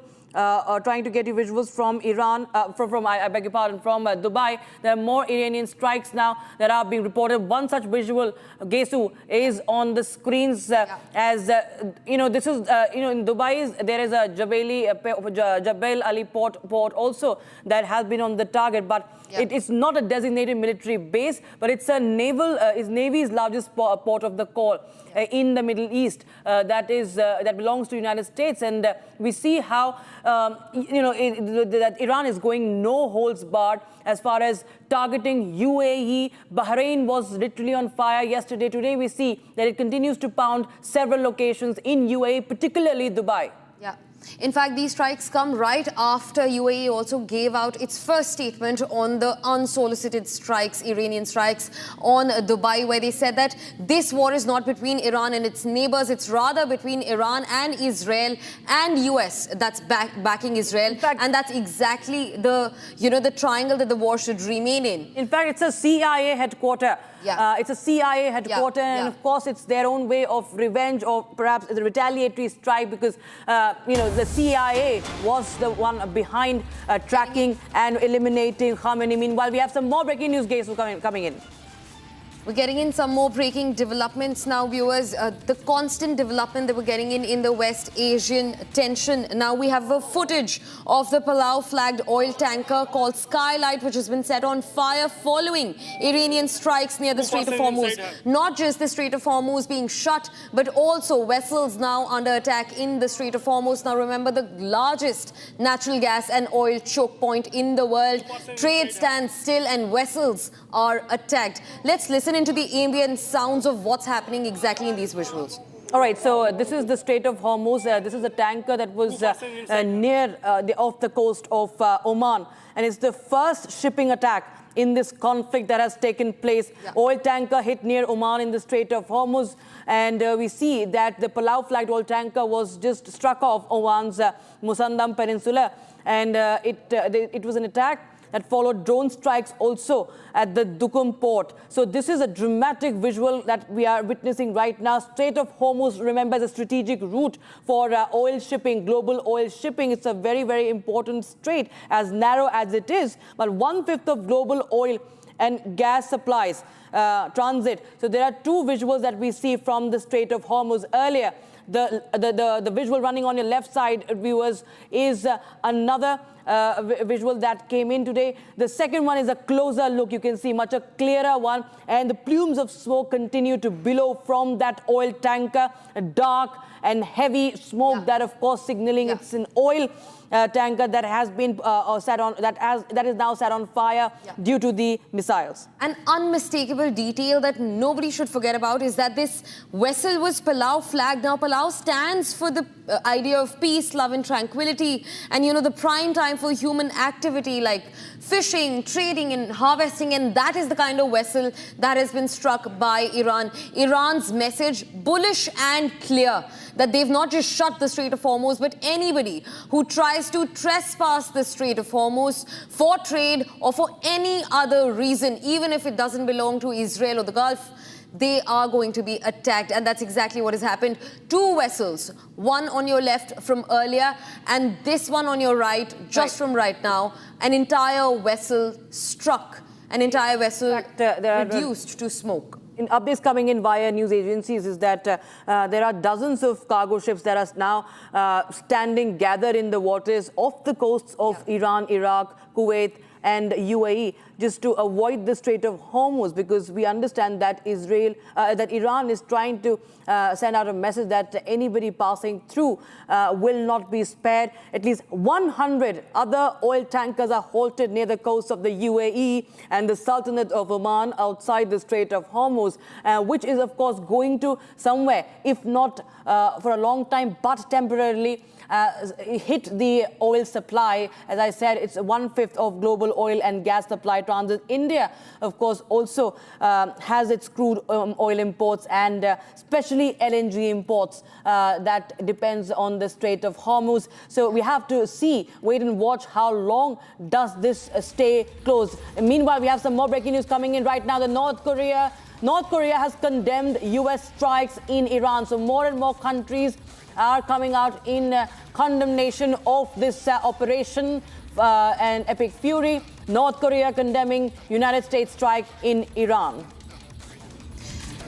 This is the first statement that comes in from North Korea, where they've sided with Iran on the ongoing war in West Asia. In fact, earlier today, we also heard from China, we heard from Russia, all siding with Iran.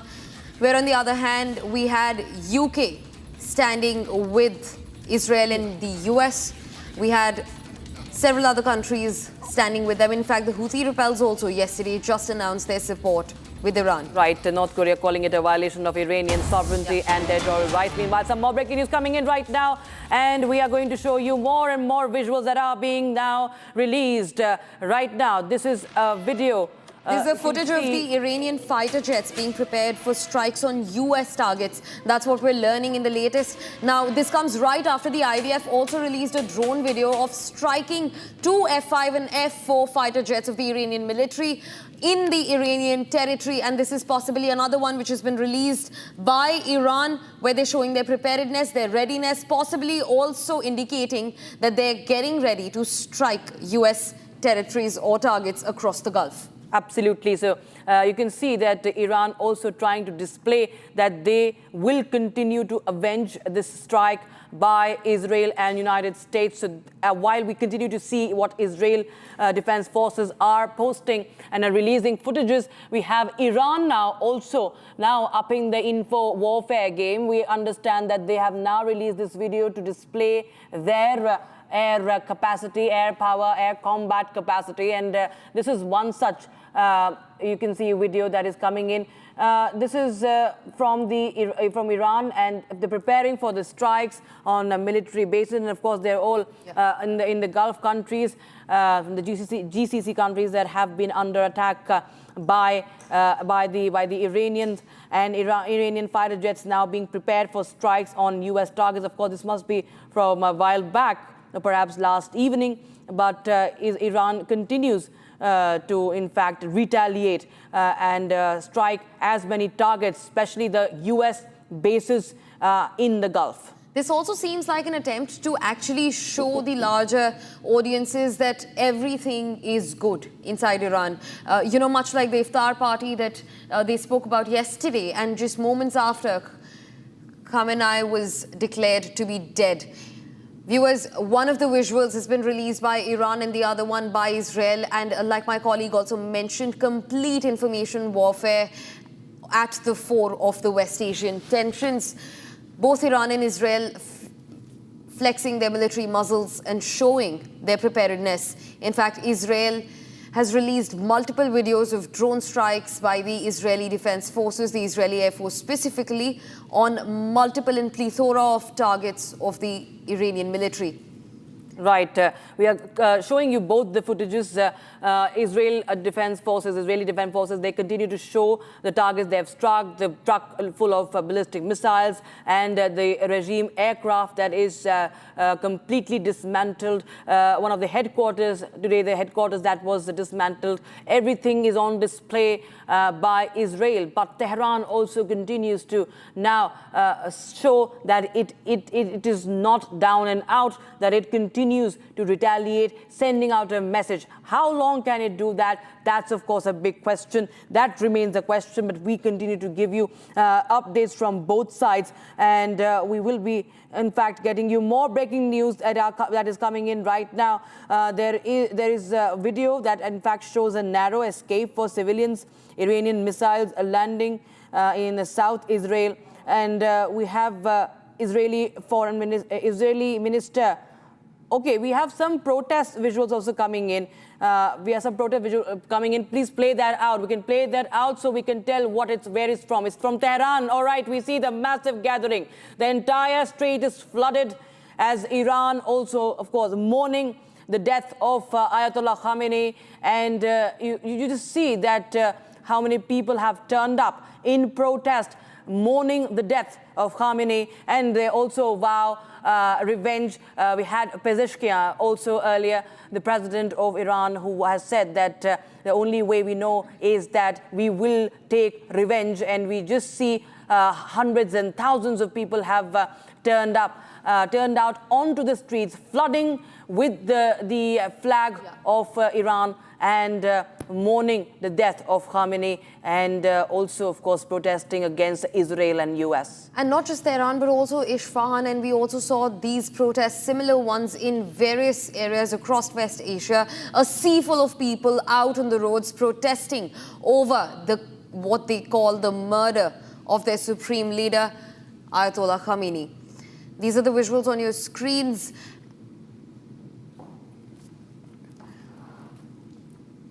Both the places, a sea of people on the streets, completely blocked. Now, in fact, also remember, this comes at the feet of Iran announcing for a mourning period for the killing of Ayatollah Khamenei, the supreme leader. In fact, these are about hundreds of people who are out in the streets protesting and mourning the killing of Khamenei. And also comes at a time when missiles are being rained from Israeli defense forces, and yet people are completely out and about on the streets for the mourning period. The mourning period initially that was described by Iran was over 40 days. These are the visuals on your screens from Isfahan and Tehran. In fact, viewers, today we also showed you how in Tehran there were multiple strikes. Right. Now, my colleague Rakshita speaks about. Absolutely, Gay. So we're just going to tell you what's going to happen next. Since 1989, it was Ayatollah Khamenei who was at the helm of affairs, the longest serving head of state in entire West Asia region. And now, who is going to be the successor? There's no clarity, but the interim leader right now is Ayatollah Ali Raza Arafi. He's someone who is from the close, trusted circles of Ayatollah Khamenei himself. He's a senior religious figure. He is one of the imams who leads the nationwide seminary system of Iran. So he's quite close. He's a polyglot, and he's, of course, linked to the more for the modern generation also. But he remains someone from Khamenei's closer circles. But if you talk about the circles in the successors in the longer term, Hujat ul-Islam Mohsen Qaumi is another such a very conservative leader, a senior leader. He's a key advisor. He has been a key advisor to Ayatollah Khamenei. Next is Ayatollah Mohsen Araki, a long-standing member of the Assembly of Experts, another a very, very senior one that has been one at the center of the think tanks, rather, or the close-knit network, the close-knit office of Ayatollah Khamenei. Now, Ayatollah Ghulam Hossein Mohseni Ejai is the chief of judiciary. He has a national security background. It's not going to be easy for anybody who takes over when such a conflict is escalating. So there has to be, of course, an understanding of the security situation and how to take up the matters when the public has to, one has to seek the support of the masses, because Iran already had been grappling with the protests for months now. Ayatollah Hashim Hosseini Bushehr is a Friday prayer leader at Qom, very, very important leader in terms of the religious circles. He is an important religious leader. Mujtaba Khamenei's name has also been doing the rounds, is also doing the rounds. He's son of the late Supreme Leader Ali Khamenei. So yes, in terms of the family, his name has been doing the rounds. But for now, it is Ayatollah Ali Raza Arafi who has been named the interim leader. Gesu.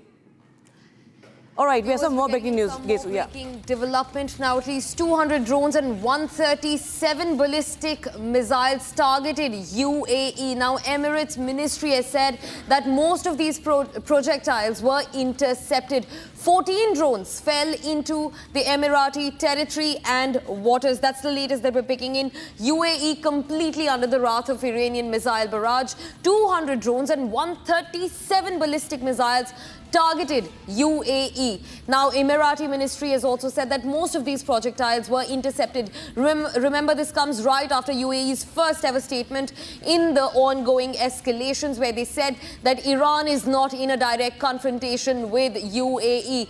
Rather than that, despite that, in fact, 200 drones, 137 ballistic targets in UAE. Now, the Emirati ministry has said that most of these projectiles have been intercepted. In fact, some also fell not on the territory but in the waters around the Emirati territory. At least 14 drones have fallen into the Emirati territory and waters. Debris of drones is being recovered from the waters near the Emirati territory. Right. We have our panel of guests also joining us right now.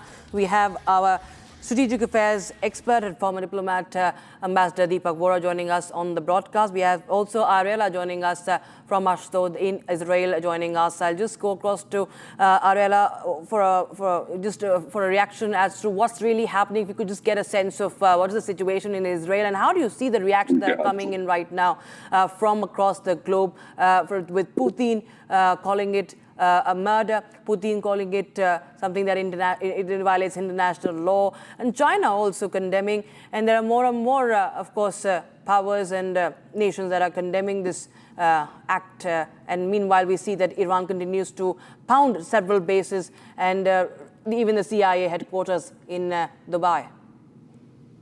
Well, for the past hour, approximately, we've had of sirens and alerts, missile attacks towards Israel.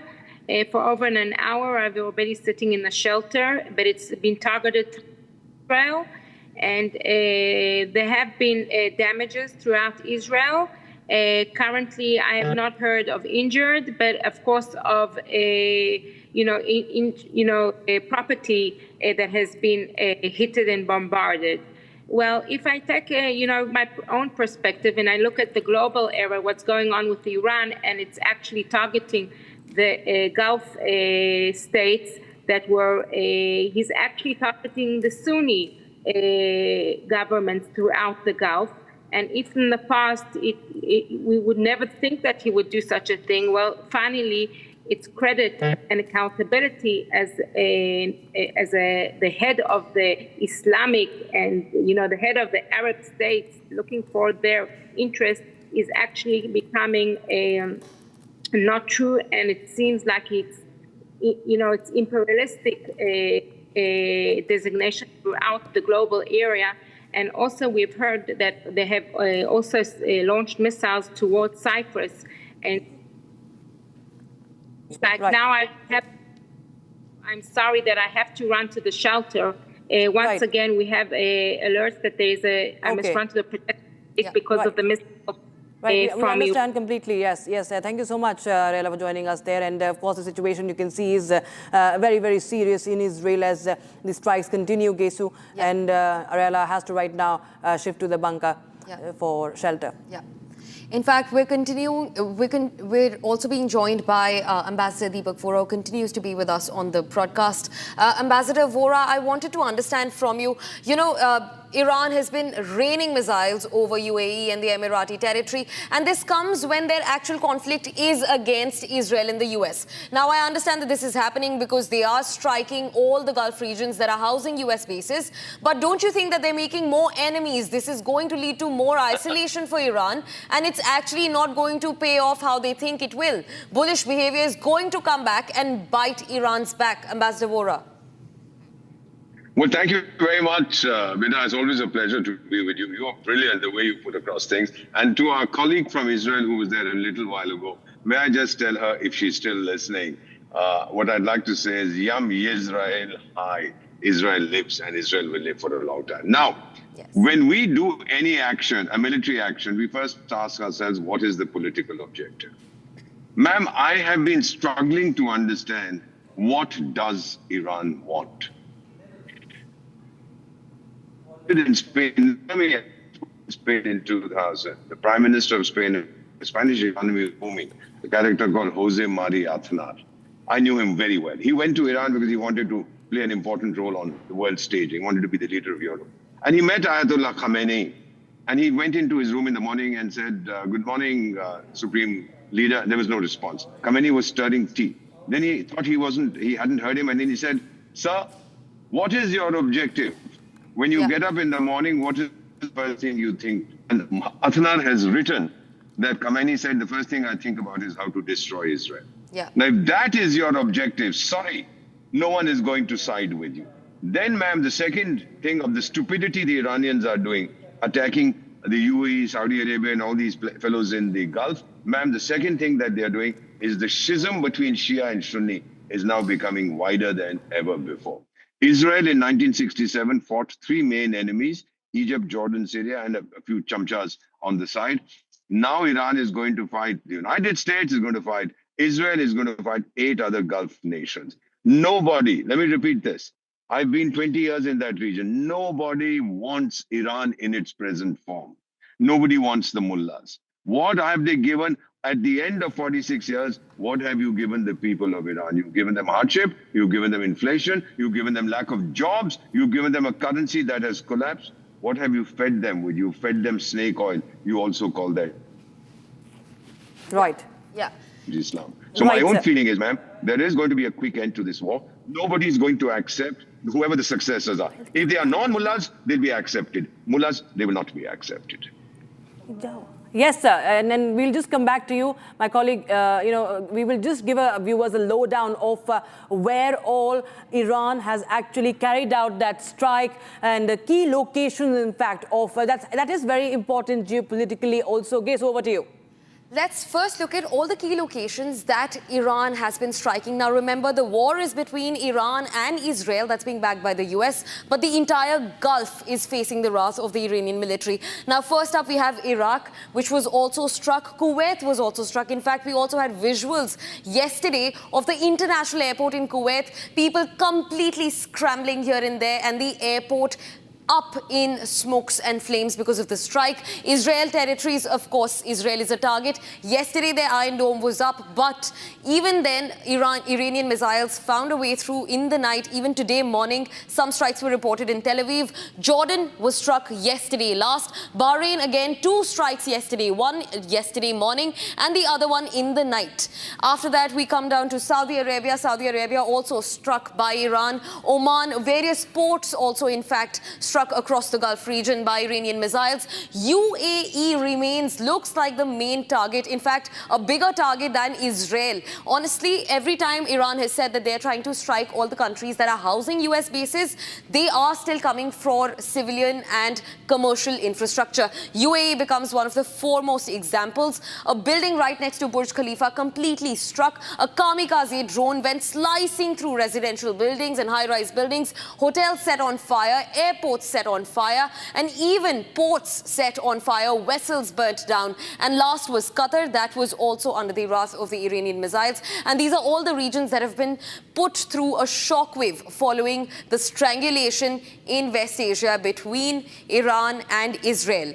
And this is not, in fact, this also comes after UAE made it clear that this is not a war between Iran and UAE. However, most amount of missiles have been rained down on UAE so far. Rakshita. Right, and Dubai, of course, we are getting in more visuals.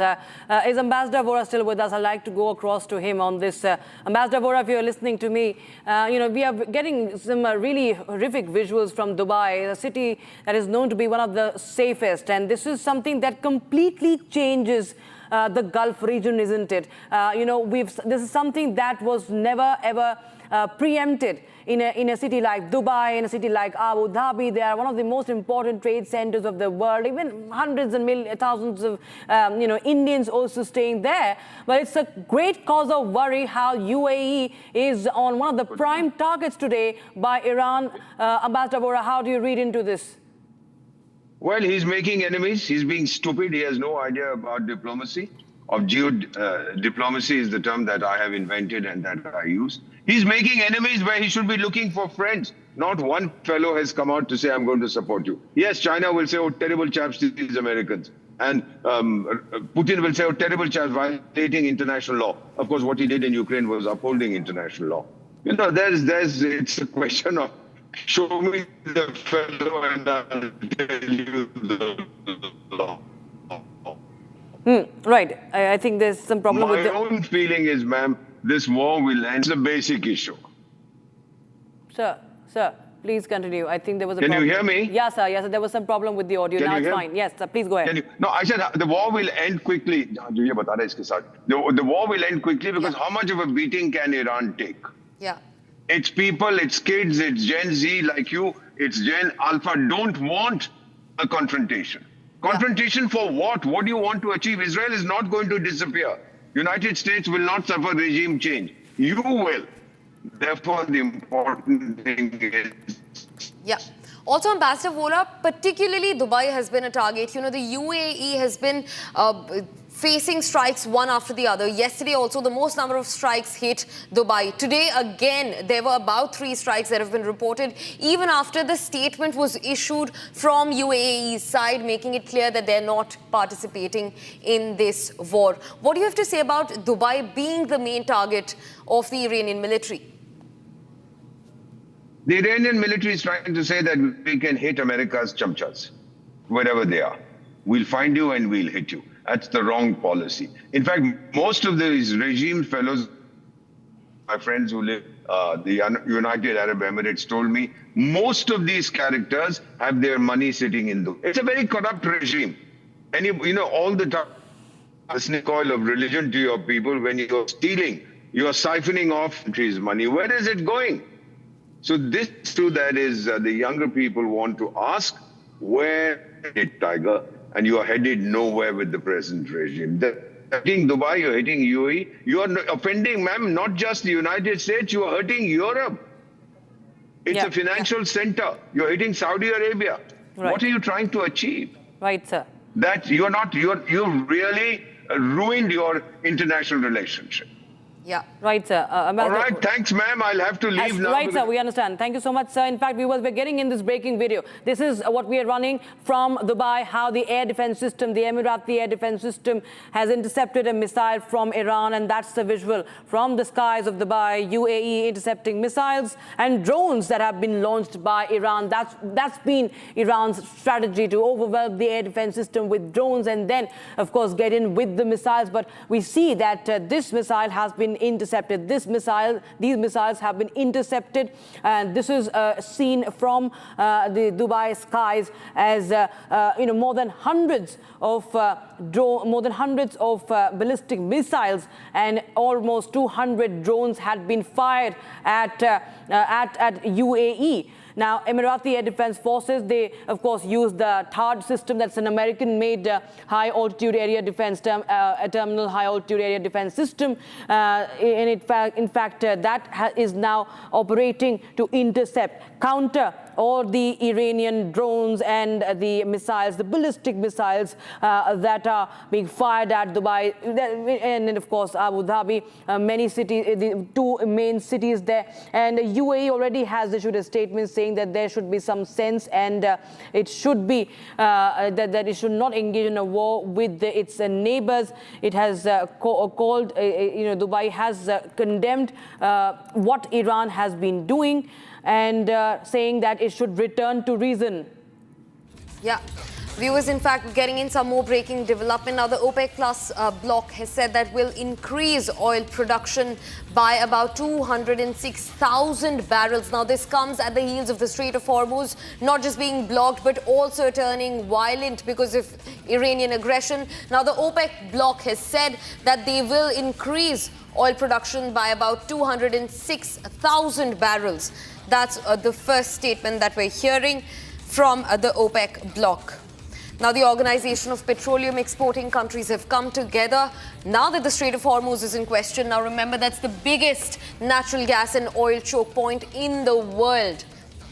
And now OPEC countries have said that they will increase oil production by about 206,000 barrels, a big rebuttal to Iranian bullying in the Strait of Hormuz. Well, that's a big cause of concern. What has been happening, the oil markets have been spooked by what's going on. And this now what we understand is that they have announced that an OPEC Plus alliance that includes Saudi, it includes Russia and other members. And they're going to there's going to be an output increase on Sunday, and this is after a virtual meeting was held by the OPEC Plus. And Iran is the fourth largest oil producer in OPEC, 3 million barrels per day in January, that was reported. All right, we go across to the Prime Minister, who's speaking in Madurai right now.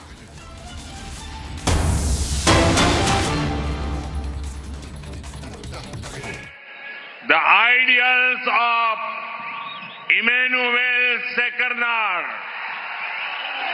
who fought for justice and dignity. தமிழ்நாட்டின் என் அன்பு சொந்தங்களே, அனைவருக்கும் வணக்கம். முதன்மையாக நான் என் அன்னை மீனாட்சிக்கும் ஐயன் சுந்தரேஸ்வரருக்கும் என் தலை தாழ்த்தி வணங்குகின்றேன். ஐயா, இது பாண்டிய நாடு, வீரம் விளைகின்ற பூமி. இந்த மகத்தான பூமியிலிருந்து பசும்பொன் முத்துராமலிங்க தேவரையா, மாவீரன் அழகுமுத்துக்கோன், வீரபாண்டிய கட்டபொம்மன், மருது சகோதரர்கள்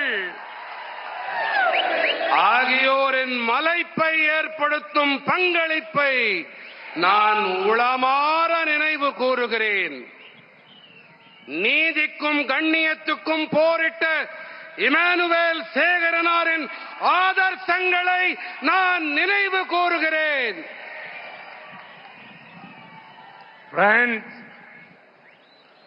before coming here,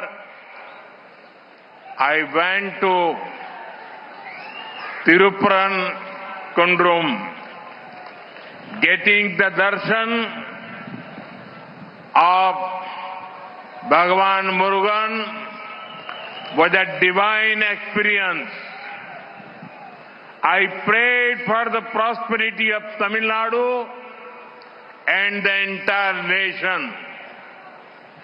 At the same time, my heart felt heavy. I remembered Thirupuranchaندرن, the young devotee who sacrificed his life. Today,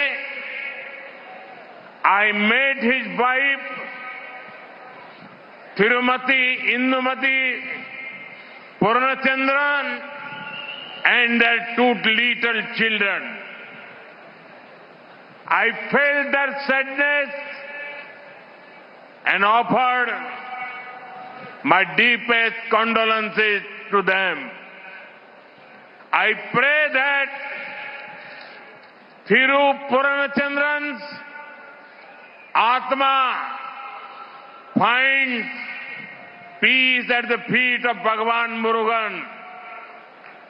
It is painful that the insensitivity of the DMK government led up to this. No matter what DMK does, the truth will win. Devotees of Bhagavan Murugan will win. நண்பர்களே, இங்கே வருவதற்கு முன்பாக நான் திருப்பரங்குன்றம் சென்றிருந்தேன்.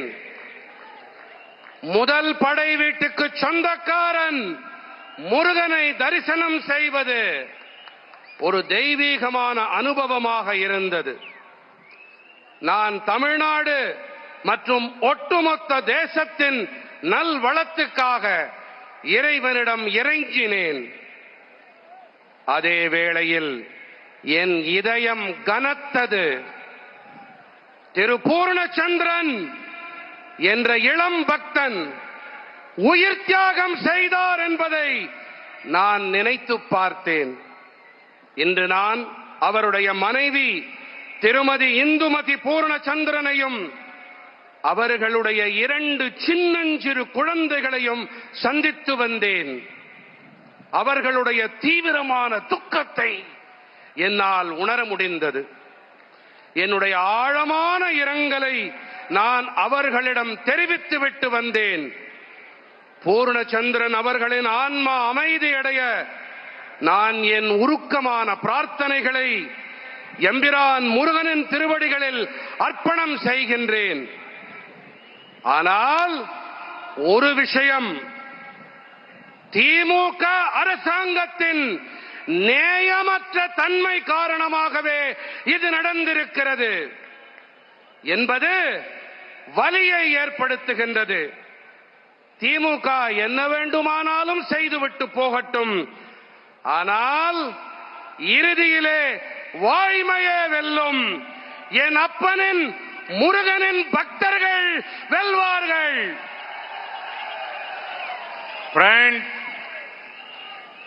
Madurai is known for the sweetness of Tamil and the fragrance of Malligaipu. The love you are showering upon me here reminds me of my visit to Malaysia last month. The affection I received from my Tamil sisters and brothers there was exceptional. To support Tamil culture there, we have already established the Tiruvalluvar chair at the University of Malay. Now we are also setting up Tiruvalluvar Center there. நண்பர்களே, நாவில் இனிக்கும் தமிழுக்கும் நாசியில் மணக்கும் மல்லிகைக்கும் பெயர் போனது நம்முடைய மதுரை மண். எனதருமை மதுரை சொந்தங்களே, நீங்கள் இங்கே என் மீது பொழிகின்ற இந்த பேரன்பு மலேசியாவிற்கு நான் கடந்த மாதம் சென்றிருந்ததை எனக்கு நினைவூட்டுகின்றது. அங்கே மலேசியாவிலே என் மீது பொழிந்த நேசம், பாசம், அன்பும் ஆதரவும் அபூர்வமானவை. தமிழ் கலாச்சாரத்தை அங்கே ஆதரிக்க வேண்டி ஏற்கனவே மலாயா பல்கலைக்கழகத்திலே திருவள்ளுவர் இருக்கை ஒன்றை நாங்கள் ஏற்படுத்தி இருக்கின்றோம். இப்போது அங்கே திருவள்ளுவர் மையம் ஒன்றையும் நாங்கள் அமைத்து வருகின்றோம். Friends, some people are dreaming of returning to power in Tamil Nadu. But when they see this massive NDA rally, their dreams will turn into nightmares. The people know that this election is a turning point for the state. I can see that Tamil Nadu has made up its mind. The people have decided that DMK has to be sent out. They also know very clearly that only NDA can bring in change. I can see it in your eyes. The next government of Tamil Nadu will be an NDA government. நண்பர்களே, தமிழ்நாட்டிலே சிலர் மீண்டும் ஆட்சியை பிடித்து விடலாம் என்று கனவு கண்டு கொண்டிருக்கின்றார்கள். ஆனால் இங்கே திரண்டிருக்கின்ற இந்த தேசிய ஜனநாயக கூட்டணி என்டிஏவின் மாபெரும் கூட்டத்தை பார்த்த பிறகு அவர்களின் கனவுகள் எல்லாம் கற்பனை கோட்டைகளாக, கானல் நீராக மாறி போய்விடும். இந்த தேர்தல் மாநிலத்திற்கு ஒரு திருப்புமுனை என்பதை மக்களாகிய நீங்கள் நன்கறிவீர்கள். தமிழ்நாட்டு மக்கள் தங்கள் மனதிலே தீர்மானம் செய்து விட்டார்கள் என்பதை என்னால் கண்கூடாக காண முடிகின்றது. திமுக வெளியேற்றப்பட்டாக வேண்டும் என்பதை மக்கள் தீர்மானித்து விட்டார்கள். தேசிய ஜனநாயக கூட்டணி என்டிஏ மாற்றத்தை கொண்டு வர முடியும் என்பதை மக்கள் மிக நன்றாக தெளிவாக அறிவார்கள். தமிழ்நாட்டிலே அடுத்த அரசாங்கம் தேசிய ஜனநாயக கூட்டணி என்டிஏவின் அரசாங்கம்தான் என்பதை நான் உங்கள் கண்களிலே காண்கிறேன். Friends, in 2021,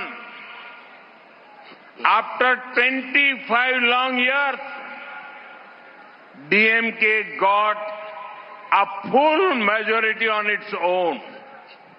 But they did not deliver good governance. They looted the state. Further dynastic politics and ignored people's aspirations. Look at Madurai itself. Madurai stood with MGR, who loved the city immensely. That is why DMK had never liked Madurai. DMK brought mafia-style politics to Madurai. They gave bad roads, poor drainage, and lack of waste management. They took Madurai to the bottom of national ranking in cleanliness. Even the DMK mayor of Madurai had to resign due to corruption. This is their model. Money for themselves. Problems for the people. நண்பர்களே, 2021 ஆண்டிலே 25 ஆண்டு காலம் நீண்ட காலத்திற்கு பிறகு தமிழ்நாட்டின் மக்கள் திமுகவிற்கு ஆதரவாக முழு பெரும்பான்மையை அளித்தார்கள். ஆனால் நல்லாளுகையை அவர்களால் அளிக்க முடியவில்லை. அவர்கள் மாநிலத்தை கொள்ளையடித்தார்கள். பரம்பரை அரசியலை முன்னெடுத்தார்கள். மக்களின் எதிர்பார்ப்புகளை மண்ணோடு மண்ணாக்கினார்கள். மக்களே, நீங்கள் மதுரையையே பாருங்கள். மதுரையை உயிருக்கு உயிராய் நேசித்த பொன்மனச் செம்மல் எம்ஜிஆருக்கு உறுதுணையாக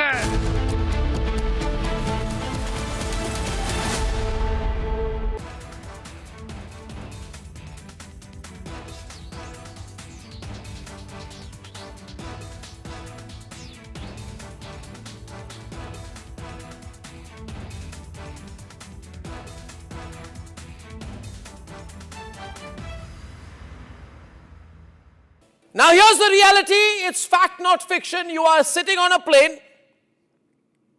You're boarding the plane in the national capital of India for Leh at 6:08 in the morning. It's a SpiceJet plane. 6 minutes into the take, against the backdrop of daybreak and a beautiful sunrise, you suddenly look to your right towards the wings and you see the flames of fire on the wings of the plane. Your plane is on fire. Ladies and gentlemen, these are real visuals. This is the reality that the Civil Aviation Minister does not want you to see. This is the reality SpiceJet does not want you to see. This is the reality DGCA does not want you to see. Because at the cockpit, at that very moment while you're sitting in the plane, there are calls of Mayday, Mayday, Mayday, Mayday. That is a flight emergency. The flight circles back. There's engine failure in one of the engines, lands at 6:49 p.m. Ladies and gentlemen, and as you get off the plane, you realize this is the same SpiceJet. This is the same SpiceJet that does not have the money to pay the Bangladesh government, which is why it had been, I don't know the present situation, not allowed to fly in Bangladeshi airspace. They're out of money.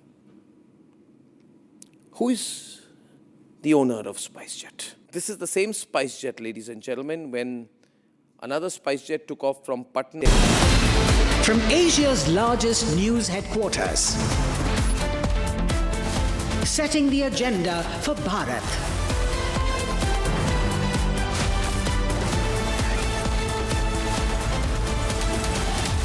You're watching Republic.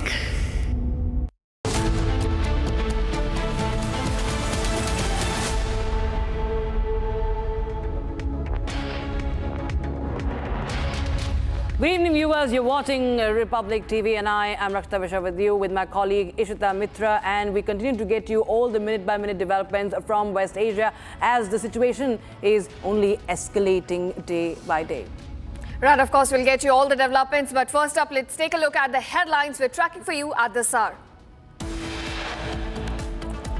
European Union Chief Ursula von der Leyen says with Khamenei gone, there's a renewed hope for the people of Iran.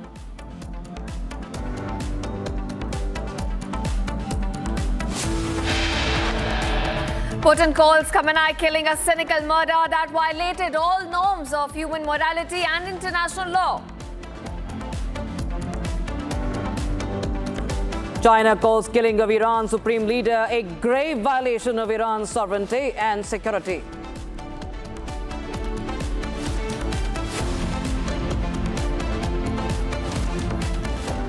IDF spokesperson says Israel eliminated 40 Iranian commanders in a minute in the opening wave of Operation Roaring Lion.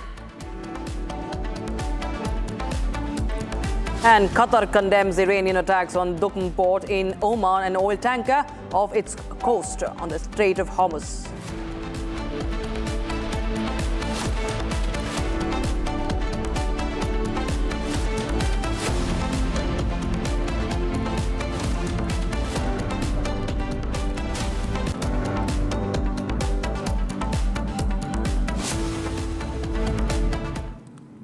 All right, we start with the dramatic visuals that are coming in right now on your screens. Is the CIA headquarters that has been struck by Iranian missile strike. This is in Dubai, and remember there have been more than hundreds of ballistic missiles, more than around almost 200 drones that have been fired at UAE, Dubai, and other areas like Abu Dhabi and the ports there by Iran. And this is the CIA headquarters. And why CIA becomes very, very important? Because it was the CIA that has been planning the entire plot. In fact, this entire plan to eliminate Khamenei was thanks to the CIA that had been tracking Khamenei for months. And in fact, it was the CIA which in fact has planned out this elimination of Khamenei. Meanwhile, we also have more visuals from Israel. We show different visuals from both the sides. Now, Iranian strikes in Israel. You can see one of the parts you can see that has been struck down there, or rather it was intercepted. This is from Sderot that is coming in, and we will be continuing to play out more and more visuals, Ishita, as we see that the attacks are only escalating. Right, of course, Rakshita, we are showing both the sides of the visuals. First, the sides which were hit in Dubai CIA headquarters by Iranian missiles, and now we're getting you visuals from, in fact, Israel. You can see how the missile here was intercepted by the IDF. It's lying on the ground, visible on your screen, and this shows how West Asia continues to remain on edge. Both the sides still engaging in escalations. We're looking at Iran, of course, firing missiles all across Gulf countries. Israel as well continuing its offensive in Iran, hitting military installations across the country, and at the same time intercepting all the missiles that are coming its way. We're looking at one such missile that was intercepted by Israel. In fact, getting live visuals on your screen. Remember, viewers, these are the developments happening as we speak. Those are the visuals we're getting from all across Gulf as the tensions continue to spiral. Israel and US continuing with their offensive against Iran, as well as Iran vowing to avenge, in fact, supreme leaders killing. Now Iran, in fact, has said it will continue for as long as it takes. They have declared the interim leader, but they say they will avenge Khamenei's death here. And Israel, of course, also continuing with its Operation Roaring Lion here, along with the US, which is calling it Operation Epic Fury. And we're looking at escalations on both the sides. Right now, we're getting some visuals from Israel. This is where one of the missiles was intercepted. Now, remember, most of the missiles which are coming Israel's way, it's a 12-minute difference between Iran and Israel. So most of the missiles are either intercepted or, in fact, it is the damage that comes through the fall of a debris. And now we're looking at one such visual coming to light where a missile was, in fact, intercepted. Yeah. And yes, Rakshita. Yes, we're getting in more and more visuals. We'll just play out this visual, and if we can get. And we also are getting information on Iranian strikes being reported from the Port Zayed area in Abu Dhabi. Now, this is a continuous attack. You can see that this is unrelenting. Iran is unrelenting in its attacks on UAE, and now the Port Zayed, that is the Mina Zayed, that is in Abu Dhabi, that has also been attacked. So Iranian strikes reported from the Port Zayed area, and it has been it has 21 berths, extensive storage, cruise liners. It's very, very important port, of course, and that has been also struck as per reports and we have the visuals. All right, we have the visuals also. This is coming in, someone who has shot it from inside a moving vehicle, and they've zoomed in to show the plumes of smoke, and that is the Mina Zayed, the historic port, in fact, for UAE, for the Emirates. And this is a visual shot from inside a vehicle by a social media user, I understand, Port Zayed area in Abu Dhabi. So Abu Dhabi has witnessed multiple such attacks. So has Dubai, including the CIA headquarters. The CIA, remember, had tracked Khamenei for months, and intel by the CIA that could, in fact, see a gathering of Iranian leaders leading to the fatal strike on Ayatollah Khamenei and the other important leaders of the regime. Now we have this visual from Abu Dhabi, and more than 100 ballistic missiles have been fired at. Major Samar Partur, defense expert, joins us on the broadcast along with Terry Newman, who is joining us from, I think he's joining us from Tel Aviv. And yes, okay, we have Alok Bansal, also geopolitical expert, live from Delhi. I'll go across to Major Tur first. Major Tur, well, we see that there's an overwhelming attack towards UAE from Iran. And while there has not been anything adversarial directly, but the fact that there are many US military facilities in UAE, and also we see that the CIA headquarters have been at the target, Iran is completely unrelenting in its in targeting its Gulf neighbor. I mean, this is just the initial start of the attacks that they're doing in reply to losing Khamenei, their leader. So definitely the only way to save face is by increasing the momentum of these attacks. In fact, they have also bombed one of the civilian ships in Hormuz, in the Strait of Hormuz, in which 4 sailors have been injured and they've been rescued. But you see, definitely Iran is going to drag the whole region into conflict, because if it cannot have it its own way, it will ensure nobody else does. So that is the issue which has been going on. And other than that, you see, the decisiveness of this war will only take place when you have boots on the ground. And as of now, I certainly do not see any country in the Gulf which is willing to put its boot on the ground and invade Iran and overthrow all those ISIS fighters and all those Shia fighters, right from, Hezbollah, the Hamas supporters, and the Houthis. I mean, in the Middle East, in the Gulf, you have the Hazara fighters also from Afghanistan there. So there are thousands of militia who are there. They're carrying out the dirty work of the internal administration and control of various areas, key areas. But you see, this is a radicalized population for decades. So, if you are going to hit it with a few hundred or maybe 200-300 missiles, I certainly feel that that is not going to make much of a decisive blow to them. You have to get the mindset out. So I certainly feel that yes, with time there will be negotiations and there will be a partition of Iran, because a collective common government which is going to head Iran is very unlikely, and it's going to be a prolonged war and a militia and a sectarian kind of a violence. If in case somebody plans to get the boots on the ground, it is going to be difficult. Major Tur, I have to just go to a breaking right now. This is as per Government of India sources. We are understanding that the Prime Minister will be chairing a CCS meeting tonight. What we understand is that after he completes his visit to Madurai and Puducherry, the Prime Minister will be chairing a meeting, a CCS, it's a key security meeting, after he reaches Delhi tonight. He's expected to land in Delhi around 9:30 p.m. or before that, and he will be holding this meeting.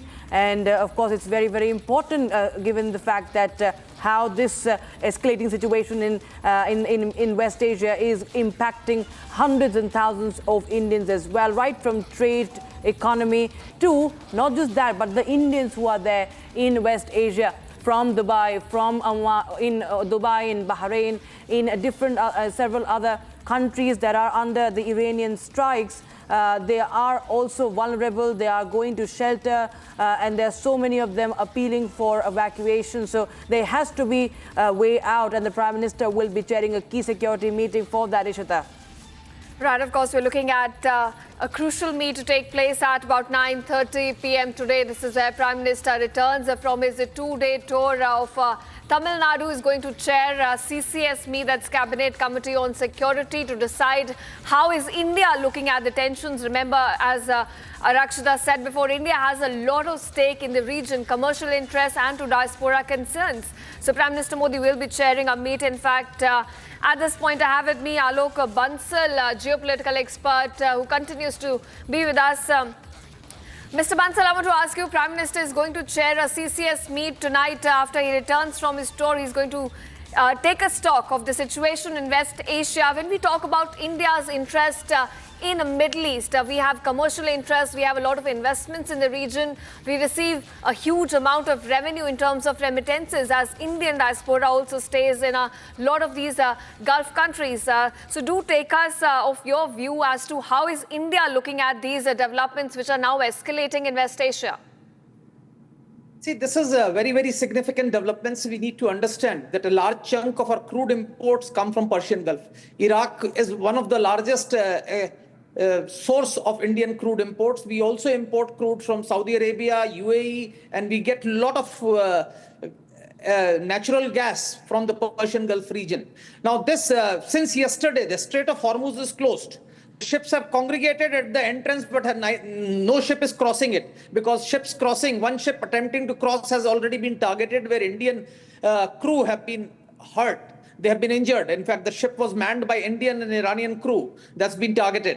So that's first part. Second is we have about 9 million Indian diaspora in Persian Gulf region. They send about 50 million US dollars remittances every year, which is a huge, huge chunk and a huge addition to India's foreign exchange reserves. Now, with the first signs of attacks, we were just seeing on another channel that the Dubai is actually, the roads are empty. Now, that sort of a scenario, the economic activity in many of these countries will come to a grinding halt. This diaspora will have nothing to do and they may want to return back. Yes. Now, to get that sort of numbers, about 9 million people back to India, is going to be a Herculean task. It may not be feasible. If at least India can manage to get some of them, which are more threatened, to Oman, that may be one safe way of shifting them. So that will be one issue. So Government of India has to take a call. Government of India has not come out with a very categorical statement on this conflagration which is going on, because most countries of the world have come out. So I think the CCS meeting will look into it. It will also look into it how it is going to impact us, because there are people, there are places in Lucknow and in Kashmir where people have protested killing of Al Khamenei. So there are numerous security related issues that India will have to look into. And I think that's what the Government of India would like to take, because this conflict seems to be escalating. I'm not very sure how it will go, because if any negotiations have to take place, some regime in Iran has to take. Yes, Mr. Sharma, we have trying to get more details on the CCS meeting. Senior Executive Head Abhishek Kapoor joins us for more on this. Abhishek, tell us more details about this possible CCS meeting that could take place in the national capital tonight. All right, we'll try and reconnect there with Abhishek. We're just getting in this breaking news that the Prime Minister will be chairing this CCS meeting after he reaches Delhi. He's right now in Tamil Nadu, and he will be flying back just in a few hours from now, and he will be in a short while from now, in fact. And once he lands, he will be chair a CCS meeting. More details now we will be getting from Senior Executive Head Abhishek Kapoor. Abhishek, over to you. Well, yes, we are getting Prime Minister Modi is going to be heading a Cabinet Committee on Security at 9:30 p.m. Remember, Prime Minister has been out of the national capital for the last 2 days, visiting Gujarat and Tamil Nadu. And just a while back, he was in fact in Madurai addressing a public rally. And now he comes back and heads straight into the CCS. We are told that on the agenda is a review of the evolving situation in West Asia with the killing of Ayatollah Khamenei and the Iranian Supreme Leader, and the ongoing war between Iran and the United States-Israel axis, and the fact that the situation is volatile, not just because of the security angle involved, but also the energy security angle, given the fact that much of almost 1/3 of India's energy needs, both in terms of oil and gas supplies, come in through that geography. Actually half, but 1/3 through the Gulf of through the Strait of Hormuz alone. So I think this meeting is going to be very important. Remember, India has been holding back, and we have not yet released a comprehensive statement on the situation. That's because the CCS is to meet. So after the CCS at around 9:30 p.m. When it meets, you can expect that India would make an official statement. And let's see whether we strongly condemn the killing of Ayatollah Khamenei, what position we take on Iran, and more importantly, how we strategize going forward to take care of India's energy security needs and interests. So I think very important Cabinet Committee on Security meeting lined up at around 9:30 p.m. the moment Prime Minister returns from Madurai. Right. Many thanks, Abhishek, for joining us. The details on that story. Viewers, so 9:30 p.m. is expected to chair a meeting in the national capital, reviewing the situation as it escalates in West Asia. Also, I'll go across to we have a guest joining us, Terry Newman, joining us from Tel Aviv, Israeli entrepreneur and chairman of the public directors of BINA, joining us on the broadcast. Mr. Newman, if you could hear me, is Mr. Newman with us?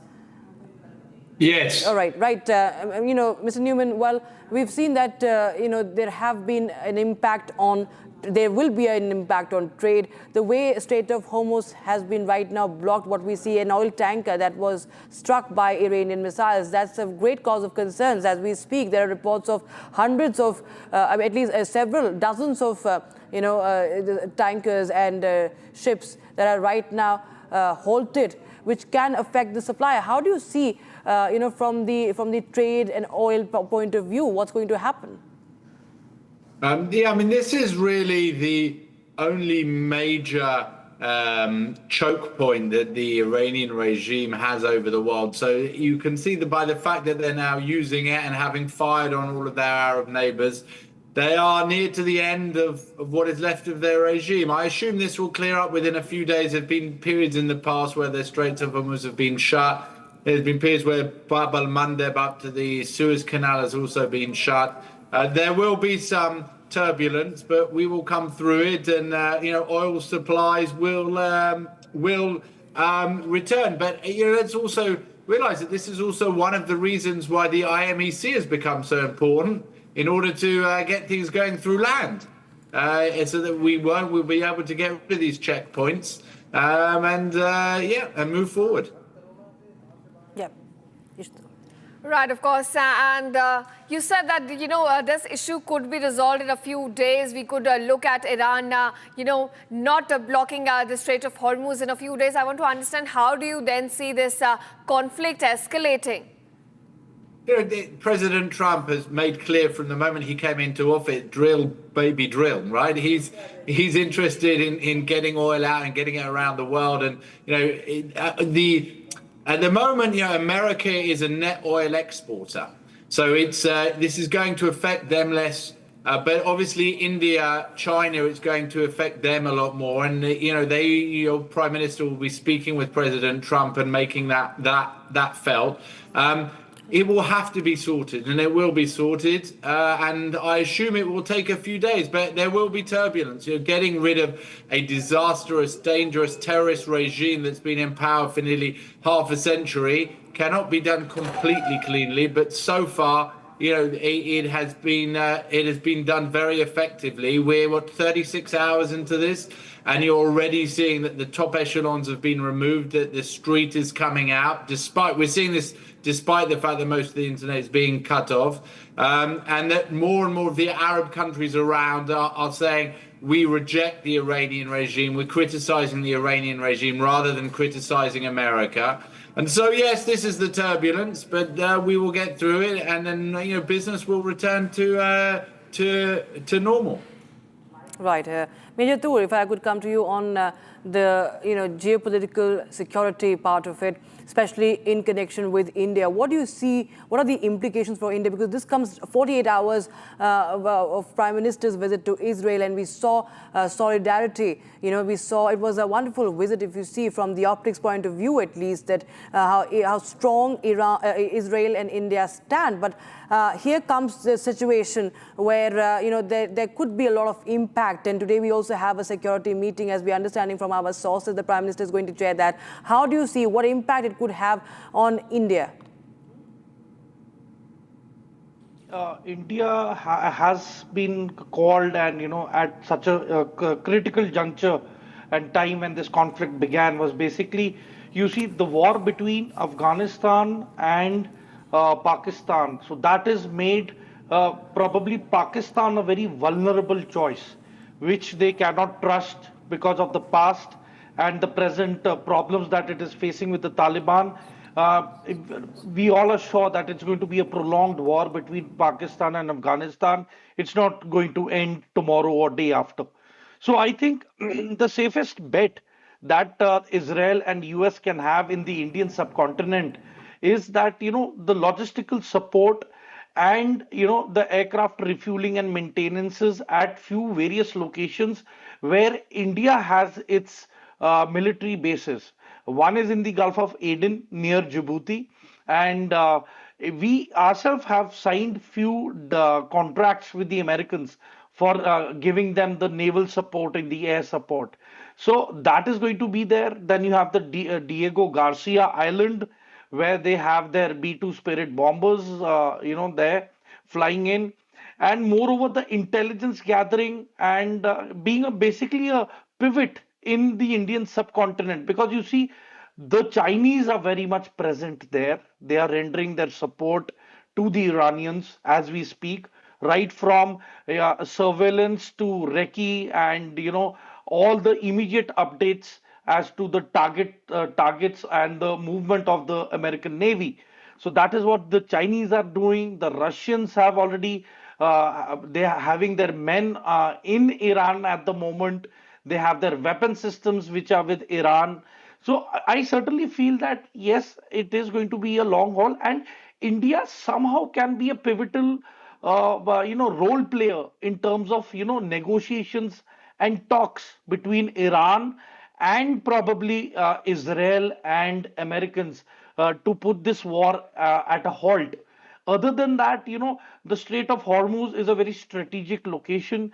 The oil prices are going to get affected if another 48 hours, if this war doesn't stop. There will be rise in oil prices. There will be inflation. The pinch will be felt all around the world. So I certainly feel that sooner they come down to the talking table, the better it is going to be for the whole world. In case if that is not so, then probably we all must prepare ourselves financially, as well as the repercussions that are going to follow forthwith after the talks don't happen. So we are just preparing ourselves. Brainstorming is going on. China might act and try to take over Taiwan during this time. So there are a lot many things which are happening simultaneously. So I think it is important for the Western allied countries to be on their vigil and to be very careful as to what steps Iran might take, or what adventure the Chinese might adapt in terms of Taiwan. It might advance, it might cut it off from the sea route.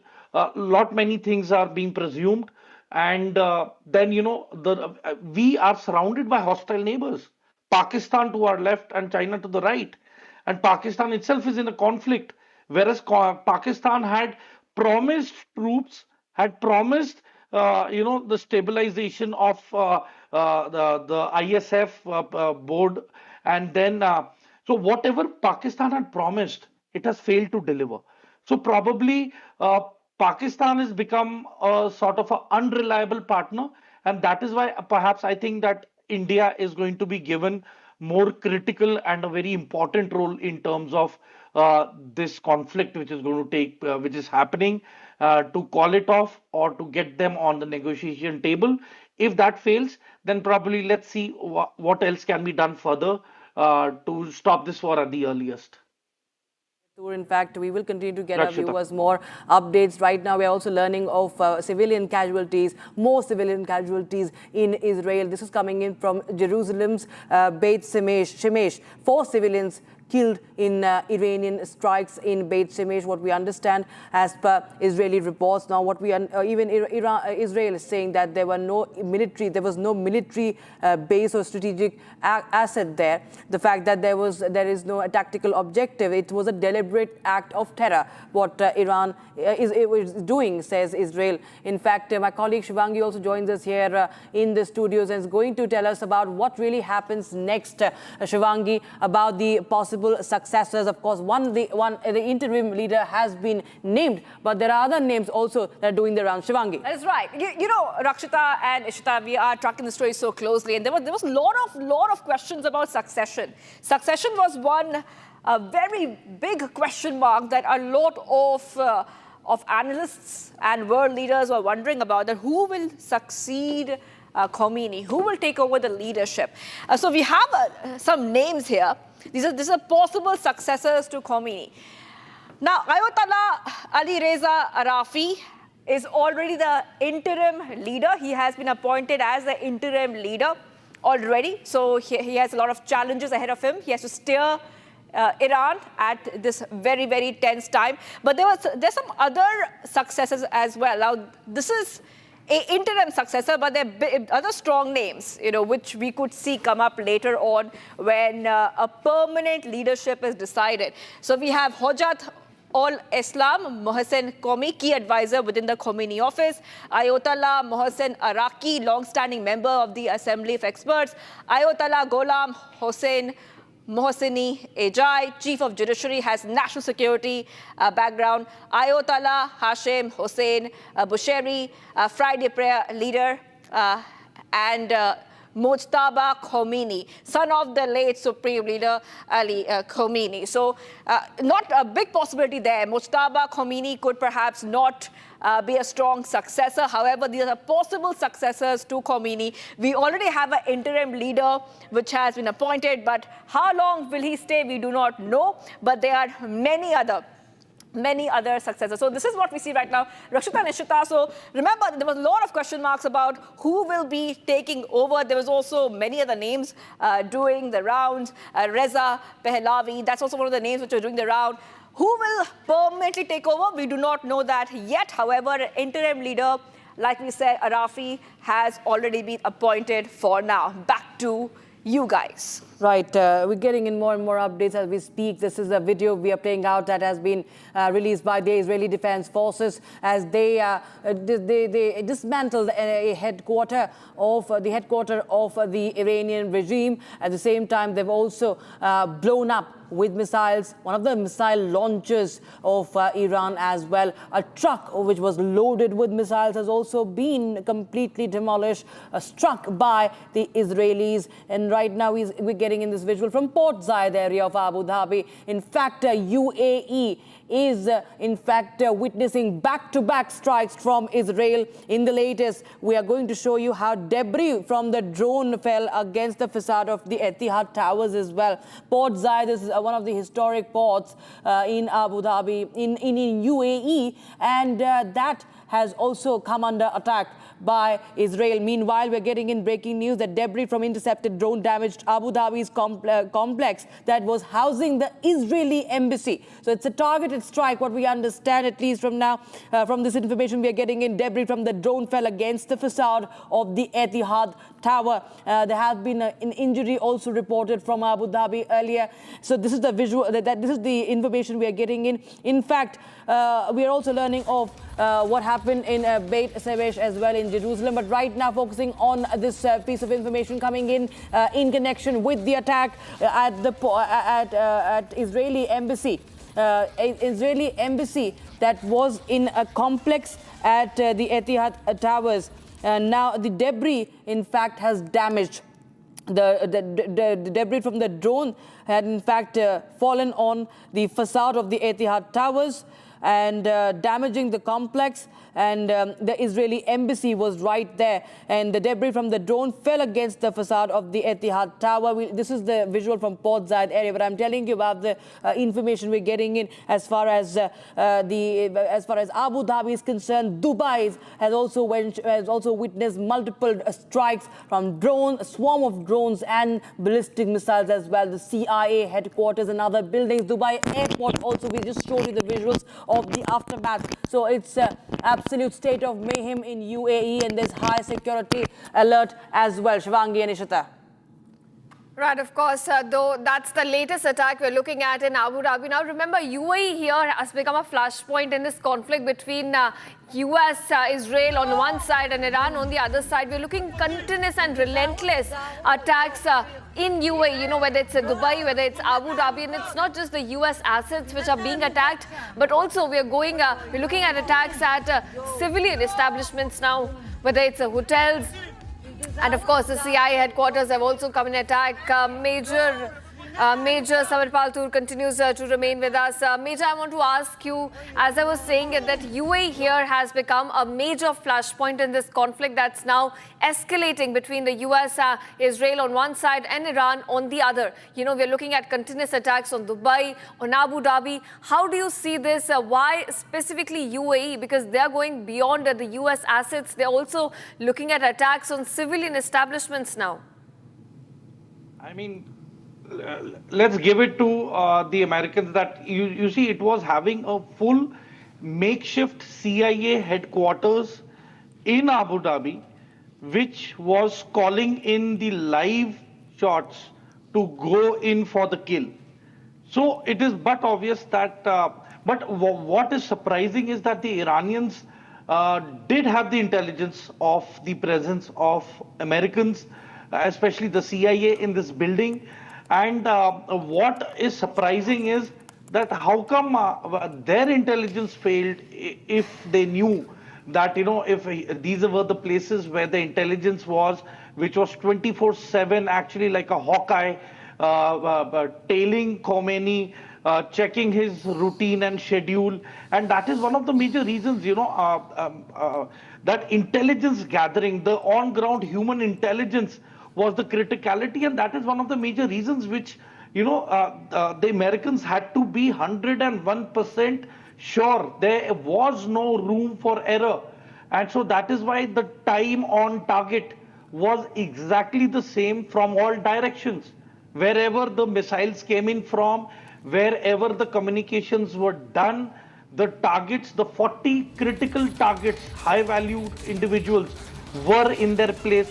Major Tura, I am afraid I have to interrupt you there. We have a breaking news coming in. Britain has confirmed presence of personnel on a military base in Bahrain, and the British military plane has intercepted Iranian missiles and drones in West Asia.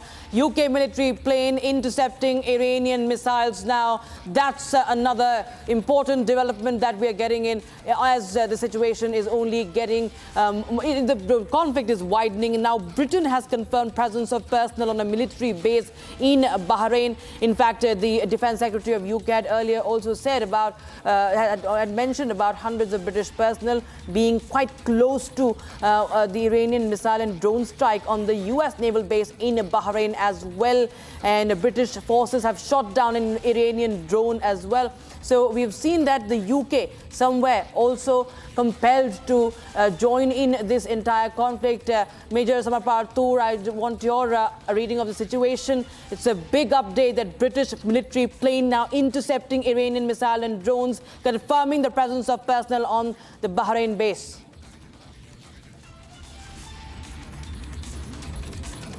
Actually being assisted to the Iranians by the Chinese and by the Russians. So if people are with the notion that Iran is doing it all by itself, they're sadly mistaken. That is not the case. It is actually the Chinese military technology, their satellites, their communication systems, which are actually in use by the Iranians as we speak. And the same is being done by the Russians. In fact, let us not forget that, few hours before the conflict began, there was a naval exercise involving Chinese and the Russian naval frigates in the Strait of Hormuz, and probably their presence is still there.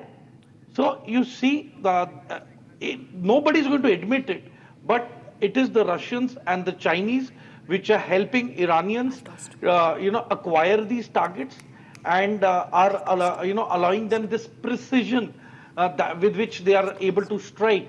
And you see, the intensity is quite less because the missiles that it is using is the normal ones, not the ones with a very extreme range. But once they start using the Khorramshahr, once they start using a Dongfeng version of the Chinese missiles with the MIRV technology, probably that is where, things are going to drastically change. The equation is going to change. The threat is going to become real for the American naval forces. So I certainly feel that the quicker the Americans move in and try to take out whatever missile silos are there, the better it is. Other than that, Rakshita, I would also want to tell the audience that there is a container launching system that they have on flatbed trucks. Now, these trucks look like any other civilian trucks. So if they... Getting some updates coming in. Saudi Arabia summons Iran envoy over Gulf attack. So let's go straight across to our colleagues who are here, Ishita and Rakshita. Ishita, what we see is the world reacting. The world is taking sides. Some are neutral, some are taking Iran's side, and some are not taking Iran's side. They are aligned with Israel and US. Go ahead. What's the latest? Right. Gulf countries, ever since the attack started on their soil from the Iranian side, they have been raising concerns that this violates international law, this goes against international norms, and it is their sovereignty which comes at risk when Iran continues to strike on their soil. And now we're looking at Saudi Arabia, in fact, is summoning Iran envoy over the attacks that have taken place across Gulf countries. We have seen right from UAE, Saudi Arabia, Qatar, Kuwait, all the countries, in fact, have come under Iranian attacks ever since the US and Israel struck several sites, killing the leadership of Iran. And we're now looking at escalation from Iran's side. But interestingly here, Gulf countries have come out in one voice condemning Iran's action in this case. They are condemning the attacks that have been carried out by Tehran on the Gulf countries, on their soil. Rakshita, how do you look at this? Gulf also getting divided over the attacks that are now taking place. Absolutely. Just to put in more information there, Foreign Ministry summons this is just, I'm quoting from the statement that is coming. Foreign Ministry summons the Iranian ambassador to the kingdom in response to Iran's brazen attacks that targeted the kingdom and a number of brotherly countries. So yes, we see that these are, you see Saudi being one of the leaders of the Sunni, Muslim Sunni world. And we see that the GCC countries all coming together, all have been coming under attack by Iran. And right now, I just go across to my guest from Tel Aviv, Terry Newman, continues to be with us. Terry, how do you see what's really happening now? Now, in the latest, we have first Saudi Arabia now summoning the Iranian ambassador over the Gulf attacks. Absolutely. This is a clear case of Iran now throwing everything that they have. I mean, this is possibly one of the most foolish things they could have done, was to attack all of their GCC neighbors. You've mentioned Saudi Arabia, but the UAE has really been hit hard, both in Abu Dhabi, as you've been showing, and in Dubai as well. And I think here, useful to connect into what your previous colleague was saying, the U2I2 forum, which is the United States, the UAE, India, and Israel, is certainly a forum where we will be discussing how to protect ourselves from threats emanating both from Iran, but also from China. And, it's certainly the case that, the military defenses that Iran has have come from the Russians, and that the Russians and Chinese are in the Straits of Hormuz together with the Iranians. They were just doing drills before the immediate attack. So the message, immediately is to free the people of Iran. But I can tell you that in Beijing and Moscow, they are looking closely. And obviously now Saudi Arabia, Qatar, Bahrain, Oman, UAE know whose side they are on. They can no longer keep on playing the game of I'm with the USA and I'm with China. They will be forced to choose sides. And I'm very glad that India is with us. Mr. Newman, you're an Israeli entrepreneur and chairman of the public directors of BINA, and you are joining us from Tel Aviv. Of course, you have seen firsthand, and since you were in Tel Aviv, you have seen firsthand Iran's retaliatory strikes. And then we have seen in the past few weeks the talks which were held in Geneva. There was a lot of negotiation happening. There was a lot of diplomacy, which we saw for a few weeks. But suddenly we see the situation escalate further. Is there still space for diplomacy? Is there still space for negotiations? Yeah, as Clausewitz wrote, war is an extension of diplomacy by other means. So there's always scope for diplomacy. The question is what do the Iranian people want? And what does the Iranian regime want? They had 60 days in effect from the end of December, which is when the negotiations started with the Iranian regime about properly stopping their nuclear ambitions and stopping the enrichment of uranium. 60 days were given again. This is the second time it was 60 days. And they were just buying time. They're not interested. They want to enrich uranium. They want to go nuclear. They've lied to the world for now over 30 years. And so, we've brought a stop to it. Is it going to escalate? I'm sure there will be some escalations, but, sometimes you need to stop things. We didn't stop it with North Korea, and now the world is paying a price. But with Iran, we are going to stop it. And I'm very glad that the world has taken this step now. Yes, Mr. Newman. So, of course, hopefully there could be more diplomacy on this because the European Union, that's what the European Union wants, that hopefully all the parties should go back on the negotiating table and come to a better solution so we can stop the escalation. I also want to go across to my colleague Ishita.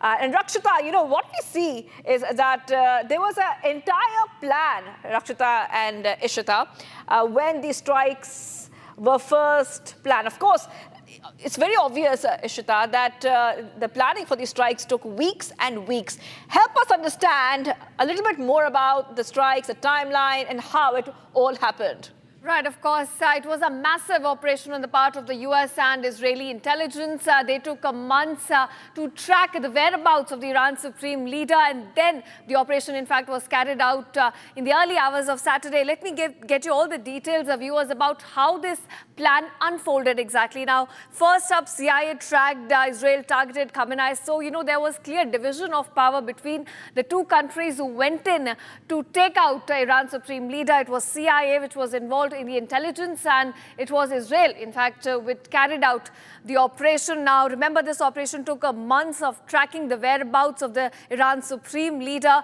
Khamenei locations, his patterns, they unraveled. They continuously monitored his whereabouts for days and months. And then on Saturday morning, a national security meeting, there was a tip-off through the meeting. In fact, an exact location was pinpointed, which in fact happened to be his office in his house. And then Khamenei presence was confirmed by intelligence on both the sides.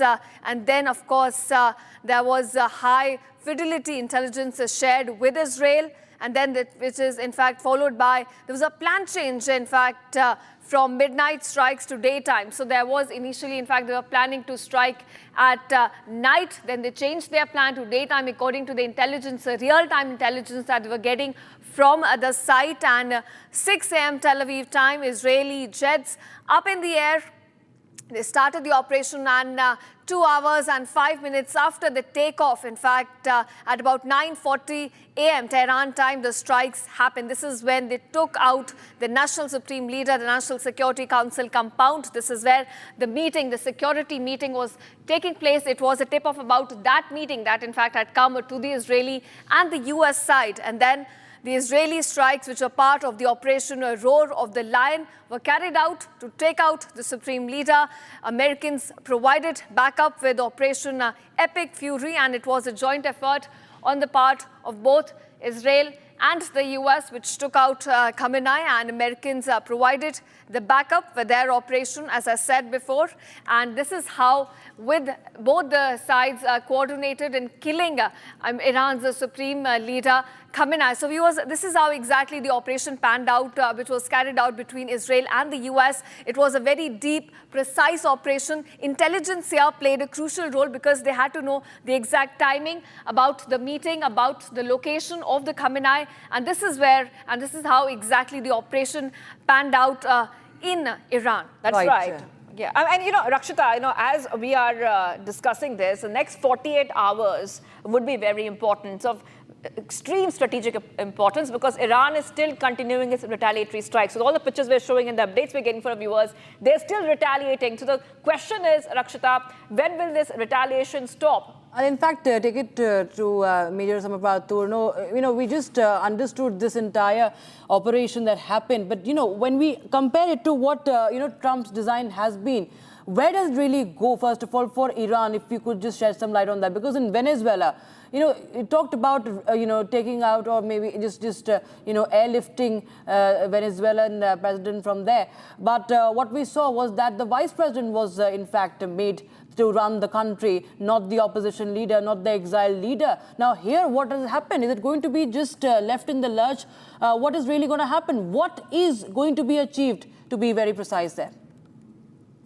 Rakshita, there are two scenarios. Either Iran's top leadership will, vacate Iran and will seek asylum at various different locations wherever they can. Else, it is going to become a, Libya 2.0. There are going to be local warlords, because you see, majority of the ISIS fighters, majority of the Iraqi militia, you have the Hezbollah fighters, you have the Houthis who've been supporting this regime throughout. So all these loyal, factions are going to, they are already there, they're embedded. So, and moreover, you see, it is difficult. Iran is a different turf and terrain altogether, because it is a radicalized population. And it's not that they've been radicalized for like last 5 or 10 years. It's been almost 3 to 4 decades. So, I mean, it is beyond their thought process of a change of leadership. That will not be acceptable. There will be sectarian violence. There will be sporadic violence all over Iran. It might become something like what we've seen about Syria. So what I envisage is that there should be a referendum where Iran should be divided into 2 parts. One that is, you know, a pro-Khamenei and the orthodox Shia population, and the second part will be the liberal Iranian population who wants to part away from the actual Iranian regime. And how that division needs to be done, probably, the leadership can take a call. Reza Pahlavi and his panel, along with the help of UN, can sit on the table and discuss about it. But if they all don't agree and don't come to a common consensus, then probably it's going to be something like what we've seen of what has happened with Syria and Libya. Right. Right, sir. We are playing out that video from Tel Aviv. We are getting in this visual from Tel Aviv. Ishita, if you could just describe to us what's the information on that? Right, of course, those are the live visuals, in fact, which are coming to light from Tel Aviv. Remember, this is the damage that has been incurred due to the strikes which were carried out by Iran in retaliation to the killing of their supreme leader, Ayatollah Khamenei. And we're looking at massive damage here, Akshita. In fact, in our viewers shifting focus, Republic's super exclusive, our editor-in-chief, Arnab Goswami, speaks to Israel's envoy to India. Take a listen. He is in Jerusalem right now. Just take a lead out to connect. Reuven, we are seeing these visuals of retaliatory strikes by Iran. Yes. And we've seen the visuals of the burning, ship in the Straits of Hormuz. So is this, has Israel planned for what happens after Khamenei is killed? Because after all, you've not got the entire leadership. There is an alternative leadership which has been set up. What happens next? What is the game plan, if there's one? Well, Arnab, thank you for the interview. What Israel has in mind is to neutralize and destroy both plans that the Iranian regime had to exterminate the state of Israel. The first is the military nuclear program, in which the regime invested tens of billions of dollars and has been deceiving the international community for years. And the second is the ballistic missile program. Both programs, in line also with their effort on the proxies, were directed in order to destroy us. Now, we've tried negotiation for a long time, and now we are determined to neutralize those threats. Now, regarding the game plan in Iran, I think it's up to the Iranian people to decide whether they're going to assume this opportunity. We've seen the Basij murdering, massacring tens of thousands of Iranian citizens. We hope the Iranians brace this moment and use it in order to change their country for the better. What if that doesn't happen? Sorry? What if that doesn't happen and the counter happens, that the people who were the fence-sitters move over to the pro-Ayatollah side? But I think that if the people of Iran decide to stick with Ayatollahs and do not use this moment, it's the situation will continue. Then it's status quo, isn't it? Then it's status quo. Where can this go? I think that this can take... Then is it a status quo? I'm asking you, in that case, Ambassador, does it become a status quo? Well, I don't know. I think that we have to see how the dynamics go, because once the regime is debilitated to the degree that it is, we think it's a matter of time until it will collapse. It hasn't brought anything good for the Iranian people, and I think more and more people, even within the ranks of the regime, are getting to that conclusion. Is there likely to be another round of strikes for control over the Strait of Hormuz? I think this operation can take weeks. We are going to concentrate in the coming days. Don't forget, it's an American-led operation. What Israel is going to do in coordination with the United States is to continue striking military targets. And of course, we are taking also a lot of measures to defend not only ourselves, but also together with the Americans to defend the entire region from the attempts of Iran to strike it, where our Air Force is. There are a lot of people watching this geopolitically. Lot of people watching this geopolitically. If oil prices go up, there's going to be confusion across the entire world. And therefore, we don't know what's going to happen if Iran blocks the Strait of Hormuz. Can it? Well, I think it will have a challenge to block the Straits of Hormuz because of the balance of power right now, which is overwhelmingly in favor of the American forces. We'll have to wait and see. They'll probably try to do that, but I'm not sure they're going to. I'm not sure they're going to be able to.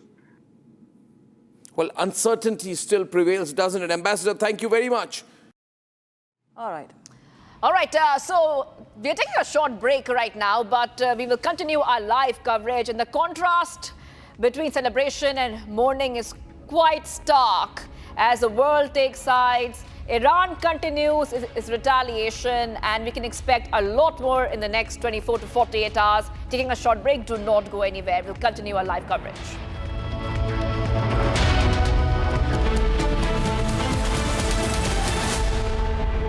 थोड़े में ज्यादा स्वाद ये हित तो है इसकी खास बात। वाओ मामा क्या स्वाद है? अरे मेरे राजा।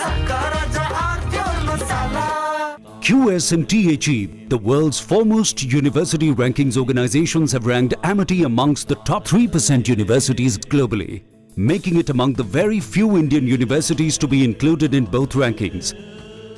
Yet another top ranking for Amity University. चमकी चाट से क्या बना है? आलू चाट या फ्रूट चाट? स्वाद बनाए चमकी चाट। क्या बात है? स्वादिष्ट पकोड़े और फरसान, अरे चमकी चाट है इसकी जान। असली स्वाद सिर्फ चमकी चाट। रानी, इस घर में कुछ है जो टूटता नहीं। ये पिलर कभी नहीं टूटेगा। रुंगटा स्टील TMT से बना। रुंगटा नहीं तो घर स्ट्रॉन्ग नहीं। रुंगटा स्टील TMT बार एकदम solid.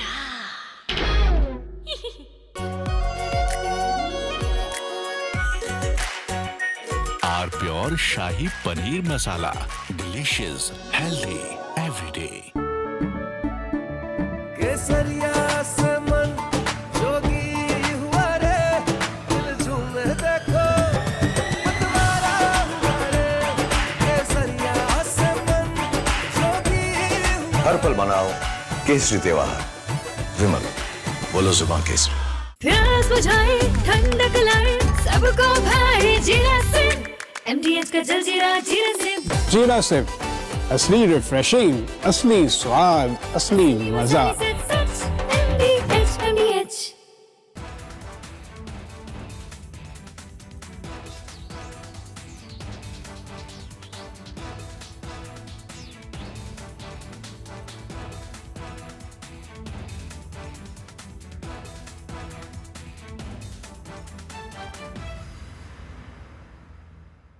Now here's the reality. It's fact, not fiction. You are sitting on a plane. You're boarding the plane in the national capital of India for Leh at 6:08 in the morning. It's a SpiceJet plane.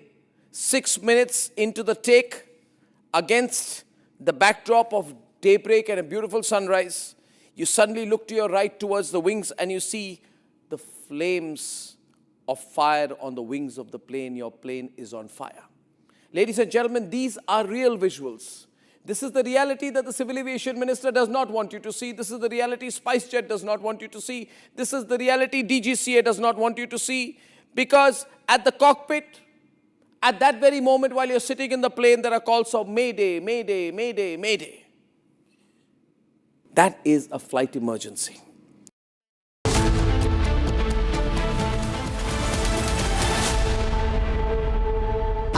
Pure suji pasta उबालो मिलाओ और खाओ 8 minute में तैयार। क्या test है सबका राजा आरप्योर मसाला।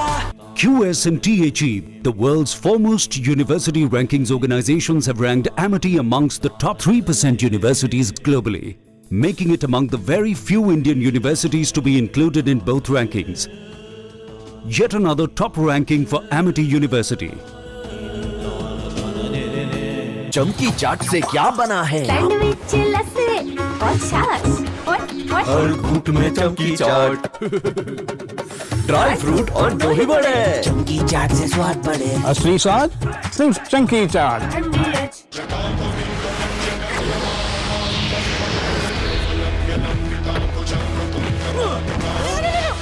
मेरी चिमनी टूट जाएगी। What are you doing? रानी, इस घर में कुछ है जो टूटता नहीं। ये पिलर कभी नहीं टूटेगा। रुंगटा स्टील TMT से बना। रुंगटा नहीं तो घर स्ट्रॉन्ग नहीं। रुंगटा स्टील TMT बार एकदम सॉलिड। थोड़े में ज्यादा स्वाद, यही तो है इसकी खास बात। वाओ मामा, क्या स्वाद है। अरे मेरे राजा, राजा और मसाला। केसरिया से मन जोगी हुआ रे, दिल झूमे देखो मतवारा हुआ रे। केसरिया से मन जोगी हुआ। हर पल मनाओ केसरी त्योहार। विमल, बोलो जुबान Kesari.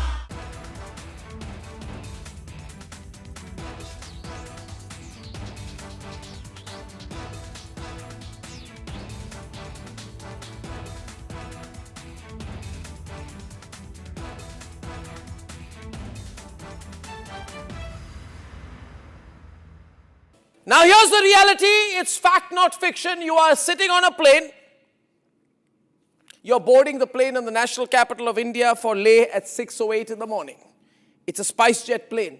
6 minutes into the take, against the backdrop of daybreak and a beautiful sunrise, you suddenly look to your right towards the wings and you see the flames of fire on the wings of the plane. Your plane is on fire. Ladies and gentlemen, these are real visuals. This is the reality that the Civil Aviation Minister does not want you to see. This is the reality SpiceJet does not want you to see. This is the reality DGCA does not want you to see. Because at the cockpit, at that very moment while you're sitting in the plane, there are calls of Mayday, Mayday, Mayday, Mayday. That is a flight emergency. The flight circles back. There's engine failure in one of the engines, lands at 6:49 p.m. Ladies and gentlemen, and as you get off the plane, you realize this is the... From Asia's largest news headquarters, setting the agenda for Bharat.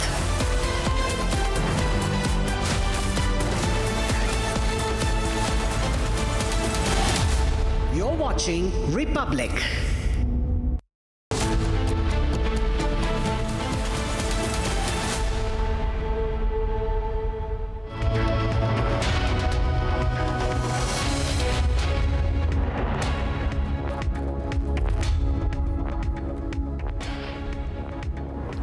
For 37 years, he was ruling Iran. In a joint operation by Israel and America, Supreme Leader of Iran, Ayatollah Khamenei, is no more. In fact, not just the Supreme Leader.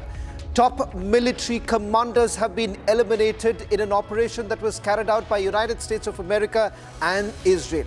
What sparked off thereafter is a massive war in the Middle East. All this and much more as we take you through the key highlights of this entire operation as we speak. Missiles are still raining upon Israel as well as 7 other Gulf countries. All this and much more. But up first, let me take you through the headlines we are tracking at this hour.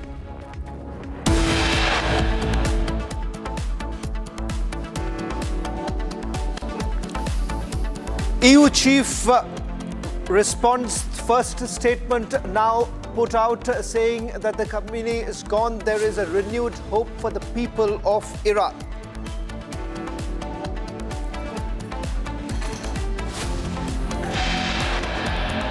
Putin calls Khamenei killing a cynical murder that violated all norms of human morality and international law. China calls killing of Iran's supreme leader a grave violation of Iran's sovereignty and security.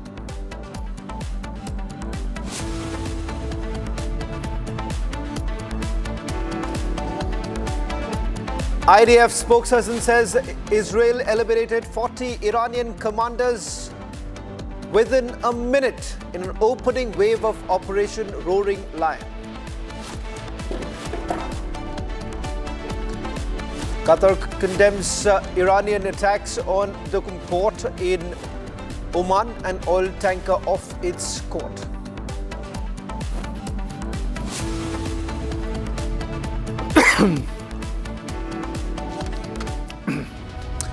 For 37 years, Supreme Leader of Iran, Ayatollah Khamenei, was ruling the country.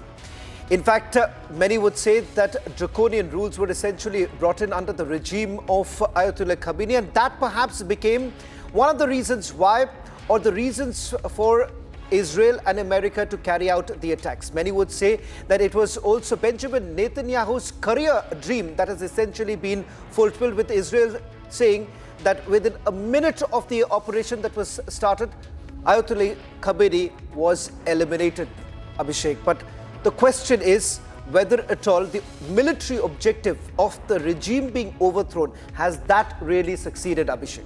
Seems unlikely from what's happening, Shawan, and that should be our focus over the next 1 hour. In fact, as we speak, reports emerging that former Iranian President Ahmadinejad seems to have been assassinated. Remember, this is just a beginning of a round of reprisal assassination that might happen in a very fluid, uncertain situation in Tehran, and nobody is in control for now. But of course, there is a council in place. Let's see whether that's going to stabilize the situation in a bit. Do we have guests? Well, in fact, we'll just quickly take our viewers over the next couple of minutes as to what really has transpired in the last 24 hours. In fact, the global order, in fact, has been shaken completely, with Tehran essentially vowing that there will be retaliation and no one will be spared, no red lines any longer. In fact, military bases of United States of America as well as Britain has now been attacked by the Iranians. Iranians have now put up a strong fight. We are now going to take you through a quick report to get you a sense of all that has transpired through the day.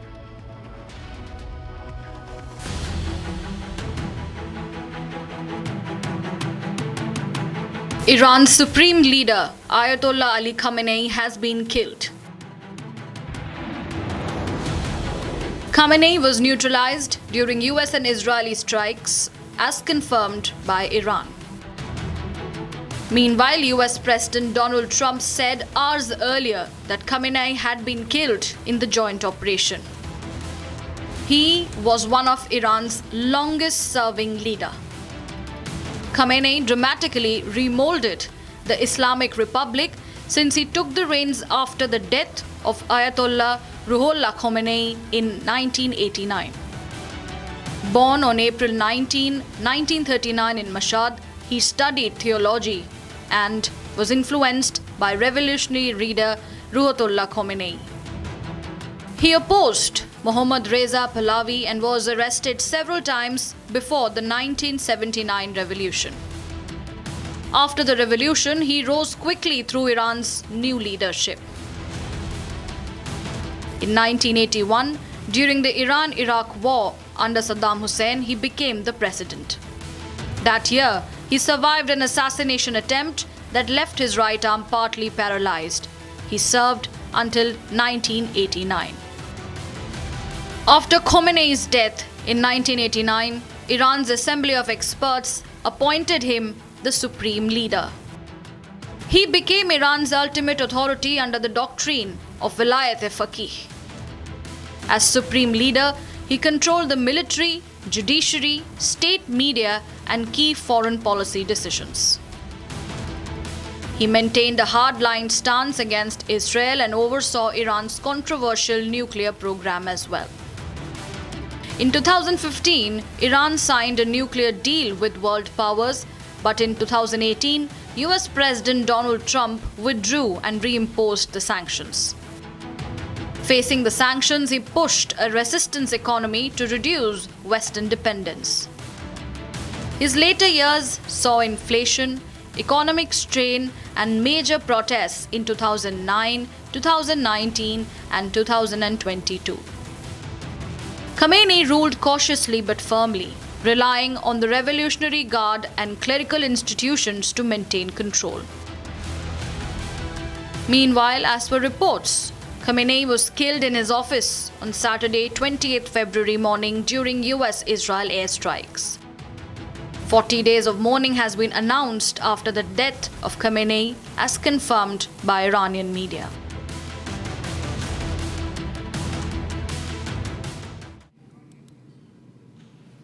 All right, let's get in Ms. Meera Shankar, diplomat, India's ambassador, former ambassador to the United States. Very good evening to you, ma'am. And the United States has achieved a long-standing geostrategic objective, it seems, of decapitating the Iranian leadership. But do you think that this is ultimate objective achieved in terms of Iran never again coming in capacity of getting a nuclear bomb, or you think that this is just one more of those series of events that keep happening, and we never know whether Iran again or the remaining leadership would again gather together or come together to work in the direction of getting a bomb, and then this game of cloak and dagger and cat and mouse continues in the geography? Look, first of all, let me say that Khamenei's elimination and the assassination of Ahmadinejad and the military commanders and the defense minister, have not completely left Iran in a vacuum, because I think Iran was anticipating that some such thing could happen, and they have very quickly put in place a plan of succession. So they have the son of Ayatollah Khamenei, who has been unanimously selected to succeed him as the Vilayat-e-Faqih, so as the supreme leader. And Iran has also shown its ability to respond militarily because it has simultaneously carried out missile and drone attacks on Israel and on countries which host US bases in the Gulf, including the UAE, Abu Dhabi, Qatar, Bahrain, and Oman. So simultaneous attacks have been carried out by Iran on all these countries.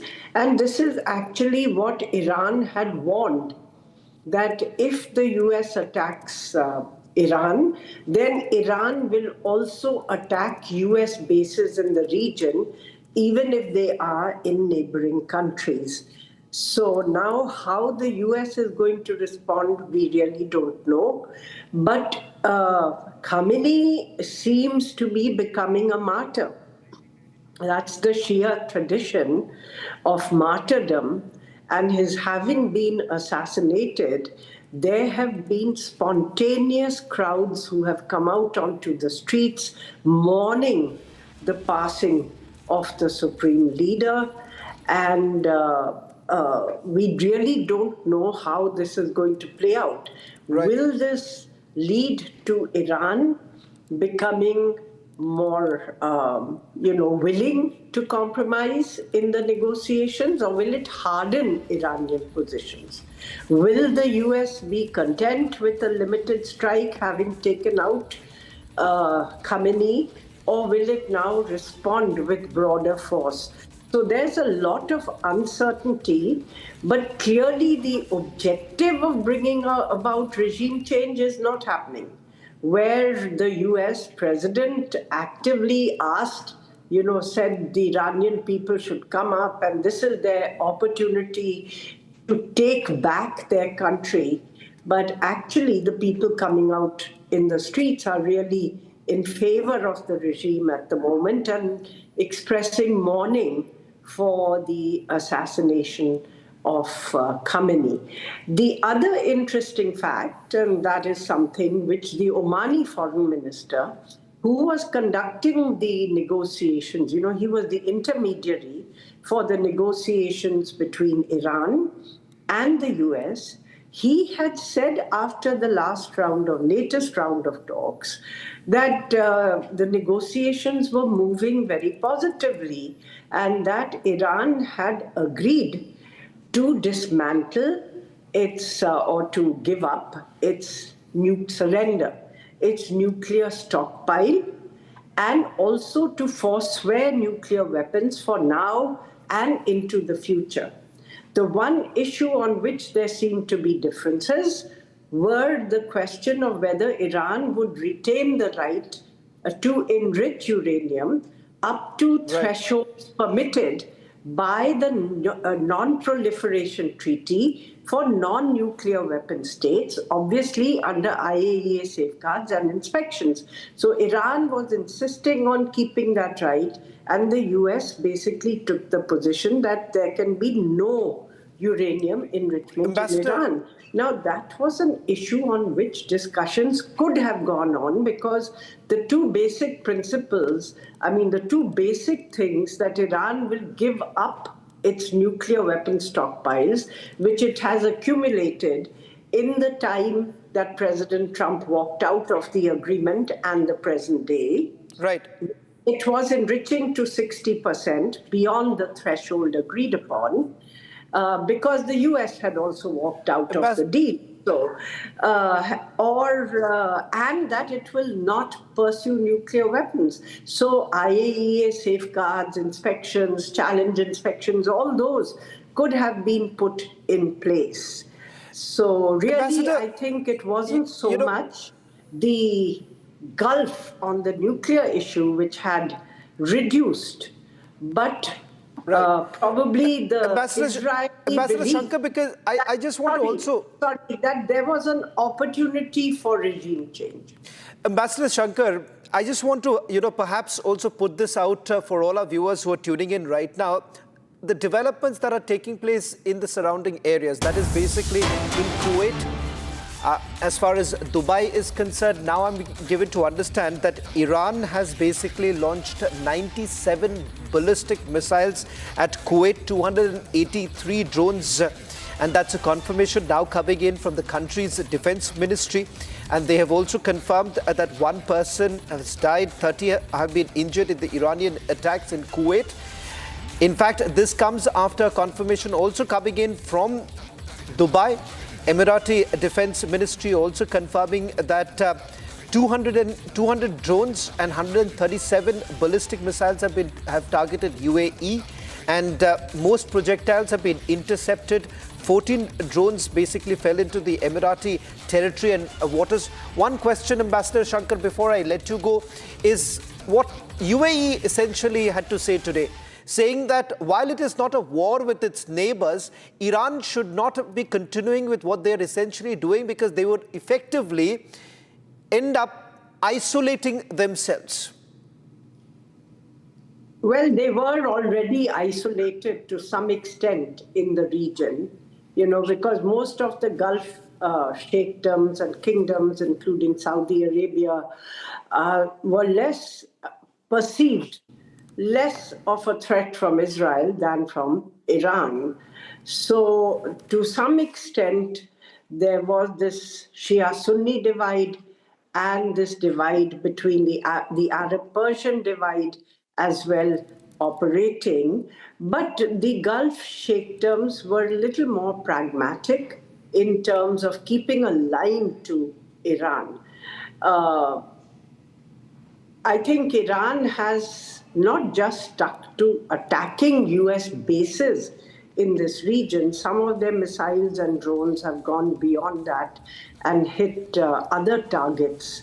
So I think that would really be a matter of concern. And now for India and all Asian countries, the blockade of the Strait of Hormuz by both the US and Iran, I think will jeopardize our exports to Europe, because Ambassador then we Meera have Shankar, to take while you speak, there is also another big breaking news now coming in, Ambassador, and perhaps you could also help us break this down. I'm given to understand the former President Mahmoud Ahmadinejad has also been killed in the US strikes. Now, it seems, Ambassador Shankar, that as far as this entire dream of the Israelis, particularly Benjamin Netanyahu, that regime overthrow, and at the same time 40 of their military commanders have been eliminated. The Americans would certainly be very happy, but is it really possible? Is the regime overthrow really happening?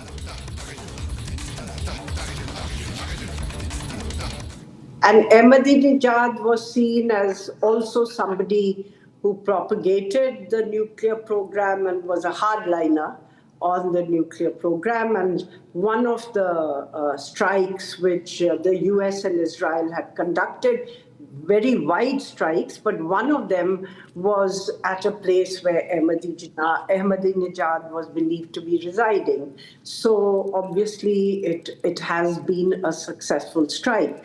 The larger objective of regime change, I don't know, because, you know, the Iranians also like to consolidate under the flag of nationalism. They don't like to be seen to be acting under foreign pressure or at the behest of a foreign power, particularly the US and Israel. And as somebody said, you know, while even there may be instances of people who actually are resisting or antagonistic to the regime, their experience of what US intervention in the Gulf has left in its wake, from Libya to Syria to other countries, is chaos. So they would rather, you know, a bad government or a government they may not be 100% happy with, as opposed to a collapse and chaos. I think the Iranians have certainly, as of now, indicated that they are with the regime. But we don't know how the situation will unfold, because it's going to depend to a large extent on what choices Iran makes. Does it seek a pragmatic way forward, or does it harden its position? And what choices the US and Israel make? Do they feel this is enough, and now this will make Iran more pliant in the negotiations and they can move ahead? Or do they really want to continue the fighting? Because President Trump also has pressures from his own constituency, because they were very against US foreign military entanglements overseas, saying this is bleeding the US.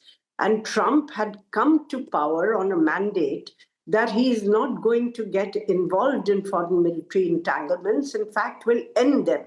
So anything which would involve a prolonged conflict may have domestic political repercussions for President Trump himself. Right. Ambassador Meera Shankar, thank you very much for joining us on this broadcast and helping us break this down for our viewers. In fact, one aspect, Abhishek, I just want to highlight this, because for most of even Indian news network, one major difficulty has essentially been to get the real picture from Iran. Time and again, people have misread about the current situation because there has been not enough information really coming out. I just want to quickly recap before we play out that big interview that is of the Deputy Justice Minister of Iran, to get a sense of what's really happening right now and what perhaps would be the succession plan. In fact, over the last couple of hours, at least two places in Tehran and Isfahan, these are the two places where there have been massive protests that are taking place against the United States of America as well as Israel. Well, I can tell you, I mean, from the pictures that are coming in, and those are verifiable pictures, Shawan, the regime is not collapsing. It's only that Khamenei is gone. But the objective, the American objective of regime change, like they did in Venezuela, is not happening. And I think in the interview that will come out more clearly. Well, that's the first big interview coming in from an Iranian minister here. Listen in. Leon, thank you very much for taking the time to speak with CGTN. Doctor, as you know, this morning Iran was attacked by US and Israel. So what do you think international law say about these military operations?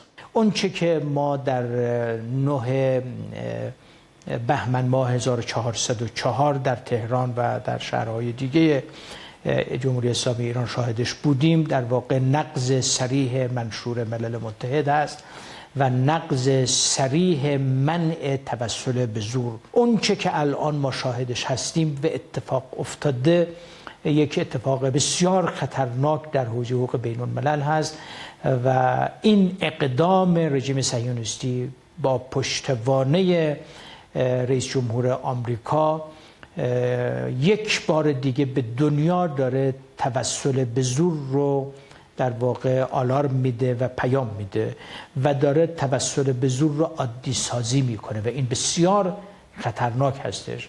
با این اقدامی که رخ داده و ما مصداقهای دیگه هم شاهدش بودیم در جای جای دنیا و حتی در اون جنگ 12 روزه‌ای که علیه ما به راه انداختن، ما خب به راحتی میتونیم این استنباط رو داشته باشیم که ایالات متحده آمریکا، رئیس جمهور ایالات متحده آمریکا و رژیم صهیونیستی به گفتمان، دیپلماسی و حل و فصل اختلافات با میز مذاکره میانه خوبی ندارن، اصلا این مسیر رو قبول ندارن و اعتقاد و باورشون بر قدرت هست و توسل به قدرت و توسل به زور برای حل و فصل اختلافات. پیام بسیار مهمی که از اتخاذ این استراتژی و از اتخاذ این مسیر میشه دریافت کرد در واقع اعاده جنگ تسلیحاتی در دنیاست و مسابقه تسلیحاتی در دنیا. ببینید همونطور که اشاره کردید بر اساس ماده 51 منشور این حق برای جمهوری اسلامی ایران محفوظ هست و میتونه دفاع مشروع داشته باشه و به هر حال وارد اقدامات نظامی بشه و تدابیر نظامی رو اتخاذ بکنه در این مسیر. Doctor, as you may have heard, something devastating has happened in south of Iran and school was hit by US or Israel, we don't know, but so many children have died. What's the function of international law in this kind of situation? این اتفاق در وهله اول نقض کنوانسیون های چهارگانه ژنو به ویژه کنوانسیون چهارم ژنو 1900 از کنم که 49 هستش و تصریحاً در نقض کنوانسیون حقوق کودک هست. خب ایالات متحده آمریکا متاسفانه عضو کنوانسیون حقوق کودک 1989 نیست و جالبه بدونید که حقوق بشری ترین کنوانسیون بین المللی کنوانسیون حقوق کودک هست که جمهوری اسلامی ایران در همون ابتدا به این کنوانسیون ملحق شده و تعهدات اون رو پذیرفته و رژیم صهیونیستی هم عضو این کنوانسیون هست، به این کنوانسیون و تعهدات اون رو در واقع عرض کنم که پروتکل های الحاقی کنوانسیون چهارگانه ژنو هست، به ویژه عرض کنم کنوانسیون چهارم و در نقض ماده 38 پیمان نامه حقوق کودک هست. به هر حال کشورهای دنیا، همه کشورهایی که در حوزه حقوق بشر و موضوعات حقوق بین المللی حساسیت دارن، نگرانی دارن و موضوع رو دنبال میکنن، حتما باید این اقدام رو محکوم بکنن. Doctor, thank you very much. Well, in fact, that was the first interview coming in after the strikes that have actually taken place. Just to give you a sense that while the West would essentially want you to largely believe that everything is done and dusted, but there is a fight that is taking place. There is a succession plan in place as far as the Interim Leadership Council is concerned. Abhishek, you'll be in a much better position to explain that. And on the other side, we're also going to give our viewers a sense of how allies of Iran are really coming out, for instance, China. Well, absolutely, China and Russia, and why not? If you look at it, a sovereign nation has been attacked in a manner that its entire leadership taken away. In fact, India's Cabinet Committee on Security is meeting at 9:30 p.m., Shawan, and you're going to see a very solid statement coming out there also. But short break, I believe. Let's take a short break. Coming back on the other side, more on Iran situation.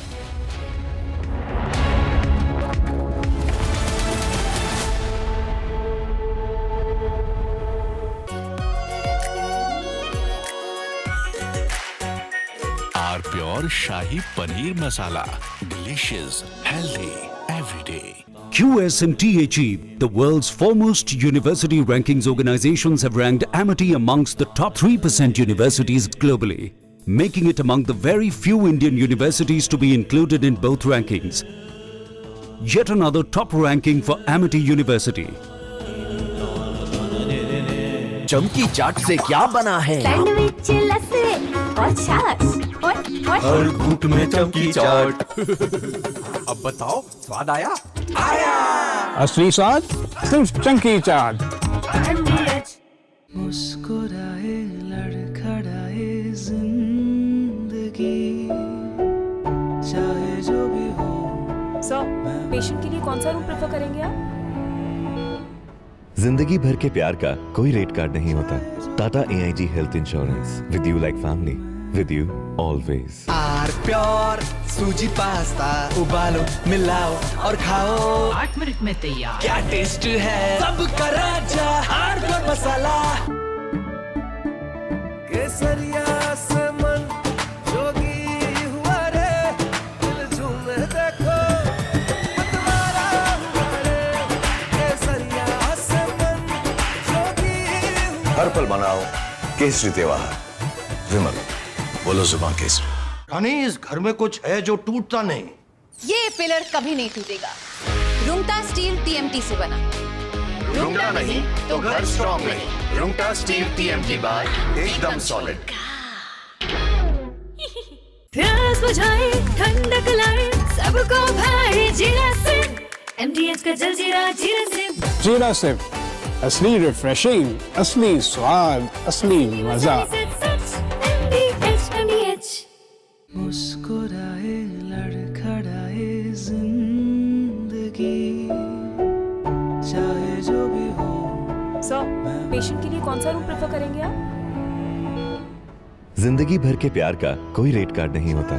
Tata AIG health insurance, with you like family, with you always. थोड़े में ज्यादा स्वाद यही तो है इसकी खास बात। वाओ मामा क्या स्वाद है। अरे मेरे राजा, सबका राजा R pure masala.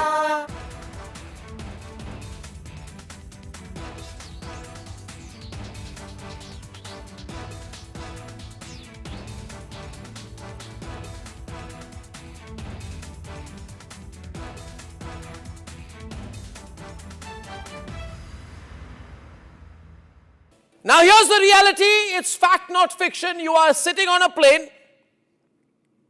You're boarding the plane in the national capital of India for Leh at 6:08 in the morning. It's a SpiceJet plane. 6 minutes into the take, against the backdrop of daybreak and a beautiful sunrise, you suddenly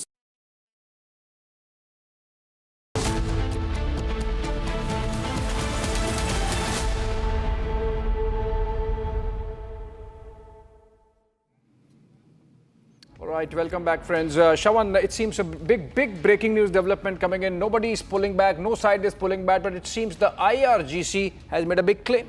Well, in fact, this is one of US's aircraft carrier which seems to have now taken a hit. Now, this is a claim that has been made by the Iranians, USS Abraham Lincoln, which happens to be a nuclear-powered aircraft carrier of the United States of America. This is the second aircraft carrier that was basically positioned after USS Gerald Ford. Now, as per the Iranians, and this is a statement that has been issued by the IRGC, which says that as part of their Operation True Promise 4, they've declared that the armed forces of the Islamic Republic of Iran has struck hostile American and Israeli targets. US aircraft carrier Abraham Lincoln was hit with 4 ballistic missiles. Now, as far as United States of America is concerned, Abhishek, as I've been saying, there is absolutely no word really coming in whether at all any of their assets have actually taken any hit. Even yesterday when we saw those images coming in from Bahrain, there was absolutely no word coming in from the US with regards to whether at all they've taken any hit, be it at their naval bases or for their bases where their fighter jets have been placed. Now, if this is true, as far as USS Abraham Lincoln is concerned, which could actually house over more than 50 fighter aircrafts, then undoubtedly this is basically the IRGC's Navy also playing a very important role, because remember, when this entire positioning that was essentially being done by US, they had to essentially move out of Strait of Hormuz, because or else they would have come under direct fire of the IRGC Navy. Now, we'll have to wait for a confirmation coming in from United States of America if at all their aircraft carrier has taken a hit. If that is the case, it means yet another escalation, and Iran is in absolutely no mood as far as the de-escalation is concerned. Abhishek, we'll stay with the breaking news, and in a short while from now also get you what is that the Iranian allies have to really say, because Russia has already put out a very strong statement calling the death of Khamenei as a brutal murder that has been carried out. Abhishek, if you can just take our viewers through. Well, you see, these are claims being made by the Iranians. Shawan, can we have pictures of the USS Abraham Lincoln also in the screen, and just so that to establish what's being discussed, Iranians claiming that they have hit the United States aircraft carrier USS Abraham Lincoln. It's a huge ship and a battleship, and it has protection of the air defense mechanisms that the United States has as part of its CENTCOM plans. And for the Iranians to claim that they launched 4 missiles and have successfully hit USS Abraham Lincoln is going to be a major, major escalation, and which means that the war is going into the next trajectory. Let's try to understand militarily what it means, Shawan. You know, it happens to be a nuclear-powered aircraft carrier. In fact, it's a Nimitz-class carrier that is operating. In fact, it also houses about the F-18 Super Hornets. So you're looking at one of the most powerful aircraft carrier that has been positioned. So the largest happens to be Gerald Ford, but as far as Abraham Lincoln is concerned, General Shashi Bhushan is also joining us on this broadcast to just quickly give us a sense of if this is true, if what Iranians are claiming right now, General, then this is a massive escalation. And as President Trump has been saying, that if the retaliatory strikes continue, he's going to hit hard. Certainly, if this news is correct, that is USS Abraham Lincoln has been hit, then it's going to be a major escalation. And if you have to look at from the strategic point of view, see, as of now, the Iranian IRGC has only one aim, whether political or strategic or military. They have to impose a very heavy cost on United States and Netanyahu administration and Trump administration. As far as Americans are concerned, whatever was their aim, political aim was regime change. Khamenei may have been killed, but I don't think regime change is going to happen. Similarly, their military aim was, as far as the nuclear arsenal, degrading their arsenal, degrading their missile capabilities, and degrading the capabilities of IRGC. Now, under these circumstances, this is an escalation dynamics.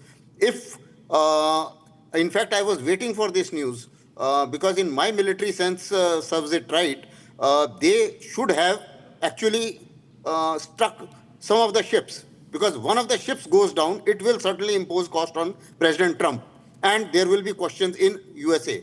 Till the time that doesn't happen, and if they are hitting only the neighboring countries, President Trump is not bothered.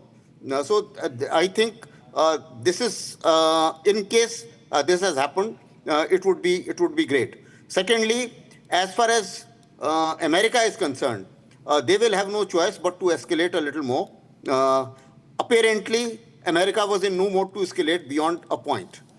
For the simple reason, because they are in no mood to have boots on ground. They have not done any preparation of that kind. They need a logistic support land route, which they have not made, like they made it earlier for Afghanistan via Pakistan. No such preparation has been done. So basically, President Trump was assuming that because of the initial protests inside and because of standoff attacks and strong standoff attacks and taking on the leadership, maybe that there can be a regime change without boots on ground. I don't think that is, in my opinion, is too ambitious, a military aim.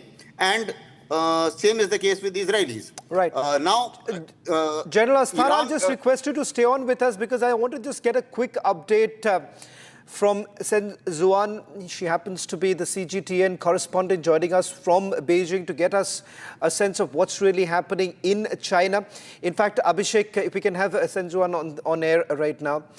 And as far as China is concerned, the statement that basically came in 24 hours ago, which basically indicated that China was looking forward to de-escalation and also offered to be the intermediary here.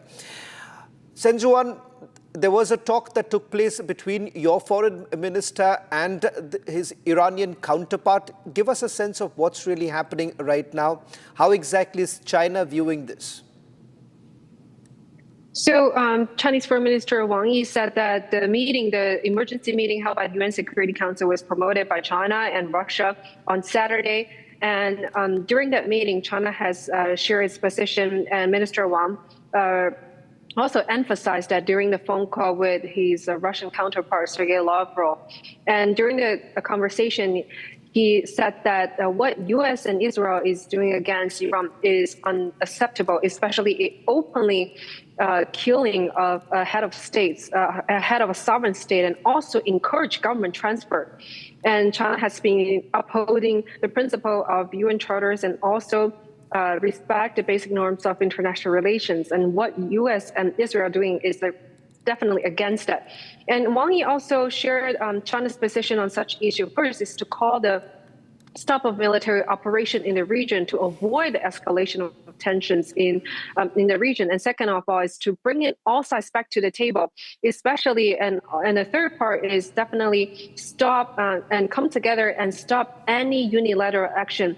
What U.S. is doing is to really launch any actions, military actions, without approval of UN Security Council. And this is definitely against what has been agreed upon in the spirit of what has been the UN's agreed after the post-World War II. So what we're seeing here is that Russian counterpart Sergei Lavrov is echoing what Minister Wang Yi has said and calling that all countries should use channel as United Nations as well as the Shanghai Cooperation Organization to facilitate dialogue and to bring sides back to the negotiation table.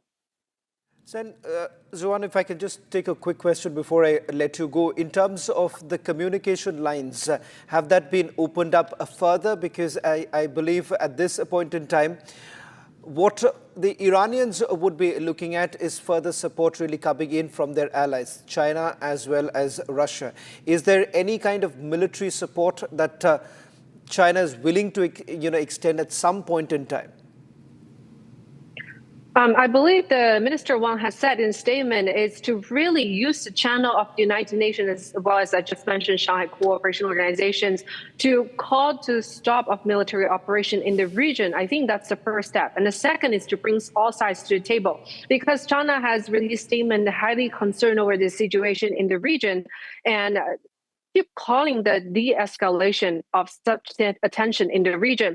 And China also shared concern about potential spread of those violence in the region. So what China is doing now is really calling the international community to respect what has been agreed upon on the United Nations, as well as to respect the spirit of the UN Charter, as well as to respect the basic norm of international relations. So we will keep an update on that and closely following the situation on the ground. Back to you.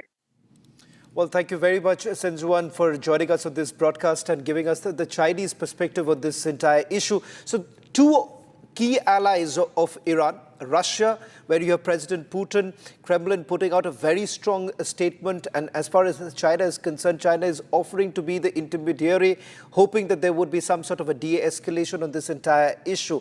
Now, that's what we know as far as their allies are concerned. In fact, General Shashi Asthana continues to be with us. General Shashi Asthana, I want to focus a little bit on what's really happening along the Strait of Hormuz, where we are also getting in some more breaking news. As far as shipping companies are concerned, we'll put out the graphics in a short while from now in terms of how the global supply takes a massive hit, with the Iranians now basically deciding that they are going to shut the Strait of Hormuz. In fact, so much so earlier today, we have had an oil tanker being hit. Now you've had one of the largest shipping companies saying that they're suspending all vessel crossings in the Strait of Hormuz until further notice. Can we also get the graphics up as far as Strait of Hormuz is concerned? Because why this is going to have economic ramifications in the days to come. That's not the graphic. We'll have the Strait of Hormuz graphic up in a short while from now. Can we go back to the screen here? General Shashi Asthana, what do you really make of the current situation? Because the other countries will perhaps have to pull back and think that if this actually continues, if the war really continues, the economic constraints that many of us will be facing, Abhishek, I believe even as far as India is concerned, we are looking at least about 35 to 40% of our crude oil imports really coming in through the Strait of Hormuz. Certainly, it's going to be to pose a very heavy economic cost on everybody, all users of Strait of Hormuz, which includes China, India, Japan, and a whole lot of other Southeast Asian countries. And more than 20% of the oil passes through Strait of Hormuz. That's the magnitude. And a fair amount of gas also passes through that. Fair amount of trade is passing through that. So that is going to impose a very heavy economic cost on everybody. Including the other implication would be the rising in cost of oil, which the moment the market opens tomorrow may jump from 60 to maybe 72 barrels at least, and maybe much more, $72 a barrel or maybe more. So that is going to impose a very heavy cost on everyone. And therefore, there will be a pressure which will be perhaps put some kind of diplomatic anything else except they want that a ceasefire should take place or the de-escalation should take place because Chinese are also impacted with the smooth flow of oil which will get disrupted if there is if no de-escalation takes place. So it has a heavy economic cost by all stretch of imagination. The other factor of the heavy economic cost is the flying routes.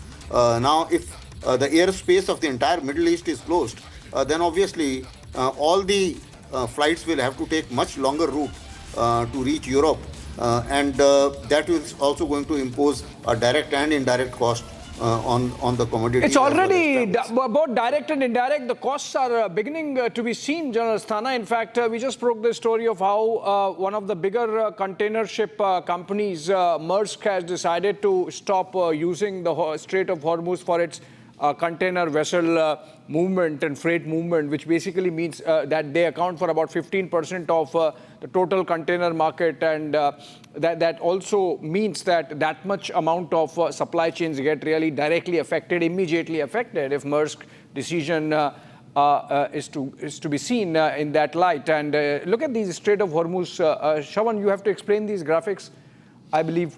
Well, in fact, I'll just quickly take our viewers through why this narrow area that you're basically looking at, why this holds of great importance, because you are looking at a massive supply chain that is going to be perhaps choked further with this decision that has been taken by the Iranians. Now, for the longest time, to be fair to the Iranians, despite the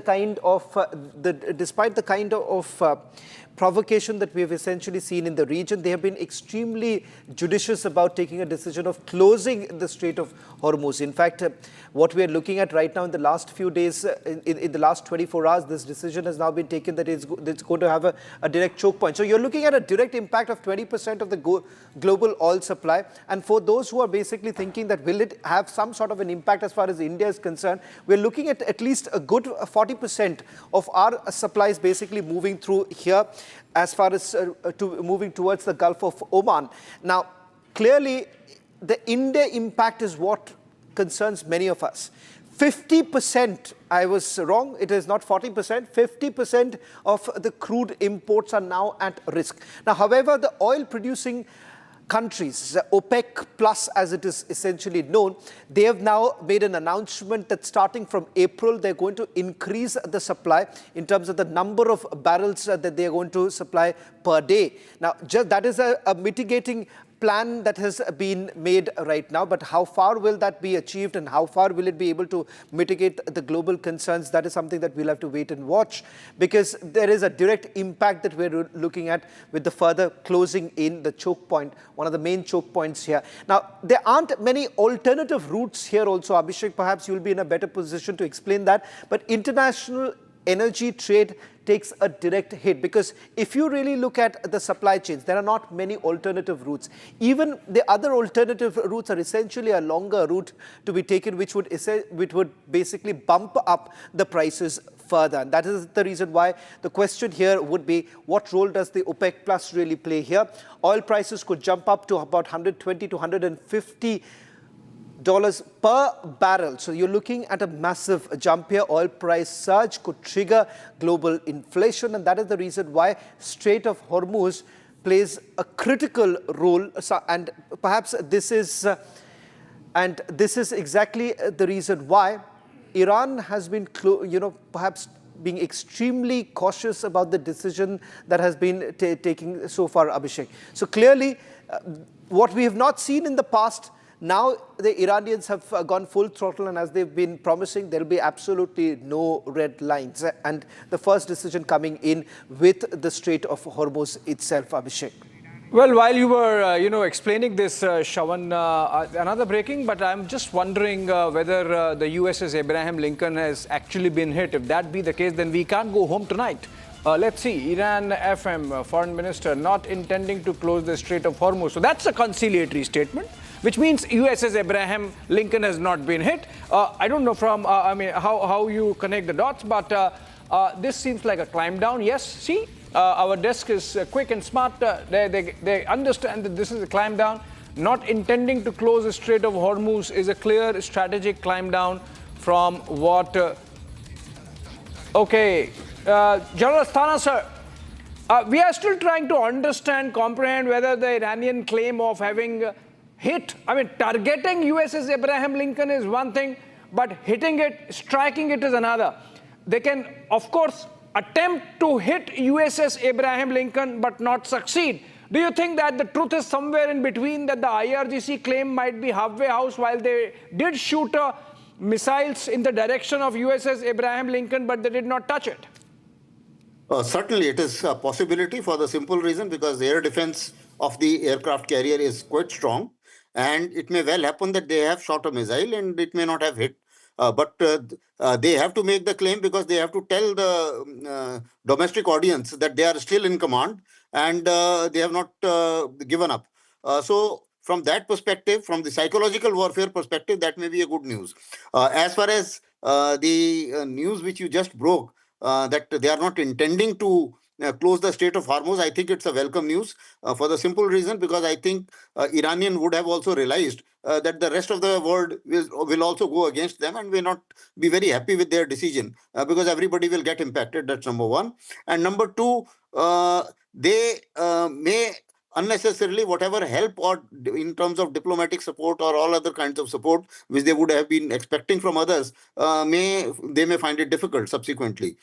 So I think that's a conciliatory statement, and that's a good statement and a welcome statement for everybody.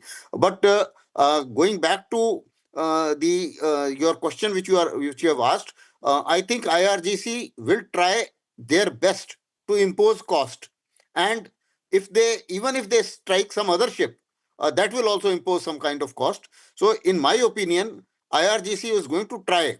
Whether they succeed or not is a separate issue, but they will certainly try to damage some of the ships of United States, and then only they can impose some kind of cost if they have to give some message to United States. As far as President Trump is concerned, he is thinking that with a strike and with leaders killed, I think he would have made his point. So he is basically trying through his messages to tell these people that don't escalate more. And he would like to go out of this conflict without any major casualties. As of now, there is no news of casualties, but then we have to factor in the psychological and information warfare also, because Western countries will ensure that even if there are some damages in Israel or in their Fifth Fleet or in any of the bases, they will perhaps hold on to that news for quite some time so that the things don't go against President Trump. So that's the way the things are. I think it's a mix of all kinds of warfare and all instruments of warfare are being used. Let's see how it goes. Right. Absolutely. And Shawan, I believe we have still We are still to hear the last word on whether a strike has happened on USS Abraham Lincoln. But as I said, Shawan, if it has happened, you're not going back home tonight. Well, in fact, I would have expected that the Pentagon would have put out a report immediately or some sort of a response really coming in. Exactly. It seems that it is just a claim that has basically come in. Now, it's, one would say that in a situation like this, when the war has basically broken out, there are several psyops that basically plays a key role. Yeah. Whether it is part of that, one does not know, because right now, a short while back, you've had the Iranian president also putting out a statement where he says that the United States and Israel should know that nothing will really come of this except their own downfall. They're basically indicating that the succession plan is there. In fact, an announcement will be made as far as who's going to be the next supreme leader. They've already said that the Interim Leadership Council have been established after the killing of Ayatollah Ali Khamenei, and the work has already begun. So that's the messaging that has been done. Now, in fact, Abhishek, the attempt that we are making here at Republic TV is to get you, a 360-degree view of this war. So it is important, while it is extremely difficult to get any sense of what's happening inside Tehran and inside other cities of Iran, we've tried to get the best of resources to try and get you that this is what is actually happening in Tehran. While the West may want you to believe something, but the reality seems to be a little different than what is being projected now. Here is a report which was filed by a CGTN reporter earlier today. I've come to the center of Tehran, Engelab Square. As you see, people are mourning the death of Supreme Leader Ali Khamenei. Reports indicated that he was killed yesterday by both U.S. and Israeli strikes.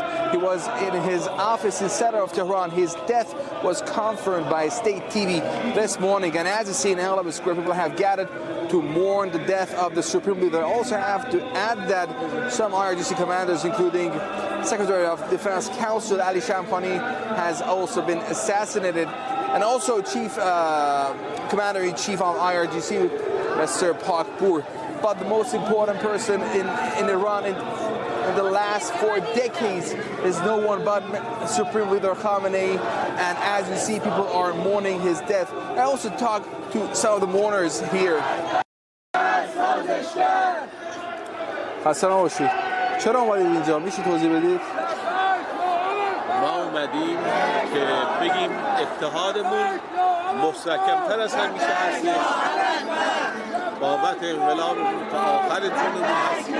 ما اومدیم بگیم که رهبر ما رو زدید. انتقامش که ازتون میگیریم. فکر نکنن آقامون رو زدن میتونن راحت وارد کشورمون بشن. نه. زی خیال باطل. ما حتی 1 سانتیمتر 1 وجب از خاکمون رو به اجانب نمیدیم. As you see, the mournings here are held by pro-government people inside the country. Shawan, that was really important that we got those voices because those establish the fact that on the streets in Tehran, General Asthana, people are coming out. There is an outpouring of grief. People are mourning. And the narrative that we have seen from Western media that on the streets of Tehran, there is jubilation, but because of internet shutdown, those pictures are not coming out, does not seem to be true. I believe this is a story that's going to hog all the headlines, not just over the next 24 hours, but longer, even as we wait for a confirmation from the Pentagon whether USS Abraham Lincoln has been hit. I think on that note, we slip into a short break. Coming up on the other side, the debate with Arnab Goswami.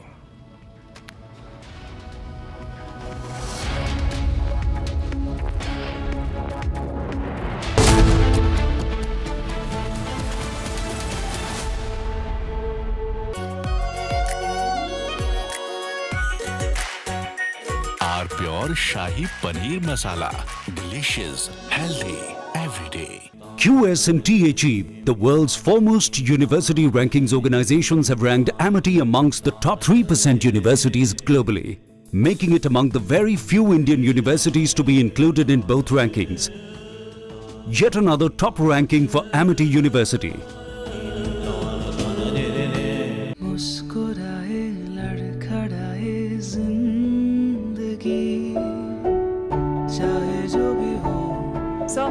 Patient के लिए कौन सा room prefer करेंगे आप?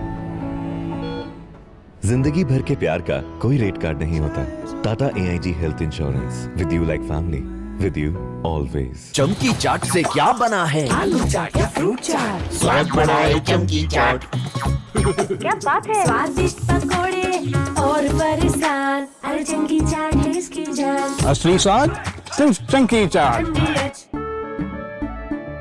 केसरिया से मन जोगी हुआ रे, दिल झूमे देखो मतवारा हुआ रे। केसरिया से मन जोगी हुआ। हर पल मनाओ केसरी त्योहार। विमल, बोलो जुबान Kesari. Are pure suji pasta, उबालो मिलाओ और खाओ, 8 मिनट में तैयार। क्या टेस्ट है, सबका राजा R pure masala. Please stop. झुमका तेरा झुमका, तेरा झुमका। नॉट देयर, मेरा काउंटर टॉप टूट जाएगा। तेरा झुमका।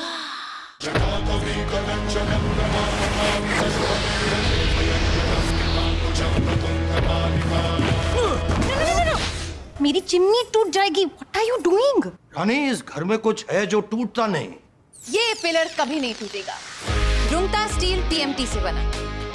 रुंगटा नहीं तो घर स्ट्रॉन्ग नहीं। रुंगटा स्टील TMT बार एकदम सॉलिड। चमकी चाट से क्या बना है? सैंडविच, लस्सी और छाछ। हर घूंट में चमकी चाट। ड्राई फ्रूट और दही बड़े। चमकी चाट से स्वाद बढ़े। असली स्वाद सिर्फ चंकी चाट। मुस्कुराए लड़खड़ाए जिंदगी, चाहे जो भी हो।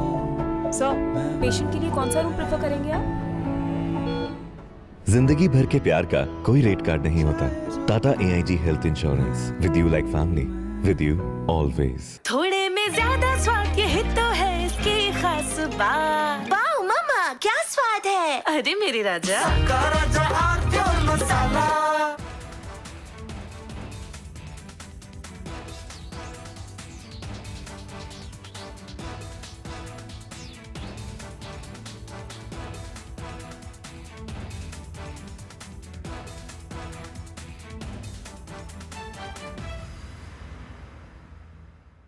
Now here's the reality, it's fact not fiction. You are sitting on a plane.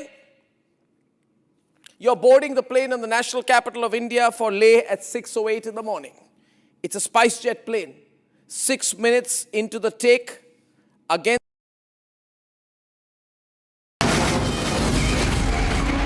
From the Republic Media Network headquarters, it's time for Arnab Goswami on the debate.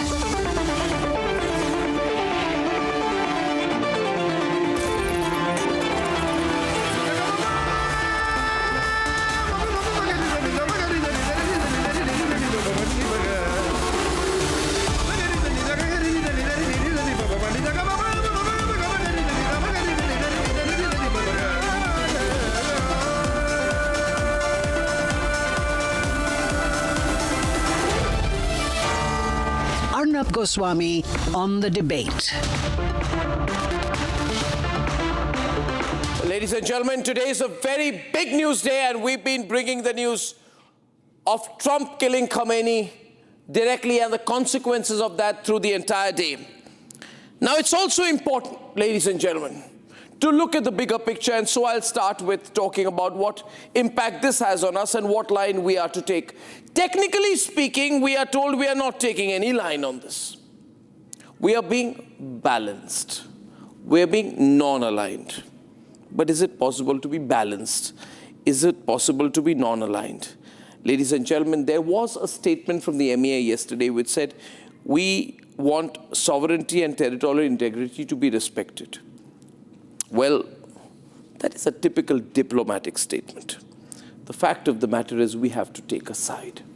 It's going to be very difficult not to take a side.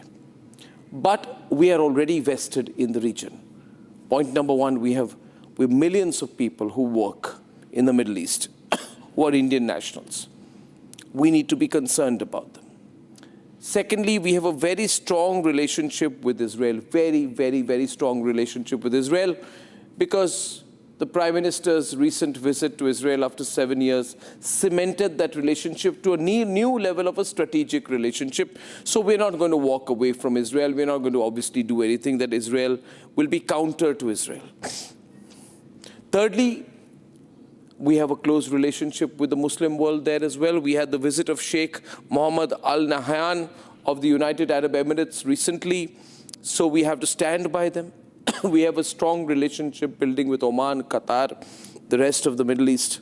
So we have a strong relationship with them. But there is one more angle, ladies and gentlemen, one more angle. We will be conscious, I'm sure, pragmatically speaking, that you do not expect Iran to crumble and fall over.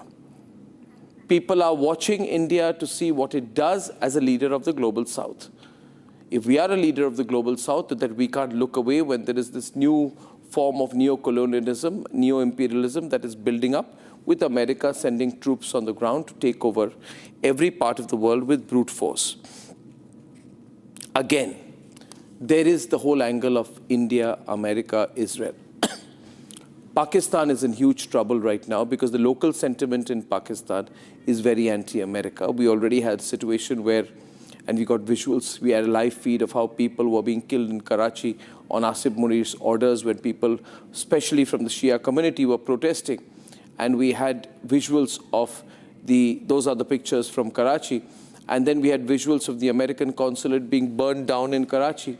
So there is a state of lawlessness in Karachi.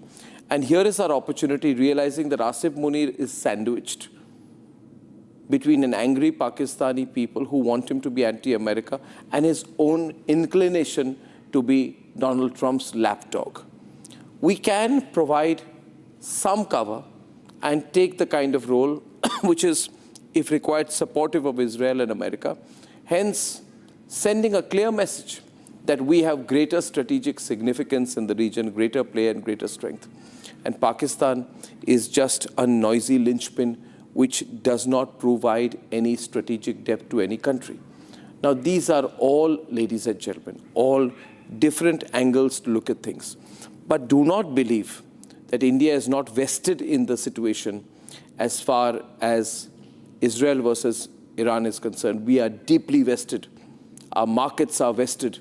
If this conflict continues for a long time, supply chains will be affected, fuel supplies will be affected, and this entire area around Iran is also the fuel supply chain for the world. So, ladies and gentlemen, we are vested. And if there's any consolation, we are not the only country vested. We are one among many significant players who are vested. This has been a historical inflection point today that has happened with Trump killing Khamenei. Personally, if you ask me, I believe that this kind of risk-taking by Trump will eventually work against him. But that's not my concern, neither is it yours primarily. Our concern is what impact does this have on our nation? Here is a quick report on that, and then we'll debate that starting first.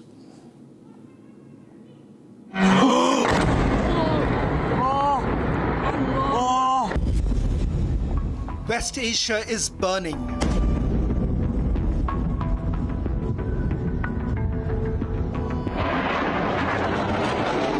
Missiles, drones flying over Gulf nations.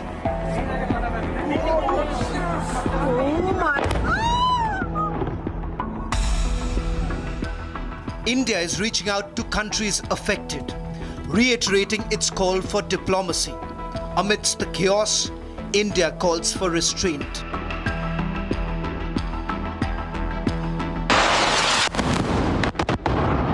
External Affairs Minister Dr. S. Jaishankar dialed his counterparts from the Gulf nations. Israel's Gideon Saar, Iran's Syed Abbas Araghchi, UAE's Sheikh Abdullah bin Zayed Al Nahyan, Saudi Arabia's Prince Faisal bin Farhan, Qatar's Sheikh Mohammed bin Abdul Rahman bin Jassim Al Thani, Kuwait's Sheikh Jarrah Al Sabah, Bahrain's Abdul Latif bin Rashid Al Zayani. Dr. S. Jaishankar reached out with one clear message to de-escalate. as he received assurance about the safety of Indians stuck in war-zone areas. While back home, protests are underway.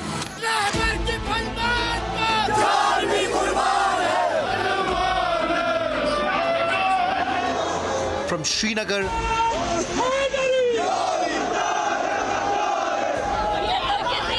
to Lucknow,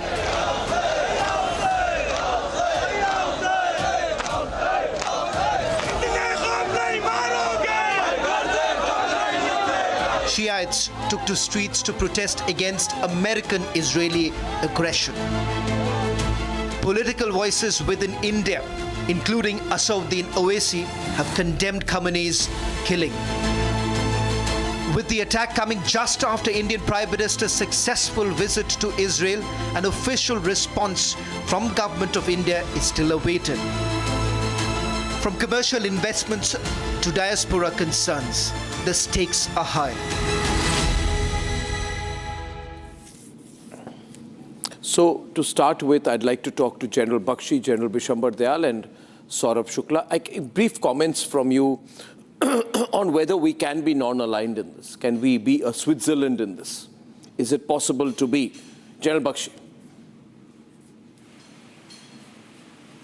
Arnab, all that I would say is we have very good relations with Israel, but we also had good relations with Iran, which was our bridge to Afghanistan, to Central Asia. They have been supporting us in the matter of Pakistan. We both have problems with Pakistan. So that cannot totally be wished away and ignored. Let me also remind everyone, India has the presidency of BRICS, and the nation attacked Iran is a member of the BRICS, right?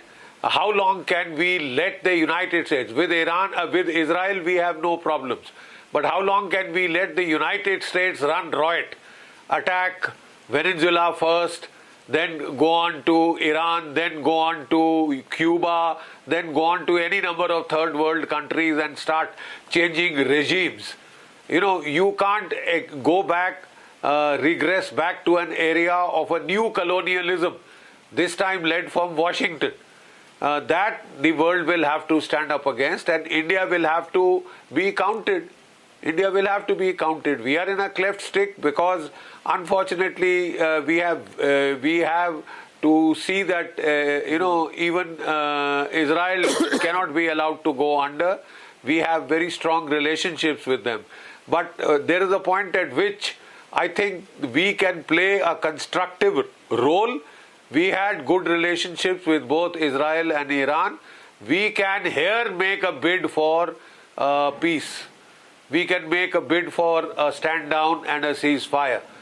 Maybe not immediately in the next 2-3 days because sentiments are very high on both sides. But when the ammunition starts running low, when the losses mount on both sides, casualties mount on both sides, they will be more willing to talk peace, and then I think India can play a constructive role. For once, play that constructive role. Damn it, you have good relations with both sides. To play a constructive role, and I'm not sure. Do we have that kind of say in this? I mean, or are we? Not now. Are we only going Give it 2-3 days? Are we only going to calculate? Should we only calculate on the basis of what our immediate interest is? What would our immediate interest will be in this situation? Which side do we stand to gain more from? Is the question, General Dayal.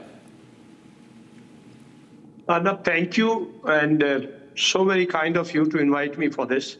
Arnab, I'm quite candid on this, that please don't mind, we are irrelevant in this whole game. The India, China, and Russia, it is an issue of their credibility today in the world order.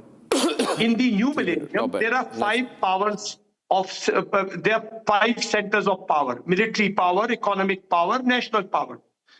America is 1, China is 2, EU is there, India is the 4th, and Russia is 5th.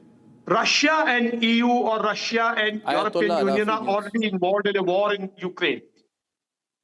India has been absolutely silent. Actually, 2019, when we withdrew from Iran's oil, that was the time to question America. Nobody questioned.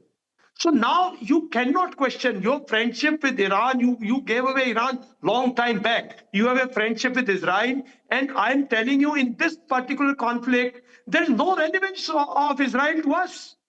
It is our diaspora. It is our a crore plus people working in this area, our $150 billion coming from this area, our energy going through this area. South Asia, Southeast Asia, southern, these portions are severely affected. Our communication to the West is breaking. Communication, when I say lines of communication, our air travel will be broken. Our inflation may go up. We are severely affected, but we are irrelevant. We will have to accept this fact. Except issuing these statements, you can do nothing much.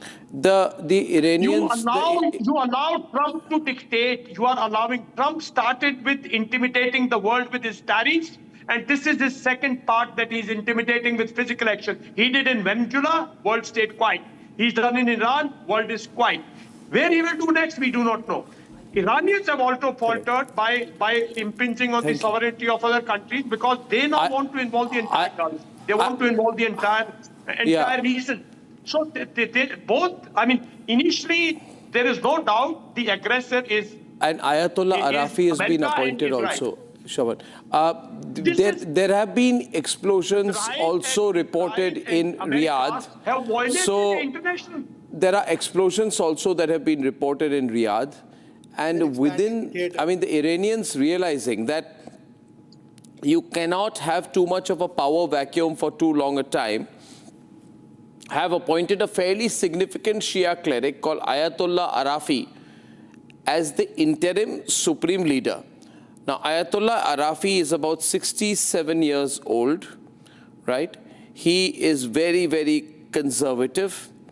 And, you know, he has been the president of the International Center for Islamic Studies, and he has a long history, almost 4 decades of theology that are behind him. So they have appointed a significant person on the ground. Now, if this war doesn't end quickly in America's advantage, then Saurabh, it's going to be a war of attrition. So Trump has to do something to dominate very quickly. You know, does he have a plan? Yes, you know, from the sources here in DC and obviously in Florida, where President Trump currently is, in Mashhad, from where he directed the entire operation, I can tell you that they have a plan. And that's the reason why what I've been saying all along on your shows, that in the first 20 part itself, if you see the entire leadership getting hit in a precision strike without having any boots on the ground, making sure that they had actionable intelligence itself tells you a story. The other part of the story is to make sure that you continue that pressure on the Iranian leadership, the rest of that which is left, and continue to make sure that your assets which are there, both Israeli assets and the American assets inside Iran, you create a whole momentum to make sure that you have moved towards regime change. Coming back to what you were discussing earlier with my co-panelist, I have a slightly different view. I feel that India has to do the, you know, it's a tightrope walking for us, because on one hand is India's moralistic position as a country which is the leader of Global South, which is already always spoken about, that Prime Minister has been very vocal that it's not time for any war. But the challenge here is that you also had a regime which was responsible for the death of almost 30,000 civilians, which was fomenting a cocktail of terrorism, including a terror attack in India against Israeli diplomats. We had to do business with the Khamenei regime in Iran. So you're saying that eventually we will have to lean very much towards America. Yes, Israel, naturally speaking, America, Israel. Yeah, this is not the time. This is not the time to be asking deeper questions. You have to leave morality sometimes to be where the real politics lies. So what you're saying is that this is not the time to be doing a larger theoretical discussion on multilateralism, global south, etc. Absolutely. This is the time to seize advantage. We cannot be isolated from the rest of the world and be locked in, General Bakshi, with Turkey, China and Russia. It can't, you know, Iran, Turkey, China and Russia is one axis we don't need to be part of right now. And the British Defense Minister says that the Iranians are firing missiles at Cyprus where we have British troops. We have to decide now. I mean, we have also got our interests, General Bakshi, with IMEC, the India-Middle East corridor, for which we have to be very closely working with UAE, with Israel. We can't give all that up, can we?